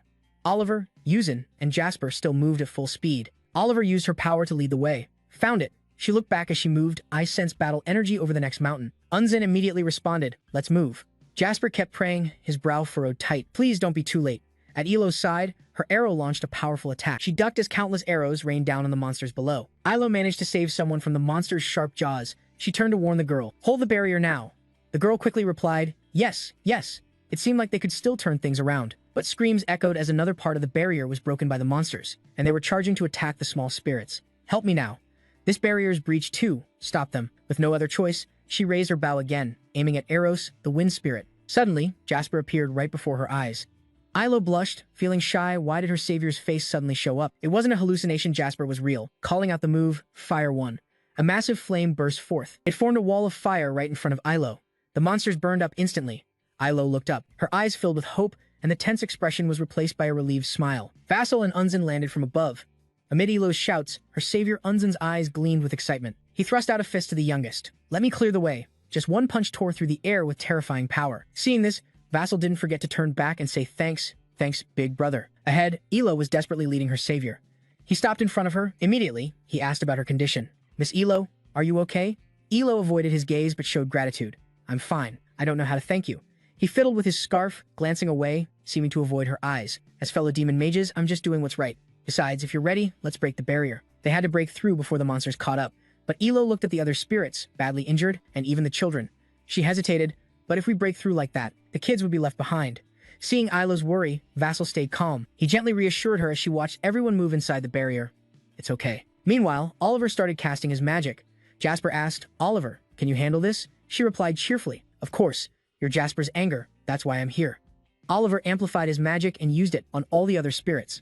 "I've cast magic on all the elf clan members, so they can run fast without tiring." Elo felt the magic too. She was surprised. "My body feels so light." Aslan's team had also arrived to join everyone. Just in time, the fighters were replenished. Elo rushed up to Aslan. "I'm glad to see you safe." Aslan placed his hand on his chest, showing genuine respect. "Luckily, you're unharmed." Seeing the favorable situation, Unzen immediately assigned movement positions. Oliver and the elf clan took the center, the youngest on the left, and Ilo with Oliver on the right. "I'll lead and wipe out all the monsters." Ilo quickly gave the order. "Then let's get started. Everyone, tighten the barrier." The spirits shouted in unison. "Yes." Night continued to cloak the scene. Elsewhere, Unsen and Jackal moved forward, focusing on attacking monsters along the way. He looked back to encourage those following. "We've reached our target. Keep going." Unsen looked down at Jackson, giving instructions to the youngest. "It's tough, but spread your spiritual energy evenly." Though they reached the mountain pass, if we want our troops to unite, we have to unlock the monster's power. He immediately understood. "Got it." Stopping at a cliff's edge, Unsen and Jackson both stared in one direction. They seemed shocked by what they saw. Ahead, a fortress had somehow been built, and people gathered there. Niccolo fought the monsters atop the fortress. Targeting their eyes and heads, he smashed them. Don't let a single monster into the fortress. Watching Niccolo's amazing skill, he couldn't help but admire. It turned out Niccolo's power could build a massive wall like this overnight, as expected from his superhuman-level powerhouse. From above, Hubert glanced sideways and flashed a bright smile. The commander-in-chief watched as Hubert stood atop the fortress, looking down at the goblin tribe and the rescue team near the battlefield below. Niccolo stood beside him, unable to hide his amazement. Oh, we did it." Aaron on the wall was equally thrilled looking down. She exclaimed, "Ilo." At that moment, Niccolo's spirit ignited fiercely. He focused his magic in his hands, saying, "I have to clear the way for our allies." No sooner said, he cast his spell with both hands. His attack successfully took down a group of monsters and opened a straight path to where the rescuers and goblins stood. Defense forces Iwan, Unzen, and Jasuo pressed back-to-back tightly. Unzen reminded Niccolo, "Great job clearing the way. Now we have to channel all our magic and strike hard. You ready, Jasuo?" "No hesitation, of course," they said, launching a relentless assault together. Free, Fizz, Cannon. Their combined attack unleashed a powerful firestorm, raining down with devastating force from above. Unzen and Jasuo charged forward. Unzen focused on the target. Jasuo urged, "Everyone, push a little harder." A huge breach appeared in the sturdy fortress wall. Step by step, people poured inside the stronghold. Everyone smiled with joy and relief. They'd all made it. Oliver, exhausted after finishing his task, leaned against a large rock. His face relaxed. Aaron and Ilo embraced, laughing and shedding tears of happiness and love. Elsewhere, Unzen and Jasper lay on the ground after their mission, Unzen wearing a satisfied smile. After the long night ended, the sun rose high. The first sunlight of the day bathed the vast fortress. We all survived. At the fortress base, the corpses of massive monsters lay scattered, blood pooling on the ground. A week passed like that, but Unzen outside the fortress kept pushing hard. We were still fighting the monster army's power. As the sun set, he sighed wearily, wiped sweat from his face, and dealt with the hidden enemies. That sunrise, after fierce battles with monsters, he noticed more goblins had reached the fortress. Though things were somewhat stabilized, they could still save a significant number of separated goblins. The joy and relief of the goblins reuniting with loved ones showed clearly on their faces. The goblin tribe gathered, now about 9,000 strong. Many were skilled warriors. Then he suddenly remembered, all we need now is reinforcements. He quickly leapt up, ignoring Niccolo's puzzled look. Sir Jackson and Niccolo followed him up the fortress, right behind Jackson. Niccolo asked, "What's going on? More monsters?"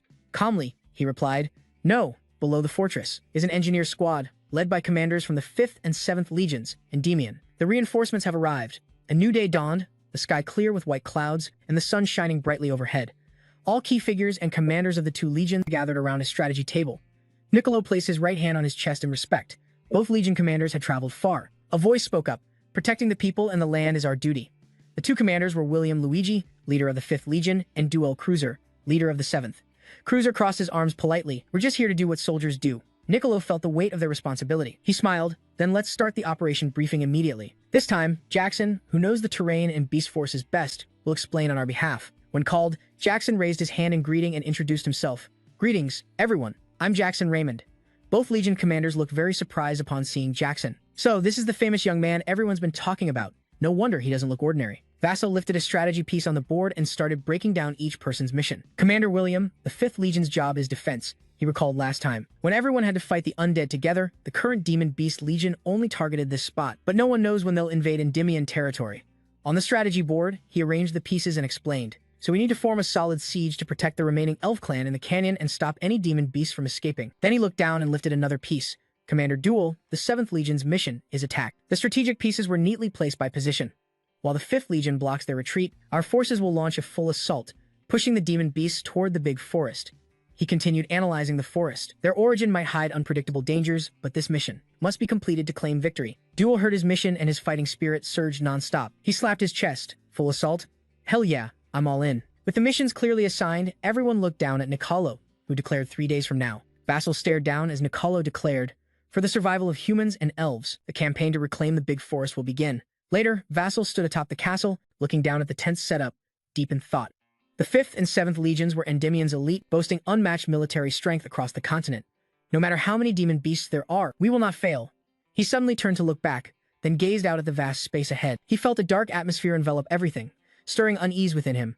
What is this strange feeling? Elsewhere, when Elo looked up, she immediately recognized her benefactor. She gazed at his broad shoulders and sturdy back. Too busy to notice before, she now realized just how broad those shoulders had become. She recalled meeting him for the first time and sensed the difference now. He'd even grown taller. The feeling now was so different from that first meeting. Remembering it made her blush. Arn stepped out of the tent. She immediately sensed something about her little daughter. She smiled warmly at her. I kept wondering where he'd been and what he'd done. But now, I guess the time's come. Ilo was surprised when a hand rested on her shoulder from behind. Ariel had quietly stood beside her, both looking toward the view she'd been staring at, offering no advice. Instead of just watching from afar, why not start a conversation? Her words made Elo a bit embarrassed. Mom. Aaron turned and put his hand on Elo's shoulder, but she just felt awkward. He must be worried about the upcoming battle. Ilo remembered Jasal had ties to the Endymion royal family. Her face suddenly fell. Her benefactor was already connected to the Endymion royals. Falling for someone like that was impossible. Aaron gently stroked her cheek and gave her hand a light pinch. Elo, I know what you're thinking, but don't worry. She spoke of the fate between Elo and Jasper that she had foreseen. Both are bound by a red thread. You and Jasper are connected by a powerful destiny. Elo was a bit surprised and asked, Mom, you saw my fate? At her question, Aaron explained, those who inherit the blood of the 2 great elf clans can see fate. Someday, when you become Manor, you'll be able to too. She gently held her confused face. Looking her straight in the eyes, she said, My daughter, remember this. Soon, the moment to choose will come. To Ilo's surprise, she continued. His fate is cold as winter wind and heavy as a mountain. If you want to keep Jackson in your heart, then thinking of Jackson's face, you'll have to bear that fate with him. Another day is coming to an end, the sun slowly dipping behind the sturdy fortress, leaving only the last golden rays of the day. At the base of the fortress, soldiers and commanders gathered fully. Niccolo closed his eyes and sighed softly. Now, the real battle begins. Everyone turned in the same direction as a voice called out. According to plan, the rear guard is handed over to the 5th Legion. We'll push forward to the large forest not far from here. The monsters were charging wildly this way. Jasper, Olsen, and Hubert readied their magic. Ready for anything, the entire army led by Niccolo charged to attack the monsters and shouted loudly, Attack! Elo raised his bow and fired an arrow at the monsters. Wind arrow, good Charo. The others charged too. Die, you bastards. Want to taste dwarf steel? Alan joined the fight, pulling back his spear to throw. The spear flew and plunged into a monster about to strike. Niccolo and Amelia focused on a different direction as everyone combined forces to fight off the monsters. Powerful attacks kept coming. Noticing something off, Olsen turned to Hubert and said, I got this spot. Hurry and support the broken defense line. Hubert immediately got it. Elsewhere, Rascal was surrounded by 4 or 5 monsters. He conjured 2 fireballs in his hands. Then a huge flame burst out, burning the monsters around him to ashes. Inferno Hellfire, Aslan, Kobo, and other soldiers were also busy fighting monsters.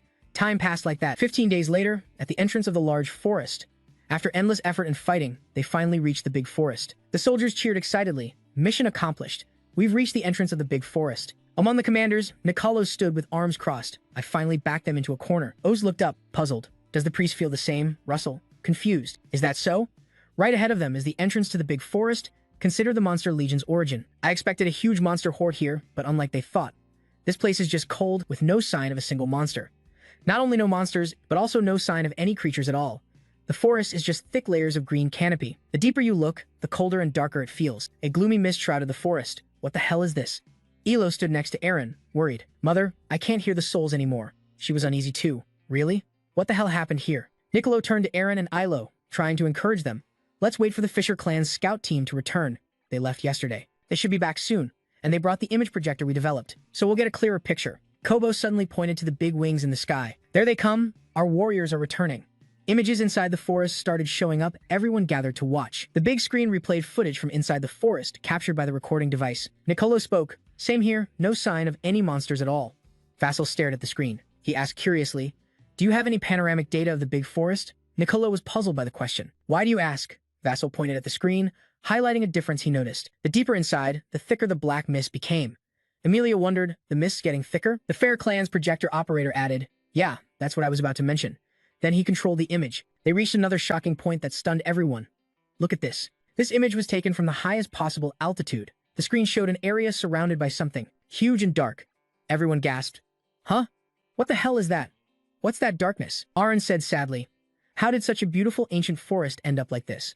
Elo stood beside her. He seemed deeply saddened by the ruined forest. That explained the unease he'd been feeling. So the uneasy feeling I had before was because of that? Seems like that was the cause of this whole thing. The dark mist deep in the forest is probably the source of the monster legion. Inside that mist is likely the leader of the monsters. Countless blood-red eyes slowly open on its head. When those eyes open, the danger of that monster grows even more terrifying. Niccolo watched the forest through the screen and muttered, with that scale, it could hold hundreds of thousands of monsters. Lord Aaron, do you know anything about this? Aaron thought deeply. Maybe it's connected to the legend of the Great Tree Forest birth, Vassal pondered, imagining the legendary story in his mind. If it's the legend of the Great Tree Forest birth, then it's the tale that happened when the god's world was nearing its end. The legend says, the Great Tree Forest was born under the protection of the Mother Goddess of Life. Guy stood up and asked everyone, so Gaia created the Great Tree Forest to seal the monster legion, right? Vassal stood up too, but a few things still bug me. He asked, why is that? He started explaining to everyone. When Gaia created the Great Tree Forest, many gods were still around. Dealing with the undead legion wasn't that hard. Yusa's worried stance made him hesitate. The priest's words, Jasper's worried face. It's very likely. What Gaia wants to hide isn't the undead legion. Emilia hugged her teddy and quickly suggested. Then we need to check it out fast. Her face turned serious. Commander, you need to form an investigation team immediately. Scene shifts to the Green Forest. Someone ordered a quick investigation and to return before dark. Everyone responded clearly. 10 members made up the special investigation team. Yuzen muttered, a forest with no life energy. Hubert felt the same. Though the vital signs weren't completely gone, it was strange how everyone moving in the forest made Nicolo's signal. We've gone pretty deep. Let's take a short break. While Elo rested against a tree, Ratso approached. He asked, Sir Elo, you okay? She replied, yes, benefactor. Seeing Aaron surrounded by a green glow, Jasper got curious. But what's Aaron doing? Ilo explained to Jasper. Right now, Mother is communicating with the forest. Specifically, she's trying to talk to the forest spirits. He was surprised. Forest spirits? She answered, you probably know that besides the 4 main elements, there are many other spirits too. Vassal also knew about spirits. Right, like the lightning, frost, light, and darkness spirits. Then Ilo closed her eyes and summoned the forest spirit's power, one of those spirits. But it was a bit different from usual spirits. I'll show you all later. There was a golden dot surrounded by blue light. Everyone was shocked by what they saw. Hubert spoke up. Isn't that just something we've only heard about?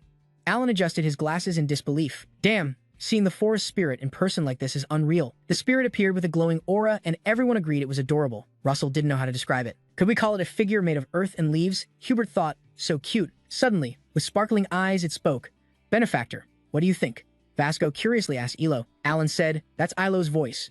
Vasco looked at everyone playing with the spirit, clearly baffled. The spirit and its own consciousness exist as one, but he couldn't sense the spirit's will. Ilo carefully answered Jasper's questions.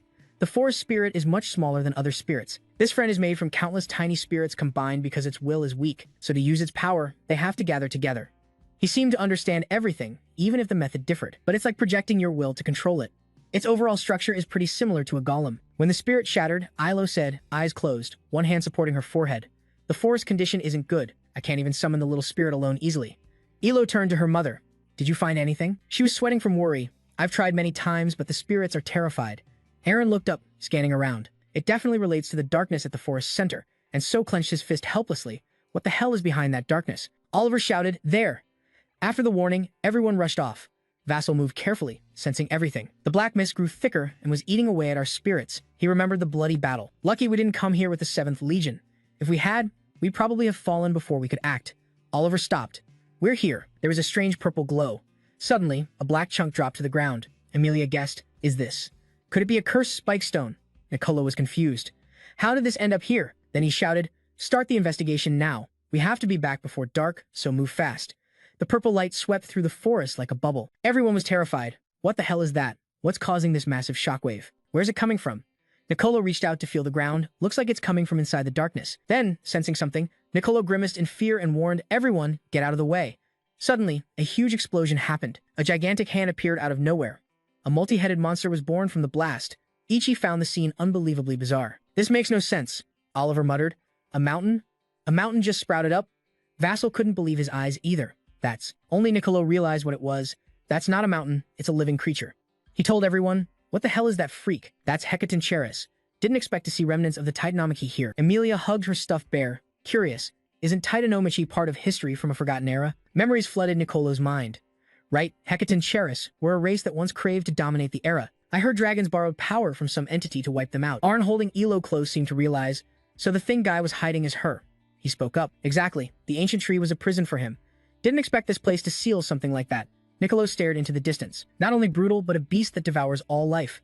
If that thing breaks free, it'd be an unimaginable disaster. A terrifying light pierced the forest, and everyone joined forces to create a protective barrier. That power was immense, with a roar like, damn, that power's insane. Elo said to Arian, Mother, I can feel the fierce rage in that voice. She added, it's not just rage, it's full of hostility toward all living things. Vassal shouted, we have to stop it now. Everyone stared at the giant monster right there. We have to stop it with everything we've got. Hypnos watched from a distant cliff. He couldn't help but marvel it was extraordinary. The monster's image shocked him. Truly, it made his imagination seem dull. Not a titan, but a Hecaton Cheers? Hypnos laughed strangely with joy. Oh man, truly the return of the divine, magnificent and beautiful. Karen emerged from a blue pit. He said this was the apocalypse he'd always dreamed of, a damn dream come true. Hypnos didn't expect him here. Karen, why are you here? Karen hovered, surrounded by eerie black power. It had been a while, but your reaction disappoints me. I even brought you a gift. Hypnos stared at the box, excited and stammering. This is Karen, someone next to him said proudly. Yeah, this is the demon seal. Way stronger than what was used in Tartaros. Thank the master and don't forget to thank me. The demon seal lay still in a box covered with strange patterns glowing with mystical purple light. Then he put his hands behind his head and walked away. Calmly, he asked, but do you really know what that thing is to dare break the seal? The man across, still focused on the object on the ground, quickly replied, of course I know. That's the race. The Hecaton Cheris from the Titanomachy era. Karen sneered, you only know half the story. His name is Briareos, commander of the Hecaton Cheris race. He once pushed the gods to the brink of extinction. Meanwhile, the group stood frozen, speechless at the scene. Hypnos' voice rang out with delight. That bastard's disciples deserve to be burned alive. Pathetic. The two continued walking, the man carrying the demon seal box on his back. As they walked, he added, I have to let that bitch know her disciples are dead, right? Karen chuckled darkly like wind over an abyss. I'm looking forward to it. His voice deepened. But remember, defeat doesn't mean death. Suddenly, a terrifying power flared, shaking the space around. Under the immense pressure, shards of the broken seal scattered everywhere with loud crashes. An excited voice rang out amid the shockwave, breaking the seal. The giant, blazing red foot of the monster stepped forward slowly. Each heavy step echoed through the ground. The voice continued, don't be afraid, everyone. The voice carried determination. He's weakened after being sealed for so long. No matter what happens, we have to stop him right here. Emilia unleashed spiritual energy, light bursting around her like a blazing storm. With sharp eyes, Emilia stared down the enemy and shouted, fly, fly to me. The spiritual energy whirlwind surged forward, grabbing Briareos' shoulder. Her voice echoed through the glowing space.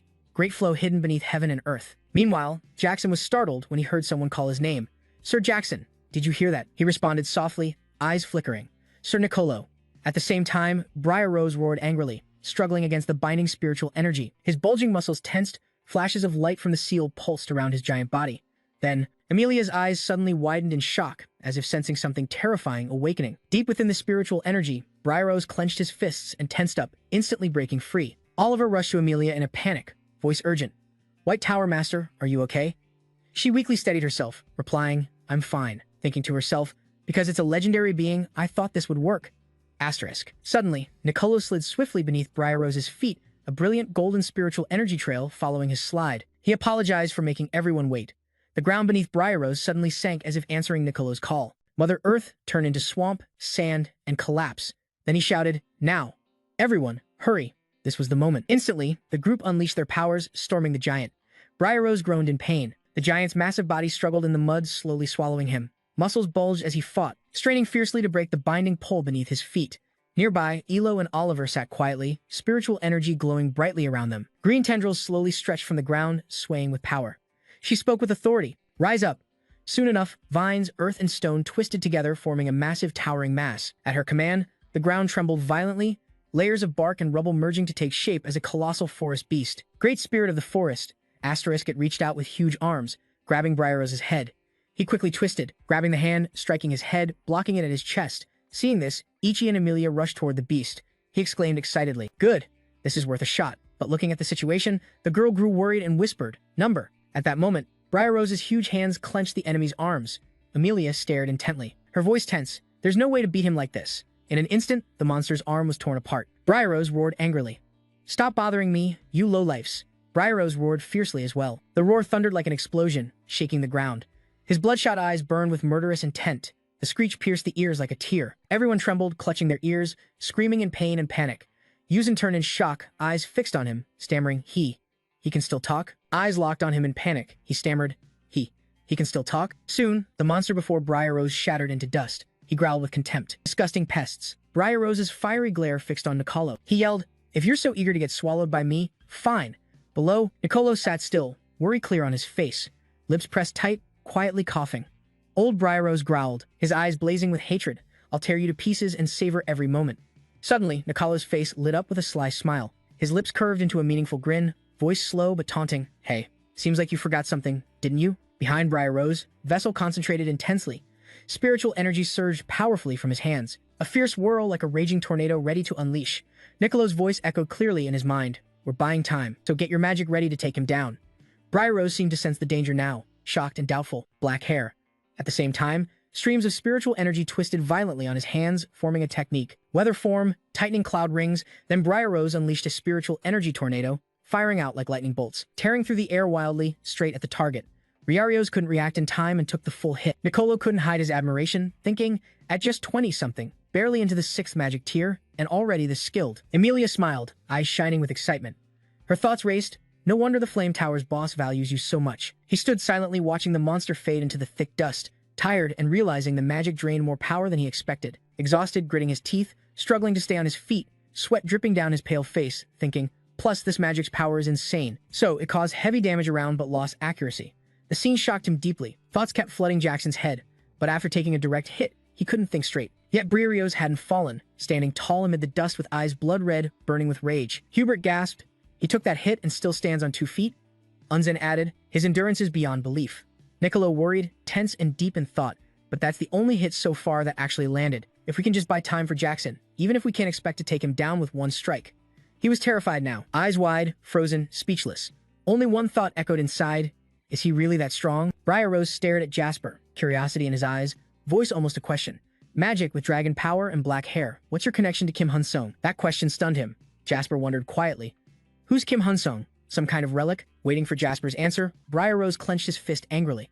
Forget it. Doesn't matter. Just brings back bad memories. Briarose's fist swung immediately as he roared, "Now die." Austin panicked and rushed forward, shouting, "Master, get out of the way." Fear surged inside him. This was deadly. He froze, too shocked to speak. Then everyone charged forward together, diving back into the fight against the giant. Ringing ears, sounds swallowed up. He saw Alan's lips moving but couldn't hear a thing, confused, thinking, Alan Pet. What's he saying? My ears feel numb. Suddenly, Jackson coughed up dark blood. He cleared his throat, quickly raising his hand to cover his mouth, trying to stop the blood flow. Jackson stared at the fresh blood spreading on his palm, his face pale, lips trembling with fear, muttering, I've got serious internal injuries. One more direct hit and I'd be dust. Suddenly, Unsen's weak voice came from behind. Master, are you okay? Vassal startled and turned around. Seeing Unsen sitting against the wall, pale and breathing hard, he worriedly called out, Senior brother Unsen. He coughed weakly a few times, his voice hoarse and broken. That monster is truly terrifying. That was way too close. At that moment, Ichi rushed over from afar, face panicked, voice filled with worry. Everyone, are you all right? He immediately turned, urgently shouting, Lord Ichi, please help. Senior brother Unsen is badly hurt. He quickly knelt beside Unsen to check his wounds. After a moment, Ichi frowned deeply and said, This is serious. His ribs and chest seem completely broken. Training strength is impossible now. His power will clearly drop. At the same time, Nicolo transmitted to Lord Jackson. Are you all right, Jackson? Calm but still tired, he replied. Lord Nicolo, I'm fine. On the other side, he was still bracing against Briarose's relentless powerful attacks. Nicolo's voice continued through the transmission. Thank God. Can you repeat that spell? If you target the wounds you caused, I can land a fatal strike. He froze, lost in thought, heavy worry swelling inside. But only if I hit exactly. At my current level, I can't control the lightning cyclone. Spiritual energy surged wildly, shaking the space. He clenched his fist, raised his hand, eyes blazing with fierce determination. Why not try another way? Maybe we can take him down. Nicolo frowned, skeptical. Another way? Jackson hesitated, then said, yeah, but his eyes were full of resolve. He spoke firmly, need more time.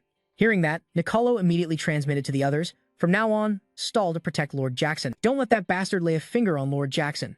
Everyone shouted back without hesitation. Yes, everyone launched full-force attacks on Briarrose to buy time. He hovered in the air, eyes sharp, watching every move. Quickly calculating in his mind, the Olsen brothers are safe here because of range, so they can't advance further. Then Jackson closed his eyes, cultivated spiritual energy, thinking silently.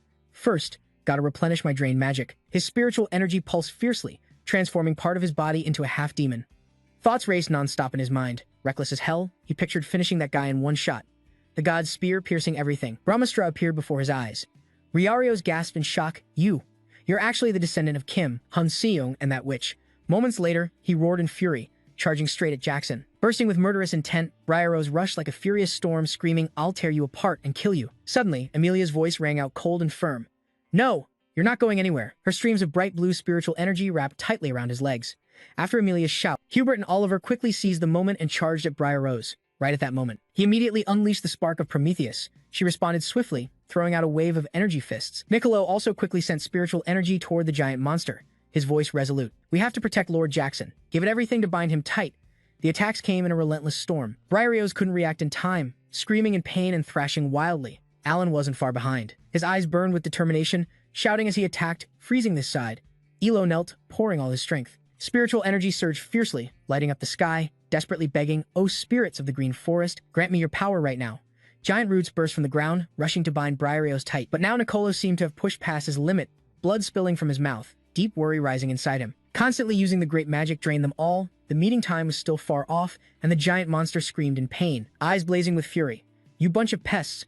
Briarrose roared angrily, swinging his fists wildly at them. Like a raging beast, wipe them out, he bellowed, unleashing power as spiritual energy surged from his fists. Spinning fiercely like a whirlwind, moments later, a massive wave of spiritual energy shot straight at Gyurtso. Like a killing blow, Briarrose shouted with satisfaction. This is the end! Meanwhile, he closed his eyes, focusing to gather strength, completely unaware of the danger looming right in front of him. Nicolo panicked, screaming out loud. Ah, it's collapsing. Alan lay sprawled on the ground, utterly exhausted, struggling to lift his head as he helplessly shouted, You're so badass. Elo trembled in fear, tears streaming down her cheeks. In her panic, she screamed desperately. Hero! Memories flooded Elo's mind. She silently vowed, he's always protected me. This time, it's my turn to protect him. No matter the cost, I have to stop that attack. Elo shook as she reached out to Jackson, her eyes filled with hopelessness. She could only beg, clinging to her last shred of hope. Someone, please give me strength. Suddenly, everything before Elo froze, plunging into silence. She stood still, stunned beyond belief. Time stopped. Then, a circle of spiritual light suddenly appeared from the ground. From the radiant spiritual light, a woman slowly stepped out, graceful with gentle yet commanding eyes. She spoke softly. You've had that power for a long time, you just haven't accepted it yet. The woman smiled gently, bowing slightly, her deep gaze piercing right through her soul. You know what power you hold, don't you? Her voice continued, calm and profound. To fully make the dragon's power yours, you must accept the fate that comes with it. If you accept living as both elf and half-dragon, you won't be able to live like before. Elo's gaze dropped to the ground. Her shoulders trembled, fear clear in every breath. She whispered to herself, Fate. Elo clenched her fists tight, lips pressed firm with resolve. She bit her lip, lifted her head, eyes shining with determination. If it can save my hero, I'll accept that power. As she finished, a brilliant burst of spiritual energy flared up. The woman was enveloped in light, softly saying, I knew you'd choose this. The moment the light faded, time seemed to reconnect, and everything started moving again. Hubert panicked, looking toward Jackson, his voice shaking as he shouted, Master. But at this moment, he was still mid-transformation, completely unresponsive. Suddenly, an object shot in to block Gyurtso. A violent clash with Briarrose's attack exploded, a deafening blast with smoke and dust clouding the view completely. Briarrose's bloodshot eyes widened in shock, speechless at the scene before him. Suddenly, a massive dragon emerged from the smoke, majestic and blocking his path, eyes blazing as it stared him down. Nicolo stammered in disbelief, Dragon Amelia. Also stunned, Aaron added with a trembling voice, the one we last saw 700 years ago. Didn't expect to see it here. His face full of worry, he muttered, How is this possible? Briarrose's fiery red eyes burned with rage as he gritted his teeth, growling, Damn this cursed female lizard. Then he charged at the dragon, roaring with fury. You won't block my way. Suddenly, the dragon's mouth glowed with blinding light. The light condensed, ready to unleash a devastating power, as it locked eyes with the giant before it. Its deep voice echoed through the ages, though its savage nature remained unchanged. Then the dragon opened its mouth, releasing a massive beam of breath aimed straight at Briareos. He raised his hand to block, mocking, "You've weakened a lot, Briareos." Then, with a threatening roar, he lunged forward. "First, I'll tear off your wings." Closing in, his killing intent surged. The furious guy shouted, "Then eat your own heart alive." Suddenly, the dragon vanished right before Briareos' eyes, making him blurt out in shock, "What the hell?" From the faint light, Elo's figure fell, her hair fluttering in the breeze, her voice soft as the wind. "Looks like this is where I stop, but it doesn't matter." Her eyes glowed with joy. She said with satisfaction, "Because I've done my part." At that moment, Jasper's voice rang out, "O power of the divine, pierce through the moment. Come to me right now." Alan looked up in surprise, shouting, "Damn, that heat's insane." Hubert muttered softly, "A tropical forest with desert-level heat. What the fuck?" Emilia stared blankly, saying, "That's definitely enough to stall." Nicolo's eyes widened in disbelief. "No way. That's the magic of a level 6 mage." By now, his transformation was complete, with fiery red spiritual energy swirling around him. The overwhelming power spread, and he continued, "If that power wasn't bound to the spear's form, this whole jungle would have been wiped out." Briareos panicked and stepped back, his blood-red eyes trembling wildly as he muttered, "What? Did I just get scared?" In a split second, Briareos went mad, his eyes blazing sharp and furious as he roared in anger. "Hell no. I'm Briareos, Legion Commander of the Giant Gods." At the same time, he decisively launched the blazing spear at the enemy ahead, a beam of light ripping through the air with unstoppable force. Briareos immediately dodged, his massive body moving at an incredible speed as the spear's light sliced through him. Briareos laughed loudly, his eyes shining with victorious confidence like he had it all won. With an arrogant tone he said, "It's over." But just then the spear was right in front of him, and Briareos panicked, shouting, "Huh. Since when?" Right after, Vassal decisively unleashed Arash's sewing machine move, a massive beam hurtling straight at Briareos, stabbing into his chest, piercing through skin as tough as steel, stopping the giant midair. Suddenly, a voice echoed in his head, transmitting with shock, trembling as if realizing something beyond expectation. "Gramat La Mancha, Giant God Slayer." In an instant, a huge hole appeared in Briareos' chest, and he screamed in agony. Briareos' eyes shrank, his pupils trembling like they'd burst. He coughed as black blood spat from his mouth, his voice choked with pain. Sealed away for 1,000 years, suffering. Then the giant's whole body collapsed to the ground, shaking it violently. Dust rose thick, blocking all sight. Jasper could no longer hold on, bending over as blood poured from his mouth, thinking to himself, "The backlash is brutal. This magic was way too much for me." Jasper lost all his strength. His body fell freely through the air, though unconscious. A small, satisfied smile barely curved his lips. In his subconscious, his voice echoed, "But even so, I protected everyone." Then a message popped up on the system. "You've completed the mission. Your reward is a scene transition." Jackson lay quietly on the bed. His body was bandaged all over, pale-faced and deeply asleep. Suddenly, Jackson's eyes flickered. His lashes trembled as if fighting the weight of deep sleep. After a moment, his eyelids slowly opened, and he weakly sat up. Every small movement sent sharp pain through his body. He whispered hoarsely, "This pain." Just then, Elo entered holding a basin of water. She exclaimed happily, "Savior, you're awake." Slowly, she stepped closer to the bed. Her eyes shone with gentle worry as Jackson leaned against the headboard, urgently asking, "Are the others okay?" Elo quickly replied, "Yes, Lord Unsan still needs more time to recover, but the others have almost fully healed." The painful battle scenes flooded Jackson's mind. He smiled with relief and happiness, saying, "Is that so? Lucky us." Suddenly, she took off her cloak and interrupted him. "Could you take a look at this for me?" Ilo nervously brushed a lock of hair from her cheek, glanced sideways, then quickly looked away, her cheeks flushing like ripe peaches. She shyly said, "That day I received the dragon's power, and I realized that we've been bound together by fate." Jackson paused, a vague thought stirring in his mind. "Wait, so the dragon that protected me back then was you, Ilo?" Ilo smiled softly and asked, "Do you know what that destiny means?" Jasal sighed quietly, shoulders slumping a bit, hesitating before answering, "I'm not clear on the details, but if I had to guess." His voice grew thoughtful. "Long ago, dragon descendants served the dragon emperor. Maybe every bond between us and you is similar to that." Then he glanced at the person beside him with a worried look. He spoke with concern, "But are you really okay? After all, you're bound to me, and I don't know how the dragon's power might affect you." She smiled warmly, gentle and bright like early spring sunshine, speaking to comfort him. "I'm still me, still Elo. It was my choice all along." At the same time, Elo's hand gently clenched her skirt. Inside, waves stirred quietly as she thought. And more than that. Elo softened her gaze looking at Jasper's worried face. Quiet thoughts rose.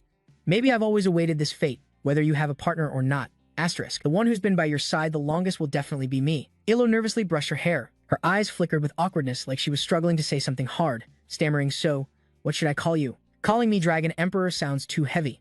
He calmly replied, "Just call me whatever feels right." Ilo lowered her head, cheeks flushed in embarrassment, shyly saying, "Then, master." She spat a little in her nervousness. His face froze like he couldn't process that form of address. "Really?" He gave an awkward chuckle. "Why not just call me Jasper?" Ilo bowed her head, murmuring the name over and over.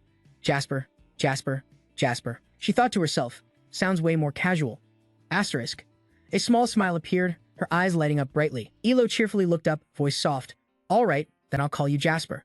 Moments later, Nicolo came to visit, sitting beside the hospital bed, his eyes serious, voice sincere. "I truly thank you. Without you, many would have sacrificed themselves." Rakro quietly observed the man, thoughts racing silently. "I heard he's still recovering after draining his magic. Is he carrying the responsibility of a commander?" "Yeah, a commander," he smiled softly, replying, "If it were just me, I definitely wouldn't have won." Then he continued in a warm, grateful tone. "Isn't it you, Nicolo, who saved me? If you still feel burdened, just think of it as your way of paying me back." Nicolo sighed lightly, feeling some weight lift, lowering his gaze slowly. "Is that so? Hearing you say that truly moves me." After a brief silence, Nicolo asked, "Have you met and greeted everyone yet?" Familiar faces flashed through Rakro's mind. One by one, they came by with smiles and genuine well wishes. He laughed and nodded. "Yeah, luckily, everyone's already visited me." Hearing that, Nicolo smiled. "Sounds like this place has been lively." Just a little more. After Nicolo left, Vaso exhaled deeply, collapsing onto the bed, limbs limp and exhausted, muttering, "This is draining." Suddenly, he shot up, eyes burning with resolve. "All right, time to get back to work." He pulled out the mask, quietly examining it, thoughts racing. The third golden mask he got after defeating Briario's helped keep him sharp, thoughts lining up clearly in his mind. It boosted resistance to mental magic, especially useful against dark mages with curses and illusions. He kept thinking silently and combined it with the first mask, which aided calculations during fights. The second mask specialized in defense. As Rakro's thoughts ended, the three masks instantly merged. A blinding light burst forth. He winced in discomfort reflexively, shielding his eyes. "Can't wear all three at once, so I'll link them." The system announced. Three masks merged at one point, restoring their true form. "You've completed Solomon's crown. All the powers from the golden masks have now merged into one." When the crown regained its true form, its original power also rose. Vessel's eyes went wide in shock, mouth agape, thinking. Long ago, in the age of myth, the sorcerer King Solomon founded the Demon Empire. His relic? Truly extraordinary. His gaze locked on the crown before him, silently wondering, "But why is it so small?" Vessel asked doubtfully, "Could this be a summoning artifact?" The crown floated playfully around Jackson, like it had its own will, making him chuckle hard. "What a cute king! Ha ha ha!"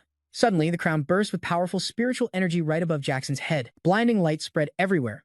He winced, clutching his head in discomfort, feeling like something was pressing straight into his mind. Vassal thought quietly, "What's this feeling?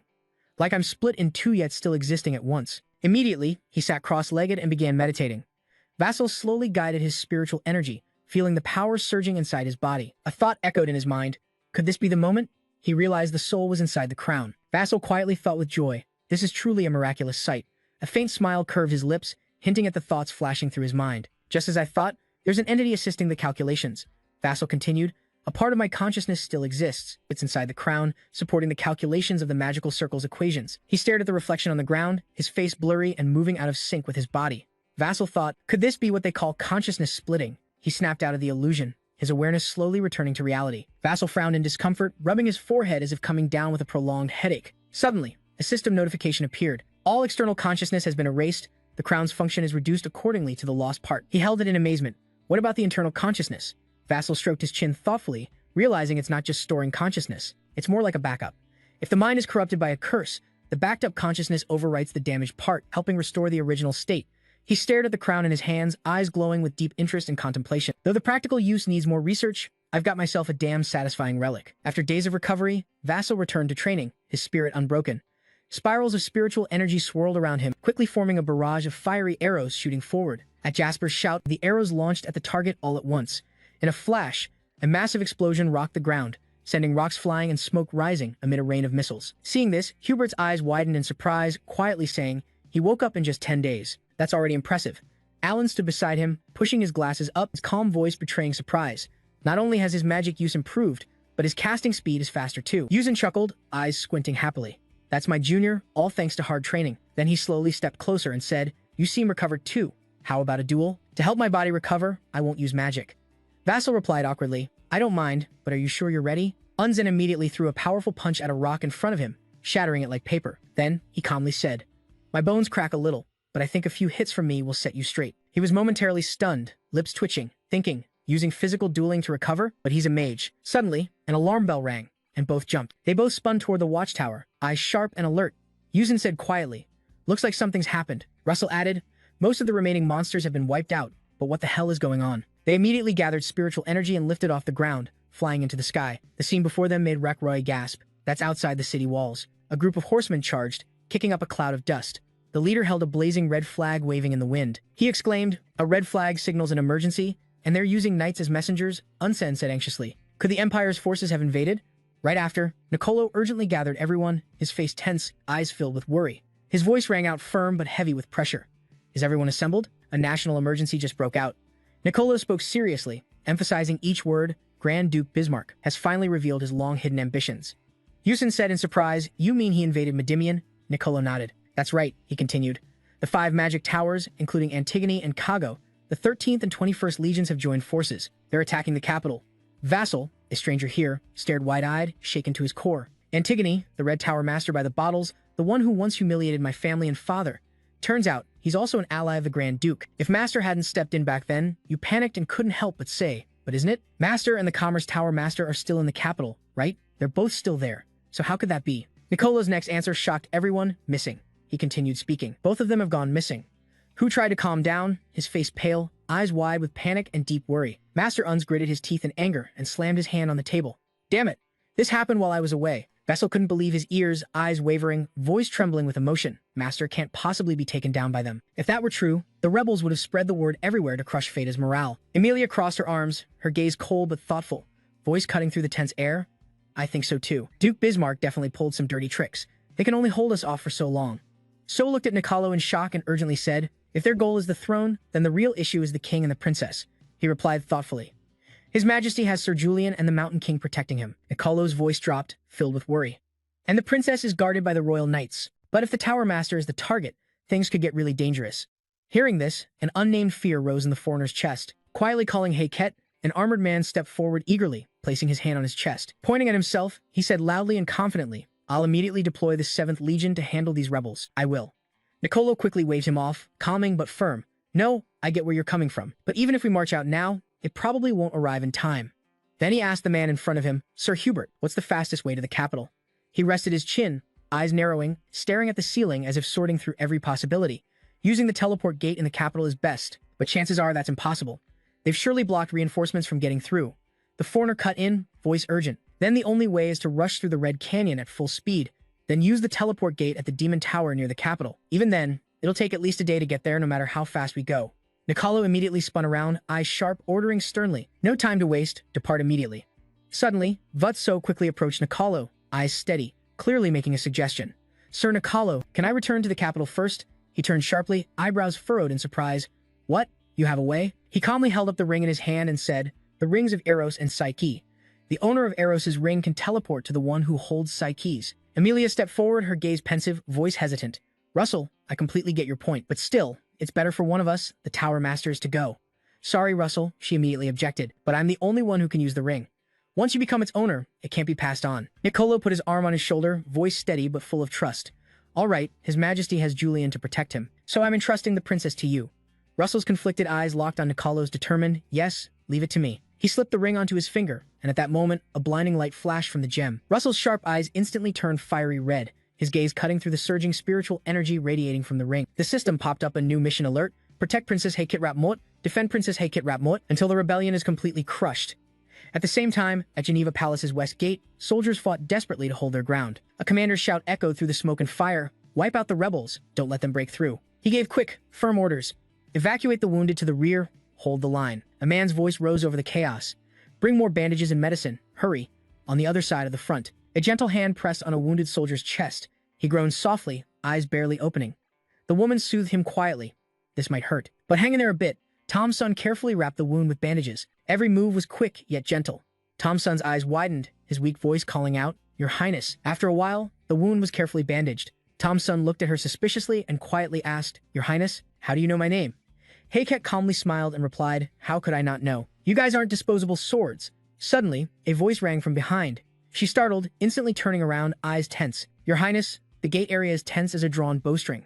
Soldiers rushed in, gripping their weapons tight, ready to sacrifice themselves for the country. Amid the chaos, a terrified shout rang out. "The gate's been breached! Risk everything to stop them!" Suddenly, the gate exploded with a deafening crash. Smoke and fire billowed thick, lighting up the sky red. Among the screams of pain, a man emerged from the smoke. Calm and collected, he sneered. Do I really have to deal with such a small matter? Behind him, a group cloaked in robes appeared. His face hidden under thick fabric, he feigned surprise. Oh, what do we have here? This man was Archerum Ego, the first disciple of Soloji, the Red Tower Lord. He smirked provocatively, pretending to be polite. Red Tower Lord. Archerum bowed to the princess. Heiket snapped angrily. Shut up, Archerum. The man chuckled softly, voice and tone bitter. So now you won't even call me sir. She cut him off immediately. Sir is a title only given by the royal family. Heiket gripped her sword tightly, spiritual energy flaring around it like blazing fire. She said angrily, you're a traitor now. That title doesn't suit you anymore. Archerum stared at the sword in shock, whispering, oh, that sword is. His voice echoed, the Arendai Holy Sword, gifted by the Water Fairy. The sword that once cut down the raging fire-like dragon. Holding the royal sword here today is truly lucky. Immediately, a group of soldiers rushed forward, blocking Heiket. Weapons gripped tight, one spoke firmly. Princess, get out of here. We'll hold him off. Hurry. She panicked, voice choking. You guys. Archerum's lips curled into a cruel smile. Then rest in peace, your highness. In an instant, streaks of fiery red spiritual energy like sharp blades shot toward the soldiers, tearing the air apart. Filled with cold, fierce killing intent, Heiket ignored the danger and charged forward like a whirlwind. Spiritual energy exploded around her, swords shining bright in the brutal battlefield. Soldiers screamed in terror. At this moment, only one thought echoed in Heiket's mind. I'm sorry, my beloved. She swung her sword, throwing herself into the fight, silently vowing, in the next life, I hope we can be together. As two spiritual energies clashed, a thunderous explosion shook the entire area violently. Smoke and fire rose thick, blocking the sky. In the dense dust, Archerum paused, his eyes suddenly cold. His face twisted with wary disgust. The recent space distortion and the scene before him filled Archerum with horror. Could that really be the Fire Tower Lord? He took a step back, panic in his eyes, face distorted. His voice trembled, barely able to say, that monster. Surely the master heard that voice. A familiar voice echoed down. Hayate looked up in shock. Sorry, I'm late. Russell appeared through the thick smoke, not hesitating to rush forward and hug the girl tightly, softly calling, Hayate. Her eyes glistened with joy and emotion as she gently replied to Russell. Seeing him, Archerum was struck like lightning. His face went pale, eyes wide with panic. I don't know how you summoned the teleport gate, but thanks to that brat, the Red Tower has suffered so much disgrace. Now, I'll hand his head over to the Duke. Then he pretended to be friendly and greeted, long time no see, sir. His eyes burned with fury as he growled at Achelum. Achelum sneered, his voice dripping with sarcasm. So now you don't even have a shred of respect for your seniors. Then Achelum instantly ordered his disciples behind him. I'll handle that brat myself, and you guys. The disciples charged forward immediately. His angry voice echoed, grab the princess, even if it's just her corpse. Facing the enemy now, a cold series of calculations flashed through his mind. They're all at circle 3 or 4 levels. He quickly turned back, firmly ordered everyone to fall back, and summon the beasts. Achelum exploded his spiritual energy, swirling it into a massive sea of fire.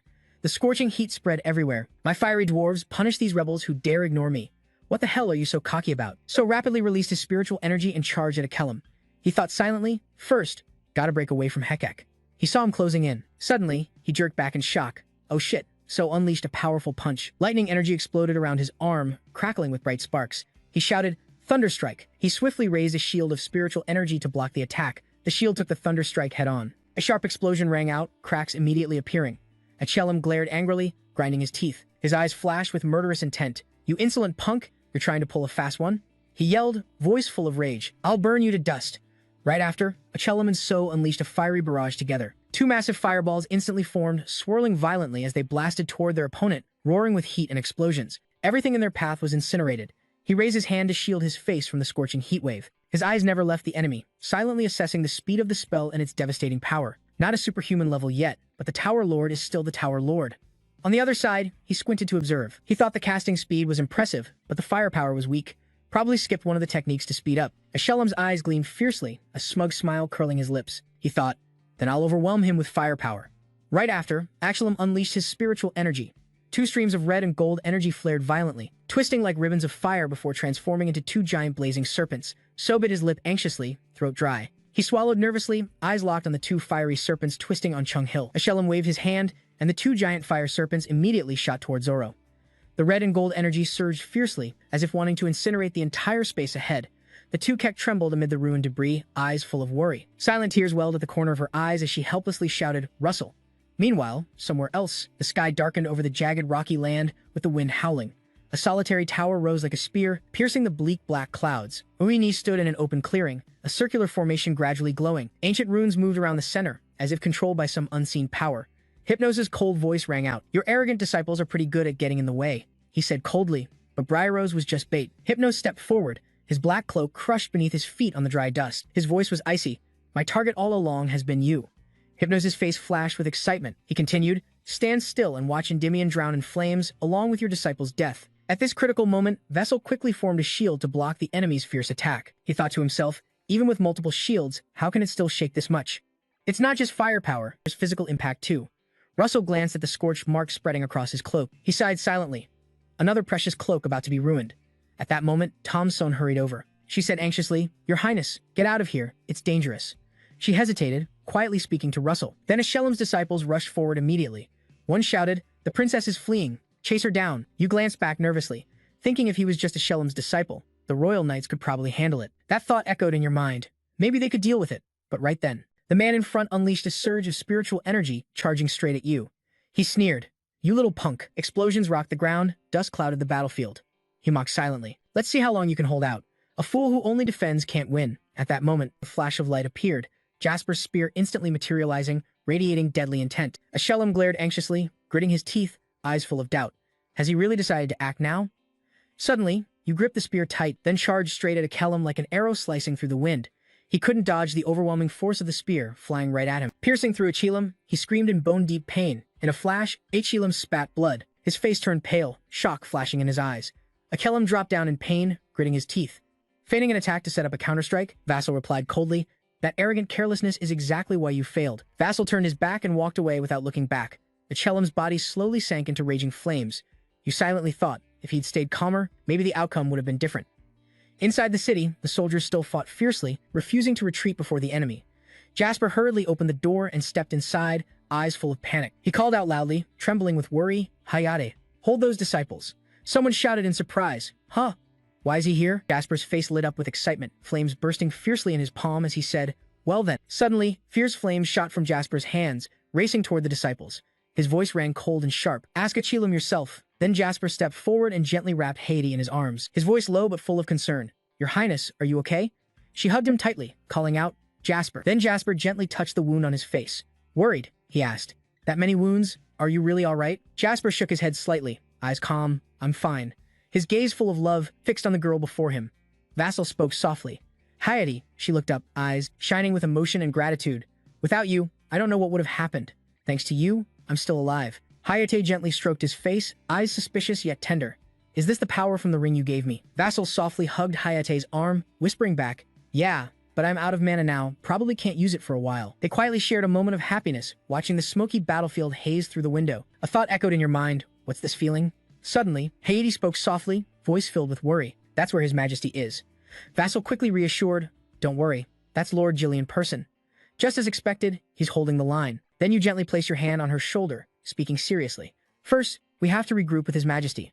If Ashellam's failure gets exposed, more enemies will come. Hayate immediately responded. Then, she tightened her grip on her sword. Spiritual energy gathered around Hayate. She closed her eyes, focusing hard. Princess Endymion Hayate Ramos, in my name, I command the divine sword, Arendai, let the courage of the founding king flow through his loyal subjects. Then, Vassal suddenly gasped as she realized her wounds had vanished, pain melting away like it never existed. Behind them, Thompson's eyes went wide in shock. What? Her strength's back. Seeing her losing consciousness, body staggering as if about to collapse, Vassal panicked and rushed forward. Wait, Hayate. A thought echoed. Arendai is the founding king and Endymion's sword. Its power is to share its strength. Hayate gritted her teeth, fighting through the torture racking her body. A soft cough escaped her throat. You quickly caught Hayate, voice full of worry. Your Highness. Sweat trickled down Hayate's beautiful face. She weakly spoke. This is all I can do for everyone right now. He gripped Hayate's hand tightly, eyes full of determination. His voice rang out firm, like a sacred vow. Hayate, glory to the prince loyal to the Ramos royal family. Suddenly, a sharp voice echoed from nowhere, dripping with mockery. I was wondering why it took so long just to deal with some woman. The atmosphere instantly tensed. Vasco immediately looked toward the window. A soldier spoke up, wary and surprised. Uninvited guests? Vasco's face went pale. Without hesitation, he hurriedly scooped up Heket and rushed to the main door. His panicked voice cut through the pounding footsteps. Everyone, get back.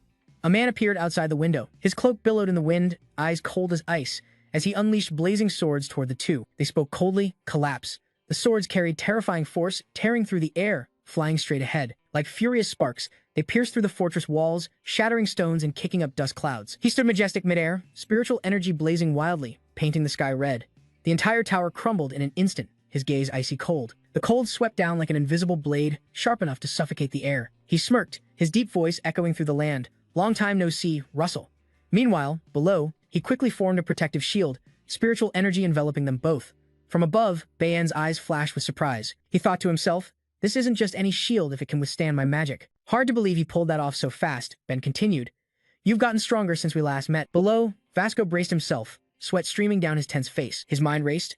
The palace got burned down in the blink of an eye. No way that was normal. Ben pressed on. No sign of Ace glaring around. You must have taken him out already, right? I warned you that arrogance would be your downfall. Heket, seemingly restored, shouted angrily. Ben, what the hell are you? Why'd you cause all this? Heket looked around the ruined battlefield, blood staining the ground, bodies scattered, her voice trembling with pain. You were aiming for me, so why kill innocent people too? Ben laughed harshly, each chuckle ripping through the air. He clapped, impressed. Touching, Your Highness. If you inherit the throne, you'll surely be a wise ruler. His eyes glinted cruelly as he growled. So, have you said your last words yet? I still have to see His Majesty. Vasco stepped up fast, shielding. He kept behind him, muscles tense and alert. Step back. Heket wasn't the type to reason with.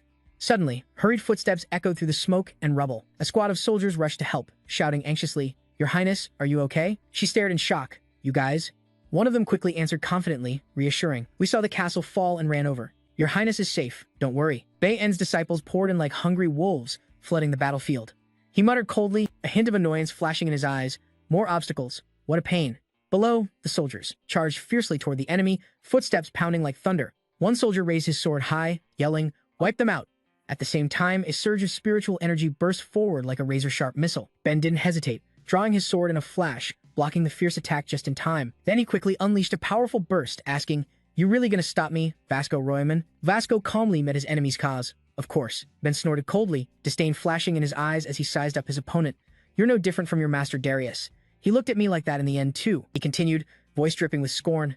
Now, he's trapped between the void and darkness, never to return. Hearing this, Jasper's eyes flickered with fear. Stunned inside, trapped between void and darkness, he shouted in anger. A thunderous roar echoed through the chaos. Then let me show you a performance instead of your master. Next, he slowly pulled out the crown, its sparkling light reflecting off every intricate detail. Jasper thought to himself, Solomon's crown has activated. But at that moment, a blazing, fiery sword shot straight at him. It caused a massive explosion, sending rocks flying everywhere, trailing thick clouds of dust. Standing in the crowd, shaken for a moment, Jackna's sword blade broke the sound barrier as he took in the scene. He thought in shock. How can someone just at 6-star circle level dodge that?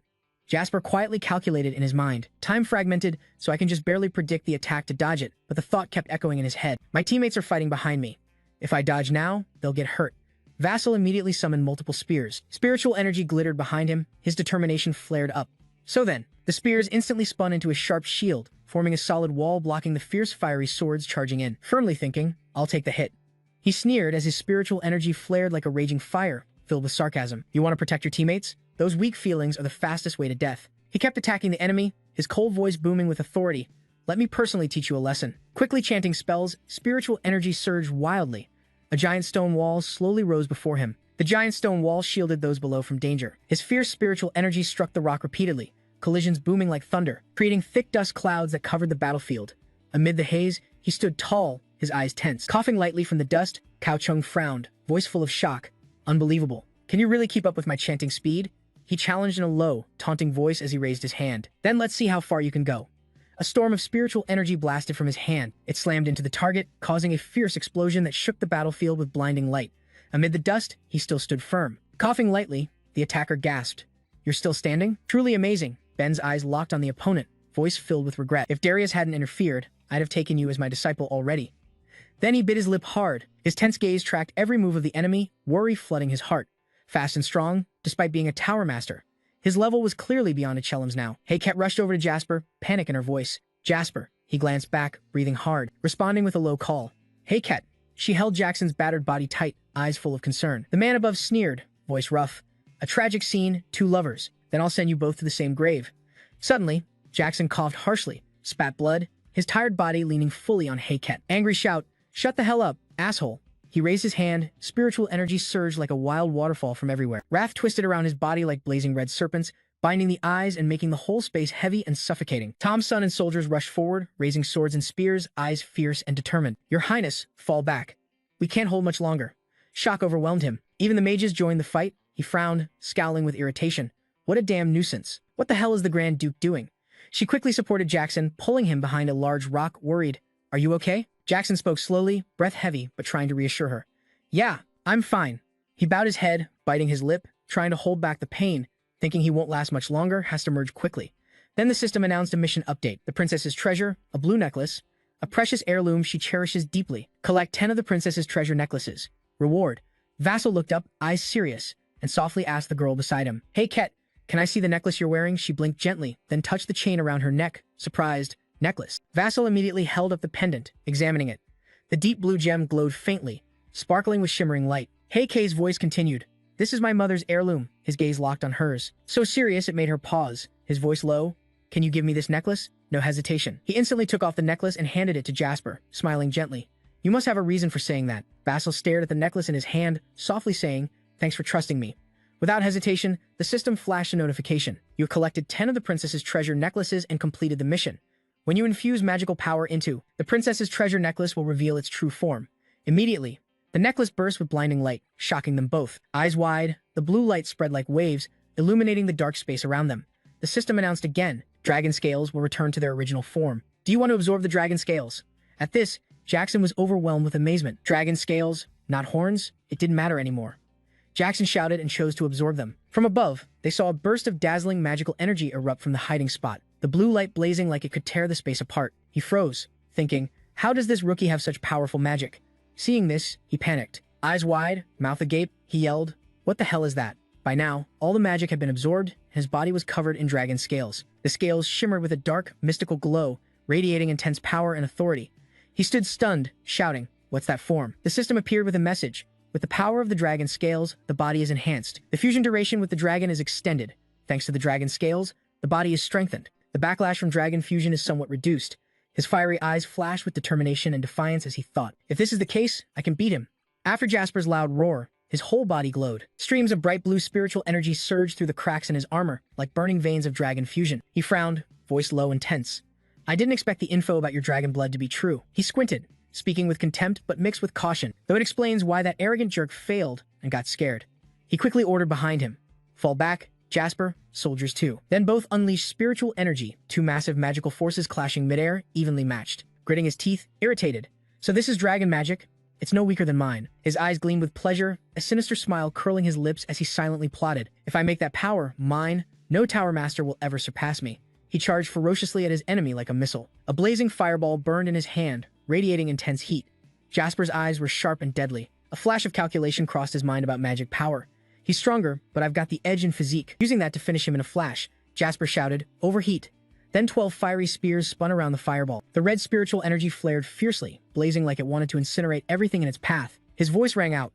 Immediately, 12 fiery spears ignite, spinning wildly in the air. Ready to pierce through everything, he launched the fiery spears at his foe, eyes blazing as he shouted, "La Mancha Demolition God." His eyes flashed with resilience, heart full of determination.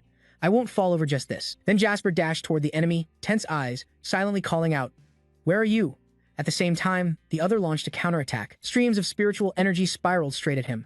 Vassal groaned in pain, panicked inside but outwardly still flashy. "Is that all? Just that? What the hell is this?"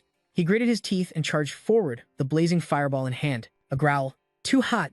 He instantly raised his hand, a dense energy shield forming before him, blocking all incoming attacks. But Jasper's strike was too strong, two spiritual energies collided, causing an explosion. The earth shook violently, the ground trembling. Powerful spiritual energy surging non-stop from the fireball, the pressure rising every second. Soon, the solid defense started to crack, then shattered under that fierce power. Suddenly, a flash of blue sword energy appeared. Jasper was stunned, unable to dodge, crying out in pain. He quickly jumped back, his heels scraping the ground hard. Kicking up dust trails behind him, he coolly said, "I admit it, Russell." His sharp eyes locked onto the figure ahead. A low voice echoed in the tense air. "In pure physical strength, you're almost at superhuman rank 15. Just 5 more years and you'll surpass me." His eyes glowed fiercely. Like two cold blades flashing in the dark, he hissed through clenched teeth. "So I have to kill you right here." Spinning swiftly, he gripped his spear tight. Spiritual energy surged around him like a tornado as he charged at the enemy, his eyes sharp and dangerous. "If you can, then try me." He calculated silently, pushing himself. Spotting an opening, they exchanged relentless blows, attacks pouring down like a storm. Spiritual energy clashed with explosive force. Jasper's head felt like a stretched string, sweat dripping down his temple just a little more. Then he shouted, his whole body erupting with fierce spiritual energy, light blazing like fire. He charged forward, his spear drawing a brilliant streak through the next opponent. Vassal tightened his grip on his spear. His gaze burned like fire, fixed on his foe. Seeing the moment, he roared decisively. At that moment, Jackson's spiritual energy burst violently. The spear's light surged like a whirlwind, paralyzing him completely, no time to react. Suddenly, dizziness hit. Jackson staggered, his heart pounding, anxiety flooding him. The dragon fusion time was almost up, and Solomon's crown had reached its limit. Spinning swiftly, he gathered his last strength for a finishing strike. Spears blazed in the air. Meanwhile, his body burned and fell to the ground, eyes wide in disbelief at his defeat. Thoughts flooded his mind. This is the final attack. The spear traced a dazzling line through the air. Light flared with fierce power, racing straight at him. He froze, worried, gritting his teeth. He growled, threefold demonic flame core. As he finished, dark spiritual energy erupted all over him. Waves of evil aura surged, engulfing the surrounding space. That dark spiritual energy quickly charged toward Jackson's spear. Their powers collided violently, shaking the earth and sky. Light and darkness clashed in a life or death moment. He collapsed on a rock, drenched in sweat, drained as if his energy was sucked dry. Only a faint thought remained. His body was exhausted, vision dimming. Spinning swiftly, he forced his eyes open, trembling in dizziness. A spark of determination flared inside him. Though tired, he struggled to sit up, exhausted but his eyes blazing with unyielding will. One thought burned in his mind. He had to protect those who mattered. Spinning swiftly, he launched another strike. Spiritual energy twisted into a blazing red magic circle. A firm vow echoed in his heart. Even if it costs my life, I will win. The scene shocked Vassal. He stepped back, eyes wide, panic in his voice. This makes no sense. You broke through your realm during this fight? Vassal smirked confidently, eyes sharp as knives. This is round 7 burst. A massive power crashed down from above, blinding light tearing the air. Vassal couldn't react in time. His whole body was crushed under that terrifying pressure. Hypnos's voice rang out facing death. You've awakened? Round 7. The guy quickly landed beside him, mocking, enemy tower leader, you look pathetic. Looks like you struggled a lot. He grabbed his injured arm, furious. Shut your mouth before I cut that filthy tongue off. What took you so long to show up? Hypnos snapped back immediately. The Tower Lord is gone, so there's some business to handle. He pulled off his hood, revealing a scarred, twisted half-face. That damn flame Tower Lord broke the seal. But don't worry, I resealed it perfectly. At that moment, Russell struggled to get up amid the rubble. His eyes blazing with fury, he shouted, Was it you? What did you do to my master? Hypnos flinched, then replied to Russell, Jason, in a deep voice. We've talked before, but this is our first face-to-face. His eyes gleamed dangerously. Hypnos sneered sarcastically. Looks like I'm about to become the destroyer of the Jason father and son. Furious, with wide terrified eyes, the boy shouted angrily, each word grinding through clenched teeth. Did you kill my father? Hypnos rested his chin thoughtfully.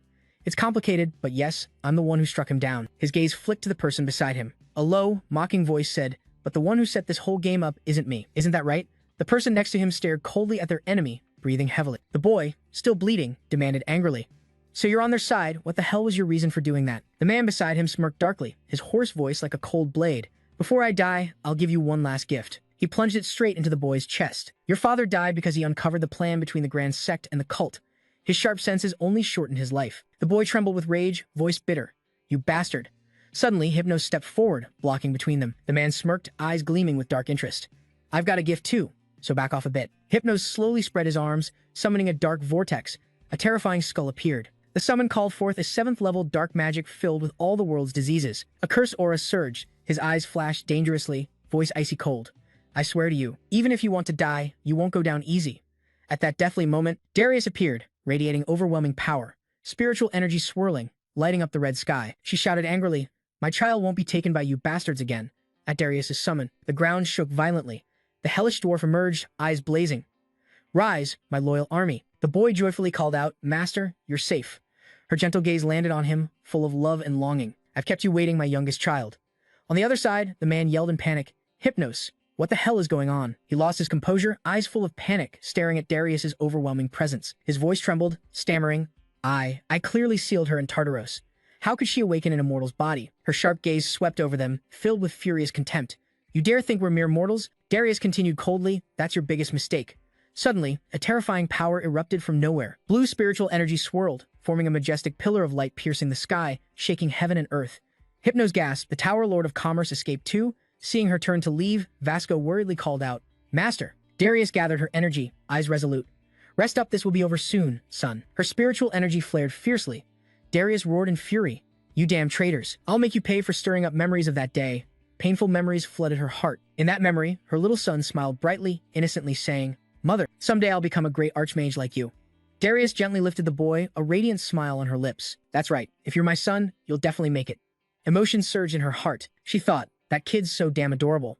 The child excitedly raised his hand, a small light flickering in his palm. "Look, this is a magic arrow." Darius's eyes widened in surprise, then she laughed, praising, "Oh wow, my son's a genius. A real genius," she thought. Born with talent, mastering magic on his own. Wanting to show his mom, Darius practiced tirelessly all day. Memories kept flooding his mind. That kid had a serious sweet tooth. That night, she rushed off on orders from the palace, and Darius's life changed forever. That order was actually a trap set by a dark cult to lure her away. When Darius got home, it was already too late. His little boy, burned head to toe, bloodied and broken, lay cradled in her arms, eyes barely open. A weak whisper cut through her heart like a knife. "Mom." Darius held his tiny body tight. Her heart shattered, tears pouring down like rain. She choked back her sobs. A trembling voice whispered in her ear, "You'll be okay, son. Sleep well, and the pain will fade. You saved me when I lost my reason to live." That thought echoed inside Darius, mixing pain with fierce resolve. It's my most beloved disciples.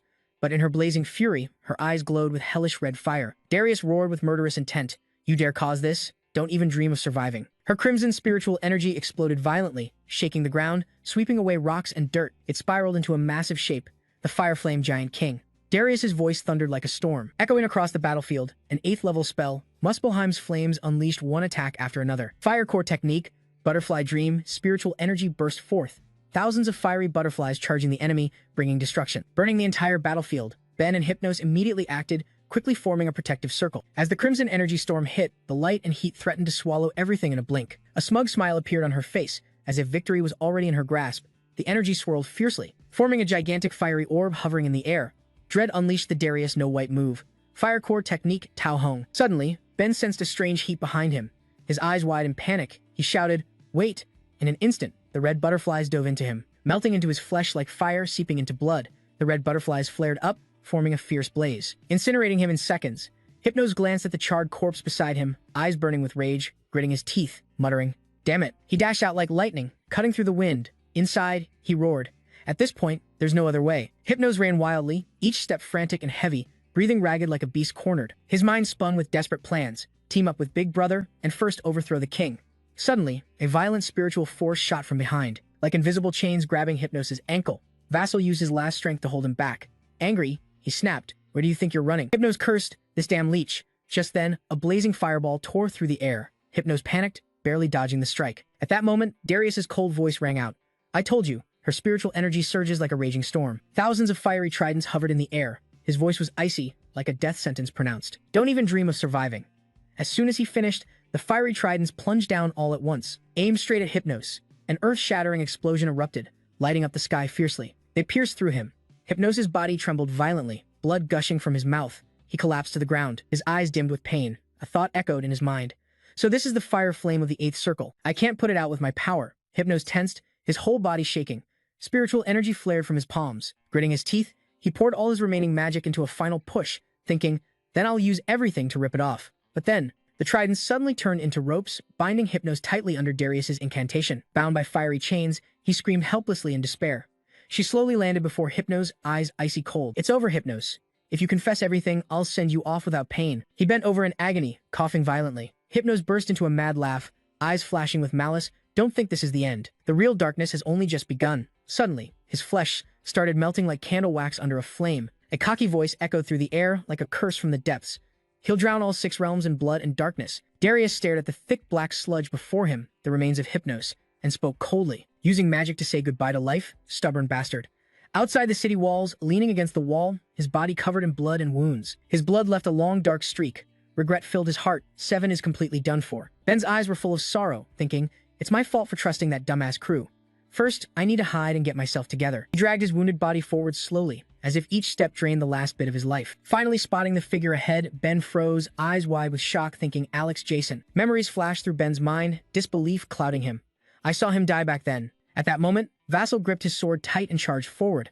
The blurry figure slowly came into view. Vassal paused briefly, surprised it was his son. But in an instant, the sword pierced straight through the other man. Blood splattered everywhere. His body froze, eyes wide and empty in his final moment. A chilling thought rang in his head like a verdict. "You've won in the end, Aleximan."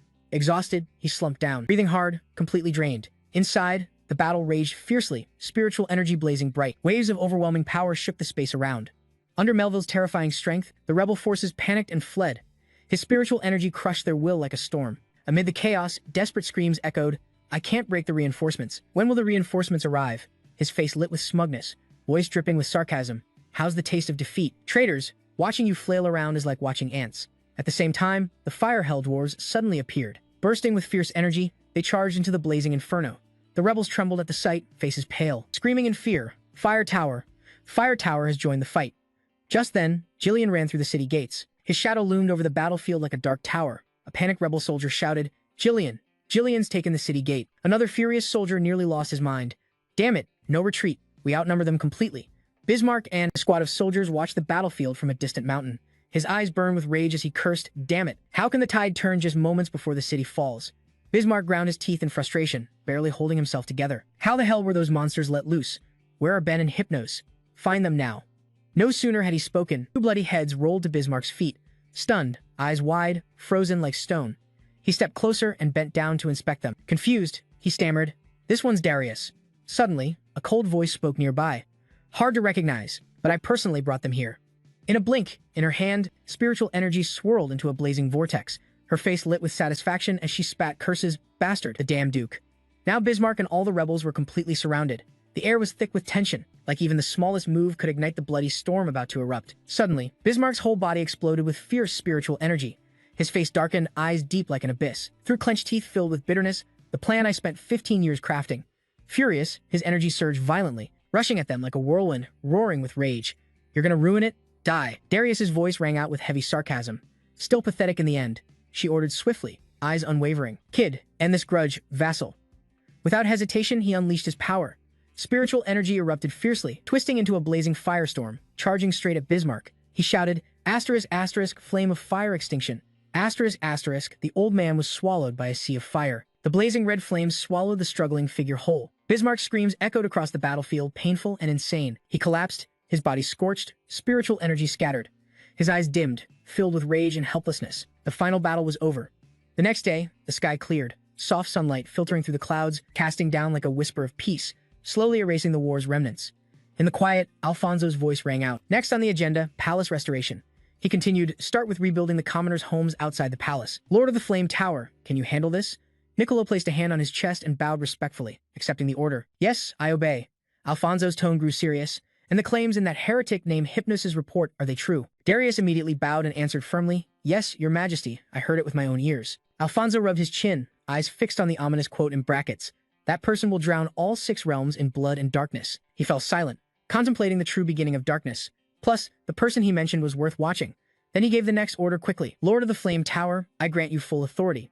Form an organization to monitor all heretic activities." She bowed deeply, answering firmly, "I obey, your majesty." Alfonso then picked up another report. His eyes skimmed the familiar names, carrying the blood, sweat, and glory of the recent battle. Calmly, he spoke. "Now, it's time to recognize merit. Jillian Fersen, Darius, Snow White Hemingway, Melville." Alfonso's eyes lit up reading those names, silently praising them in his mind. Standing alongside the supernaturals, Alfonso's thoughts echoed nonstop. "I never expected the youngest supernatural of all 6 realms to appear in Endymion and in my time, no less Lasso Raymond." Meanwhile, he lay motionless in bed, his body covered in wounds. Two kept watch, eyes heavy with worry, softly saying, "This is worrying." She added, "It's been over 10 days and he still hasn't woken up." Darius gently reassured, "Don't worry. Prince Russell just entered the supernatural realm. He's only integrating the circle he just attained." At that moment, she thought heavily, using power recklessly before fully stabilizing.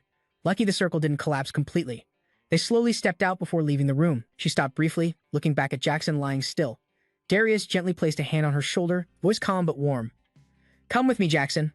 Like always, you'll pull through." Moments later, Jackson's body suddenly radiated a bright red light, a voice echoing through the spiritual-filled room. The sound felt like it came from the depths. He felt a familiar aura flowing around him, his tired eyes slowly opening. A sharp doubt struck him this energy is. He saw a small figure floating in the red glow. Lasso instantly snapped awake, eyes wide in disbelief at what he saw. He quietly muttered, "Pepper."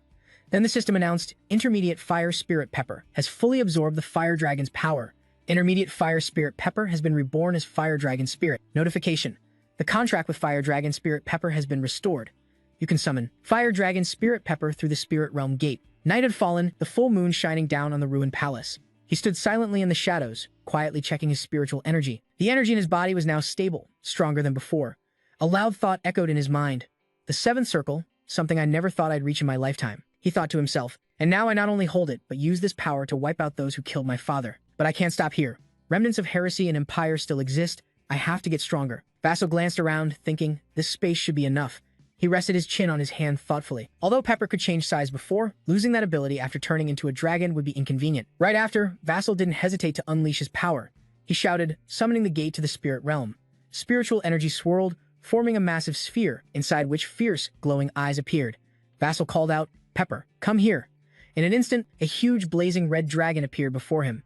Its powerful body looked like a living volcano, massive wings spread wide, covering the sky. Vassal beamed, eyes shining with emotion, choking up as he said, Pepper, I'm so damn happy I could cry. It growled low and deep, like it was overwhelmed with joy. He smiled, eyes squinting, stroking the dragon's face. Pepper replied happily, long time no see, you've gotten way cooler.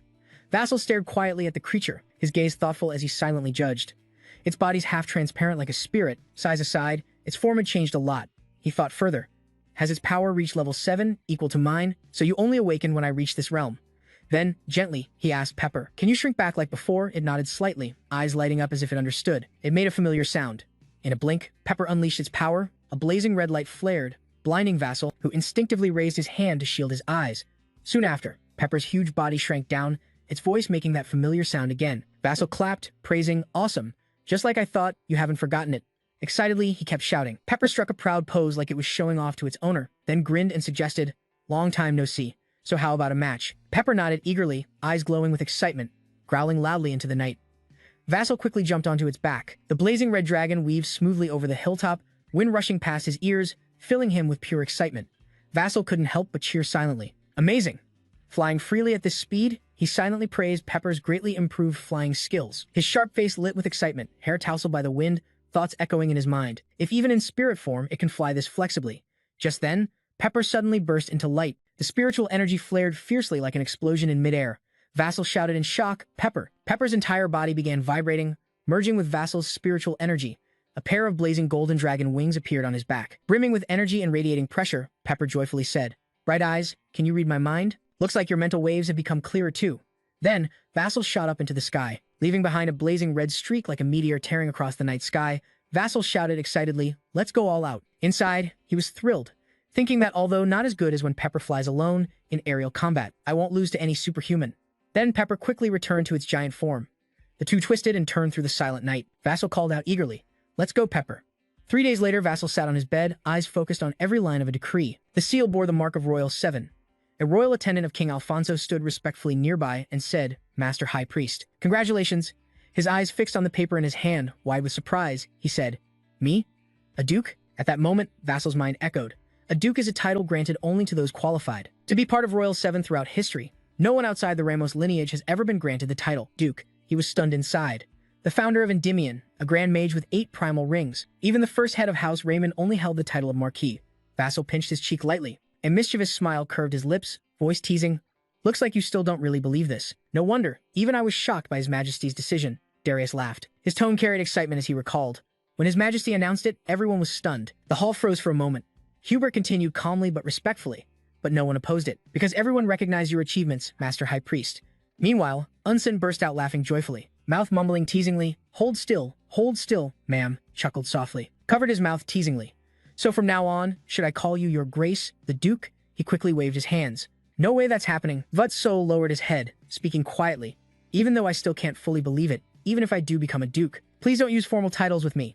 He looked straight at those in front of him, his voice sincere. Before being a Duke, I'm still So Raymond, a disciple of Master, and a junior brother to the seniors. Darius sighed softly and said, if that's what you want, then I'll follow. Unsen slapped Jasper on the back, laughing. That's why I always like my little junior brother. Jasper choked on his spit, letting out a small cough. Night was falling, Pepper had tiredly fallen asleep, and soft breathing echoed in the quiet space. Jasper quietly stared out the window, eyes fixed on the dark sky, mumbling, now I'm all alone. Then he immediately pulled out a piece of paper, continuing, let's check the mission reward. Vasco opened the paper, studying it closely. His eyes stopped at a bright red mark, frowning slightly, mumbling. A map marking a dragon's location? I was planning to look for it too, so that saves effort. His gaze froze, face turning serious. Wait, is this the Empire? Jasper's sudden shout in the middle of the night startled Pepper awake. It blinked a few times, then glanced at him sideways, its eyes filled with doubt as if trying to guess what he'd just discovered. Jasper's thoughts echoed in his mind. The Britannia Empire is the only empire on the continent and a longtime enemy of Endymion. He thought silently. With the Emperor seriously ill, the princes were fighting for the throne. Filled with worry, and knowing you need identification to enter the Empire, he flopped onto the bed, hand on his forehead, groaning. Why does it have to be the Empire? This won't be easy. Vutso gently pinched Pepper's cheek, voice soft to comfort them both. Don't worry, Pepper. There's got to be a way, he said quietly, lying on the bed, eyes fixed on the ceiling, calm voice breaking the silence. Even if it takes time and is full of danger, there's still a sure plan. Scene shifts to a quiet night, moonlight flickering on the vast sea. A lone boat drifts on dark water, waves gently lapping the hull. A hoarse voice spoke from the shadows. Not much longer, the woman continued. Wait for it. The disciple stood at the bow. Night wind blew her long hair, cold eyes staring into the distance, voice filled with hatred. I'm coming. In the grand dining hall bathed in the solemn yellow light of Endymion Empire, a subordinate bowed respectfully. Your Majesty, please dine. A moment later, Alfonso stepped out of the dining room, calm yet radiating an indescribable authority. As soon as he was seen, Emilia and Jackson immediately bowed. We humbly greet your Majesty. He paused, kind eyes passing over their faces before saying, You must be tired from the long journey. Then, the three entered the study to discuss business. Alfonso spoke seriously. I summoned you to assign a mission, to lead the Elven and Beast tribes. He held them close, thinking silently. Time flies so fast, I forgot to relocate the two tribes because of the rebellion. The king's voice continued. The White Tower Lord will lead the elves, and Duke Satso will oversee the Beast tribe. Both bowed in unison. We obey, your Majesty, Alfonso added. Then we'll discuss the upcoming schedule. He tried to keep a smile, though sweat dotted his face, anxiety rising inside. Mia's aggressive nature worries me a bit, but someone sick like me probably won't be asked to duel, right? Thoughts kept running through his mind. So why do I still feel uneasy? Meanwhile, Mia stood at the bow, shading her eyes from the blazing sun. Her gaze stretched far, a barely hidden grin on her face. Mia crossed her arms, laughing freely, excitement brimming in her mind. When I meet someone like that, I'll have to beg for a duel. A subordinate behind her spoke up. The Beast King looked really happy, and the tribe leader Chow added, This is your first time leaving the island, he continued, his voice mixed with excitement and thoughtfulness, heart pounding at the presence of these powerful warriors. The continent is obvious, but more importantly, he's there. The man exclaimed in surprise, Him? Another beastman watching through binoculars suddenly shouted excitedly, There's the mainland. His voice carried on. Ahead, I see Endymion. At that moment, Vessel quietly stood at the dock, waiting for the distant guests, his eyes fixed on the ship slowly entering the harbor. The streets were packed like ants, everyone curious and watching. Jackson's mind sparked with thoughts. It makes sense, so many people are here to see the beastmen. To regular folks, they're just a legend. Suddenly, he sensed a familiar aura. Jackson immediately turned around, quietly thinking, this magical energy. Just then, Alan slowly approached. Russell called out loudly, Lord Alan. He bowed respectfully, voice polite. By the king's order, we're here to assist, and we'll do our best to help you. Your Highness, such a grand title. Jackson awkwardly waved, embarrassed. Thanks, but your Highness is a bit. Alan smiled, eyes narrowing, then came up with an idea. If you don't like that, how about Duke instead? Jasper shyly scratched his head and said, That sounds more reasonable. After a moment, the ship docked. The beastman quickly stepped ashore, decisive and strong, but still no sign of the person Jackson was waiting for. Vutso frowned, silently thinking, Where's Mia? Suddenly, a familiar figure stormed in like a whirlwind, kicking up a cloud of dust. People nearby hurriedly moved aside as dust swirled like a tornado, and an excited male voice shouted, Ty. Alan's eyes widened in shock, frozen. A flood of thoughts raced through his mind, stunned. This battle aura rivals the Tower Lord's level, maybe even stronger. Could this be the one the Iron Duke mentioned? Alan thought. His gaze didn't leave the girl running toward the Beast King, Mia. Soon, she stopped in front of them, arms crossed. Mia laughed loudly, voice booming, long time no see, dude. Vutso forced a smile, looking helpless. You're still the same, Mia. She laughed happily. Her voice was cheerful. I always am, but you've definitely gotten stronger lately. Then, without hesitation, she unleashed spiritual energy. A fierce red glow flared around her like a roaring flame, her voice full of excitement. Her aura was even stronger than before. If you're up for it, want to fight right now? Jackson stepped back half a step, waving frantically, face pale. Please spare me, I'm still a patient. Weird. I sighed sadly. The red glow around her dimmed. If you're a patient, then fine, guess we'll save it for next time. Vutso forced a smile, still tense and awkward. But first, Mai, can you withdraw that battle aura? He looked around. The scene made Jackson want to laugh and cry. Everyone nearby was sprawled on the ground, some clutching their heads, others dizzy. He added with helplessness, Looks like everyone here is in trouble. Then the group and their subordinates left the dock, heading to the prepared gathering area. Suddenly, along the way, Wien stopped abruptly, eyes wide, shouting, What the hell? She frowned and snapped at Jackson angrily. We have to share the forest with those goblins? Wasn't this never mentioned before? He stayed calm, explaining softly. Avid Forest is the biggest in Andy Mine. Even if both tribes live there, it won't be inconvenient. But Mai immediately objected. Her eyes flashed irritation. That's not the issue. She then lowered her voice seriously. It's that they're annoying as hell. Futso exclaimed in surprise. What? She scowled, clearly irritated, her voice full of frustration. Those peace-loving fools drive me crazy. He quickly suggested, if you can get along with the fairies, I'll introduce you to a one-on-one opponent. Wen's eyes lit up instantly, excitedly shouting, oh, that's awesome. Yeah, don't forget your promise, dude. Suddenly, she spun around, pointed straight at Alan, smirking sarcastically. But if it's not you, the opponent should at least be on your level. That's the only way the fight gets interesting. He looked surprised and asked, me? She got close, sniffing around Alan, making his face flush. Then Mia judged aloud. But weirdly, his strength still seems about the same as when I first met you. Yet I don't sense any male scent from him. He frowned, puzzled. What do you mean? Vaso grew thoughtful. According to records, if the first Beast King Vinia was a dragon hybrid, then what Mia sensed from me might be a dragon's scent. His thoughts continued. Mia is also a wolf with ash-gray hair like Fenrir. If he carries Fenrir's bloodline, then dragon traits could be in his body too. You step closer, squinting to get a better look. With a taunting tone, why are you staring so hard? Planning to mate with me? Stud. You sighed, looking annoyed. She looked at you with disgust. Hell no. Stay the hell away from me. In Abbott Forest, ancient trees stood lush, leaves gently swayed in the breeze. Sunlight filtered through branches, casting sparkling patches on the ground, creating a peaceful vibe. Amelia stood before Iron, a gentle smile on her lips, her voice tinged with regret and sincerity. Congrats on your breakthrough. Your Grace, the Duke. I forgot to mention earlier. He chuckled warmly, calmly. Thanks, White Tower Lord. Feel free to speak naturally. Suddenly, someone appeared, eyeing the girl up and down with a scrutinizing gaze. She raised an eyebrow, voice curious, yet challenging. That little female's stronger than I thought. Emilia frowned, annoyed. That's rude. From behind, Aaron and Ilo stepped forward gently, smiling kindly. She spoke warmly. We'll be neighbors from now on. Welcome, everyone. Jasper immediately stepped forward, politely bowing to Aaron and Ilo. She smiled softly, returning the gesture. Long time no see, Jasper. Mia dashed over eagerly, eyes fixed on the newcomers, voice full of surprise. Even among the long ears, there are some tough ones, huh? He instantly spoke seriously. Mia, how can you say that? She pointed at Ilo, eyes shining bright, excited voice. Hey, badass, this long-eared girl smells like you. She was startled, cheeks flushed, bashfully said, like me? How could I? Mia's eyes blazed with fire, lethal aura spreading, voice low and dangerous. Looks like this girl's got her sights set on you too. You gonna let her have you?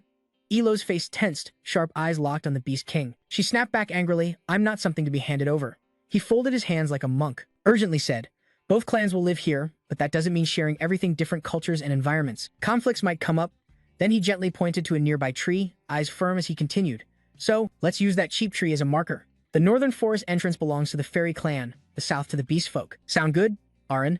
Bowing, Aaron quickly replied respectfully. We're deeply grateful you lent us land. Mia agreed cheerfully. Fine, just don't forget your promise to me, his voice carried on.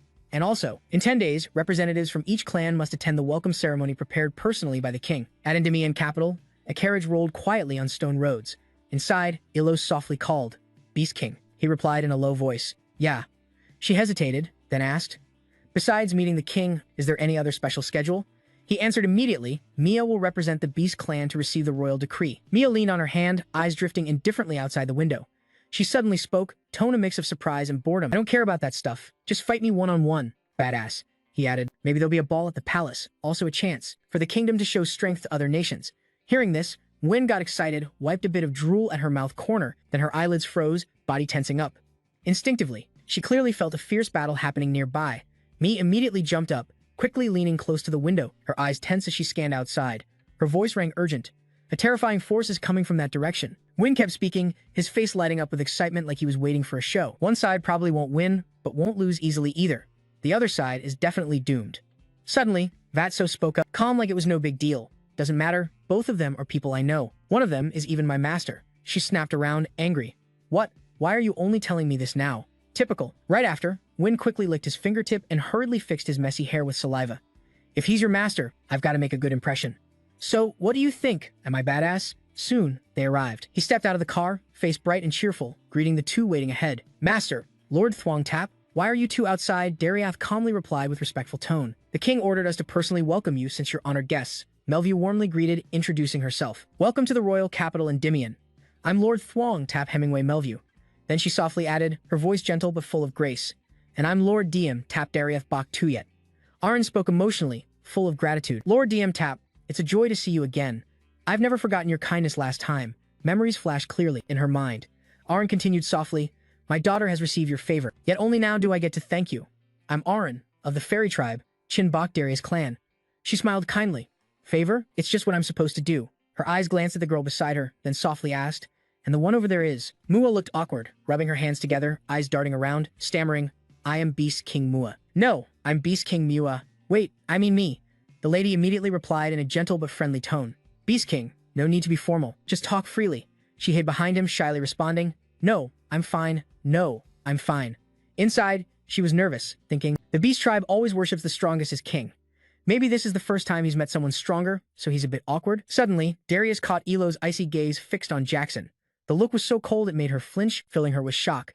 Then Darius glanced at him. Jackson was chatting warmly with Beast King. A soft voice spoke. Beast King, you okay? She smiled knowingly, thinking, this youngest kid always acts so innocent. This ball is definitely going to be one to watch. Meanwhile, in the palace, a sudden unease stirred in Hiket's heart. She quickly turned, eyes alert. Where's that cold energy coming from? This feeling. Why do I feel so uneasy? Golden sunlight poured over the capital like a glowing cloak. Seeing the scene, Vassal gasped. In front of you stands a lavish palace, sparkling under the golden sun. The light scorched the stones, a dazzling golden shimmer. Vassal marveled, eyes wide, haven't been here in a while. The palace that once fell has now been fully rebuilt, Darius said. Nicolo and the disciples worked so hard they barely slept. Hearing this, he frowned slightly, thinking, they must have been pushed to meet the deadline. Then he calmly turned toward the palace, saying, then, let's go in. His Majesty's waiting. Soon, they entered the main hall. Before the king's throne, Vassal immediately knelt, bowing low. A firm voice rang out, Duke of the Vassal Kingdom reporting in. He continued, I've completed the task your Majesty assigned and returned. Alfonso nodded slightly, eyes full of trust. Rise, Duke. Daz, so. I won't forget your service. Then Auron and her daughter stepped forward together, bowing in unison. She respectfully spoke. Greetings to the Lord of Endymion. I am Nora Auron of the fairy tribe, and this is my daughter, Elo Auron. She added, on behalf of all the fairies in the Great Forest, thank you for generously giving up the forest. The king looked fondly at the mother and child, replying calmly and with deep understanding. I hope the neighboring residents will feel safe, staying here until the forest fully recovers. Mia awkwardly bowed, whispering, King of the Beast Tribe. Mia salutes the Lord of Endymion. Actually, she meant to say sends her greetings. Worried, she hung her head low, ears drooping, face pale. He quickly helped Mia speak up. I apologize, Your Majesty. The thing is, but Alfonso immediately raised his hand to cut him off. I get it. I'm not too familiar with Beast Tribe customs either. Then he smiled and said, Beast King, at the ball, I plan to hold a knighting ceremony. What do you think? She was startled, but spoke plainly. Not sure how to respond, she muttered softly, tilting her head close to Mia's ear and whispering, Say you will follow the king's orders. She stammered, repeating it like she was memorizing every word. I will follow the king's orders. But he pointed one way and Mia said another. Thank you for following the schedule. I thank your Majesty. Realizing her slip, she bowed her head, looking like a guilty puppy. He could only smile awkwardly, thinking he'd have to teach her basic etiquette again. 3 days later, the knighting ceremony was officially held. Deep, majestic music echoed throughout the grand hall, every beat filling the solemn air. Mia's voice rang out clearly. King of the Beast Tribe, Mia, from this moment on. Her vow was slow but firm, echoing through the hall. To be loyal and fulfill all duties as a noble of the glorious kingdom of Endymion. Suddenly, whispers stirred in the palace, people exchanging amazed looks. Never thought the Beast Tribe knew such ceremonies, totally different from those savage rumors. Then King Alfonso stepped down the steps, holding the ceremonial sword, his gaze serious as he spoke in a deep voice. I, Alfonso Ratmos, King of Endymion, grant the Lycos family the title of Count of the Kingdom. He continued solemnly. Never forget the vow you make today. She knelt straight, hand on her chest, and firmly replied, I thank you, Your Majesty. Immediately after, the sword in Alfonso's hand glowed, a sacred confirmation of the loyal oath just spoken. Then came the ball, everyone joining the lively music, dancing gracefully. Amid dazzling lights and laughter, she sighed softly, as if a heavy burden had lifted. The following orders, I really don't get why it has to be so damn complicated. Jasper smiled gently, comforting, You've done well. After a moment, Ilo hesitated and asked, Lord very sorrowful, tonight is the ball. If you don't mind, may I have this dance? He gently cut in. Let me introduce you first. They appeared in stunning, dazzling gowns. A bright smile lit her face. Stepping forward cheerfully, she greeted, This is Lord Lycos. I'm Hiket Trapmont. Ilo was shocked, a vague discomfort stirring inside. She thought silently, This one belongs to Lord Very Sorrowful. Meanwhile, Mia noisily chewed her food, eyes fixed on the girl in front of her. Her mind wary, analyzing a scent like the king's blanks. If that's the case, Hiket suddenly spoke, her smile still bright. Can we switch spots for a moment to talk? I have something to discuss with you two privately. Vassal quickly stood up. Then I also. She immediately raised her hand to stop him, voice firm. Number, though she kept a radiant smile outside from Hiket's body. A deadly aura radiated, suffocatingly strong. She still smiled gently. This is a matter only women can talk about. He awkwardly replied, Ah yes. Daria beside them crunched popcorn. eavesdropping. He couldn't help but think. A love triangle among three races revolving around one man. So damn intriguing, insanely interesting. Then the three quickly left the grand hall, moving to a quiet corner prepared earlier. The maid bowed and said, "Princess, you have arrived." Highcat immediately sat down. Her voice was gentle but authoritative. "Everyone, please sit here. No need for formalities, just relax." Elo and Mia said together, "Understood." She slowly poured a glass of wine, the deep red swirling inside the crystal glass. Highcat looked up, her voice calm but with clear hidden meaning. "I arranged this private meeting because I have something to ask you both." Then she tilted her head back and drained the deep red wine, the move so sharp that it caught the two off guard. Highcat stared straight ahead, her tone calm but icy as she said, "What do you two think of Duke Trouble, my fiancé?" Elo was briefly shocked by the princess's blunt question. She stammered nervously, "That." After a moment of hesitation, Elo bravely said, "If you're asking about my feelings, then I'll be honest. I like Duke Trouble. A lot." Mua crossed her arms and leaned back in her chair. She smirked lightly and nodded. "He's definitely a badass male. Strong too." Highcat slowly poured more wine into her glass, saying, "That's exactly what I thought." Her voice continued sharply. "Unlike most nobles, he's destined to be king. A man like that can't have a mistress." Her gaze chilled like a winter night. Highcat spoke clearly, word by word, "Neither will I, as long as I live. I won't accept sharing my husband with anyone else." Elo lowered her head, eyes fixed on the floor, silently thinking. "I get that. It was expected." Meanwhile, Mia's animal ears twitched. She gritted her teeth and clenched her fists. Anger surged inside her. "Oh, so you're straight up warning me? A weak human?" Suddenly she froze, like she realized something. Her wide eyes asked, "Wait, did you just say, as long as I live?" Highcat poured more wine, her eyes tinged with sadness, quietly replying, "Yes." What followed shocked the two. Jasper reached the superhuman realm in his 20s. He might even hit a transcendent realm no one's ever reached since myth times. Plus, he carries dragon blood, so he'll live far longer than me, a mere human. I don't want Jasper to live a lonely life without me. She spoke sadly. "Your being's beyond humans. As long as I'm the only one in his life while I'm alive, that's enough." Mua awkwardly spoke. "That's..." Highcat suddenly stood up, voice firm. "But there's one thing I need to make clear first." She pointed at herself, voice strong. "I'm the one in charge. I'm first, got it?" The two remained still, clearly still processing what they'd just heard. As she left, Highcat's voice rose again. "So who's second? Let me know once you decide." She slowly walked down the stairs, her dress brushing the marble floor. Suddenly, Highcat stumbled on the hem, nearly losing her balance. She panicked and cried out, but luckily Jackson was there in time. He rushed over like a gust of wind, catching her falling body. Jackson's worried voice rang out, her dreamy eyes fixed on the man before her lord, Sao. Russell frowned, smelling the alcohol on her. He softly scolded, "You don't know how to drink, Sao." She gently rested her head on his warm chest. She softly asked Russell, "Do you know the surest way to control an enemy?" Before Jackson could answer, Hat calmly replied, eyes still distant, "Make them focus on someone else." Jackson furrowed his brow, confused. What do you mean?" She didn't answer. She just slowly turned and slipped out of his arms, her voice low and tired. "I drank too much, feeling dizzy." Highcat looked up, cheeks flushed from the wine and a bit embarrassed. "Mind if I rest in your room for a bit?" Vasco immediately stepped forward and gently pulled her into his arms. His deep voice carried warmth and care. "Of course," Highcat said. 3 months later at Darius's flame tower. Holding the paper, she spoke irritably. Thinking things were settled for a while, she sighed and glanced at Jackson sitting opposite. She asked suspiciously, "So it's another field research trip? You already reported this to Princess, right?" Jackson quickly answered firmly. "Of course, I got permission and it was approved." Darius took a small sip of wine. Her eyes sparkled with a sly smile. "Keep running around like that, and Princess will definitely give you hell. She might even restrict where you can go." He froze, scratching his head awkwardly. "I don't think it's that bad." She stared at the paper in her hand, surprise flickering across her face before she said, "So this time, you're heading to the third country? Shang Kingdom is at the gate." She continued slowly, her tone loaded with meaning. "You know exactly where this place is, right?" Vatser hesitated a bit, then nodded firmly. "Yes." His mind raced. Shang Kingdom is up there. A tiny nation, more like a city-state, but it legalizes everything from gambling, prostitution, contract assassinations, money laundering, to even slave trading. It's the largest underground state on the continent. Darius handed the paper to Jackson. In a serious tone, he said, "I'm telling you this as a warning, be careful. The darkness of those living in this shadowy place runs deeper than you think." He clenched the paper tightly, determination flashing in his eyes. His voice rang with conviction, "Yes, master. I'll remember your words," and set off. Cut to a boat gliding smoothly over calm seas. Suddenly, thick fog rolls in. Vatser chuckled quietly. With fog like this, today's looking lucky. His face was full of thought as he watched the dense white mist whirling around the boat. "Thanks to the fog, I can slip into their territory unnoticed." Vassal glanced at the cloaked figure standing silently by the boat's side. His eyes narrowed in caution, a flicker of worry rising inside. "That guy's been tailing me since the harbor. He's hiding his presence and packing deadly intent." Vassal fell silent, deep in thought. Definitely a top-tier fighter, but there's no way he can attack out here at sea. Still, anger simmered inside him. "If you think that, you're dead wrong." Without hesitation, Vassal spun around and ripped the hood off the cloaked figure. His eyes were cold as knives. "Who the hell are you? Daring to follow me?" He saw a familiar face beneath the cloak. Lasso gasped, "Mia." She awkwardly scratched her head, eyes darting away, mumbling, "You've been caught, dude." "Mia." He asked in surprise, "Why are you following me?" She suddenly jumped up, furious. "Why? You promised to spar with me when we got back to the capital. Then you ghosted me again? I chased after you right away." Vassal warned anxiously, "Mia, you've got to go back. This place is seriously dangerous." Mia raised her fist, eyes blazing with determination. "I've heard that back home, but if I just beat them all..." He sighed helplessly. "Actually, the capital is just a pit stop.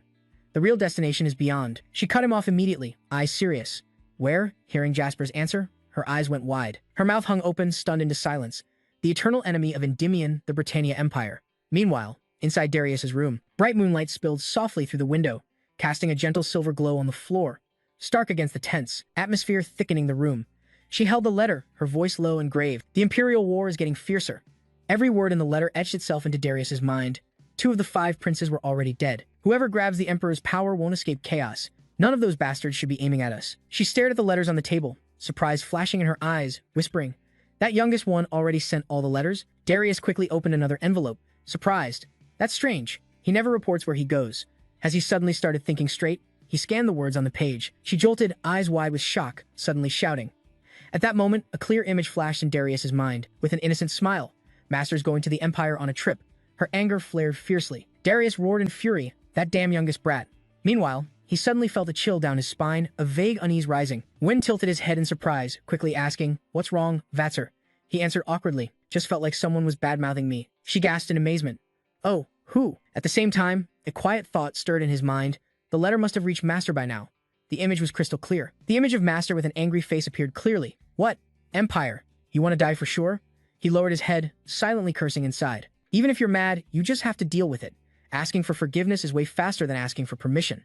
And if I say I'm going to the Empire, they definitely won't let me." Suddenly looking into the distance, she raised her hand to shield the light, squinted, then shouted, "Mail! Lands in sight!" Vutso was startled, quickly looking up following the gleam in her eyes. "Finally, we're here." A thought echoed in his mind, the darkest nation in the Great Thunquka. Right now, in Thunquka, under the dark night, fireworks burst brightly in the sky, skyscrapers standing side by side. The lights made the scene even more magnificent. The streets were crowded with people, and in a small alley, he secretly handed Mia an item, softly instructing, "Mia, put this on." She raised her brow, surprised. "What's this?" Mia lifted the item, eyes shining with joy, shouting, This is a ring." Vutso smiled warmly, explaining, "It's a ring with a magic disguise. It can change your outer appearance right after you put it on."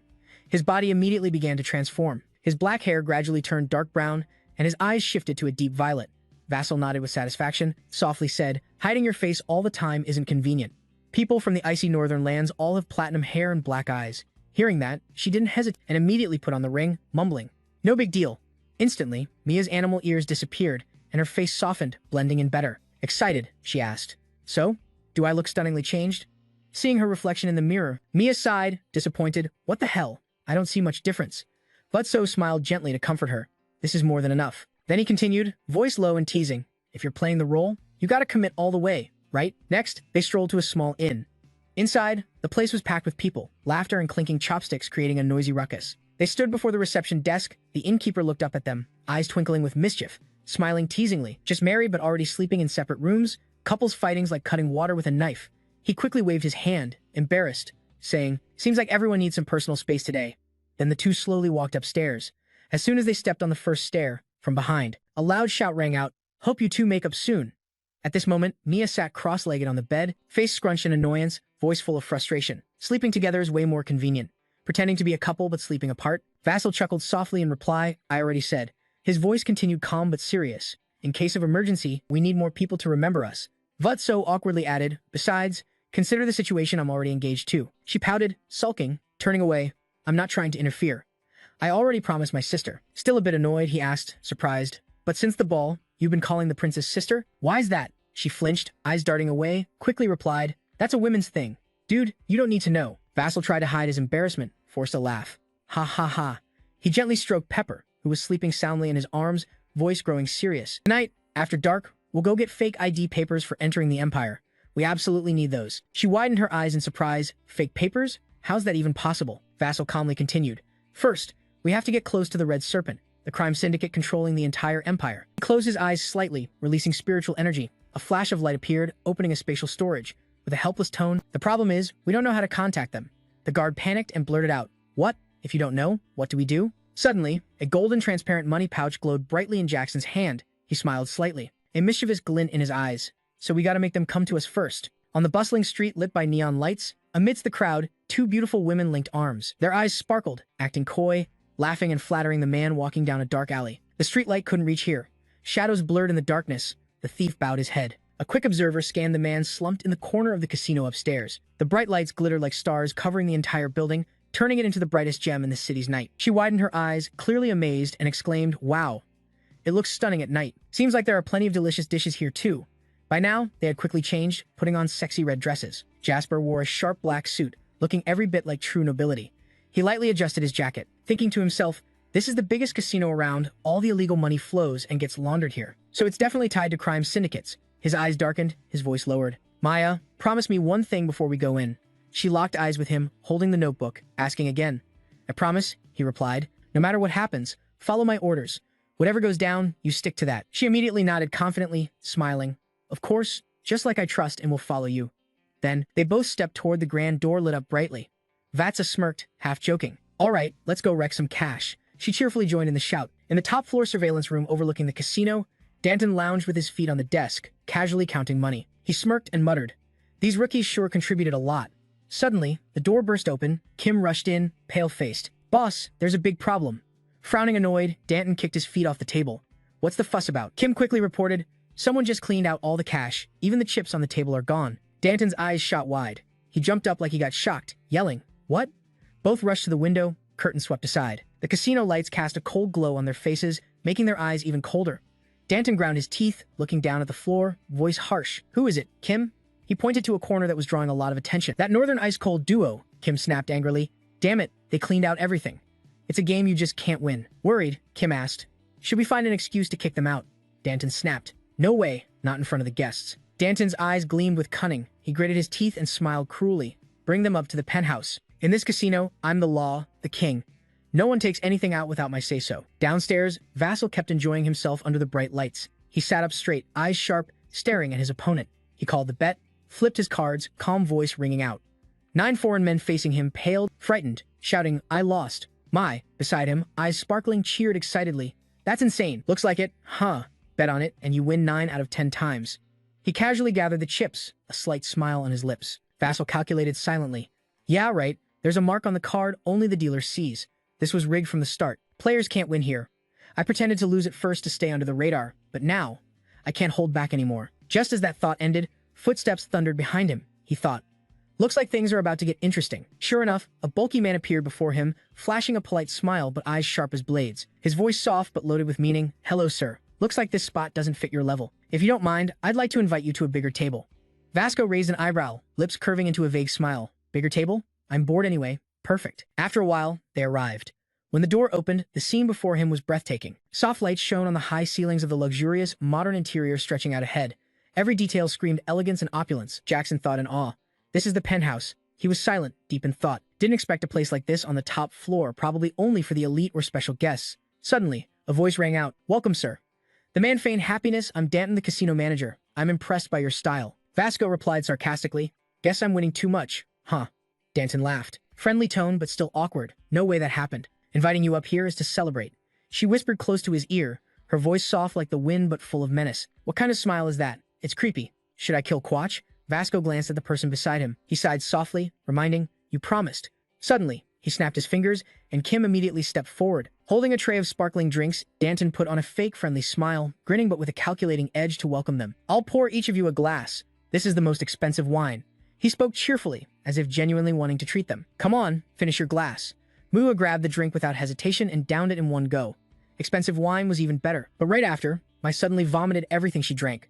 Shocked, she gasped, breathing hard. "Huh, wait a sec." Mai crushed the glass in her hand, eyes flashing with anger. She growled in a deep voice. "Could this wine be?" Vasco slammed his glass on the floor, liquid splashing everywhere, cutting in coldly. "It's drugged." His henchmen quickly surrounded them. Danton kept his fake smile, sighed, shrugged, and sneered. "Too bad. If you just drop dead, we only lose money."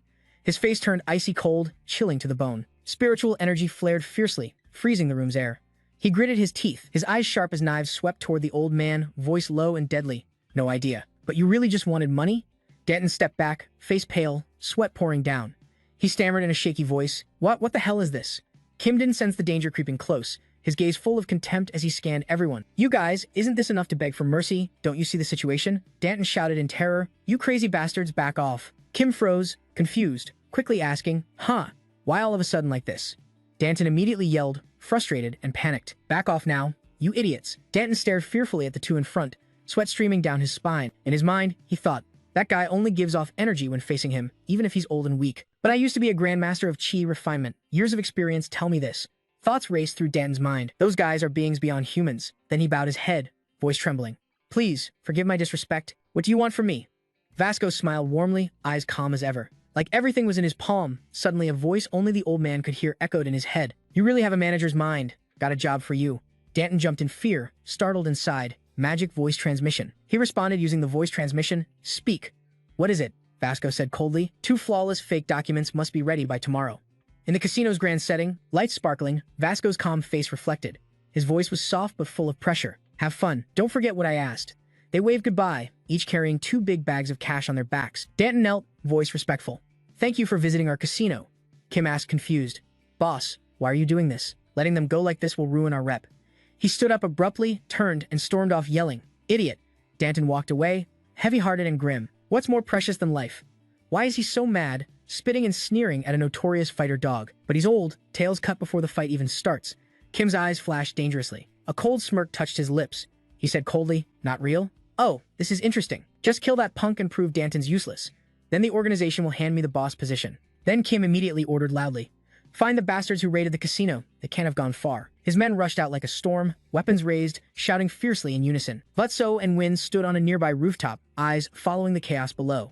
He put money into storage and said, I knew something was off from the start. She praised, You're really smart, just like that. Her eyes lit up with excitement as she said, Then get ready to move so we don't leave any trouble behind.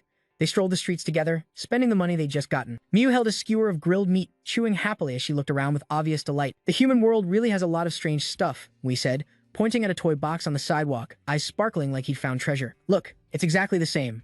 This tiny box actually plays music. Standing nearby, he could only sigh in frustration. I wonder if being a parent feels like this.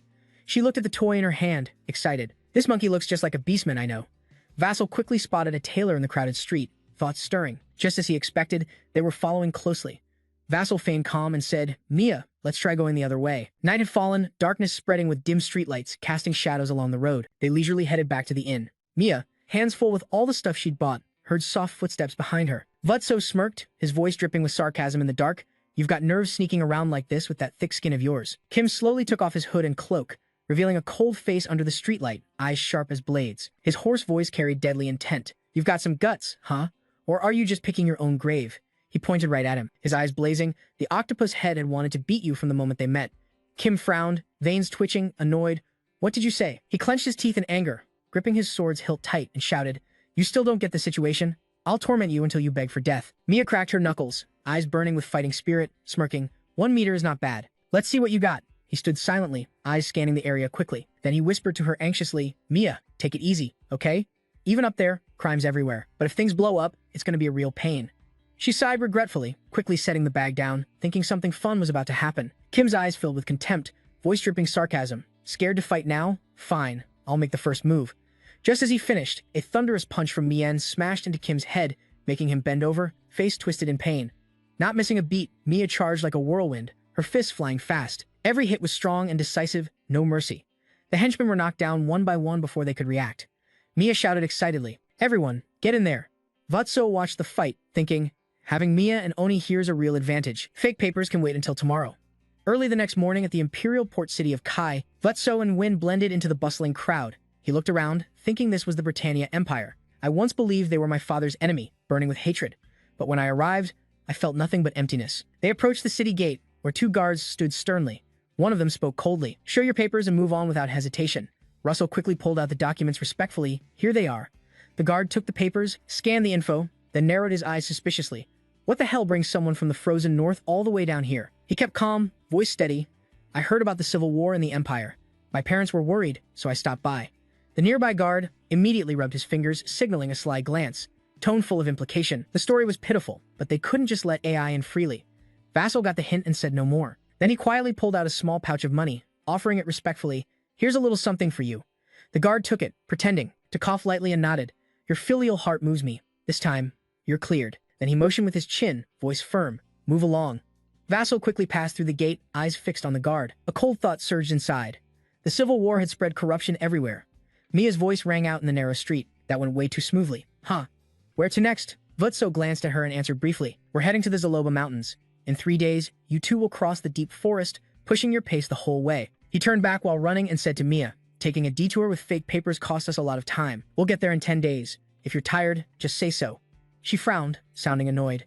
"You think I'm some AI? Just this much and you're whining?" Suddenly, Mia stopped, her eyes serious. She took a few deep breaths, then whispered, "Stop." The male Jaxo immediately halted, surprised. "What's wrong?" Mia's gaze sharpened, turning cold and alert, her voice low and heavy with a deadly scent. He quietly said, "There must be a moon cemetery nearby, or soldiers from the Civil War battle." She took another deep breath, firmly stating, "It's not the usual cemetery or corpse smell. It's way stronger and thicker." Vutso lowered his head, his face falling as he sighed. "Don't want to cause trouble either." Then he calmly said, "But we should check what's going on, and get the Empire's situation while we're at it." Mia's eyes lit up with excitement, and she cheered. "All right, let's move." The male nodded. Soon after, they reached a small village deep in the forest. The undead wandered everywhere, moving lifelessly. A thick stench of rot filled the air. They hid behind dense bushes, watching the scene. Mia bowed her head, amazed, whispering, "Feels like the whole village is undead." He frowned, watching the staggering zombies carefully, thinking, "Sometimes the cemetery's dark magic can raise real undead." Zozo's thoughts ran on, "This many can't just appear naturally. Definitely the work of some cult." Suddenly, right in the tense moment, the system appeared. Mission alert: a requiem for the undead village. A peaceful logging village turned undead in an instant. Comfort the souls of this disaster-stricken village. Reward: double low-grade mana stones, food. He steadied himself, eyes wide, amazed. The mission complexity crept into his mind. Mission 1 means there'll be follow-up quests here, right? He quickly stood up, his eyes brightened with resolve. Can't ignore this. Even better. Vassal didn't hesitate, stepping out from the bushes. He marched straight toward the staggering undead in the village, his voice clear and respectful. Though lost souls now, none of them wanted to live as undead. Instantly, the undead growled and charged. The undead surged forward, rotten arms clawing in chaos, then let the spiritual energy explode fiercely around Jackson. Spiritual energy swirled like a storm, forming blazing spears around him without hesitation. Jackson swung his arm, launching into them coldly. "Let me put them to rest." Suddenly, Pepper came rushing from behind, eyes blazing. She shouted excitedly, "Yes!" Male Mia charged into the undead like a storm. With fiery eyes, she wildly swung her arms, power bursting out as she screamed, "All of you, return to dust." He quickly joined in, swooping down from above, breathing out a blazing fire stream. It swept over the undead below. The battle was fierce, dust and smoke rising thick. The undead screams echoed, swallowed by the storm of power wiping everything out. Moments later, the system announced, "Mission complete. Reward: double low-grade mana stones, food." Mia stood among the ruins, arms crossed. Smirking proudly, she said, "Done in a blink." They resumed their journey. Seeing Jackson quiet, she glanced at him, voice soft and comforting. "Don't hold it in so much. They'll get to rest soon." But Mia suddenly stopped, her expression shifting sharply. Jackson looked surprised and asked her, "What's wrong, dude?" She took a deep breath, eyes panicked. "There's that corpse smell again." She added firmly, "After we clear this place, I'm sure the real source is over there." He immediately pulled out the map, quickly scanned it, eyes passing over landmarks, then said softly, "We can't hesitate going that way." The three of them dashed off like the wind, cutting through the dense forest. As they moved, Vassal frowned slightly, thinking, the danger zone is just the Baron's territory. He gritted his teeth, eyes tense, a vague worry rising inside him. This area is under Imperial control. The village's scale was different too, just the civilians alone numbered over 1,000. Thoughts kept racing through Vassal's mind. If they've all turned into zombies, this whole country's doomed. It's only a matter of time. Hope it's not too late. Soon enough, they arrived. The town was now crawling with staggering zombies, roaming every street and alley, creating a chilling scene. Vassal sat high above, silently watching the chaos below, his heart heavy. "Can't believe something like this is happening in the Baron's land," Vassal muttered. His gaze followed the lifeless steps of the zombies below. The country's torn by civil war, sure, but the Empire would never ignore this disaster. Quiet thoughts crossed his mind. If that's the case, just like the Big Mac Rebellion, there's got to be someone pulling the strings. The Empire's elite have teamed up with the rebels. Vassal wondered silently. Could this be the real darkness he warned about? Then the system popped up with mission update number 2, Darkness of the Baron's Territory. Asterisk, all the civilians in the Baron's land of Ackland have long been turned into zombies. Eliminate them and uncover the secret hidden in this territory. Asterisk reward, double mid-level magic stones and food. Shock surged through him, a hidden secret. Right after, Vassal sprang up, eyes sharp. Mia Pepper, we gotta clear this mess first. Spiritual energy burst around him like a whirlwind, holy light swirling over his body, his gaze icy. His voice low but commanding. I'll send them off quick and painless. Mia combined fire and lightning into a power orb. Eyes shut tight, he thought. Fire in one hand, lightning in the other, flames spreading with lightning as the fuse. Then Mia used that power to wipe out the zombies, shouting, red on lining. Suddenly, Mia appeared from above, fist raised toward the zombies. Then, she threw her punch and shouted excitedly. Vassal looked at Mia. It was the next move. He saw many red letters forming lines of trembling reverse text. Why were such writings everywhere in the village? He also felt a strange magical force, the flow of this ley line. While Mia fought the monsters, she turned and asked, does it look familiar? Found anything, Vassal? Speaking as she imagined some magic circle. Yes, this is a magic formation. A formation. It channels the zombie's power to a specific target. Mia panicked. What? Pass it to who? He glanced elsewhere. Probably them. Vassal looked toward the tall building with the main bell center of the village, the Lord's mansion. They headed there together. As they walked, Mia said, so we just need to destroy that place, right? I'll go there now. Vassal put a hand on her shoulder, stopping her. Wait, Mia. The formation's core is moving. Hearing that, she realized, right, it's getting closer. They stopped as it moved right in front of them. Sounds of killing echoed kill. Kill none other than the Death Knights. She charged to fight it. While Mia was wiping them out, Vassal thought, Death Knights are way stronger than normal zombies. Watching from the side, he knew not to underestimate it. Of course, if the enemy was a superhuman, that'd be different.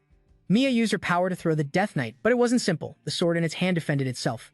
She jumped up, kicked it hard with a critical strike, saying, these guys fight tough, been a while since I had this much fun. Then at the deadline, Mia got hit, its bones shattered. Hang in there, suddenly another appeared. It showed up with its sword, charging at her, but Mia wasn't easy to take down. She laughed. Too slow. Then Mia used her power to destroy it. Let's see how you want to get handled, Thunder Giant. All the Death Knights got wrecked by her. At the same time, Jasper ran over. Mia, are you okay? Mia grabbed his collar, scolding him. That's mine. Why are you grabbing it, you male? I was gonna enjoy it slowly. Jasper, dizzy, stammered. I'm sorry. She turned away, sulking, while he stayed lost in thought. The people in the territory turned into zombies must be powering death. Lord Vassal watched the scene, deep in thought. They don't care about any sacrifice for their goals. That's typical cult behavior. He couldn't shake that thought. This place's existence proves the Empire teamed up with the cult. I need to report this as soon as I get back. Then Mia asked, but this male? She looked up at the moon and said, it's faint, but I keep feeling like someone's watching me. There's spiritual energy on the moon too. He's too small to see it. Vassal asked with a glance. What? Where exactly? He sneered. This girl's pretty sharp. While Russell and Pepper looked away, Juling said, the future Dragon Emperor's heir has gotten stronger, but not strong enough yet. Then he just vanished. Get stronger. Time's running out. Wynn looked up, puzzled. Huh? He just disappeared. Russell guessed. Maybe it's an illusion from the collapse's aftershock. Then he turned away. Anyway, let's move. We've got a long way to go. Mia still found it strange. Weird. Did I really mess up? Scene cuts to Mount Charlo, where Vatso admired the peak, sighing. Totally different from what I read in books. This is one of the most dangerous and beautiful mountains on the continent. The clue about the next dragon has to be here. You're exhausted back there, the male asked. Is there really what you're looking for? I don't see anything. He pulled something from his jacket. Let me check. Suddenly, the paper in his hand burst into flames, surprising him. You spoke up too. I'm not doing anything, dude. Then a compass appeared clearly in his hand. He was curious. What's that? Wynn answered, a compass. It's pointing the direction we need. He smiled, seeming to get it. Looks like we're almost there. Light from outside shone into the deep cave. Brahmastra lay there. Finally, you've arrived, young master. And a kid with dragon blood at that. Not sure if you're the bride, but you brought along a little girl just right. She seemed to realize something. Brahmastra shouted angrily, get out now, you bastard. This is the sanctuary for the young master. Scum like you don't belong here. Duan Julin was shocked by her reaction. He clicked his tongue. Guess we can't get any closer. Then Julin flew off. He cursed. That damn old hag. Duong Lin gritted his teeth. This isn't what I wanted. Mia looked on, feeling. What a strange place. The two stood on a cliff, looking up at the towering mountain.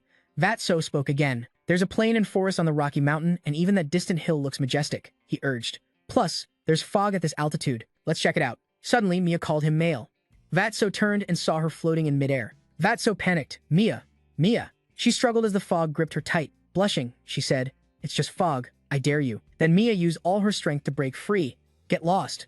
But she couldn't escape. The fog clung even tighter. Vatso was helpless. Wait, could this be? Then he raised his hand, shouting, win. Mia yelled too, then collapsed onto the ground. The fog started to dissipate.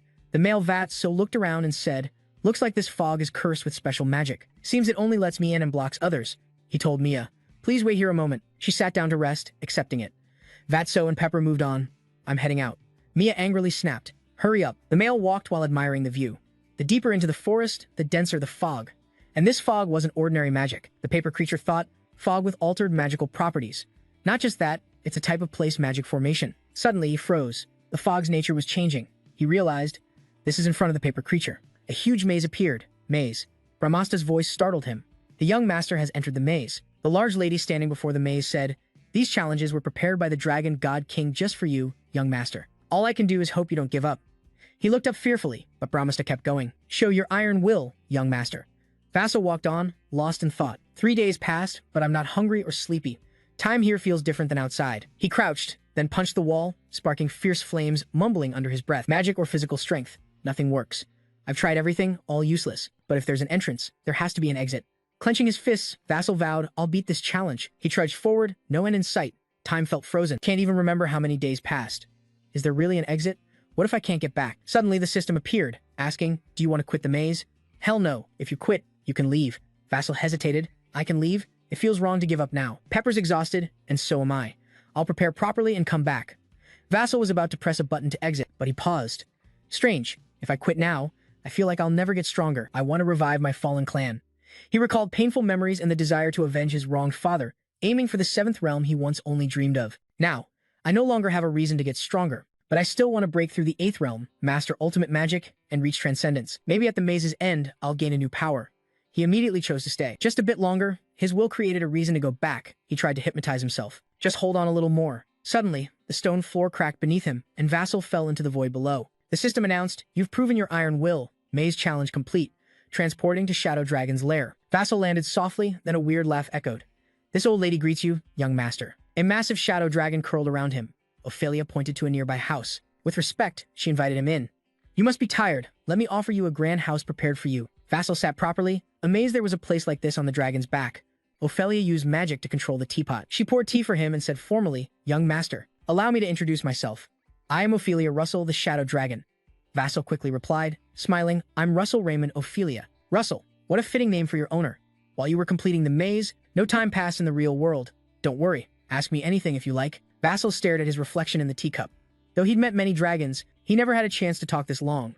So, what should I ask? He said to Ophelia, what exactly is the Dragon King, and why am I the Dragon King? She answered calmly, the Dragon King is the lord and master of all dragons, the source of all life. Vassal kept asking, then why are there so few dragons left in this era? Because the previous master, the Dragon God King, returned to nature. His wounds from battling the chaos in the central realm caused this. You became the Dragon King because you're the last descendant of the Dragon God King and the savior from another world. Vassal repeated, savior from another world? She continued, the mate of the Dragon God King, someone from another world. Your black hair must have come from them. Now, all the missing pieces fit together. The relic ring reacted to the dragon heart for this reason. Vassal thought silently, my mom must be that savior from another world. He scratched his head and asked, so the second generation dragons are just people like me, with dragon blood and chosen ones, right? Ophelia sipped her tea and answered, that's right, I just decided who will inherit my power, Vasso. Got a question? You're an AI or what? Suddenly, Lady Ophelia coughed up blood. You panicked and asked, are you okay? She stayed calm as ever. Too bad, I don't have much time left. You both walked to a room and Lady Ophelia pushed the door open before leaving. I have something I want to pass on to you. The room was full of treasures, and you were so shocked you stammered. This, Ophelia said casually, these are things I've collected all my life. Like a greedy dragon, I worked hard gathering them. Can the young master accept this? You froze, asking, can I really take such valuable stuff? Ophelia warmly grabbed your hand. So, the end has really come. Wish I could serve you till the very end. I pray the chosen one who inherits my power will support the young master well. As she said this, Ophelia vanished into thin air. Then she disappeared completely, leaving only the words, young master, head north. The system flashed another mission message. Northern Ice Region. Find the largest mirror in the icy land. Far north, where 2 full moons appear together. The dangerous scene transition reward awaits in some forest. Wind blew sand into her mouth, making her choke and cough. She jumped up. Phew. What the hell? What's this? Why is there sand? Even sleeping and swallowing sand? Did I eat something tasty in my dream? She was surprised as the fog cleared. Back with Jasper, he was awestruck standing on Ophelia's pile of gold, totally amazed. This fortune was worth way more than Endymion's entire budget. He eyed it suspiciously ahead, a scroll of magic. Level 7. Level 8 Ultimate Magic. The Level 8 Hellfire Circle Key E of Mage Brisbane Hellfire, thought to be extinct. Yet there were 2 scrolls truly the rarest gift. Just collecting them took half a day. Without the increased pocket space from reaching level 7, he couldn't have carried it all. Suddenly, a shout startled him. Mia zoomed in fast. He was surprised. Lady Mia, how did you get here? She replied cheerfully. The fog cleared, so I followed the scent. But what are you doing here? Mia asked. Ah, this used to be the Dark Dragon's home. He widened his eyes in shock. That place vanished, probably after completing its mission. Ophelia wishes you peace, Lady Mia. Anything special happen while waiting? Mia looked worried. Nothing except swallowing sand in my sleep. What's wrong, Vaso? She quickly replied. Nothing at all. Meanwhile, he thought, she said she swallowed sand. Looks like the dragon power's inheritor is Lady Mia, probably like Elo. It'll take more time to fully awaken. Mia suddenly became alert, eyes the same as before. My wild instincts warn me, no matter what, I can't win. Both stared wide-eyed. Looking at the woman with huge wings spreading across the sky, he blurted, You really are a Julin dragon. Coldly looking down, he said, Yeah, you're stronger than before. He slowly descended into the cave, quickly. Looking up with extreme caution, something's off. He thought, why does this dragon feel like it carries the cult's magic? But Julin quickly closed in, but still not enough. Seeing this, you rush forward to punch him. Get away, punk. Julin's voice swung her away. I've got no beef with you. Mia quickly charged, fiery and yelling, Want to test me? I'll kill you, no matter what. Vaso saw things getting bad and yelled to stop Mia. Please, stop. This guy is not here to fight. Pepper, you stop too. Julin glanced at him, puzzled. Why do you say that? Vaso honestly replied, if he wanted to kill me, he'd have done it the first time we met. So what do you want from me? Suddenly, Julin placed a hand on his shoulder and said, If you really are the Dragon Emperor, then not a single dragon should be discarded. He said sincerely, You must get strong enough to command all dragons, enough to break my seal. It's fate, the path you must walk as the Dragon Emperor. As soon as she finished, Julin spread her wings and flew off. I, your sister, Long Julin Gister, hope to meet you again as your master. Zos watched him until Julin vanished into the sky, leaving a final message behind. Finally, young Dragon Emperor, scene shifts tonight on a sailboat gliding over the vast ocean. This is a sailboat heading to Upper Aiken Kingdom. Inside, Mia is devouring a chicken leg, while Jasper quietly thinks, True Long, what are you thinking? A dragon has truly fallen, abandoning his duty to protect the physical world. History even calls him the Demon Dragon. Jasper recalls Julin's face, but he's different from the stories. He definitely has the aura of a cult, but not the kind whose reason is buried under destructive instinct. You're thinking backwards, looks like he's hiding deep sorrow inside. Zos decides, when I get back, I need to dig up more records about True Long. Then he turns to ask his roommate, Lady Mia, Are you feeling uncomfortable? She scratches her neck and says, My neck's been itching these past few days. He asks, Is it about time for your bath? Mia turns away and replies, What kind of rude, crazy question is that? Bathing like a dude? I already bathed last night. Zos moves closer to check. Mia shyly yells, Dude, what are you doing? He exclaims, Just like I thought. Then Zos snaps his fingers and summons some mirrors. He places one behind Mia's neck, another in front of her. Can you take a look at this? Mia's surprised. Girl, isn't this? Dragon scales? Vassal guesses. This situation's different from yours, Ilo. Could it be because each person inherits dragon blood differently? Mia refuses and throws herself on the ground, rolling around like throwing a tantrum.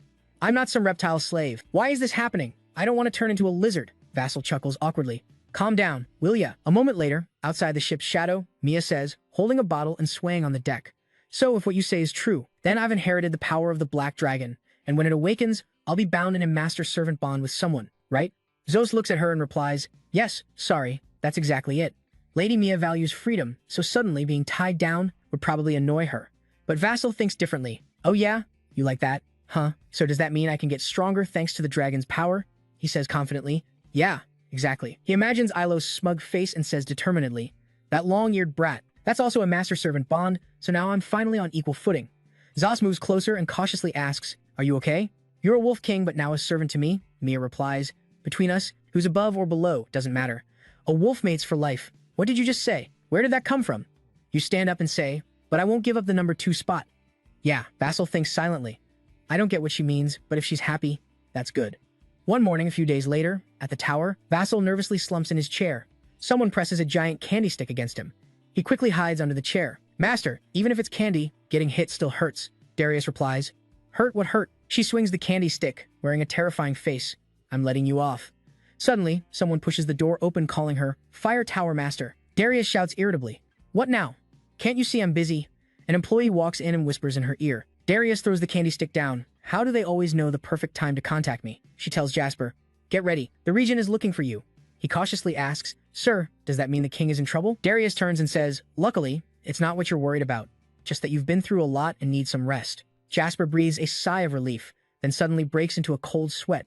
Could it be the regent? Scene shifts to the palace. Someone shouts, Duke Vassal, or angrily yells, Are you still awake? She angrily questions him. You don't know the Empire is our arch-enemy? I should punish you for colluding with the enemy. Ket slowly stood up, but considering your contributions so far, she pointed the stick at him clearly. We'll review it. Those contributions don't excuse a 6-month travel ban. Speak up if you have complaints. You bowed and replied. It feels like house arrest, but compared to what I did, this is lucky. Heiket calmed down and worriedly asked Han, why would you go to such a dangerous place in this situation? Does it have something to do with the dragon blood in you? He stammered. How do you know? Darius, standing with crossed arms, answered immediately. Every time you return from research abroad, you make huge progress, so I guessed. You're searching for dragon-related artifacts and growing stronger because of it. He lowered his head and softly said, yes, exactly. It was always within our territory or neighbors, but this time the discovery is in the Empire. So there's no other choice. Heiket continued. And actually, I found out. The Baron's territory in the Empire has turned completely into a zombie wasteland, even worse. Darius exclaimed in shock. Is that true? Heiket covered her face, saying, unbelievable, if so, the situation is terrifying. She was a bit scared and added, the prophecy from the cultists who ally with the rebellious Grand Duke Big Mac. That person will drown the continent in blood and darkness. The Empire is chaotic due to a civil war for the throne. Moreover, the Baron's land has been turned into a zombie zone. Heiket said seriously, none of this is a coincidence to me. The Fire Tower leader thought and she replied, I agree. I'll send spies to thoroughly investigate the Empire's situation. Heiket ordered, do it. Yes, sir. Darius and Yasuo respectfully replied, yes, I obey. The regent bowed and quietly glanced at her as he left. She must have a lot on her mind. Next time, I'll visit and properly apologize. He noticed Darius testing the master. She said, that idiot. Then Darius shot him a fiery look. Still not going back to report to the regent. Do I have to remind you about everything? He obeyed and turned back to Heiket. She asked, anything else to say, Duke Jason? Jason replied, if you don't mind, stepping forward to take her hand, could you spare some time? I want to introduce a friend. Heiket panicked. So the friend Jackie mentioned is the dragon Pepper. She hugged it, clearly delighted. Oh my god, how can a creature be this cute? She happily asked Jason. What's this kid? He smiled. This is the spirit I bonded with, a second-generation dragon. Since it's never been summoned in the palace, I haven't introduced it yet. Plus, it just recently awakened. Heiket looked at Pepper. This little one is the dragon mentioned in your report. I thought dragons were supposed to be huge. Jason commanded it. Let me show everyone its true form, Pepper. Instantly, it transformed into a massive fire dragon. Heiket gasped. Holy hell. She stared at Pepper in awe. This is the true form of a dragon, definitely superior in every way. Jason Leo climbed on its back and reached out to her. Let's go, Heiket. Both mounted Pepper, which shot up into the sky. Jason held her tight and asked, Heiket, you okay? Was that too fast? She blushed and closed her eyes, replying, a bit sudden, but I'm fine. Then he said, look over there. Ahead was a sunset after banishing evil. Beyond the beautiful clouds, he said to Heiket, you must be exhausted from being regent. So I thought this view would lift your spirits. She was stunned, speechless. This is the most beautiful sight I've ever seen. Heiket turned and said, but if you think this will make me forgive you, you're wrong. Jason chuckled. Of course. Sorry. Suddenly, she smiled brighter than the sun, though still not overly enthusiastic. Jason leaned close to her face, Heiket, and they kissed under the sunset. Scene shifts to a Beastman forest. In the distance, sounds echoed from the village, smoke drifting by, and two people were talking. Looks intense today, huh? Well, it's been 4 months. The monkey chuckled. Every time he shows up, he's full of passion. The turtle smiled back. Mia's love is pure like that too. Vassal was furious, flames roaring around him. He shouted. A pillar of fire shot straight down. La Mancha de Kurnyun, even if it's a developed area. At this rate, the whole forest won't be left standing. After his move, he paused, took a breath, then smiled with satisfaction. Oh, that last strike was pretty good. My turn now? She cracked her shoulders, ready to fight. I'm not great at holding back, so don't worry. Forget the forest, give it your all. Wind charge and threw a punch, or you'll die. Caught off guard, Vassal was blasted into the air. Mia quickly sprang up. She was about to throw another punch. Take my heart, male. Vassal was faster, raising a shield. Sorry, I have to decline. Mia's punch shattered the shield, but Vassal quickly gathered magic, summoning storm rocks around her. Vassal called down lightning, striking Mia.